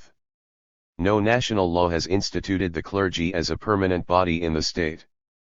No law has deprived the nation of the right to investigate whether the servants of religion should form a political corporation existing of itself and capable of acquiring and possessing. Could simple citizens by giving their possessions to the clergy and the clergy by receiving them give them the right to constitute themselves a separate order within the state? Could they rob the nation of the right to dissolve it? All the members of the clergy are merely officials of the state. The service of the clergy is a public function, just as the official and the soldier, so also the frieste is a servant of the nation. Not without reason had the king's brother, the Comte d'Artois, with the rest of the royal princes, in his memoirs Présence au Roi etc., protested against the new role which had been assigned to the nation and warned the king that his approval of such ideas would inevitably lead to the destruction of the monarchy and the church, and of all privileges. Indeed, the practical consequences of this new concept were too plain to be misunderstood. If the nation as representative of the communal will stood above all and everything, then the king was nothing more than the highest official of the national state and the time was past, once and for all, when a most Christian king could say with Louis XIV, the nation constitutes in France no corporation. It exists exclusively in the person of the king. The court recognized very clearly the danger that hung over it and aroused itself to make some threatening gestures, but it was already too late. On the I6th of June, 1789, the representatives of the Third Estate, who had been joined by the lower clergy, on the motion of Abbé Sieyès declared themselves to be the National Assembly, with the argument that they constituted 96% of the nation anyhow, and that the other 4% were at any time free to join them. The storming of the Bastille and the march to Versailles soon gave this declaration the necessary revolutionary emphasis. With that the die was cast. An old faith was buried, giving place to a new. The sovereignty of the king had to strike its flag before the sovereignty of the nation. The modern state was lifted from the baptismal font and anointed with the democratic oil fitted to achieve the importance assigned to it in the history of the modern era in Europe. The situation was still not fully clarified, however, for in the National Assembly itself there was an influential section which recognized Mirabeau as its leader and with him advocated a so-called kingdom of the people. These sought to rescue as much of the royal sovereignty as was possible under the circumstances. This became especially noticeable in the discussions concerning the formulation of human and civil rights, where the disciples of Montesquieu and Rousseau stood often in sharp opposition. If the former could record a success when a majority of the assembly declared for the representative system and the partition of powers, then the adherents of Rousseau had their success when the third article in the Declaration announced, "The principle of all sovereignty rests by its very nature in the nation. No corporation and no individual can exercise an authority which does not openly emanate from it." It was true that the great masses of the people had little understanding of these differences of opinion in the bosom of the National Assembly, just as they have always been indifferent to the details of political theories and programs. In this instance, as in most events themselves, especially the ever more apparent treachery of the court, contributed much more to the final solution of the question than the dry dogmatism of Rousseau's disciples. Anyway, the slogan, "The sovereignty of the nation," was short and impressive. Particularly, it brought the contrast between the new order of things and the old into the foreground of all discussions in revolutionary times, a matter of great importance. After the royal family's unsuccessful attempt at flight, the internal situation became increasingly acute, until finally the storming of the Tuileries put an end to all half measures, and the people's representatives entered seriously upon the discussion of the abolition of royalty. Manuel stated the whole problem in one sentence: it is not enough to have declared the dominance of the one and only true sovereign, the nation. We must also free it from the rivalry of the false sovereign, the king. And the Abbé Grégoire supported him, describing the dynasty as generations living on human flesh, and declaring, "The friends of freedom must finally be given full security. We must destroy this talisman whose magic power can still darken the minds of many men. I demand the abolition of royalty by a solemn law." The grim abbé was not wrong. As a theologian he knew how intimately religion and politics are united. Of course the old talisman had to be broken in order that the simple-minded should no longer be led into temptation. But this could be done only by transferring its magic influence to another idol better fitted to man's need of faith and likely in its practical effects to prove stronger than the dying divine right of kings. In the fight against absolutism, the doctrine of the common will, which found its expression in the sovereignty of the people, proved a weapon of powerful revolutionary import. For that very reason we all too often forget that the Great Revolution introduced a new phase of religio-political dependence whose spiritual roots have by no means dried up. By surrounding the abstract concepts of the fatherland and the nation with a mystical aureole, it created a new faith which could again work wonders. The old regime was no longer capable of miracles, for the atmosphere of the divine will which once surrounded it had lost its attraction and could no longer set the heart aglow with religious fervor. The politically organized nation, however, was a new god whose magic powers were still unspent. Over his temple shone the promise-filled words, "Liberty, equality, fraternity," arousing in men the belief that the coming order was to bring them salvation. To this divinity France sacrificed the blood of her sons, her economic interests, her all. This new faith resounding in the souls of her citizens filled them with an enthusiasm which worked greater wonders than the best strategy of her generals. The religious character of this powerful movement, under whose onset the old Europe fell in ruins, showed its full force only when royalty was totally abolished and the sovereignty of the nation no longer had a rival which looked back to the old traditions. The French historian, Mathiez, has demonstrated the details of this new cult impressively and has shown how in many of its manifestations it leans on Catholicism **. In an address of one of the Jacobin clubs to the Mother Society in Paris occurs the statement, "The Frenchman has no other divinity but the nation, the fatherland." The fatherland, however, was the new king with 749 heads, as Proudhon called it, the new state, which served the nation as makeshift. For Jacobinism the state became the new national providence, hence its fanatical zeal for the one and indivisible republic. For it would not do for others to dabble in the A. Mathiez, Les Origines de Cultes Révolutionnaires, Paris, 1904. Trade of the New Providence. Declared Danton, in September, 1793, from the rostrum of the Convention. They say that there are persons among us who are striving to dismember France. Let us emanate these inharmonious ideas by proclaiming the death penalty for their originators. France must be an indivisible whole. There must be unity of representation. The citizens of Marseilles wish to grasp the hands of the citizens of Dunkirk.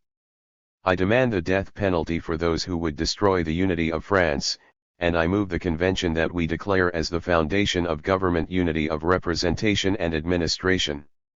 Legislation, army, public education, press, clubs, assemblies all must serve to perfect the spiritual drill of the citizens, to make every brain conform to the new political religion.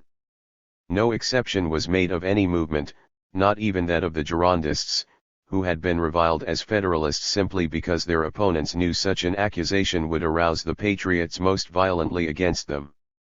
The Girondists had contributed to the deification of the nation no less than the men of the Mountain J had not one of their best-known leaders, Isnard, given expression to this sentiment, "The French have become the elect people of the earth. Let us be concerned that their attitude shall justify their new destiny." There was already in the minds of the representatives of La Grande Nation a premonition of Napoleon's victories.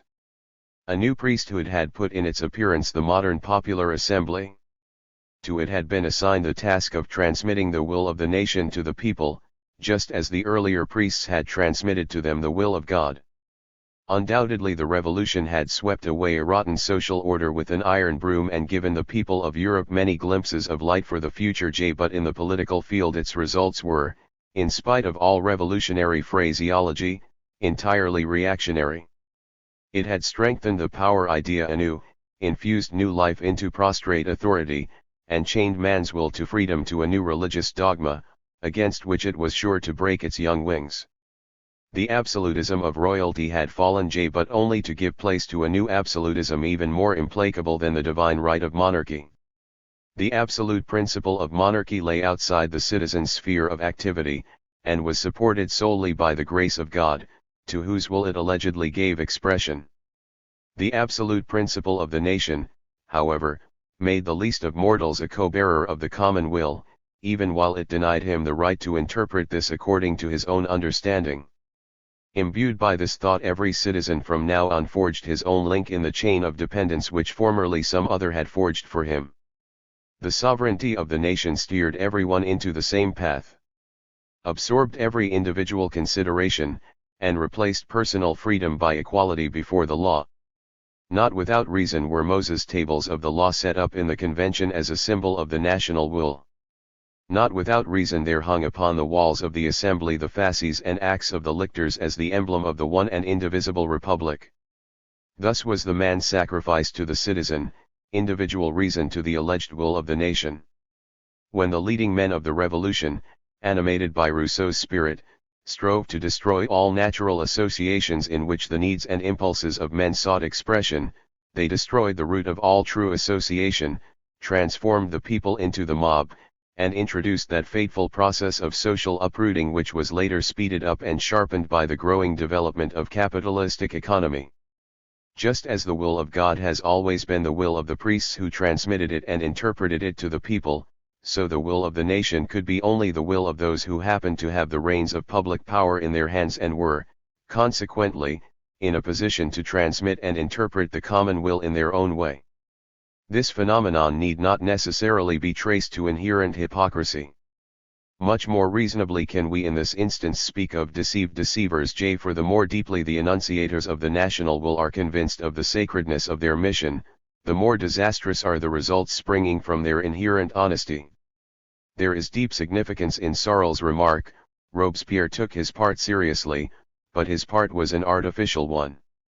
In the name of the nation the convention outlawed the Girondists and sent their leaders to the scaffold. In the name of the nation Robespierre with Danton's help removed the Hébérists and the so-called enrages. In the name of the nation Robespierre and Saint-Just made the Dantonists sneeze into the sack. In the name of the nation the men of Thermidor removed Robespierre and his adherents. In the name of the nation Bonaparte made himself emperor of the French. Vergniaud maintained that the revolution was a Saturn who swallowed his own children.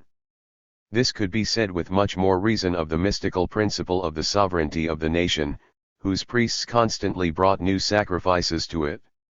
In fact, the nation became a Moloch which could never be satisfied. Just as with all gods, here, too, religious veneration led to its inevitable result: the nation all, man nothing. Everything appertaining to the nation took on a sacred character. In the smallest villages altars were erected to the fatherland and sacrifices were offered. The holidays of the patriots came to have the character of religious feasts. There were hymns, prayers, sacred symbols, solemn processions, patriotic relics, shrines of pilgrimage, all to proclaim the glory of the fatherland. From now on the glory of the nation was spoken of as formerly the glory of God. One deputy solemnly called the Declaration of the Rights of Man the Catechism of the Nation. The Contrat Social of Rousseau became the Bible of Liberty. Enthusiastic believers compared the mountain of the Convention with Mount Sinai, on which Moses received the sacred tablets of the law. The Marseillaise became the Te Deum of the new religion. An intoxication of belief had overspread the land. Every critical consideration was submerged in the flood of feeling. On November 5, 1793, Marie-Joseph Chenier, brother of the unhappy poet, André Chenier, said to the assembled convention: "If you have freed yourselves from all prejudices to prove yourselves the more worthy of the French nation, whose representatives you are, then you know how on the ruins of the dethroned superstitions can be founded the one natural religion, having neither sex nor mysteries. Her preachers are our legislators, her priests are executive officers of the state. In the temple of this religion humanity will offer incense only on the altar of our country, the mother of us all and our divinity." In the sultry atmosphere of this new faith modern nationalism was born, and became the religion of the democratic state. And the more deeply the citizen venerated his own nation, the wider became the abyss which separated it from all other nations, the more contemptuously he looked upon all who were not so fortunate as to be of the elect. It is only a step from the nation to the great nation, and that not alone in France.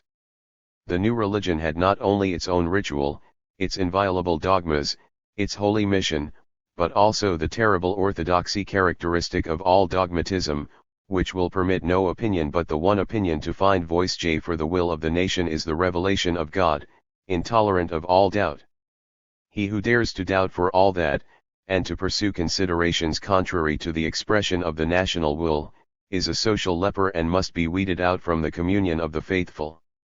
Saint-Just proclaimed gloomily before the convention: "One dare not hope that things will improve so long as one foe of freedom breathes. Not only the traitors, but also the lukewarm and the indifferent, everyone who takes no part in the Republic and moves no finger for it. After the French people has announced its will, everything which is contrary to its will stands outside the sovereignty of the nation, and who stands outside the sovereign is his enemy." The young fanatic who had such a strong influence on Robespierre did not leave open to doubt what he meant by this enmity: one must rule those with iron whom one cannot rule with justice. But one could not rule with justice over men who could see the nation's will otherwise than as Robespierre and the Jacobins explained it. Hence, one must needs resort to iron. The sharp logic of the guillotine could hardly be justified more explicitly. This fanatic logic of Saint Just was but the inevitable result of his absolute faith in his point of view. Every absolutism is based on fixed norms, and must for that reason act as the sworn enemy of any social development which opens new outlooks on life and calls new forms of the community into being. Behind every absolutist idea grins the mask of the inquisitor and the judge of heretics.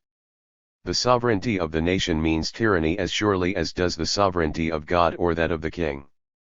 If formerly opposition to the sacred person of the monarch was the most abominable of all crimes, so now any opposition to the sacred majesty of the nation became the sin against the Holy Ghost of the common will. In both instances, the hangman was the executive instrument of a despotic power which felt called upon to guard the dead dogma. Before its soulless cruelty every creative thought had to founder, every human feeling bleed to death. Robespierre, of whom Condorcet maintains that he had neither a thought in his brain nor a feeling in his heart, was the man of the dead formula. In place of a soul he had his principles. Preferably, he would have founded the whole republic on the single formula of virtue. But this virtue did not have root in the personal righteousness of the people. It was a bloodless phantom hovering over men like the Spirit of God hovering over creation. Nothing is more cruel and heartless than virtue, and most cruel and heartless is that abstract virtue which is not founded upon a living need, but has its roots in principles and must be continually protected by chemical means from becoming moth-eaten. Although Jacobinism had overthrown monarchy, it became fanatically enamored of the monarchic idea, which it strengthened greatly by anchoring it to the political theology of Rousseau. Rousseau's doctrine culminated in the complete merging of man in the higher necessity of a metaphysical idea. Jacobinism had undertaken the task of transmuting this monstrous doctrine into life and quite logically had reached the dictatorship of the guillotine, which in turn smoothed the way for the saber dictatorship of General Bonaparte, who, on his part, risked everything in order to develop this new state idea to its highest perfection.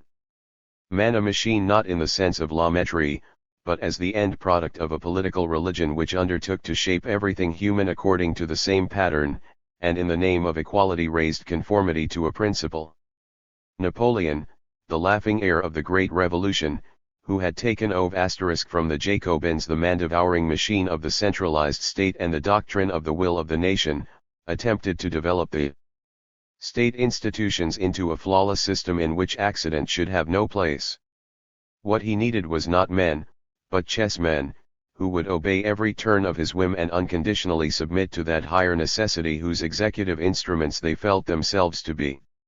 Men in the ordinary sense were not usable for this. Only citizens, parts of the machine, members of the state. Thought is the ruler's chief enemy, Napoleon once said, and this was no chance figure of speech. He understood the truth of the words in their deepest meaning. What he needed was not men who think, but men who have their thinking done for them, men who offer themselves up when destiny speaks. Napoleon dreamed of a state in which, above all, there existed no distinction between the civil and the military power, the whole nation an army, every citizen a soldier. Industry, agriculture, administration, were only conceived as parts of this mighty state body which, divided into regiments and commanded by officers, would obey the slightest pressure of the imperial will without friction, without resistance. The transmutation of the great nation into a gigantic unit in which the independent activity of the individual no longer had room, which worked with the exactness of a machine and, throbbing if the dead rhythm of its own motion, unfeelingly obeyed the will of him who had set it in motion. This was Napoleon's political aim. And with iron persistency he pursued it and tried to give it life. Quite obsessed by this delusion, he strove to exclude every possibility which might lead to the formation of an independent opinion. Hence, his bitter fight against the press and all other means of expressing public thought. He said, "The printing press is an arsenal which must not be made available to the generality. Books must only be printed by persons who possess the confidence of the government." In the brain of this terrible man everything was transformed into figures, only numbers decide, statistics become the foundation of the new statecraft. The emperor demanded of his counselors not only an exact statement and record of all material and technical resources of the whole country, he also demanded that statistics of morals should be kept, in order that he might at all times be informed of the most secret agitations among his subjects. And Fouche, that uncanny, spectre-like snooper, who saw with 1,000 eyes and heard with 1,000 ears, whose soul was just as icy as that of his master, became the statistician of public morals, which he registered by police methods, being quite well aware that his own movements also were watched by unknown spies and recorded in a separate register. That Napoleon could never quite attain the last aim of his internal policy, that all his apparatus of government was wrecked again and again on men, was probably the bitterest pang of his power-loving soul. The great tragedy of his monstrous life, which even at St. Helena still burned within him. But the mad idea he pursued did not die with him. It is even today the basis of the will to power, which appears wherever the love of men has died and sacrifices pulsating life to the shadowy, pale, phantom forms of tyrannical lust. For all power is loveless, is inhuman in the nature of its being. It changes the hearts of the powerful into wolf dens of hate and cold contempt for humanity, chokes all human emotion, and causes the despot to see his fellow man only as an abstract number to be used in calculating the execution of his plans. Napoleon hated freedom on principle, as does every tyrant who has become clearly aware of the nature of power. But he also knew the price he had to pay for this, knew very well that to master mankind he must smother the man hidden in himself. It is significant that he says of himself, "I love power as an artist, as a violinist loves his violin. I love it in order to coax from it tones, melodies, harmonies." It is significant that this same man, who almost as a child was already evolving in his brain plans for power, uttered in early youth the ominous words, "I find that love is detrimental to society and to the personal happiness of man. If the gods were to free the world from love, it would be the greatest of blessings." This feeling never left him, and when in later years he looked back on the separate phases of his life, there remained for him only this comfortless knowledge. There are only two levers which move men, fear and self-interest. Love is a stupid illusion, be assured of it. Friendship is an empty word. I love no one, not even my brothers, possibly Joseph a little, from habit and because he is older than I. And I love Duroc, but why? Because his character pleases me. He is earnest and resolute, and I believe the fellow has never shed a tear. I, for my part, know that I have no true friends. How empty this heart must have been which through all the years pursued a phantom and was animated by only one desire to rule. To this madness he sacrificed the bodies and souls of men after having first attempted to make their spirits fit into the dead mechanism of a political machine. But at last it was made clear to him that the age of the automatons had not yet arrived. Only a man whose soul was a desert could say, "A man like me cares nothing for the lives of millions of men." Napoleon asserted that he despised men, and his uncritical admirers have rated this almost as a merit. He may in individual cases have found justification enough for it is by no means the men of highest worth who crowd around the powerful. But if the matter is pursued more deeply, one gets the impression that his demonstratively displayed contempt of men is to a large part pretense, intended to impress his contemporaries and posterity with the brilliance of his own achievements. For this apparent misanthrope was a first-class actor to whom the judgment of posterity was not a matter of indifference, who left no means untried to influence the opinion of future generations, who did not even shrink from the falsification of well-known facts in order to achieve this end. It was not inner disgust which separated him from men, but his unfathomable egotism, which knew no scruples nor shrank from any lies, from any villainy, any dishonor, not from the meanest of crimes, in order to make himself dominant. Emerson rightly remarks, Bonaparte was in a quite unusual degree devoid of every high-hearted emotion. He did not even possess the merit of common truthfulness and honesty. And in another place in his essay on Napoleon he says, his whole existence was an experiment under the best possible conditions to show of what intellect divorced from conscience is capable. Only as issuing from the disconsolate inner state of a man in whom his own greed for glory had utterly destroyed all social feeling are these words of Napoleon understandable: the savage, like the civilized man, needs a lord and master, a sorcerer who keeps his fancy in check, subjects him to strict discipline, chains him, prevents his biting at the wrong time, clubs him, leads him to the chase. Obedience is his destiny. He deserves nothing better and has no rights. But this heartless cynic, who in his youth had intoxicated himself with the contrat social carrot, recognized to the uttermost the whole disastrous significance of this new religion on which in the last analysis his rule was founded. Thus, in one of those unguarded moments of complete truthfulness so rare with him, he allowed himself to be enticed into the statement, "Your Rousseau is a madman who has led us to this condition." And on another occasion, somewhat pensively, "The future will show whether it had not been better for the world's peace if neither Rousseau nor I had ever lived." Chapter 11. The authority principle in German philosophy. Kant as the advocate of absolute state power. Kant's moral law. Kant's concept of society. The idea of the eternal peace and the International League of States. Kant and Herder. Fichte and the doctrine of the inherent evil in man. Fichte and Machiavelli. The self-contained commercial state. Fichte and state socialism.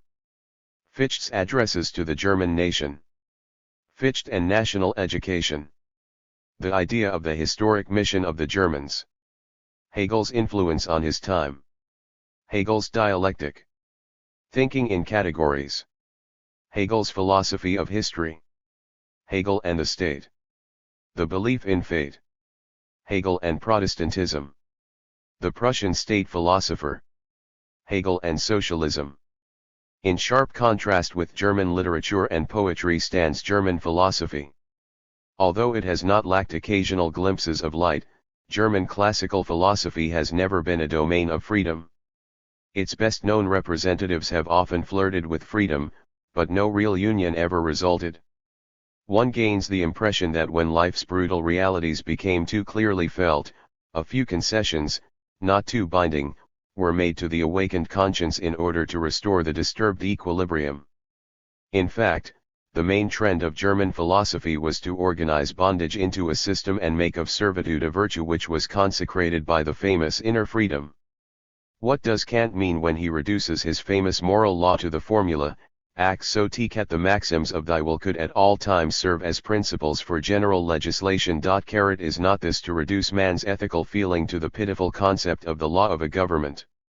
Coming from a man who was firmly convinced that man was inherently evil, this is not surprising. Only a man with this conviction could make the assertion. Man is an animal which, when living among others of its kind, needs a master. For he surely abuses his freedom in the presence of his equals, and how as a reasonable being he desires a law, his beastly selfish nature leads him to exempt himself whenever he can. Hence he needs a master who will break his individual will and compel him to obey a generally accepted rule whereby everyone can be free. This is in fact but another form of the ancient and terrible dogma of original sin with its unavoidable conclusion. It is just this which prejudices all freer spirits against Kant. Thus Goethe wrote to Herder, after using a full generation for the cleansing of his philosophic mantle of various foul prejudices, Kant has only defiled it again with the stain of innate evil, in order that Christians, too, may be persuaded to kiss its hem. Even Schiller, who was strongly influenced by Kant, could not reconcile himself to the kernel of his ethics. To the poet and idealist who believed firmly in the good in man, the stern duty concept of Kant, who had really no understanding of the significance of social instincts, must, indeed, have seemed repellent. It was with this in mind he wrote Goethe that with Kant there always remains something which, as with Luther, reminds one of a monk, who although he has left his cloister still cannot quite rid himself of its traces. Kant has often been called a Republican and a Democrat. These terms are very vague and prove nothing, for more than once in history they have been made to serve as a cloak for the most brutal forces. This curious republican was a stern advocate of unlimited state power, to rebel against which was in his eyes a capital crime even when the executive instruments of the state acted contrary to the law and allowed themselves to be led into the most tyrannical acts. Thus Kant expressly declares in his theory of the law, "The origin of the supreme power is for the people who are subject to it, in a practical sense, undiscoverable, that is, the subject, in view of the obedience he owes to it, should not speculate concerning its origin, as if of a doubtful law jus cont rover sum. For since the people, in order to judge concerning the supreme state power summum imperium, must he regard it as already united under a general law-giving will, it cannot, and dare not judge otherwise than as the existing head of the state, summum imperiens, desires. Whether originally a real agreement among them, pactum subjectona civilts, preceded it as fact, or whether the power came first and the law afterwards, are for the people who are now already under the law quite immaterial speculations. They would, however, prove dangerous to the state, for should the subject who now has discovered the final origin of the dominant authority rebel against it, he could quite legally be punished, exterminated, or declared outlaw and expelled from the state.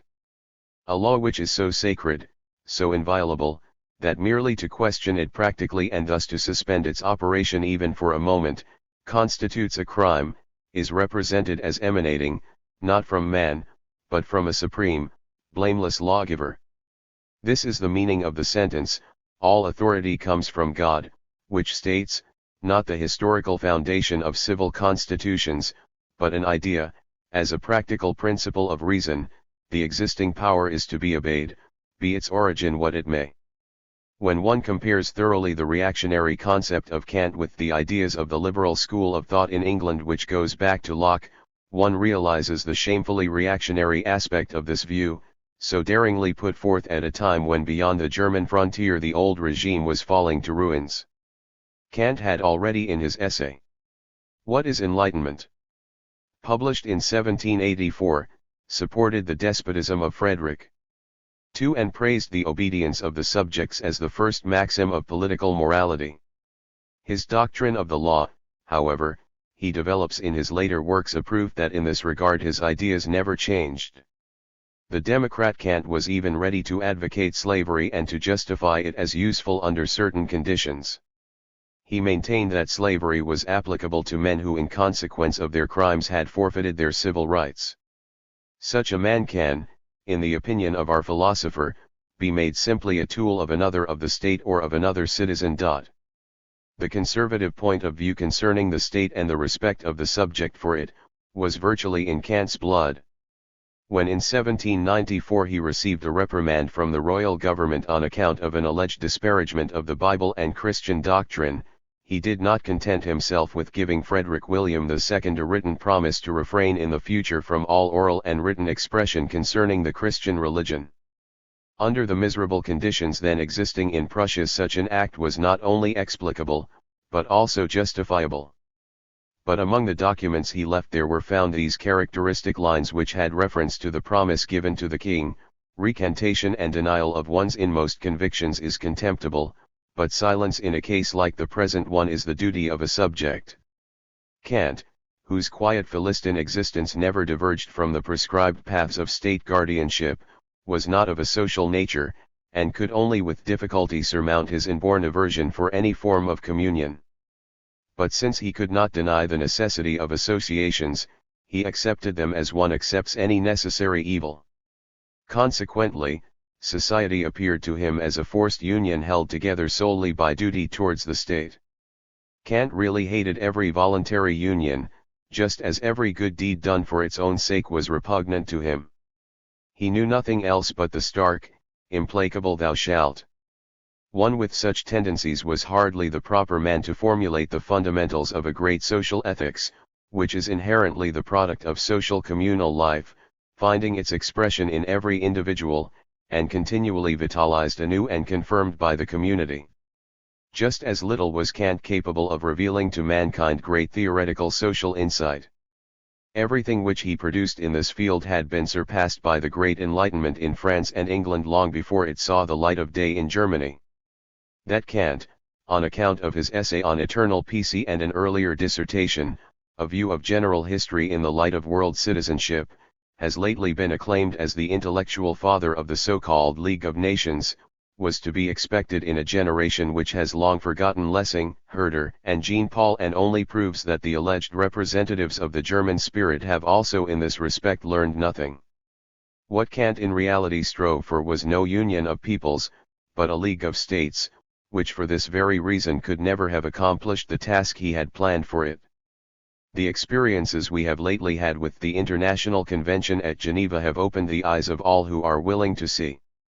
This was quite clearly perceived by Herder when, following in Lessing's footsteps, he declared himself against Kant's proposals and showed that an understanding among the nations can only be achieved by organic, meaning cultural means, and never by mechanical means, that is, by the activity of political machines.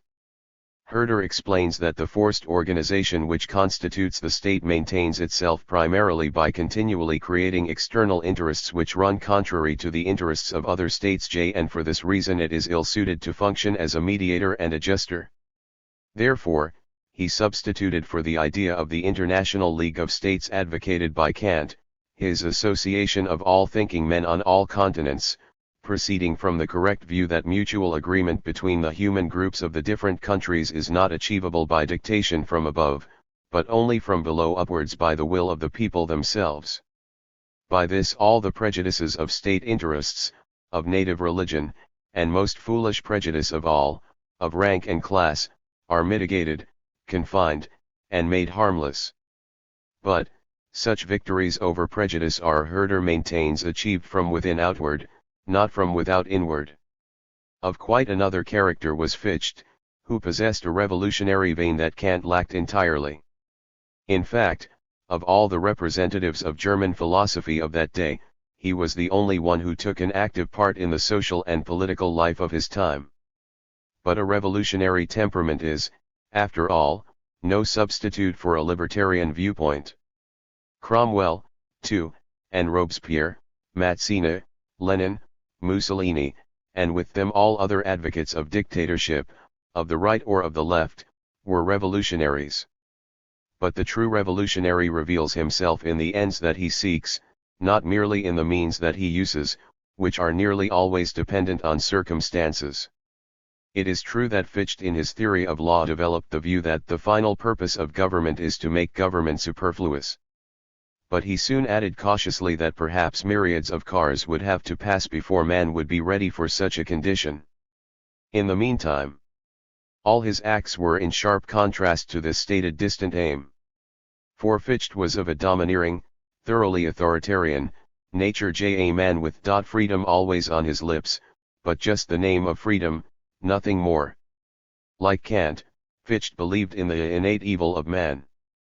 He later modified his teaching in many respects, but to this concept he always remained faithful.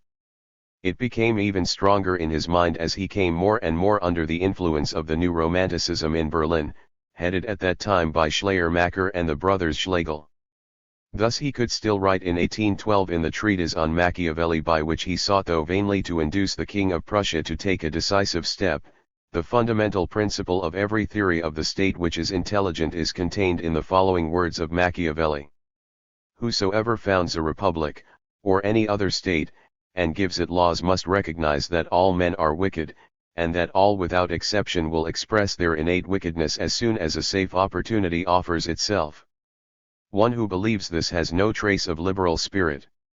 It is this fatal belief in innate evil springing from the theological concept of original sin which has served tyranny at all times as a moral justification. Fichte has given his conception concerning the relationship of men to the state the best expression in his essay.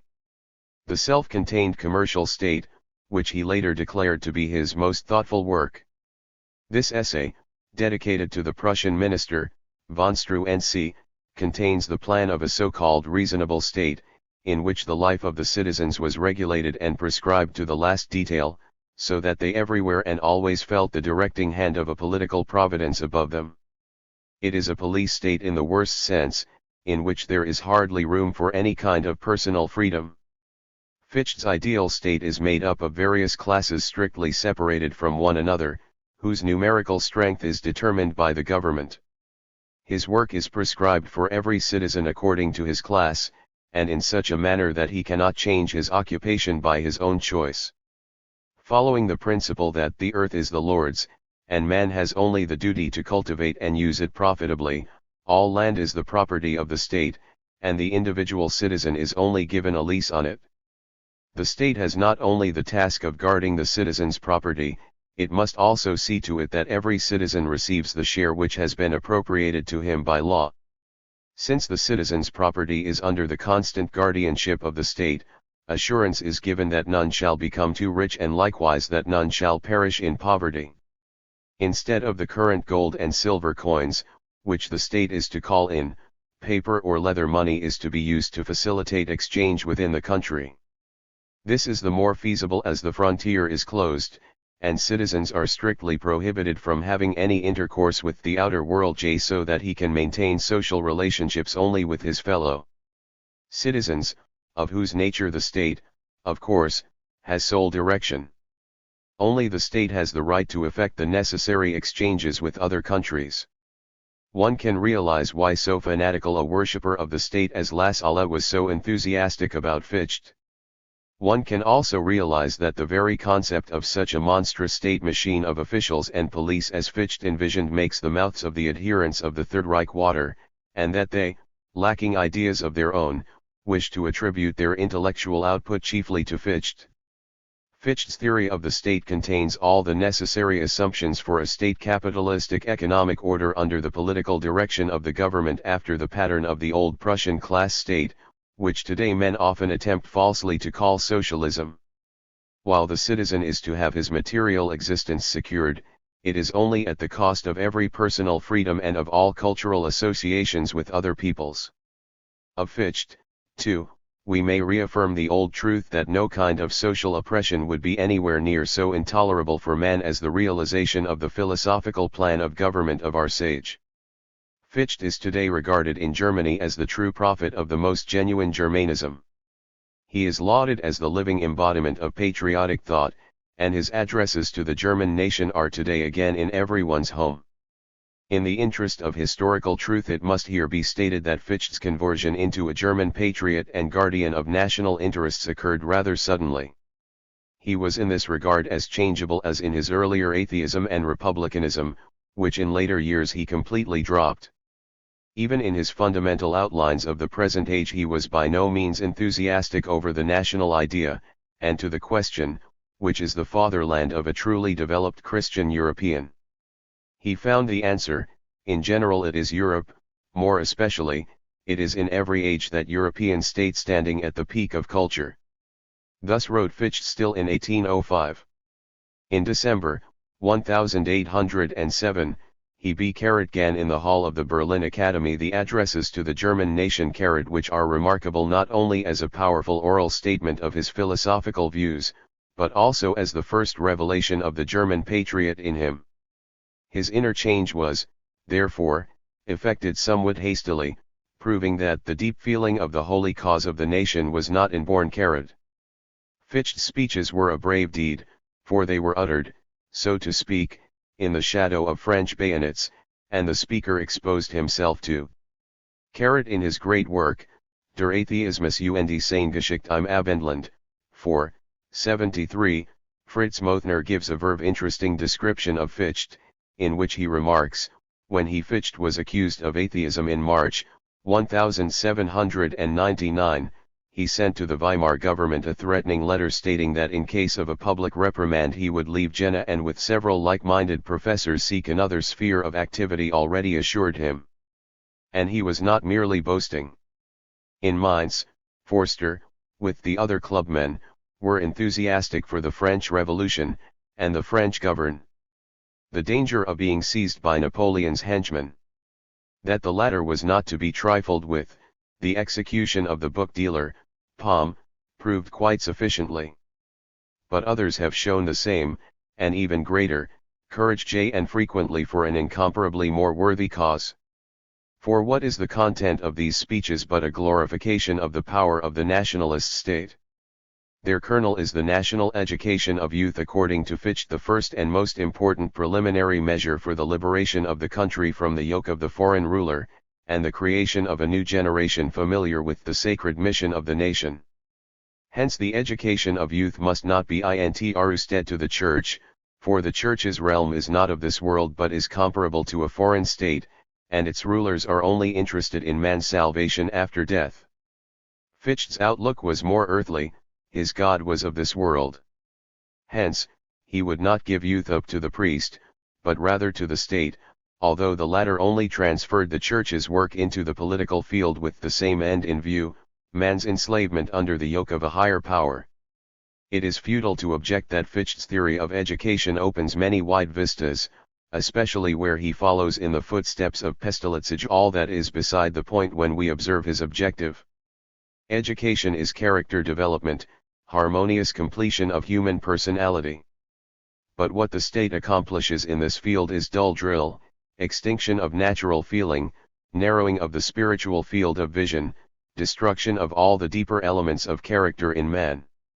The state can train subjects, or as Fichte called them, citizens, but it can never develop free men who take their affairs into their own hands. For independent thought is the greatest danger that it has to fear. Fichte raised national education to a systematic cult. He wished even to remove children from the home so that their national development would be exposed to no counter-currents. Although convinced that such meant was about to resuscitate the old university, Fichte was to collaborate in a prominent position. Perhaps the instigation came from General Bonaparte. Of Fichte's attitude at the time, his letter of May 22, 1799, to Professor Reinhold is also significant. One reads, to sum up, nothing is surer than that unless the French achieve an enormous supremacy, and effect in Germany, or at least in a large part of it, a change of conditions, in a few years, no man of whom it is known that ever in his life he entertained a liberal thought will find an abiding place there. With what clear vision Fichte saw at the time events following the so-called Wars of Liberation showed clearly enough, the Holy Alliance, the Carlsbad resolutions, the persecution of the demagogues, in short, the Metternich system, open reaction on the march, and along the whole line the brutal persecution of all who once had aroused the people in the fight against Napoleon. If a fatal disease had not removed Fichte in good time, the powers that were would surely not have been satisfied to prohibit his addresses to the German nation, as was actually done. He would surely not have been treated more gently than were Arndt, John, and so many others whose patriotic activity prepared and released the wars of liberation. A course would meet with great difficulties. He consoled himself with the thought that when once statesmen were found who were themselves deeply convinced of the infallibility and the absolute truth of the propositions, then, of such it was also to be expected that they would realize the state as the highest administrator of all human affairs, and, as the guardians of minors, responsible only to God and their conscience, they would have the full right to constrain their charges for their own good.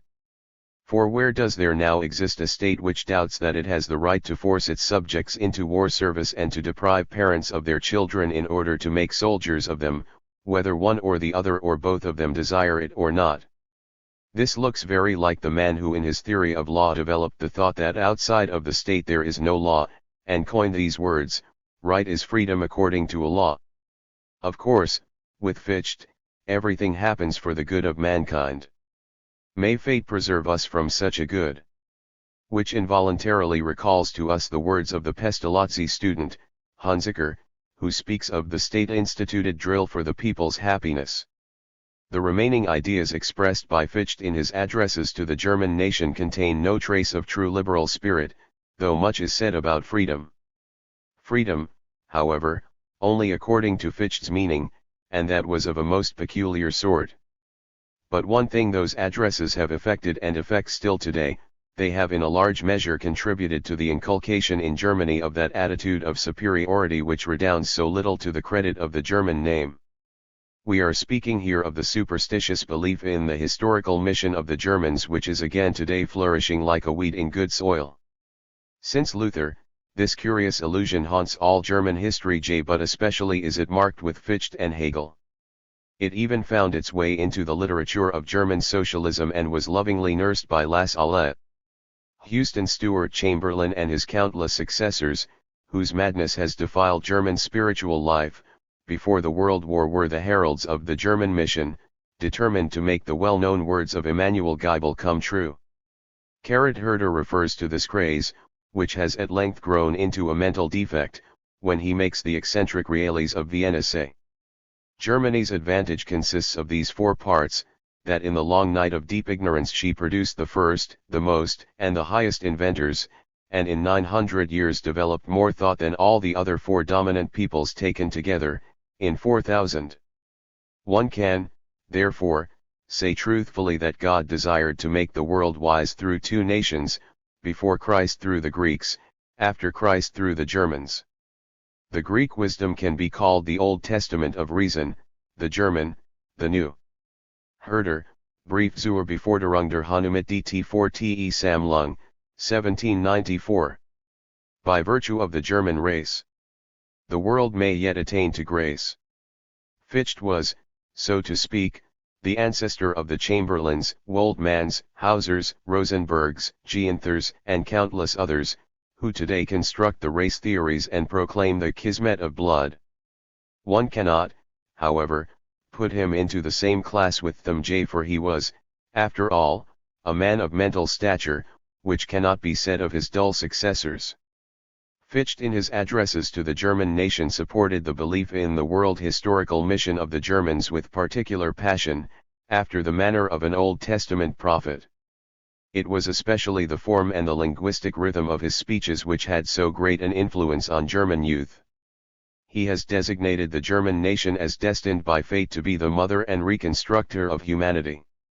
Among all the newer nations it is you in whom the germ of human perfection is most definitely contained and to whom progress in the development thereof is intrusted. But this belief was not enough for him. He condemned and excommunicated everything which did not fit into his concept of what constitutes Germanism, which was only natural in such an obstinately authoritarian character. At the same time he did not fail to proclaim his own theory as the special, indeed, as the philosophy of the Germans, and to reject the ideas of his great antagonists, Kant and Hegel, as un-German, a method which has always proved effective in Germany, as its recent history has again clearly shown. It is always the same story: man creates his God after his own image. Fichte was not mistaken when he said, "What kind of philosophy one chooses depends upon what kind of man one is." But when he made the attempt to impose his purely personal evaluations upon the whole nation, he arrived at the monstrous sophism whose tragic effect has not even today been overcome. Among the representatives of classical philosophy in Germany, Hegel has affected his contemporaries most deeply. During his last years he was enthroned like an absolute monarch in the realm of the mind, hardly anyone dared to oppose him. Men who had already achieved a name in the most varied fields, and those for whom a leading role was reserved in the future, sat at his feet and hearkened to his words as if they came from an oracle. His thought influenced not only the best minds in Germanage, it also found a decided echo in Russia, France, Belgium, Denmark, and Italy. It is not easy today rightly to understand that mighty diffusion of ideas. Still stranger does it seem that Hegel's influence could extend to men of all political and social tendencies. Bred in the bone reactionaries, and revolutionists heavy with the unborn future, conservatives and liberals, absolutists and democrats, monarchists and republicans, opponents and defenders of property, they all hung as if enchanted on the breasts of his wisdom. For the most part this astonishing influence is not traceable to the content of the Hegelian doctrine. It was the peculiar dialectic form of his thought that captivated them. Hegel opposed the static concepts of his predecessors with the idea of an eternal becoming, so that he was less concerned to comprehend things in themselves than to trace their relationship to other phenomena.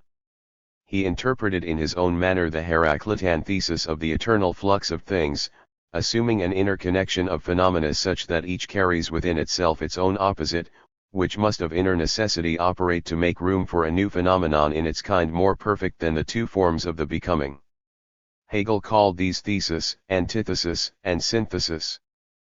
But since, with him, each synthesis becomes at once the thesis of a new series, there is created an unbroken chain of which the individual links are firmly interlocked after an eternal divine plan. Because of this concept, Hegel has been praised as the great herald of the evolutionary theory, but without justification for his purely speculative concept has little in common with real evolutionary thought. The great founders of the evolution theory combined with these views the idea that organic forms exist not as separate units each for itself, but have rather descended one from another in such manner that the higher forms have developed from the lower. This process constitutes, so to speak, the whole content of the history of the organic world and leads to the appearance and development of the various species on Earth, whose slow or rapid alteration is caused by changes in the environment and the external conditions of life. But to no serious researcher has it ever occurred to represent the process according to Hegel's view as an eternal repetition of the same tripartite scheme, with the first form always by implacable necessity changing into its opposite in order that the general process of becoming may take its natural course. This speculative thought, which knew how to work only with thesis and antithesis, not only has no connection whatsoever with the actual phenomena of life, it stands in most violent contradiction to the real evolutionary idea based on the concept zero-organic becoming, which necessarily excludes any possibility that any species may change into its opposite. It must be rejected as the idle speculation of an errant imagination. It was Hegel, too, who introduced that thinking in categories which has caused and is still causing such enormous confusion in men's minds. By endowing whole peoples with definite qualities and traits of character, a thing which at best can be affirmed only of the individual, and which, generalized, leads only to the most nonsensical conclusions, he conjured up an evil spirit which cripples thought and diverts it from its natural course, smoothing the way for our modern race theoreticians and the collective evaluations of an arrogant national psychology. Whatever else Hegel wrote is now long forgotten, but his method of collective concept formation still haunts the minds of men and leads them only too frequently into the most daring assertions and the most monstrous conclusions, whose scope most of them hardly suspect. Hegel endowed every people which has played a historical part in the course of events with a special spirit whose task it was to execute God's plan. But every folk spirit is itself only an individual in the course of world history, whose higher purpose it has to fulfill. For man, however, there remains little room in the spiritual world. He exists only in so far as he serves as a means of expression for some collective spirit. His role is therefore clearly prescribed for him. The relation of the individual to it, the national spirit, is that he shall appropriate this substantial being, that it shall become his mind and art, in order that he may become something worthwhile. For he finds in the nation's existence a world already finished and firm into which he has to incorporate himself.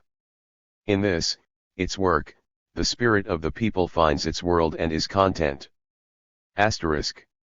Since Hegel was of the opinion that in every nation which the world spirit has created as a tool for the execution of his mysterious plans there dwells a separate spirit which merely prepares it for its intended task, it follows that every nation is entrusted with a special historic mission whereby every form of its historic activity is determined in advance. This mission is its fate, its destiny, reserved for it alone and for no other people, and it cannot change its mission by its own powers. Fichte tried to explain the historic mission of the Germans which he preached by their special type of history. In doing so he ventured the most extreme assertions, which time has long discredited. But at least he tried to justify this alleged mission on reasonable grounds. According to Hegel, however, the mission of a people is not a result of its history.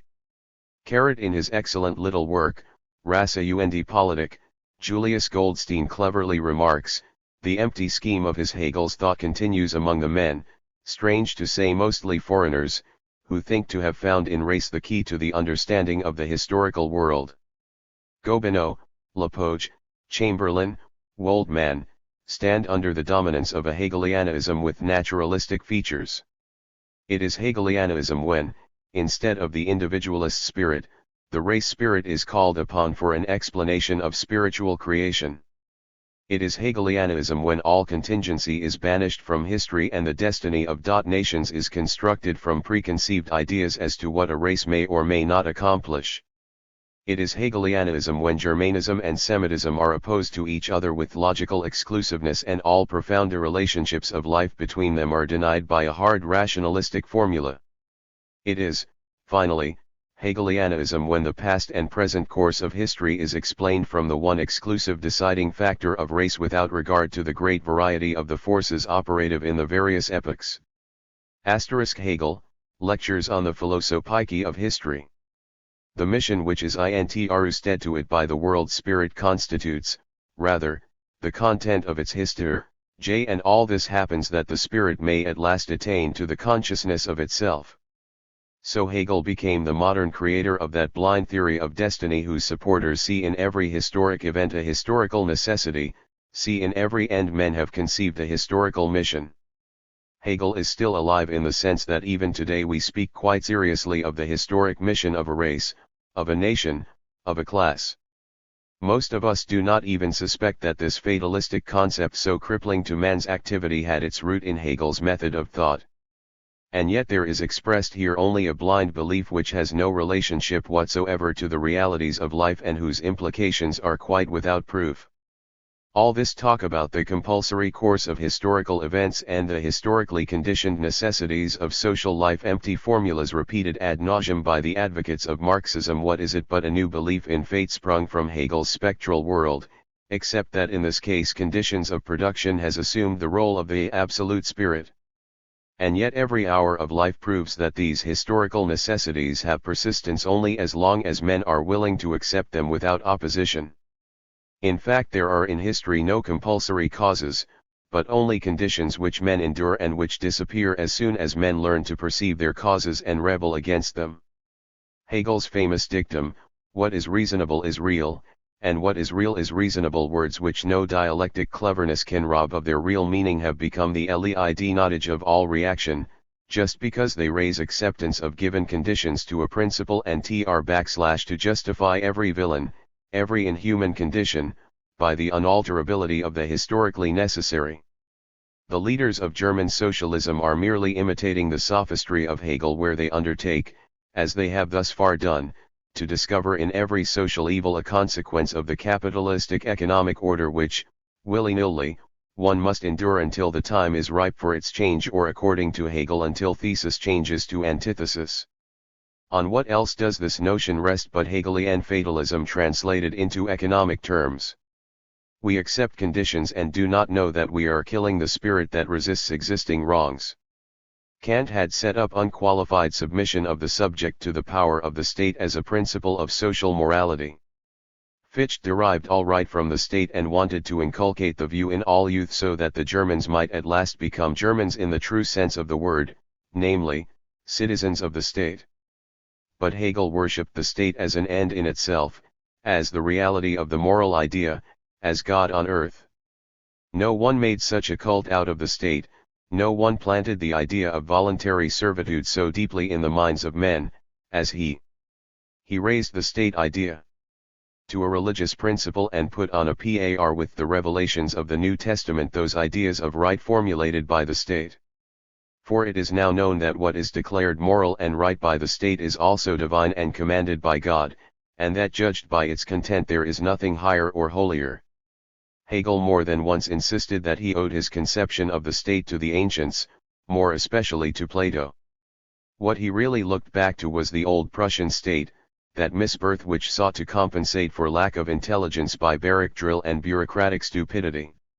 Rudolf was quite right when he remarked with biting sarcasm that from Hegel the lovely image of the ancient state received a coat of black and white paint. In fact, Hegel was merely the state philosopher of the Prussian government and never failed to justify its worst misdeeds. The introduction to his philosophy of law is a grim defense of the miserable Prussian conditions, an excommunicating curse against all who dared to shake the traditional.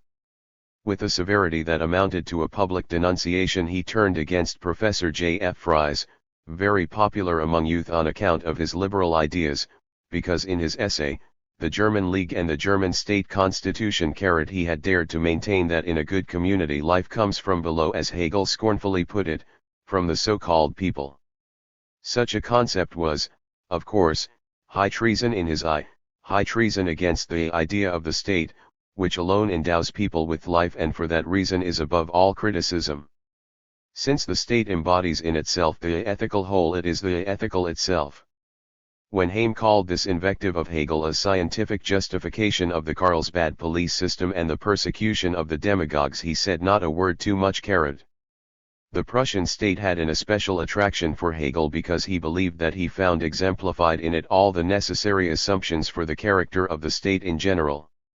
Like de Maistre and Bonald, the great prophets of reaction in France, Hegel could recognize that all authority has its roots in religion. Hence, it was the great aim of his life to merge the state with religion most intimately into a great unit whose separate parts were organically intergrown with one another. Catholicism seemed to him little suited for this purpose, significantly, for the reason that it left too much scope for man's conscience. In his philosophy of history he says, in the Catholic Church, however, the conscience can very well be opposed to the laws of the state. The murder of kings, conspiracies against the state, and the like have often been instigated and executed by the priests.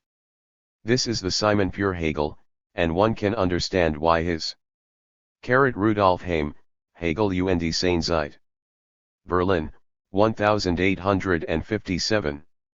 Biographer J. Rosenkranz insists that it was his ambition to become the Machiavelli of Germany. It is certainly dangerous for a state when its citizens have a conscience. What it needs is men without conscience, or, better still, men whose conscience is quite in conformity with reasons of state, men in whom the feeling of personal responsibility has been replaced by the automatic impulse to act in the interest of the state. According to Hegel, only Protestantism was fitted to this task, because the Protestant Church has accomplished the reconciliation of religion with law. There is no sacred, no religious conscience separate from secular law or even antagonistic to it. Upon this road the goal was clear, from the reconciliation of religion with secular law to the deification of the state. And Hegel took this step with full consciousness of its logical correctness. It is the way of God with the world that the state shall exist. Its foundation is the power of reason manifesting itself as will. In the idea of the state one must not have special states in mind, not special institutions, but rather the idea, this actual God, considered in itself. For all that, this high priest of authority at any price was able in the last section of his philosophy of history to write these words, for history is nothing but the evolution of the concept of freedom. It was, however, only the Hegelian freedom of which he spoke, and it looked exactly like the famous reconciliation of religion with law. For the peace of weak souls he soon after added these words. Objective freedom, however, that is, the laws of real freedom, demand the subjugation of the casual will, for this is in general formal. In any event, if the objective is reasonable in itself, then the perception of this reason must correspond, and then the essential element of subjective freedom is also present. The meaning of this passage is sufficiently obscure, as is everything that Hegel wrote, but it describes in reality nothing but the abrogation of the individual will in the name of freedom. The freedom that Hegel meant was, anyhow, only a police concept. One is involuntarily reminded of the words of Robespierre, a revolutionary government is a despotism of freedom over tyranny. The lawyer of Arras, who went to bed with reason and got up with virtue, would have made an excellent disciple for Hegel. One is frequently reminded of the social critical character of the neo-Hegelians, young Hegelians, in order to prove that such a trend of thought could only proceed from a revolutionary source. But with much more reason one could point to the fact that a whole legion of the most hard-boiled, bred-in-the-bone reactionaries have emanated from Hegel's school. Nor must we forget that it was just this neo-Hegelianism that carried a whole body of reactionary notions over into the opposite camp, where in part even today they still flourish. Hegel's play with empty words, whose lack of content he knew how to hide by a symbology as pretentious as it was incomprehensible, has for decades artificially inhibited in Germany the inner urge for real knowledge. It has seduced many an able mind into pursuing the shadow forms of idle speculation instead of approaching life's realities and devoting heart and mind to a new organization of the conditions of social life. A man who speculates, I say to thee, quite like a beast on barren heaths appears to me by wicked sprite in circles led around while all about is beautiful rich ground. Goethe might well have been thinking of the Prussian state philosopher when he wrote these sprightly lines, for as a matter of fact Hegel was all his life led in circles by the spirits he had himself conjured up. Thousands followed him as the bearer of the torch of truth, never suspecting that it was but a will-o'-the-wisp that flickered over swamps and lured them ever deeper into the misty realm of a barren metaphysic. Hegelianism in the form of Marxism acted on the great movement of socialism like mildew on a germinating seed. It scorned the hot, living words of Saint Simon, remember, my son, one must be enthusiastic in order to accomplish great things, and taught men to curb their longings and to listen to the regulated ticking of the clock which expresses that silent reign of unchangeable law, according to which all coming and going in history proceeds. Fatalism is the grave digger of every burning desire, of every ideal yearning, of all overflowing power seeking expression and striving to transmute itself into creative activity. For it kills that inner faith and confidence in the justice of a cause which is at the same time faith in one's own power. Friedrich Engels boasts, we German socialists are proud that we descend not only from Saint Simon, Fourier, and Owen, but also from Kant, Fichte, and Hegel. It was largely this descent which gave socialism in Germany such a hopelessly authoritarian character. It surely would have profited German socialism more if it had taken its inspiration from Lessing, Herder, and Jean Paul, instead of going to school to Kant, Fichte, and Hegel. To be a revolutionary means to compel social changes by the assertion of one's own power. It is fatalism to accept conditions because one believes one cannot change them. QNLY a fatalist in the worst sense could have said, what is reasonable, that is real, and what is real, that is reasonable. Acceptance of the world as it is the intellectual preliminary to all reaction. For reaction is nothing else but standing still on principle. Hegel was a reactionary from head to heels. All libertarian feeling was foreign to him. It did not fit into the narrow frame of his fatalistic concepts. He was the stern, implacable advocate of a spiritless authoritarian principle. Worse even than Bonald and de Maistre, for these only saw in the person of the monarch the living incarnation of all power, while Hegel made of a political machine, that crushes man with its merciless levers and gears and nourishes itself on his sweat and blood, a vessel of all morality, a god on earth. This is his work in the light of history. Chapter 12. The relation between society and state. Folk and state. The state as a political church organization. National citizenship a political confession of faith. Democracy as pioneer of modern national consciousness. Les Allées on democracy and the nation. Nation and nationalism. Echoes of the French Revolution in Germany. Social conditions. Foreign rule. Prussia's collapse. The rise of the nationalist movement. Arndt and Fichte. Scharnhorst and Gneisenau. The endeavors of the Baron von Stein. Cabals of Prussian Junkerdom. Princely promises. The German dream of freedom and the German princes. Betrayed and sold. Goethe's judgment concerning the so-called wars of liberation. We have seen under what circumstances the national state put in its appearance and gradually took on the democratic aspect which gave birth to the modern concept of the nation. Only when we view with open eyes the manifold ramifications of this most important social change in Europe will we get a clear idea concerning the real character of the nation. The old opinion which ascribes the creation of the nationalist state to the awakened national consciousness of the people is but a fairy tale, very serviceable to the supporters of the idea of the national state, but false, nonetheless. The nation is not the cause but the result of the state. It is the state which creates the nation, not the nation the state. Indeed, from this point of view there exists between people and nation the same distinction as between society and the state.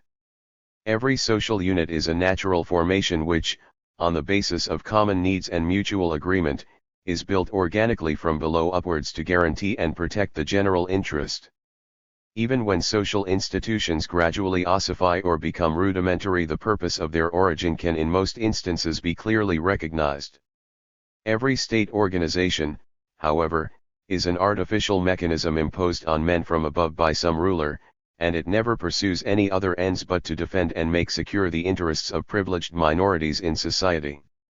A people is the natural result of social union, a mutual association of men brought about by a certain similarity of external conditions of living, a common language, and special characteristics due to climate and geographic environment. In this manner arise certain common traits, alive in every member of the union, and forming a most important part of its social existence. This inner relationship can as little be artificially bred as artificially destroyed. The nation, on the other hand, is the artificial result of the struggle for political power, just as nationalism has never been anything but the political religion of the modern state. Belonging to a nation is never determined, as is belonging to a people, by profound natural causes. It is always subject to political considerations and based on those reasons of state behind which the interests of privileged minorities always hide. A small group of diplomats who are simply the business representatives of privileged caste and class decide quite arbitrarily the national membership of certain groups of men, who are not even asked for their consent, but must submit to this exercise of power because they cannot help themselves. Peoples and groups of peoples existed long before the state put in its appearance. Today, also, they exist and develop without the assistance of the state. They are only hindered in their natural development when some external power interferes by violence with their life and forces it into patterns which it has not known before. The nation is, then, unthinkable without the state. It is welded to that for will or woe and owes its being solely to its presence. Consequently, the essential nature of the nation will always escape us if we attempt to separate it from the state and endow it with a life of its own which it has never possessed. A people is always a community with rather narrow boundaries. But a nation, as a rule, encompasses a whole array of different peoples and groups of peoples who have by more or less violent means been pressed into the frame of a common state. In fact, in all of Europe there is no state which does not consist of a group of different peoples who were originally of different descent and speech and were forged together into one nation solely by dynastic, economic, and political interests. Even where, influenced by the growth of democratic ideas, the effort toward national unity took the form of a great popular movement, as happened in Italy and Germany, the effort really started from a reactionary germ which could lead to no good outcome. The revolutionary efforts of Mazzini and his adherents for the establishment of a unified nationalistic state could but serve as hindrance to the social liberation of the people, whose real goal was hidden by the national ideology. Between the man Mazzini and the present dictator of Italy yawns a mighty abyss. But the development of the nationalistic system of thought from Mazzini's political theology to the fascist totalitarian state of Mussolini proceeds in a straight line. A glance at the fresh-baked national states which appeared as a result of the World War gives us a factual picture which cannot be easily misunderstood.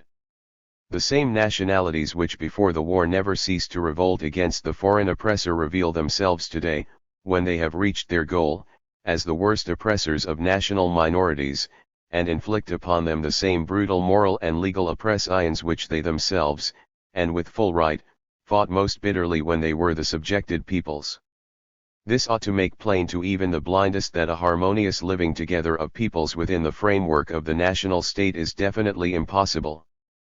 But those peoples who in the name of liberation have shaken off the yoke of a hated foreign rule have gained nothing thereby. In most cases they have taken on a new yoke, which is frequently more oppressive than the old. Poland, Hungary, Yugoslavia, and the border states between Germany and Russia are the classic examples of this. The change of human groups into nations, that is, into state peoples, has opened no new outlook for Europe. It has rather thrown up a strong bulwark of international reaction and is today one of the most dangerous hindrances to social liberation. European society was divided by this process into antagonistic groups which confront one another always with suspicion, and often with hate, and nationalism in every country watches with Argus eyes to keep this morbid condition permanent. Wherever a mutual approach of peoples begins, there the adherents of nationalism always add new fuel to the flames of national antagonism. For the nationalist state lives by these antagonisms and would have to disappear the moment it was no longer able to maintain this artificial separation. The concept of the national state rests, therefore, on a purely negative principle, behind which, however, very positive aims are hidden. For behind everything national stands the will to power of small minorities and the special interest of caste and class in the state. It is they who in reality direct the will of the nation, for, as Menger rightly remarks, the states as such have no purpose, only the rulers have.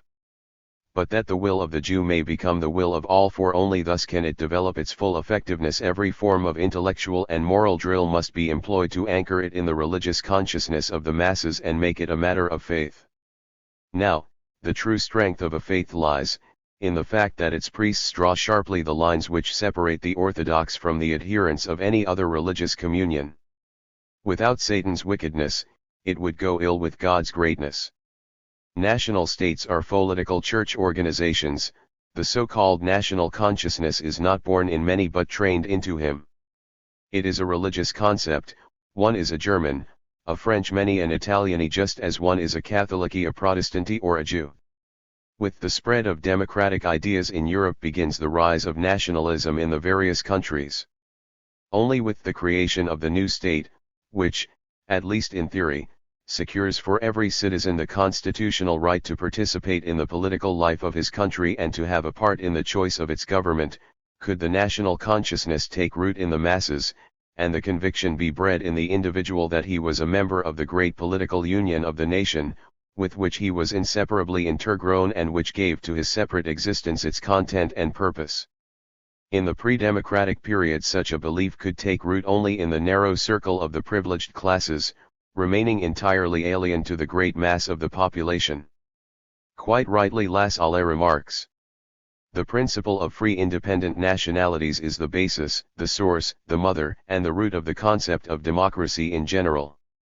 Democracy cannot tread the principle of nationalities underfoot without raising a suicidal hand against its own existence, without depriving itself of the support of every theoretical justification, without basically and on principle betraying itself.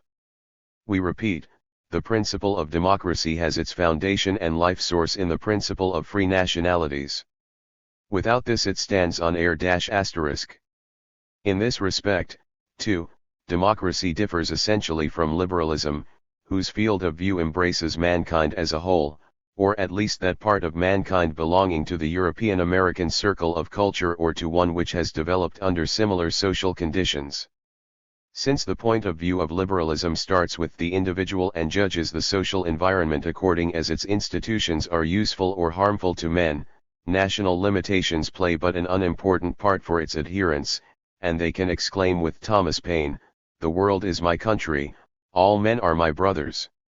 Democracy, however, being founded on the collective concept of the common will, was more closely related to the concept of the state and made it the representative of the common will. Democracy not only endowed the national spirit with new life, it also defined the concept of the national state more sharply than would ever have been possible under the reign of absolutism. Although the apostles of the latter, as French history clearly shows, constantly strove to unite the national forces ever more strongly and to put the whole administration of the country under a centralized direction, in doing this they always had the interest of the dynasty in view, even where they found it more advisable to veil their true intentions. With the beginning of the democratic panneau all dynastic assumptions disappear, and the nation as such becomes the focal point of political events. Thus the state itself achieves a new expression. It now becomes Ferdinand Lassalle, der Italienische Krieg und die Aufgabe Prussiens. In reality the national state, by including all its inhabitants as equally privileged members of a whole and welding them together, filled with the principles of an abstract political equality, the representatives of democratic nationalism made a distinction between the nation and nationality. The nation they considered to be a political group which, united by community of language and culture, had collected itself into an independent state entity. As Nationalism, on the other hand, they counted such groups of people as were subject to a foreign state and were trying to achieve their political and national independence. Democratic nationalism saw in the struggles of the suppressed nationalities which were trying to form themselves into nations the assertion of an inviolable right, and it acted in this spirit. If the individual citizen of a nation wished to enjoy in his own country all rights and liberties without hindrance, as guaranteed to him by the Constitution, even so the nation as a whole should in its individual life be subject to no foreign power and be equal to all other nations in its political independence. There is no doubt that these efforts were based on a sound principle, the theoretical equal right of every nation and nationality without regard to its political or social importance. But right here it was soon apparent that from the very beginning such equal rights could not be harmonized with the efforts of the state for political power. The more the rulers of the individual European states came to realize that their countries could not be closed against the entrance of democratic ideas, the more clearly they saw that the principle of nationality would serve most excellently as a cover under which to advance their own interests. Napoleon I, who because of his ancestry was less plagued by false prejudices than many representatives of legitimate royalty, understood quite thoroughly how to further his own secret plans with the aid of nationalist principles.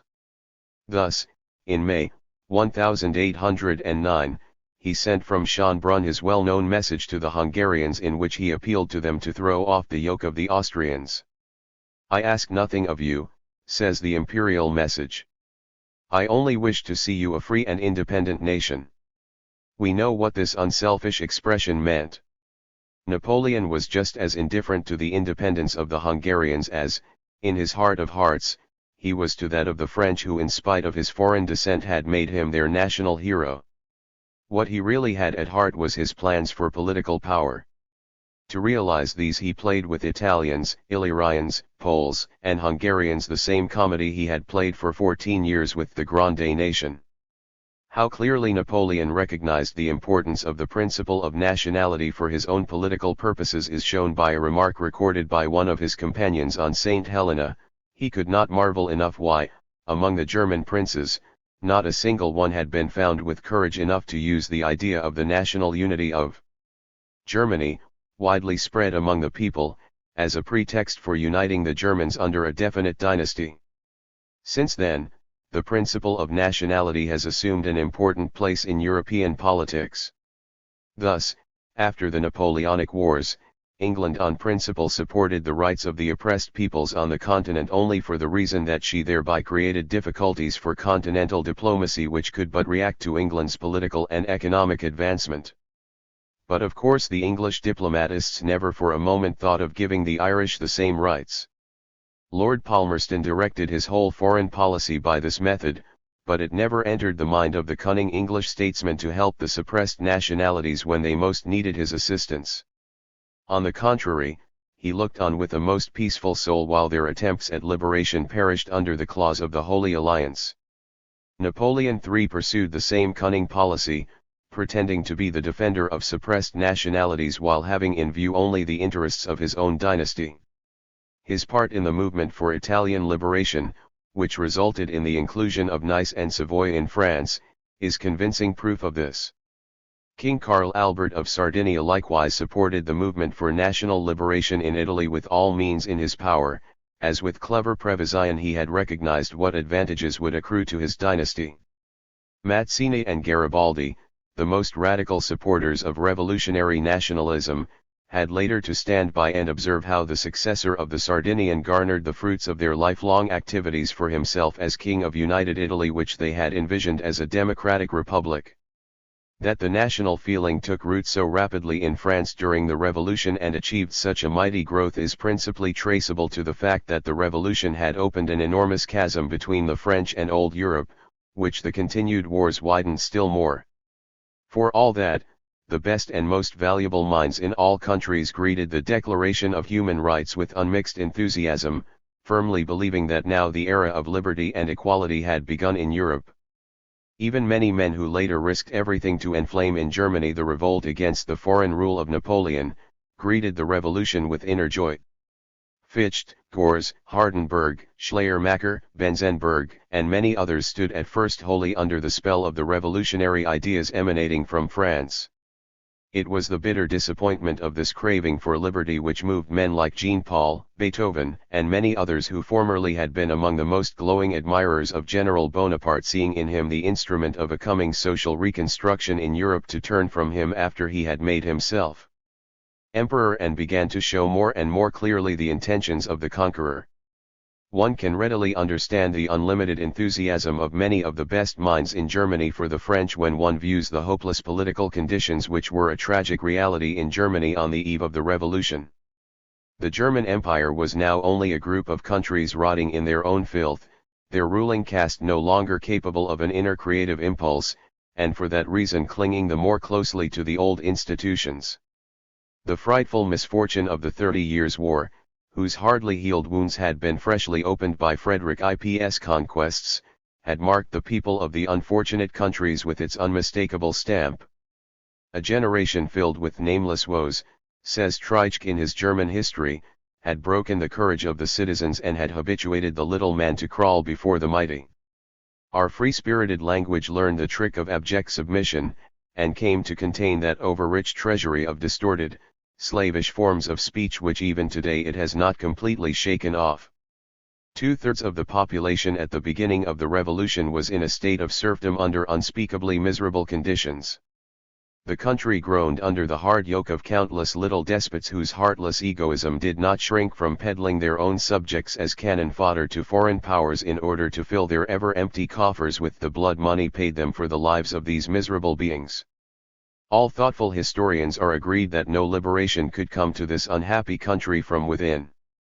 Even so grim a hater of the French as Ernst Maurice Arndt could not dispute this conclusion.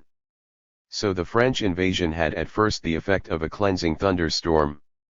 The French armies brought the revolutionary spirit into the land and aroused in the hearts of its inhabitants a feeling of human dignity they had not known before. The spreading of revolutionary ideas beyond their frontiers was one of the most dreaded weapons of the French Republic in its successful struggle against European absolutism, for it was most of all intent on separating the cause of the people from that of the princes. Napoleon never for a moment thought of giving up this invaluable weapon. So wherever his victorious flag floated over a nation he introduced far-reaching reforms in order to attach the inhabitants of the occupied territory to himself. The Peace of Luneville in 1801 had forced the German emperor to recognize the Rhine as the frontier between France and Germany. According to the treaties, the temporal rulers of the left shore of the Rhine were to be compensated by territories in the interior of the empire. So now began the shameful barter of the German princes with the hereditary enemy for every scrap of land which the one hoped to grab at the expense of the others, and all of them together at the expense of the people. The noblest of the nation fawned like whipped curs before Napoleon and his ministers for favorable consideration in the proposed partition. A comparable example of degradation of character, history has hardly shown. Quite rightly Freiherr von Stein told the Russian Empress before the assembled court that Germany's ruin had been caused by the baseness of its princes. Stein surely was no revolutionary. He was an upright man who had the courage to proclaim a truth that was known to all. The German patriot, Ernst Maurice Arndt, moreover, wrote with bitter contempt. Those who could help returned, the others were crushed. Thus stood the union of the mighty with the enemies, and no open shame marked the dishonored ones. They even dared to proclaim themselves as liberators, even those who carried on dishonorable trade in their own and others' honor. They bargained about the peace. There was much said about the German princes, never anything about the German people. Never had the princes stood so far from the nation as a separate party, indeed even opposed to it, and they did not blush before the gaze of a strong, virtuous, great people whom they treated as vanquished in order to participate in the loot. Injustice is born from injustice, force from force, shame from shame, and, like the Mongolian Empire, Europe will sink into ruins. Thus you stood, and thus you stand, like traitors, not like princes, like Jews with the money bags, not like judges with the scales, nor like marshals with the sword carried. After the Battle of Austerlitz, 1805, and the foundation of the Rhenish League, there was nothing left to the Emperor Francis but to proclaim the dissolution of the German Empire. As a matter of fact, it had not existed for a long time. 16 German princes had put themselves under Napoleon's protectorate and had reaped a rich harvest for this master example of patriotic attitude. But when patriotic historians make it appear as if, after this open treason to the nation, the Prussian monarchy was now the last bulwark of the German people against the foreign rule of the French, it is a deliberate falsification of historic facts. Prussia was internally just as diseased and morally rotten as the other parts of the empire.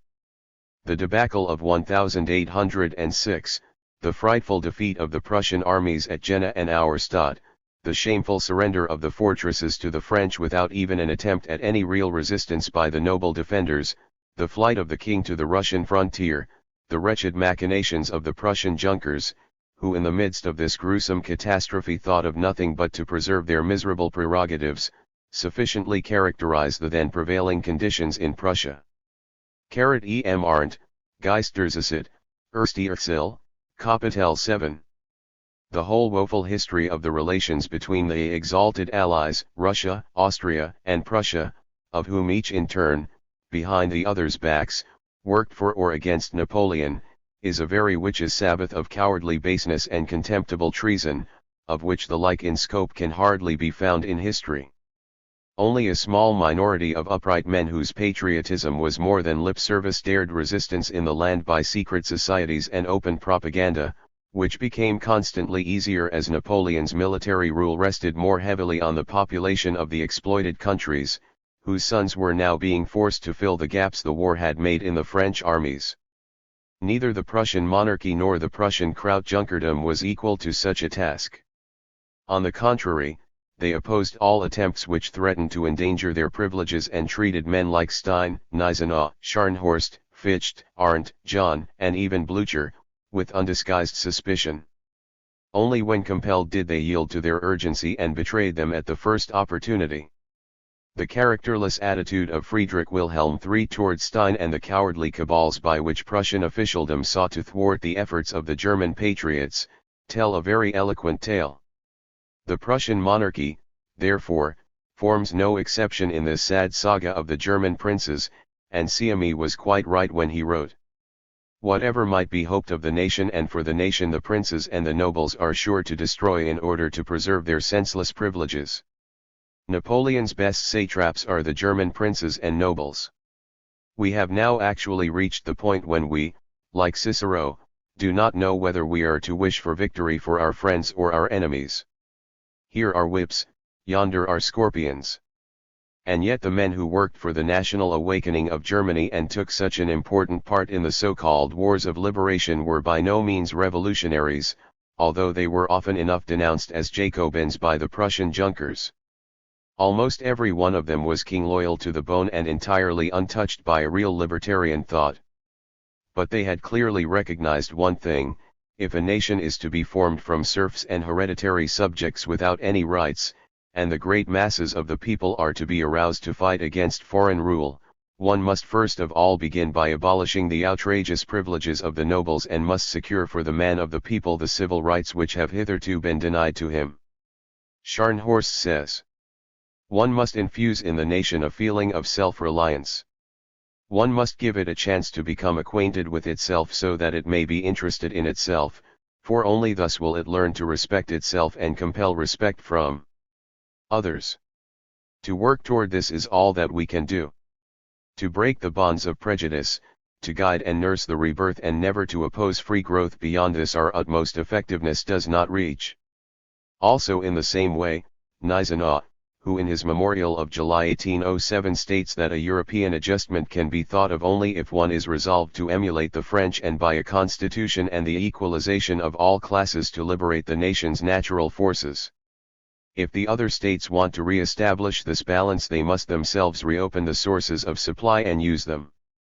They must appropriate the results of the revolution and thus gain the double advantage of being able to oppose their own national power to a foreign one and also to escape the dangers of a revolution which are not past for them for the simple reason that they have been unwilling to avoid a violent change by a voluntary one. Hardenberg, who at the time of the Peace of Tilsit was at Napoleon's behest dismissed by Friedrich Wilhelm, put it even more clearly.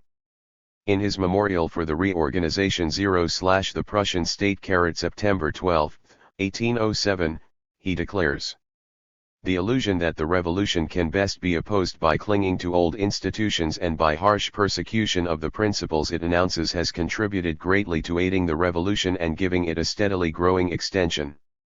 The force of these principles is so great, they are so generally accepted and so widespread, that the state which does not adopt them goes either to its own destruction or to an enforced acceptance of these principles.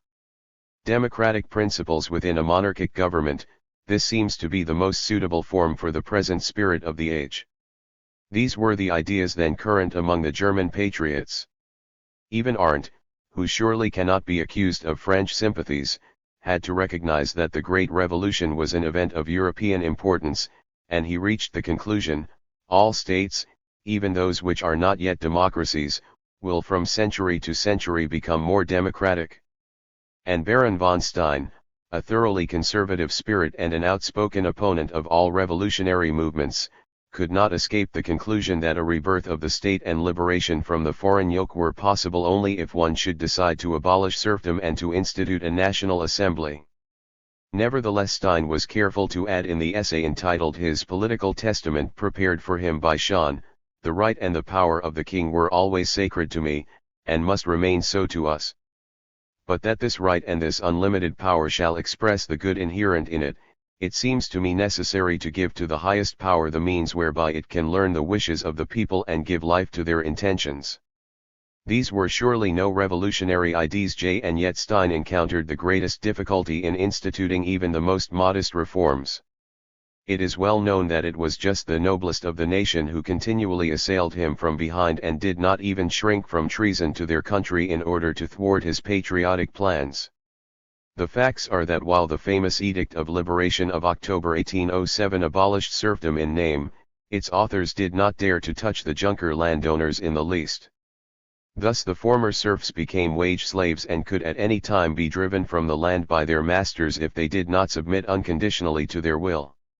Likewise the Edict of Regulation of 1811, evolved under Hardenberg, was principally designed to incite the rural population to resistance against the French. The prospect held out to the former serfs of a change in the law of ownership which would enable them to become owners of land, was an attempt to make them the more inclined to fight against the foreign rule. But after the French armies had evacuated the country, the government shamelessly broke all its promises and left the population of the rural districts to the misery and poverty imposed on them by the Junkers. It was the force of circumstances which had induced the German princes to make their subjects all kinds of fair promises, to let them expect a constitution, from which the awakened citizenry promised themselves wonderful things.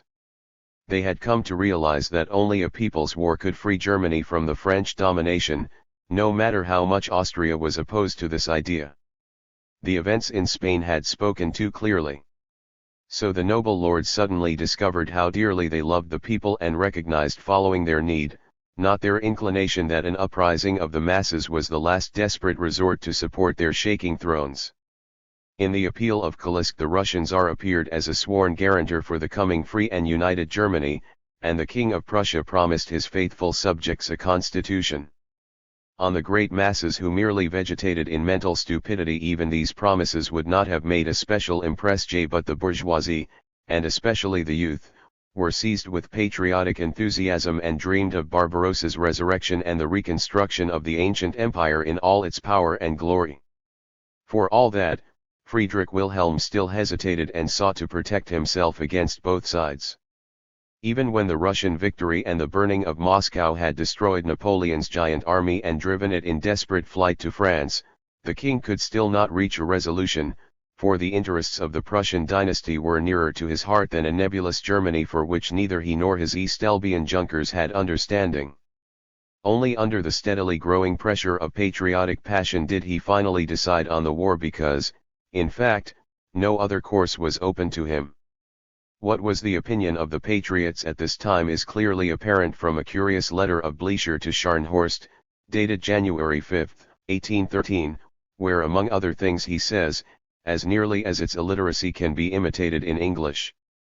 Now is again the time for what I advised already in the year 1809, namely to call the whole nation to arms and, if the princes are not willing, to chase them out of the country alone with Bonaparte, for not only Prussia alone but the whole German fatherland must be resurrected and the nation re-established.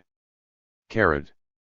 But it came out quite otherwise than the patriotic advocates of German unity had imagined.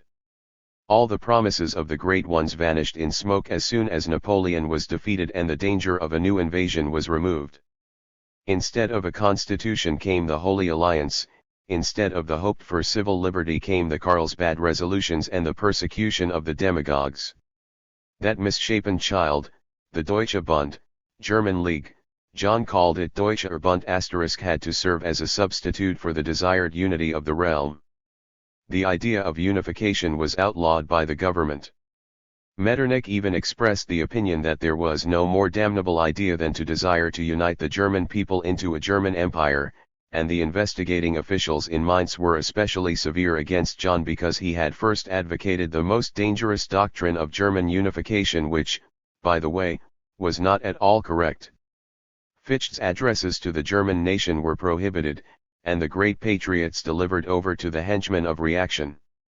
Arndt was disciplined and indicted, Schleiermacher could only preach under police supervision. J. John was put in chains and sent to prison. Even after his acquittal he was for years restricted in his freedom.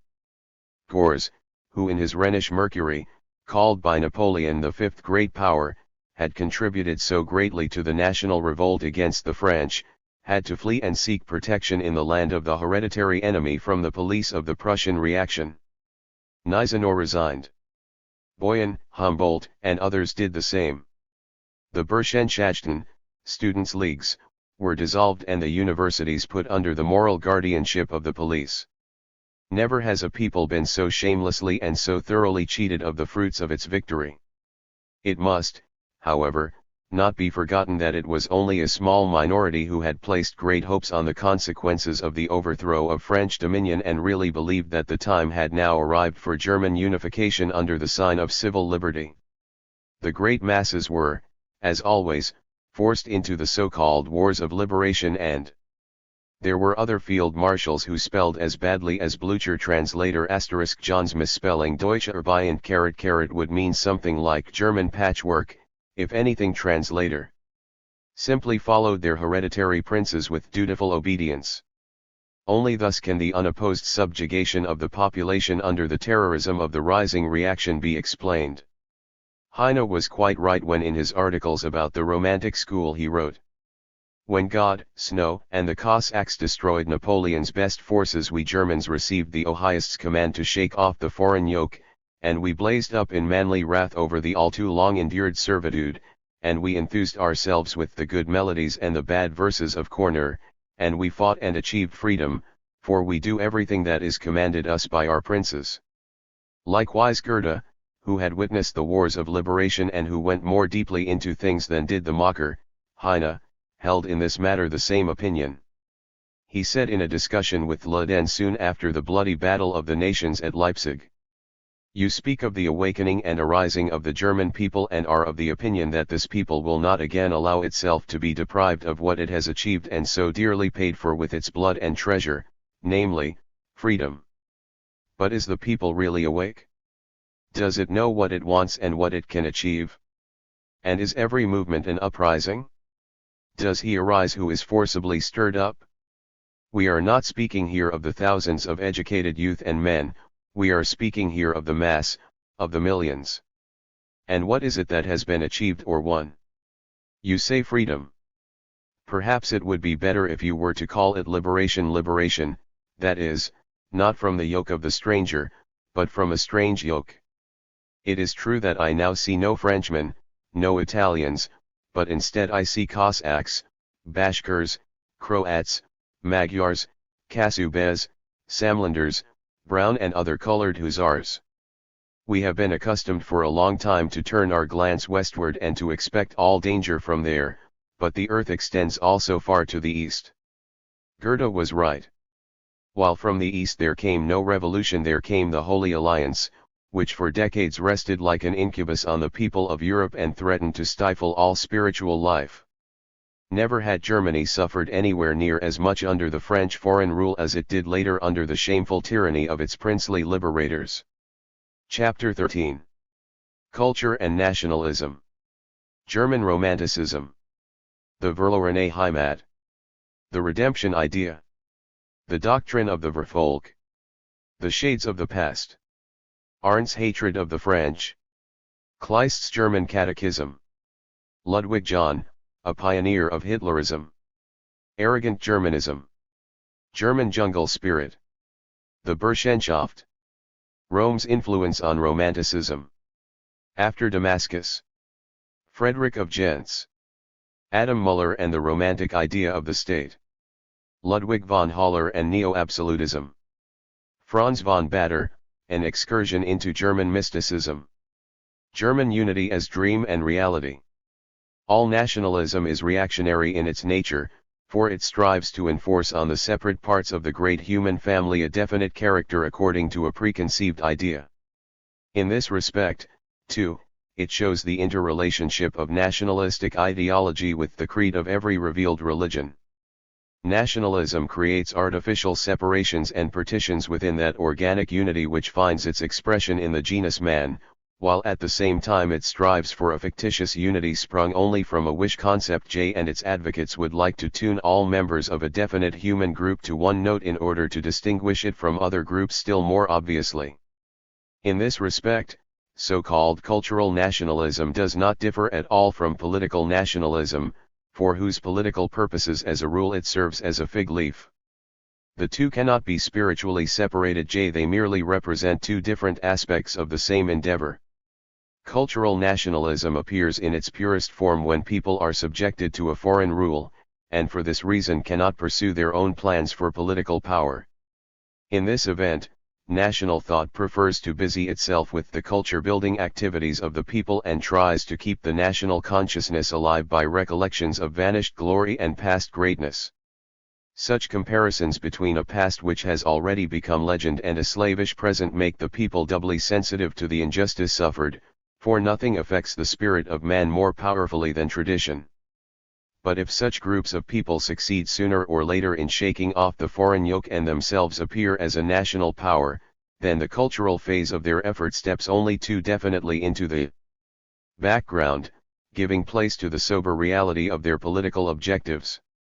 In the recent history of the various national organisms in Europe created after the war are found telling witnesses for this.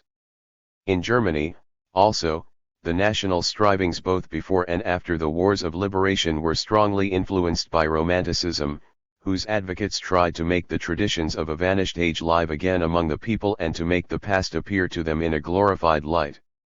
When, later, the last hopes which the German patriots had rested on liberation from the foreign yoke had burst like overblown bubbles, their spirits sought refuge in the moonlit magic night and the fairy world of dreamy longing conjured up for them by Romanticism, in order to forget the grey reality of life and its shameful disappointments. In culture nationalism, as a rule, two distinct sentiments merge, which really have nothing in common, for home sentiment is not patriotism, is not love of the state, not love which has its roots in the abstract idea of the nation. It needs no labored explanation to prove that the spot of land on which a man has spent the years of his youth is deeply intergrown with his profoundest feeling. The impressions of childhood and early youth which are the most permanent and have the most lasting effect upon his soul. Home is, so to speak, man's outer garment J. He is most intimately acquainted with its every fold and seam. This home sentiment brings in later years some yearning after a past long buried under ruins J, and it is this which enables the romantic to look so deeply within. With so-called national consciousness this home sentiment has no relationship, although both are often thrown into the same pot and, after the manner of counterfeiters, given out as of the same value. In fact, true home sentiment is destroyed at its birth by national consciousness, which always strives to regulate and force into a prescribed form every impression man receives from the inexhaustible variety of the homeland. This is the unavoidable result of those mechanical efforts at unification which are in reality only the aspirations of the nationalistic states. The attempt to replace man's natural attachment to the home by a dutiful love of the state, a structure which owes its creation to all sorts of accidents and in which, with brutal force, elements have been welded together that have no necessary connection, is one of the most grotesque phenomena of our time. The so-called national consciousness is nothing but a belief propagated by considerations of political power which have replaced the religious fanaticism of past centuries and have today come to be the greatest obstacle to cultural development. The love of home has nothing in common with the veneration of an abstract patriotic concept. Love of home knows no will to power, it is free from that hollow and dangerous attitude of superiority to the neighbor which is one of the strongest characteristics of every kind of nationalism. Love of home does not engage in practical politics, nor does it seek in any way to support the state. It is purely an inner feeling as freely manifested as man's enjoyment of nature, of which home is a part. When thus viewed, the home feeling compares with the governmentally ordered love of the nation as does a natural growth with an artificial substitute. The impulse of German Romanticism came from France. Rousseau's slogan, "Back to Nature," his conscious revolt against the spirit of enlightenment, his strong emphasis on the purely sentimental as against the clever systematic thought of rationalism, found beyond the Rhine also a notable response, especially in Herder, to whom the Romantics, nearly all of whom had been formerly in the camp of the Enlightenment, were strongly obligated. Herder himself was no romantic. His view was too clear, his spirit too unroiled for him to enthuse over the romantic concept of the purposelessness of all events. But his disinclination to everything systematic, his joy in the primordialness of things, his conception of the inner relationship of the human soul with all Mother Nature and, most of all, his deep sympathy and feeling of understanding for the spiritual culture of foreign people and past ages, brought him very close to the representatives of Romanticism.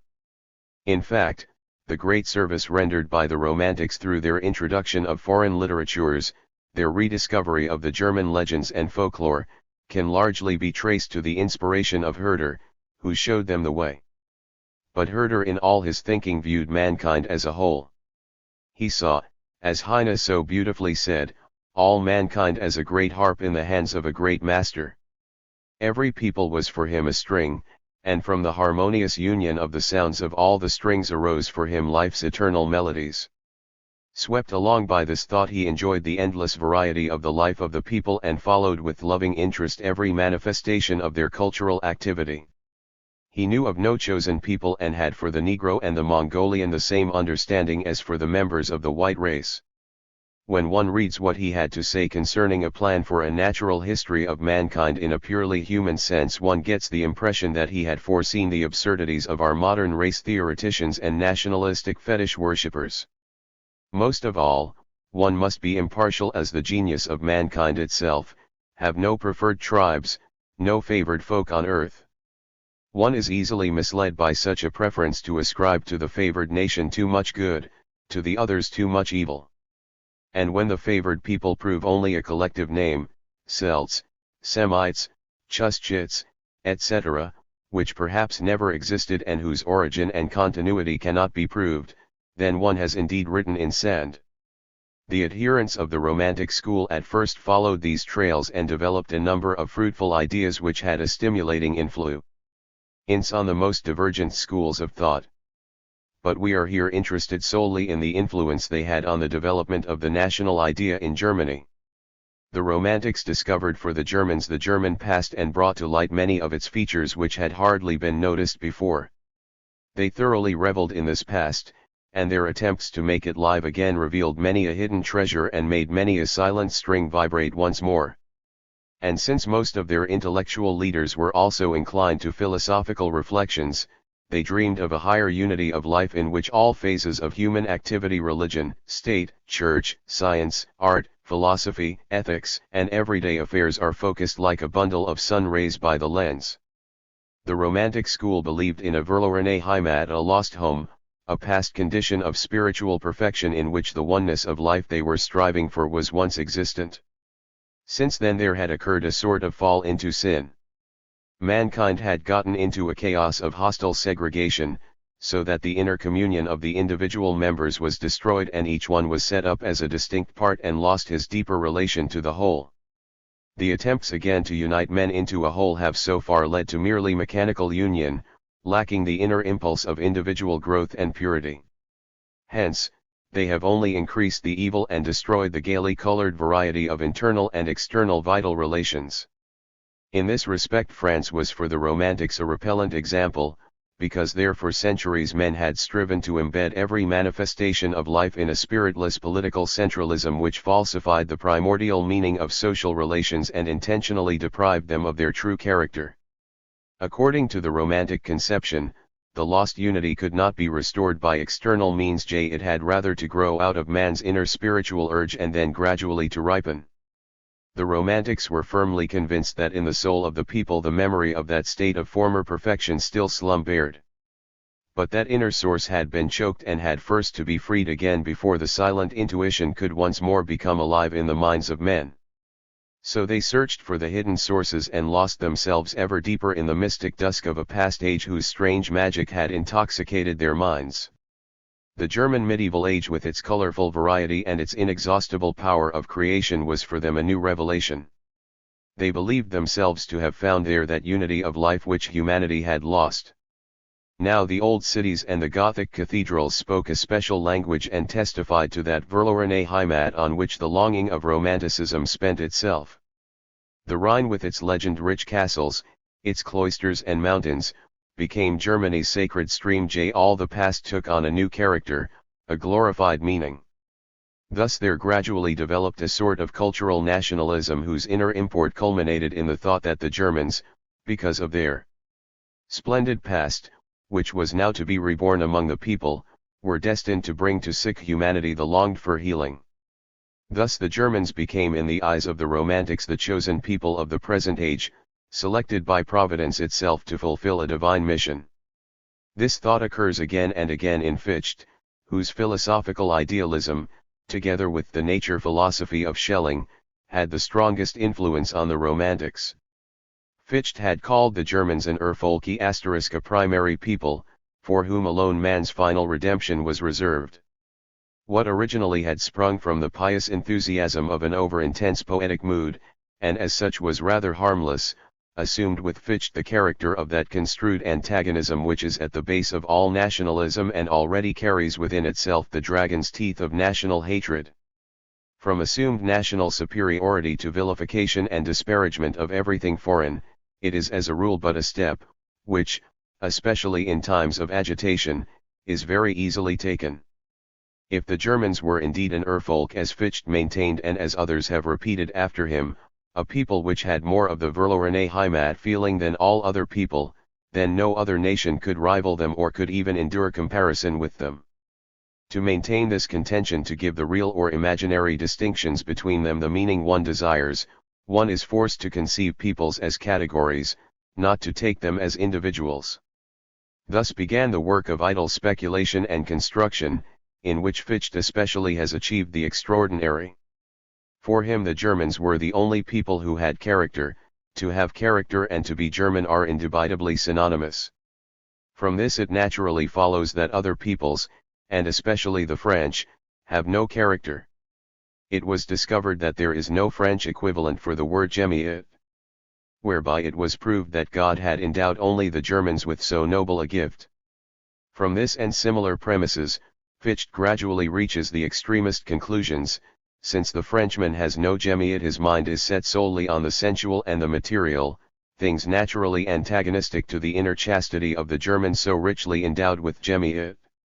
To Jemiot is due the uniform honesty and loyalty of the Germans.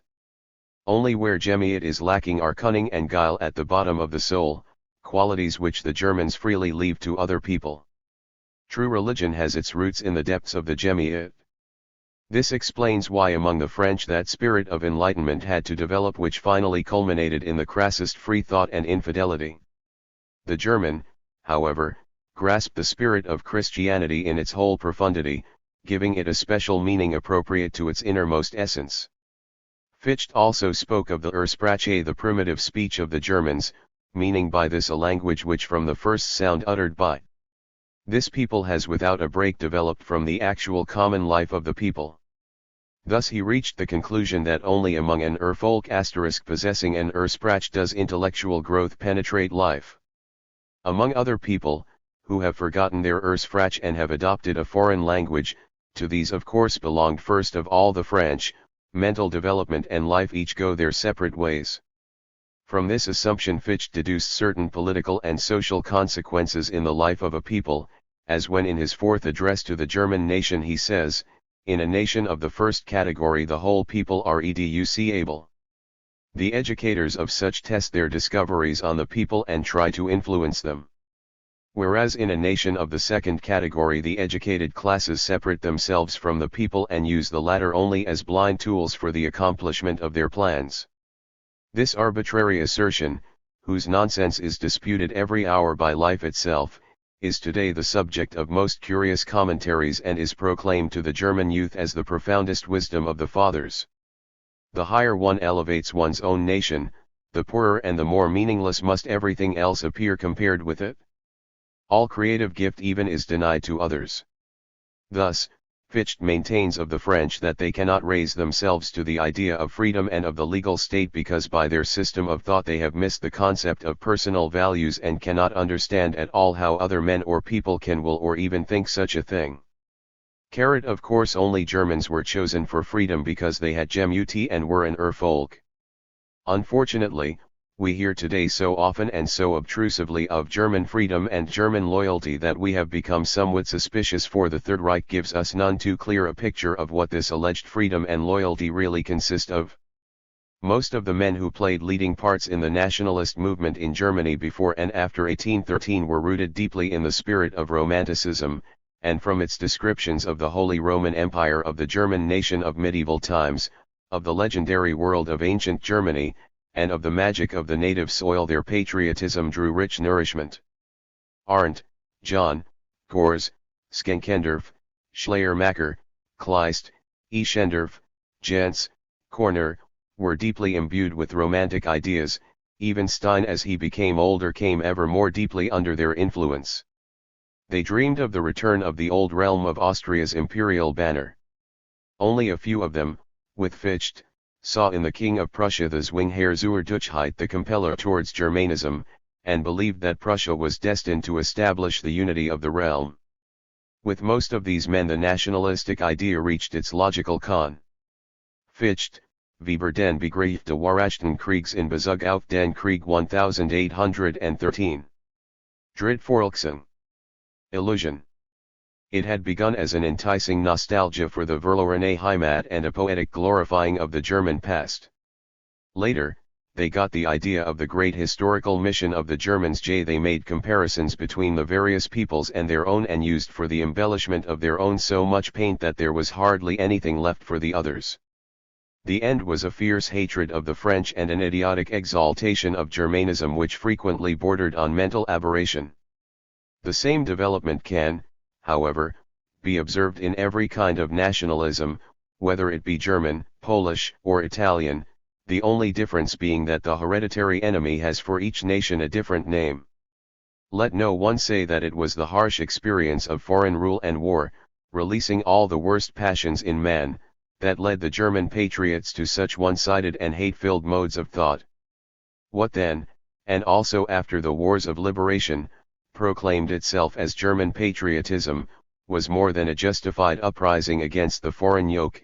It was an open declaration of war against the character, the language, and the spiritual culture of a neighboring people who, as Goethe said, belonged to the most cultivated on earth, and to whom he himself owed a great part of his education.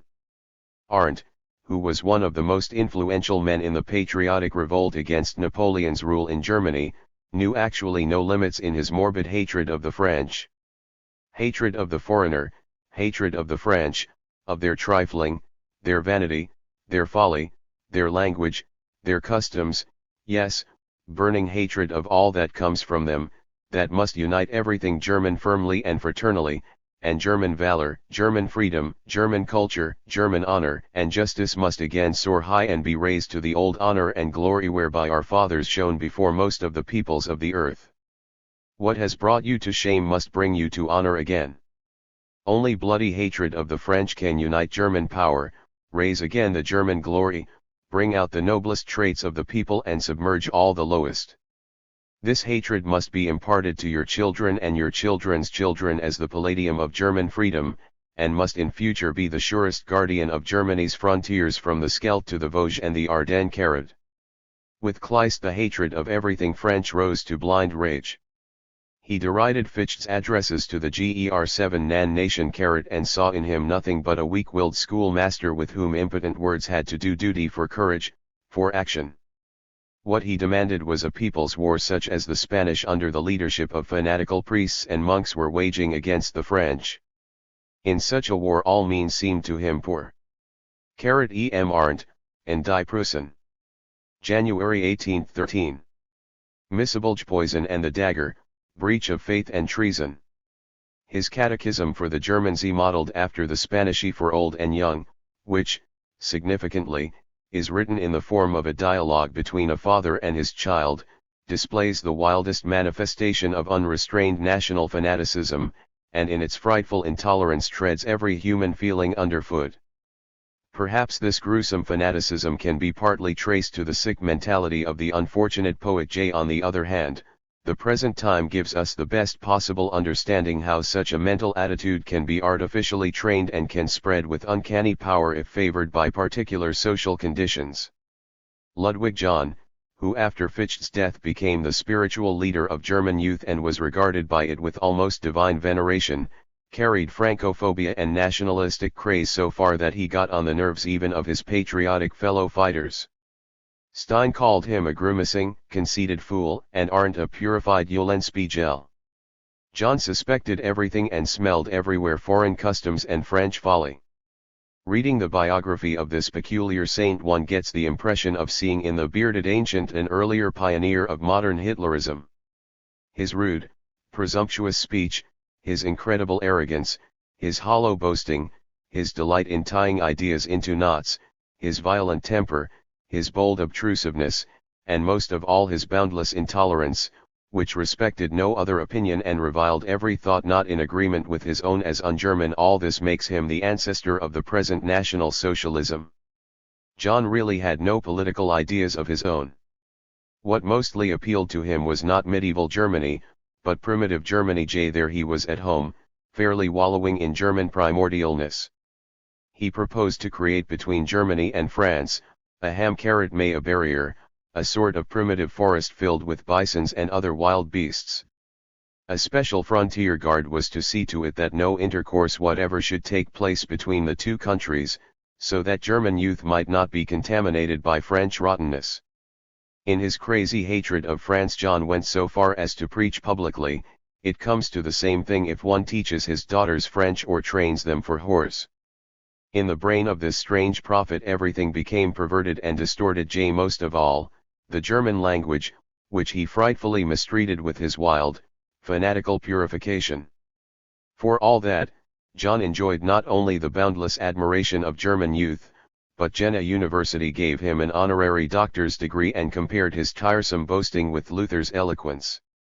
A distinguished philologist like Thiersk dedicated his German translation of Pindar to him, and Franz Passo, professor of Greek literature at Weimar, declared that since Luther nothing so excellent had been written as John's Tüche Turnkunst, German gymnastics.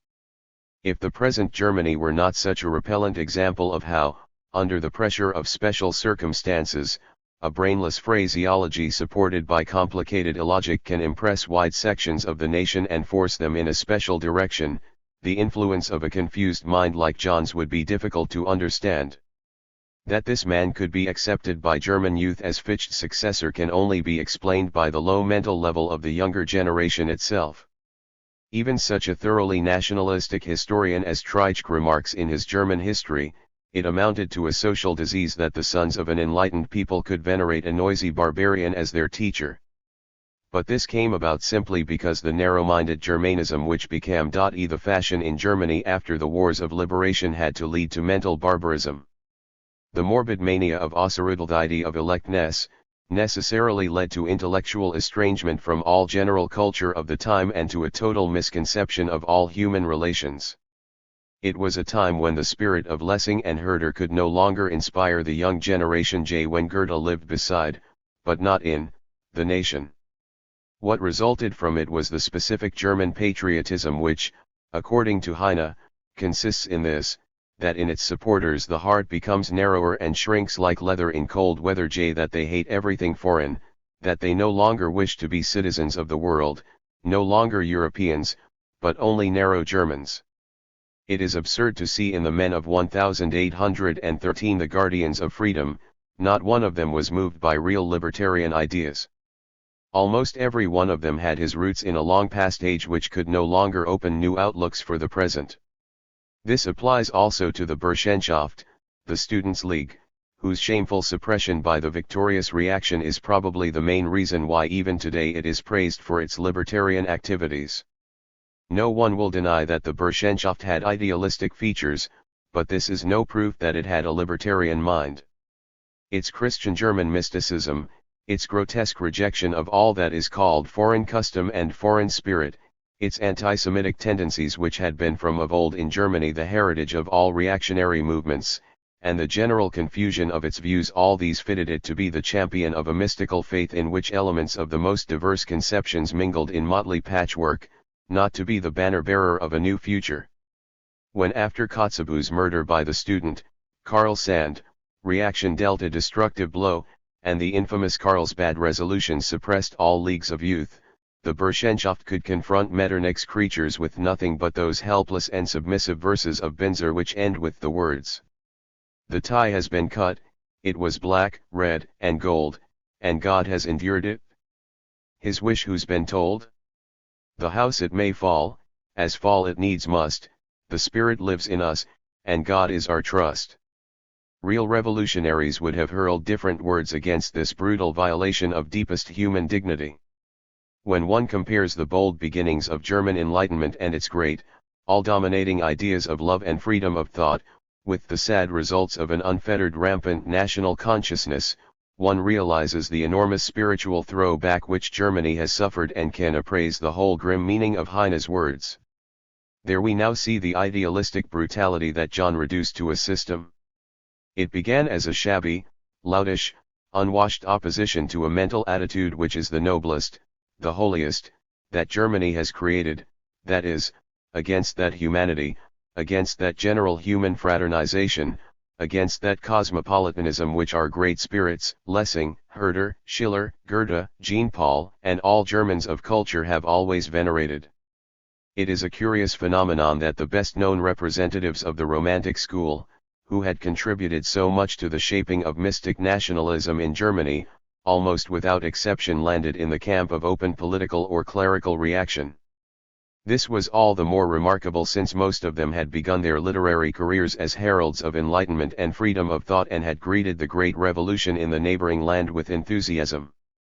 If it was strange that a former Jacobin like Gors, who hailed the dismemberment of the German Empire with wild joy, changed with such surprising rapidity into a fierce opponent of France, it was still more incomprehensible that the same Gors, who in his essay, Germany and the Revolution, 1820, with manly resolution showed his teeth to the raging reactionaries, soon after threw himself into the arms of papism and in his clerical fanaticism went so far as to earn the endorsement of Joseph de Maistre.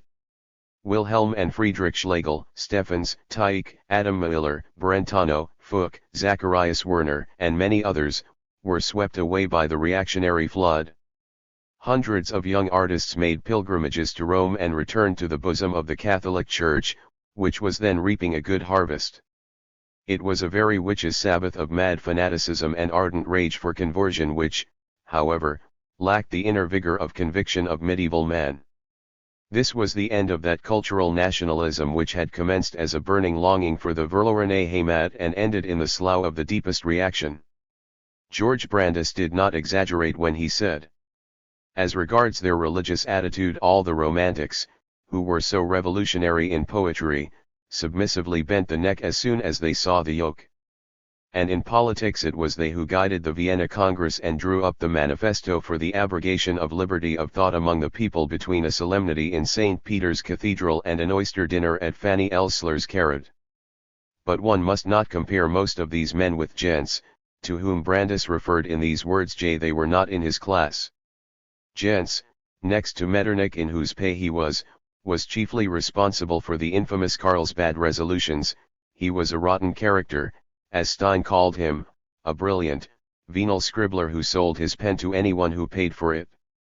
He revealed to the English socialist, Robert Owen, in a moment of cynic frankness, the whole leitmotif of his miserable life in a few words. When Owen, who did not know his real character, sought to win gents for his special plans of reform: "We do not wish to make the great mass wealthy and independent. How could we then rule them?"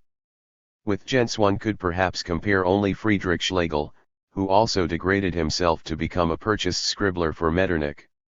The rest of the heads of the Romantic school went the way of reaction quite independently, because all their ideas had a reactionary core. The fact that nearly all of them went the same road can very well serve as proof that there was something unhealthy about the whole movement which they never could overcome and which determined the course of their development.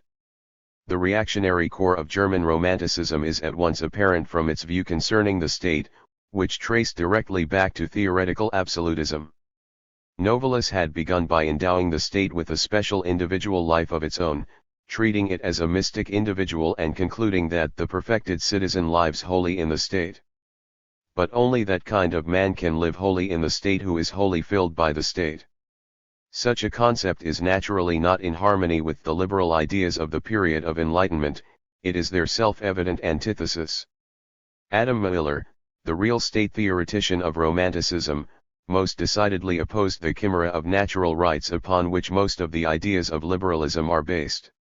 In his Elements of Statecraft he most emphatically opposes the liberal concept, of which the most prominent representative in Germany had been Wilhelm von Humboldt, maintaining that the state is not only a manufacturing, farming, and insurance institution or mercantile society, but the most intimate union of the collective physical and spiritual wealth, the whole inner and outer life of a nation in one great energetic, infinitely active and living whole. Consequently, the state could never be the means for any special or definite end, as George Brandes, Die Romantische Schule in Deutschland. Berlin, 1900, p. 6. Liberalism conceived it to be it was rather, in its highest form, an end in itself, an end sufficient for itself, having its roots in the union of law, nationality, and religion. If it often appeared as if the state was serving some special task, this, according to Muller's concept, was only an optical illusion of the theoreticians. In reality the state serves only itself and is not a means for anyone. Karl Ludwig von Haller's shallow and shameless patchwork with the long-winded title Restoration of Statecraft, or the theory of the natural social state as opposed to the chimera of the artificial bourgeois state, was only a crude and lifeless repetition of the same ideas. But with Haller the reactionary trend is much more openly and demonstrably apparent.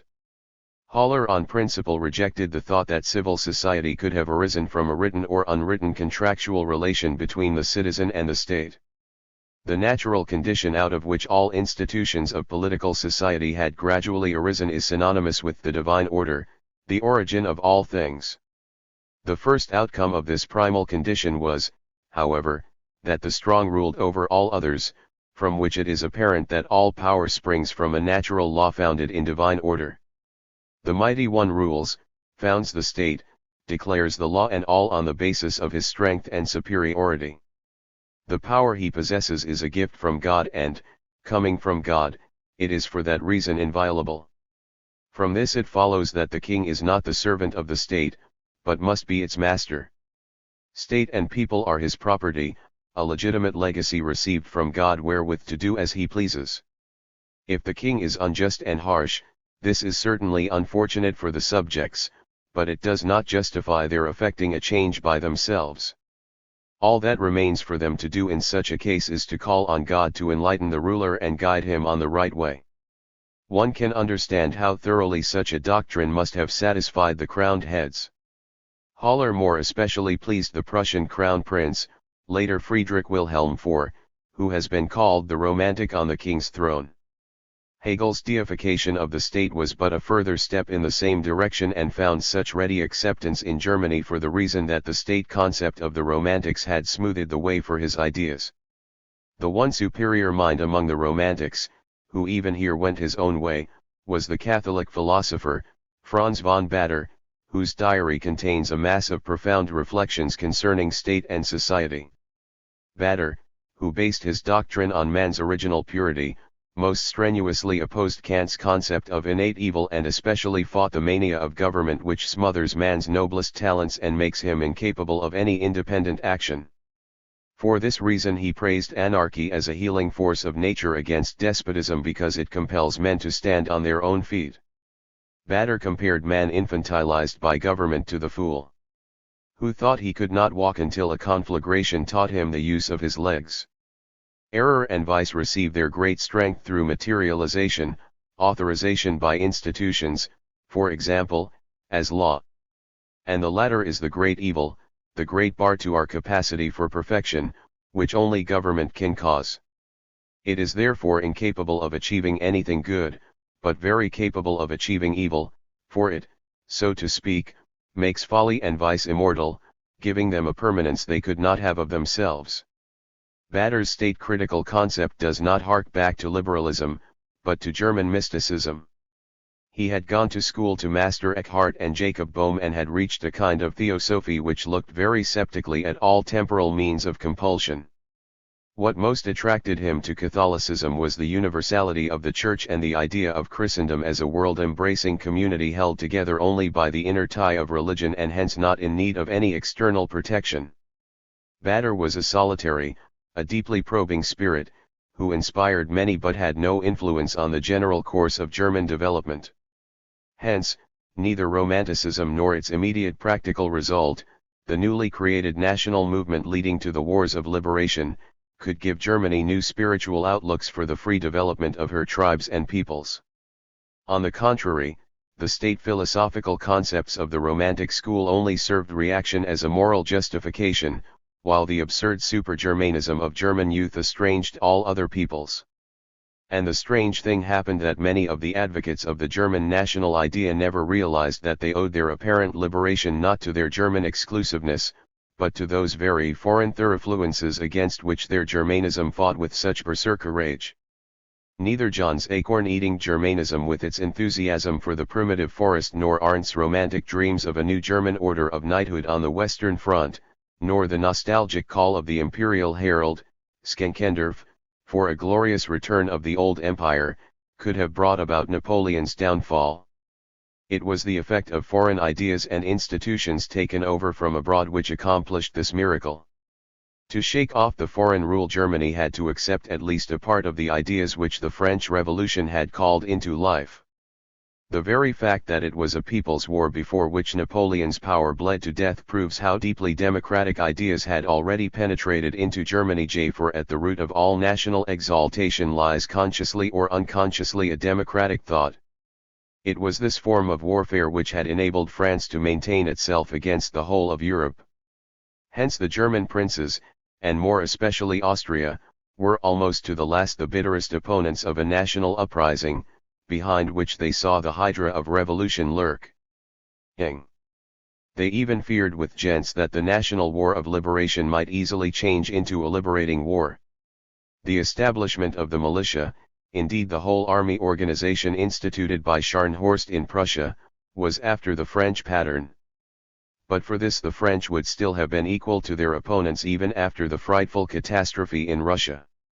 The idea of national education which had been brought so prominently into the foreground by Fichte, the universal military service, the legal compulsion which obligated the citizen to accept a definite office or perform definite duties as demanded by the state, and much else, were likewise taken over from the democratic teachings of the Great Revolution. German patriotism accepted this foreign intellectual property, believing it to be of original German manufacture. This happened to John, who wished to cleanse the German language with an iron broom of all foreign elements and never noticed that in the formation of the original German word turn a Latin root is used. The German unification movements of 1813 and 1848–49 were wrecked in both instances because of the treason of the German princes but when the unification of the empire was brought about in 1871 by a Prussian junker, the sober reality looked quite different from the brilliant dream that had once been dreamed. This was not the return of the old empire which had so stirred the yearnings of the Romantics. Compared to that empire, Bismarck's creation was but as a Berlin barracks is to a Gothic cathedral, as the South German Federalist, Franz, dramatically declared.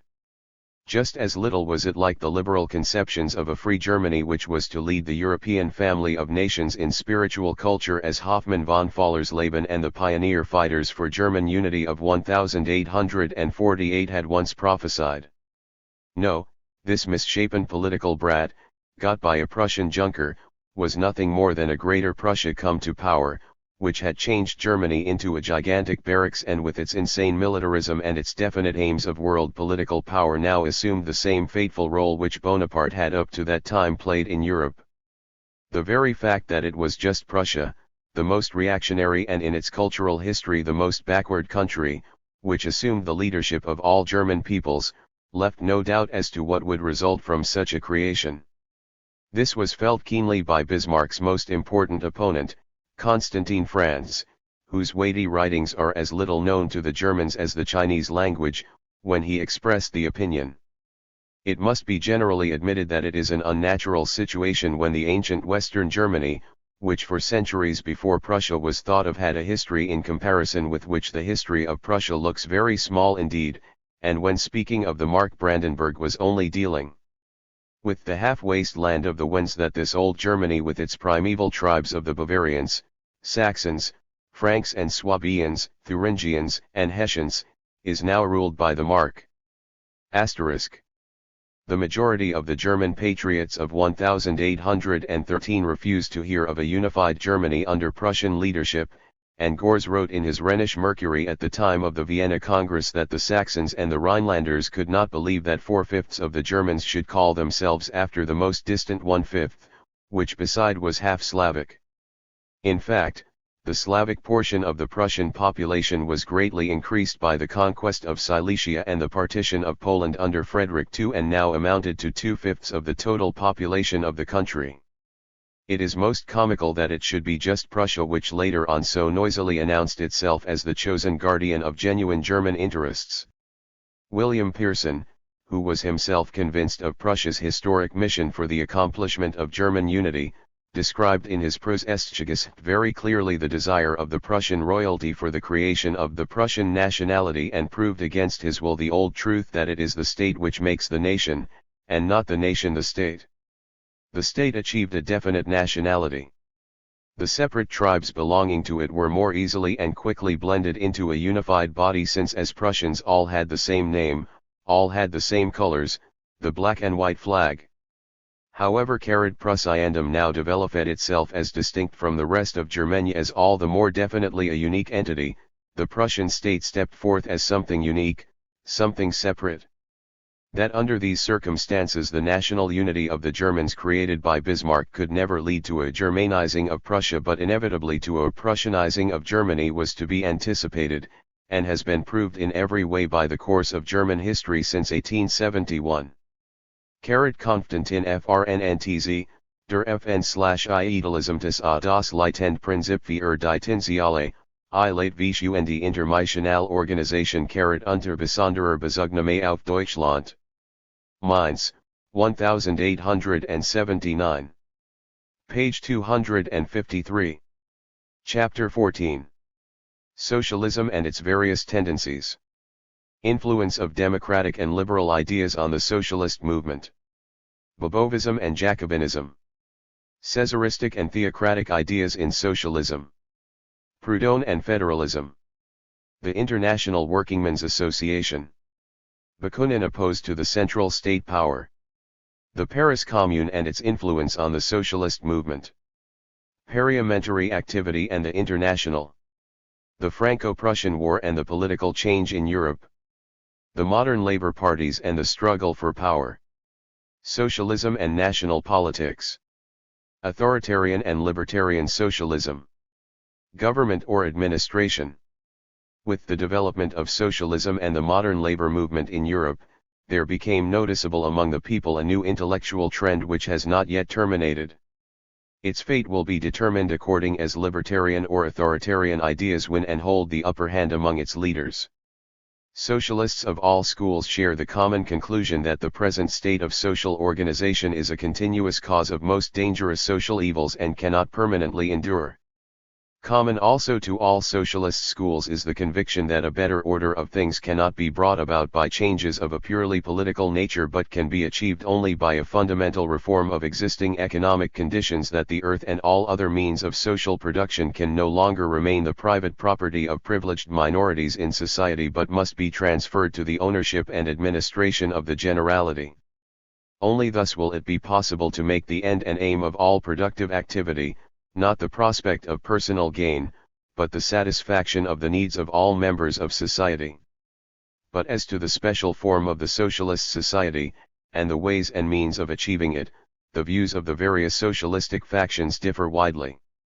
This is not strange, for, like every other idea, socialism came to men not as a revelation from heaven, it developed, rather, within the existing social structures and directly dependent upon them. So it was inevitable that its advocates should be more or less influenced by the political and social movements of the time which had taken definite root in various countries. The influence which the ideas of Hegel had on the structure of socialism in Germany is well known. Most of its pioneers, Grien, Hess, Lassalle, Marx, Engels, came from the intellectual circle of German philosophy. Only Weitling received his stimulus from another source. In England, the permeation of the socialist movements by liberal ideas was unmistakable. In France, it is the intellectual trends of the Great Revolution. In Spain, the influence of political federalism, which are most noticeable in their respective socialistic theories. Something similar can be said of the socialistic movement of every country. But since in a common cultural circle like Europe ideas and social movements do not remain confined within any one country but naturally spread to others, it follows that movements not only retain their purely local color but receive also varied stimuli from without, which become embedded, almost unnoticeably, in the indigenous intellectual product and enrich it in their own peculiar way. How strongly these foreign influences assert themselves depends largely on the general social situation. We need but remember the mighty influence of the French Revolution and its intellectual repercussions in most of the countries of Europe. It is therefore self-evident that a movement like socialism gathers in every country the most varied assortment of ideas and is nowhere limited to one definite and special form of expression. Babeuf, and the communist school which has appropriated his ideas, derive from the Jacobin world of ideas, the political viewpoint of which wholly dominated them. They were convinced that society could be given any desired form, provided that the political power of the state could be controlled. As with the spread of modern democracy in Rousseau's sense, the superstitious belief in the omnipotence of the laws has deeply penetrated into men's consciousness, so the conquest of political power has, with this section of the socialists, developed into a dogma resting on the principles of Babeuf and the doctrine of the so-called equals. The whole contest among these factions turned principally on the question how best and most securely to gain possession of the powers of the state. Babeuf's direct successors held fast to the old tradition, being convinced that their secret societies would one day achieve public power by a single revolutionary stroke and with the aid of a proletarian dictatorship make socialism a living fact. But men like Louis Blanc, Pecker, Vidal, and others, maintained the view that a violent overthrow was to be avoided if possible, provided that the state comprehended the spirit of the times and of its own initiative worked towards a complete reorganization of social economy. Both factions, however, were united in the belief that socialism could only be achieved with the aid of the state and of appropriate legislation. Pecker had already prepared a whole book of laws for this purpose, a sort of socialistic code Napoleati which was to serve as a guide for a far-seeing government. Nearly all the great pioneers of socialism in the first half of the last century were more or less strongly influenced by authoritarian concepts. The brilliant Saint Simon recognized, with great keenness of insight, that mankind was moving toward the time when the art of governing men would be replaced by the art of administering things, but his disciples displayed ever fiercer authoritarian temper and finally settled on the idea of a socialistic theocracy. Then they completely vanished from the picture.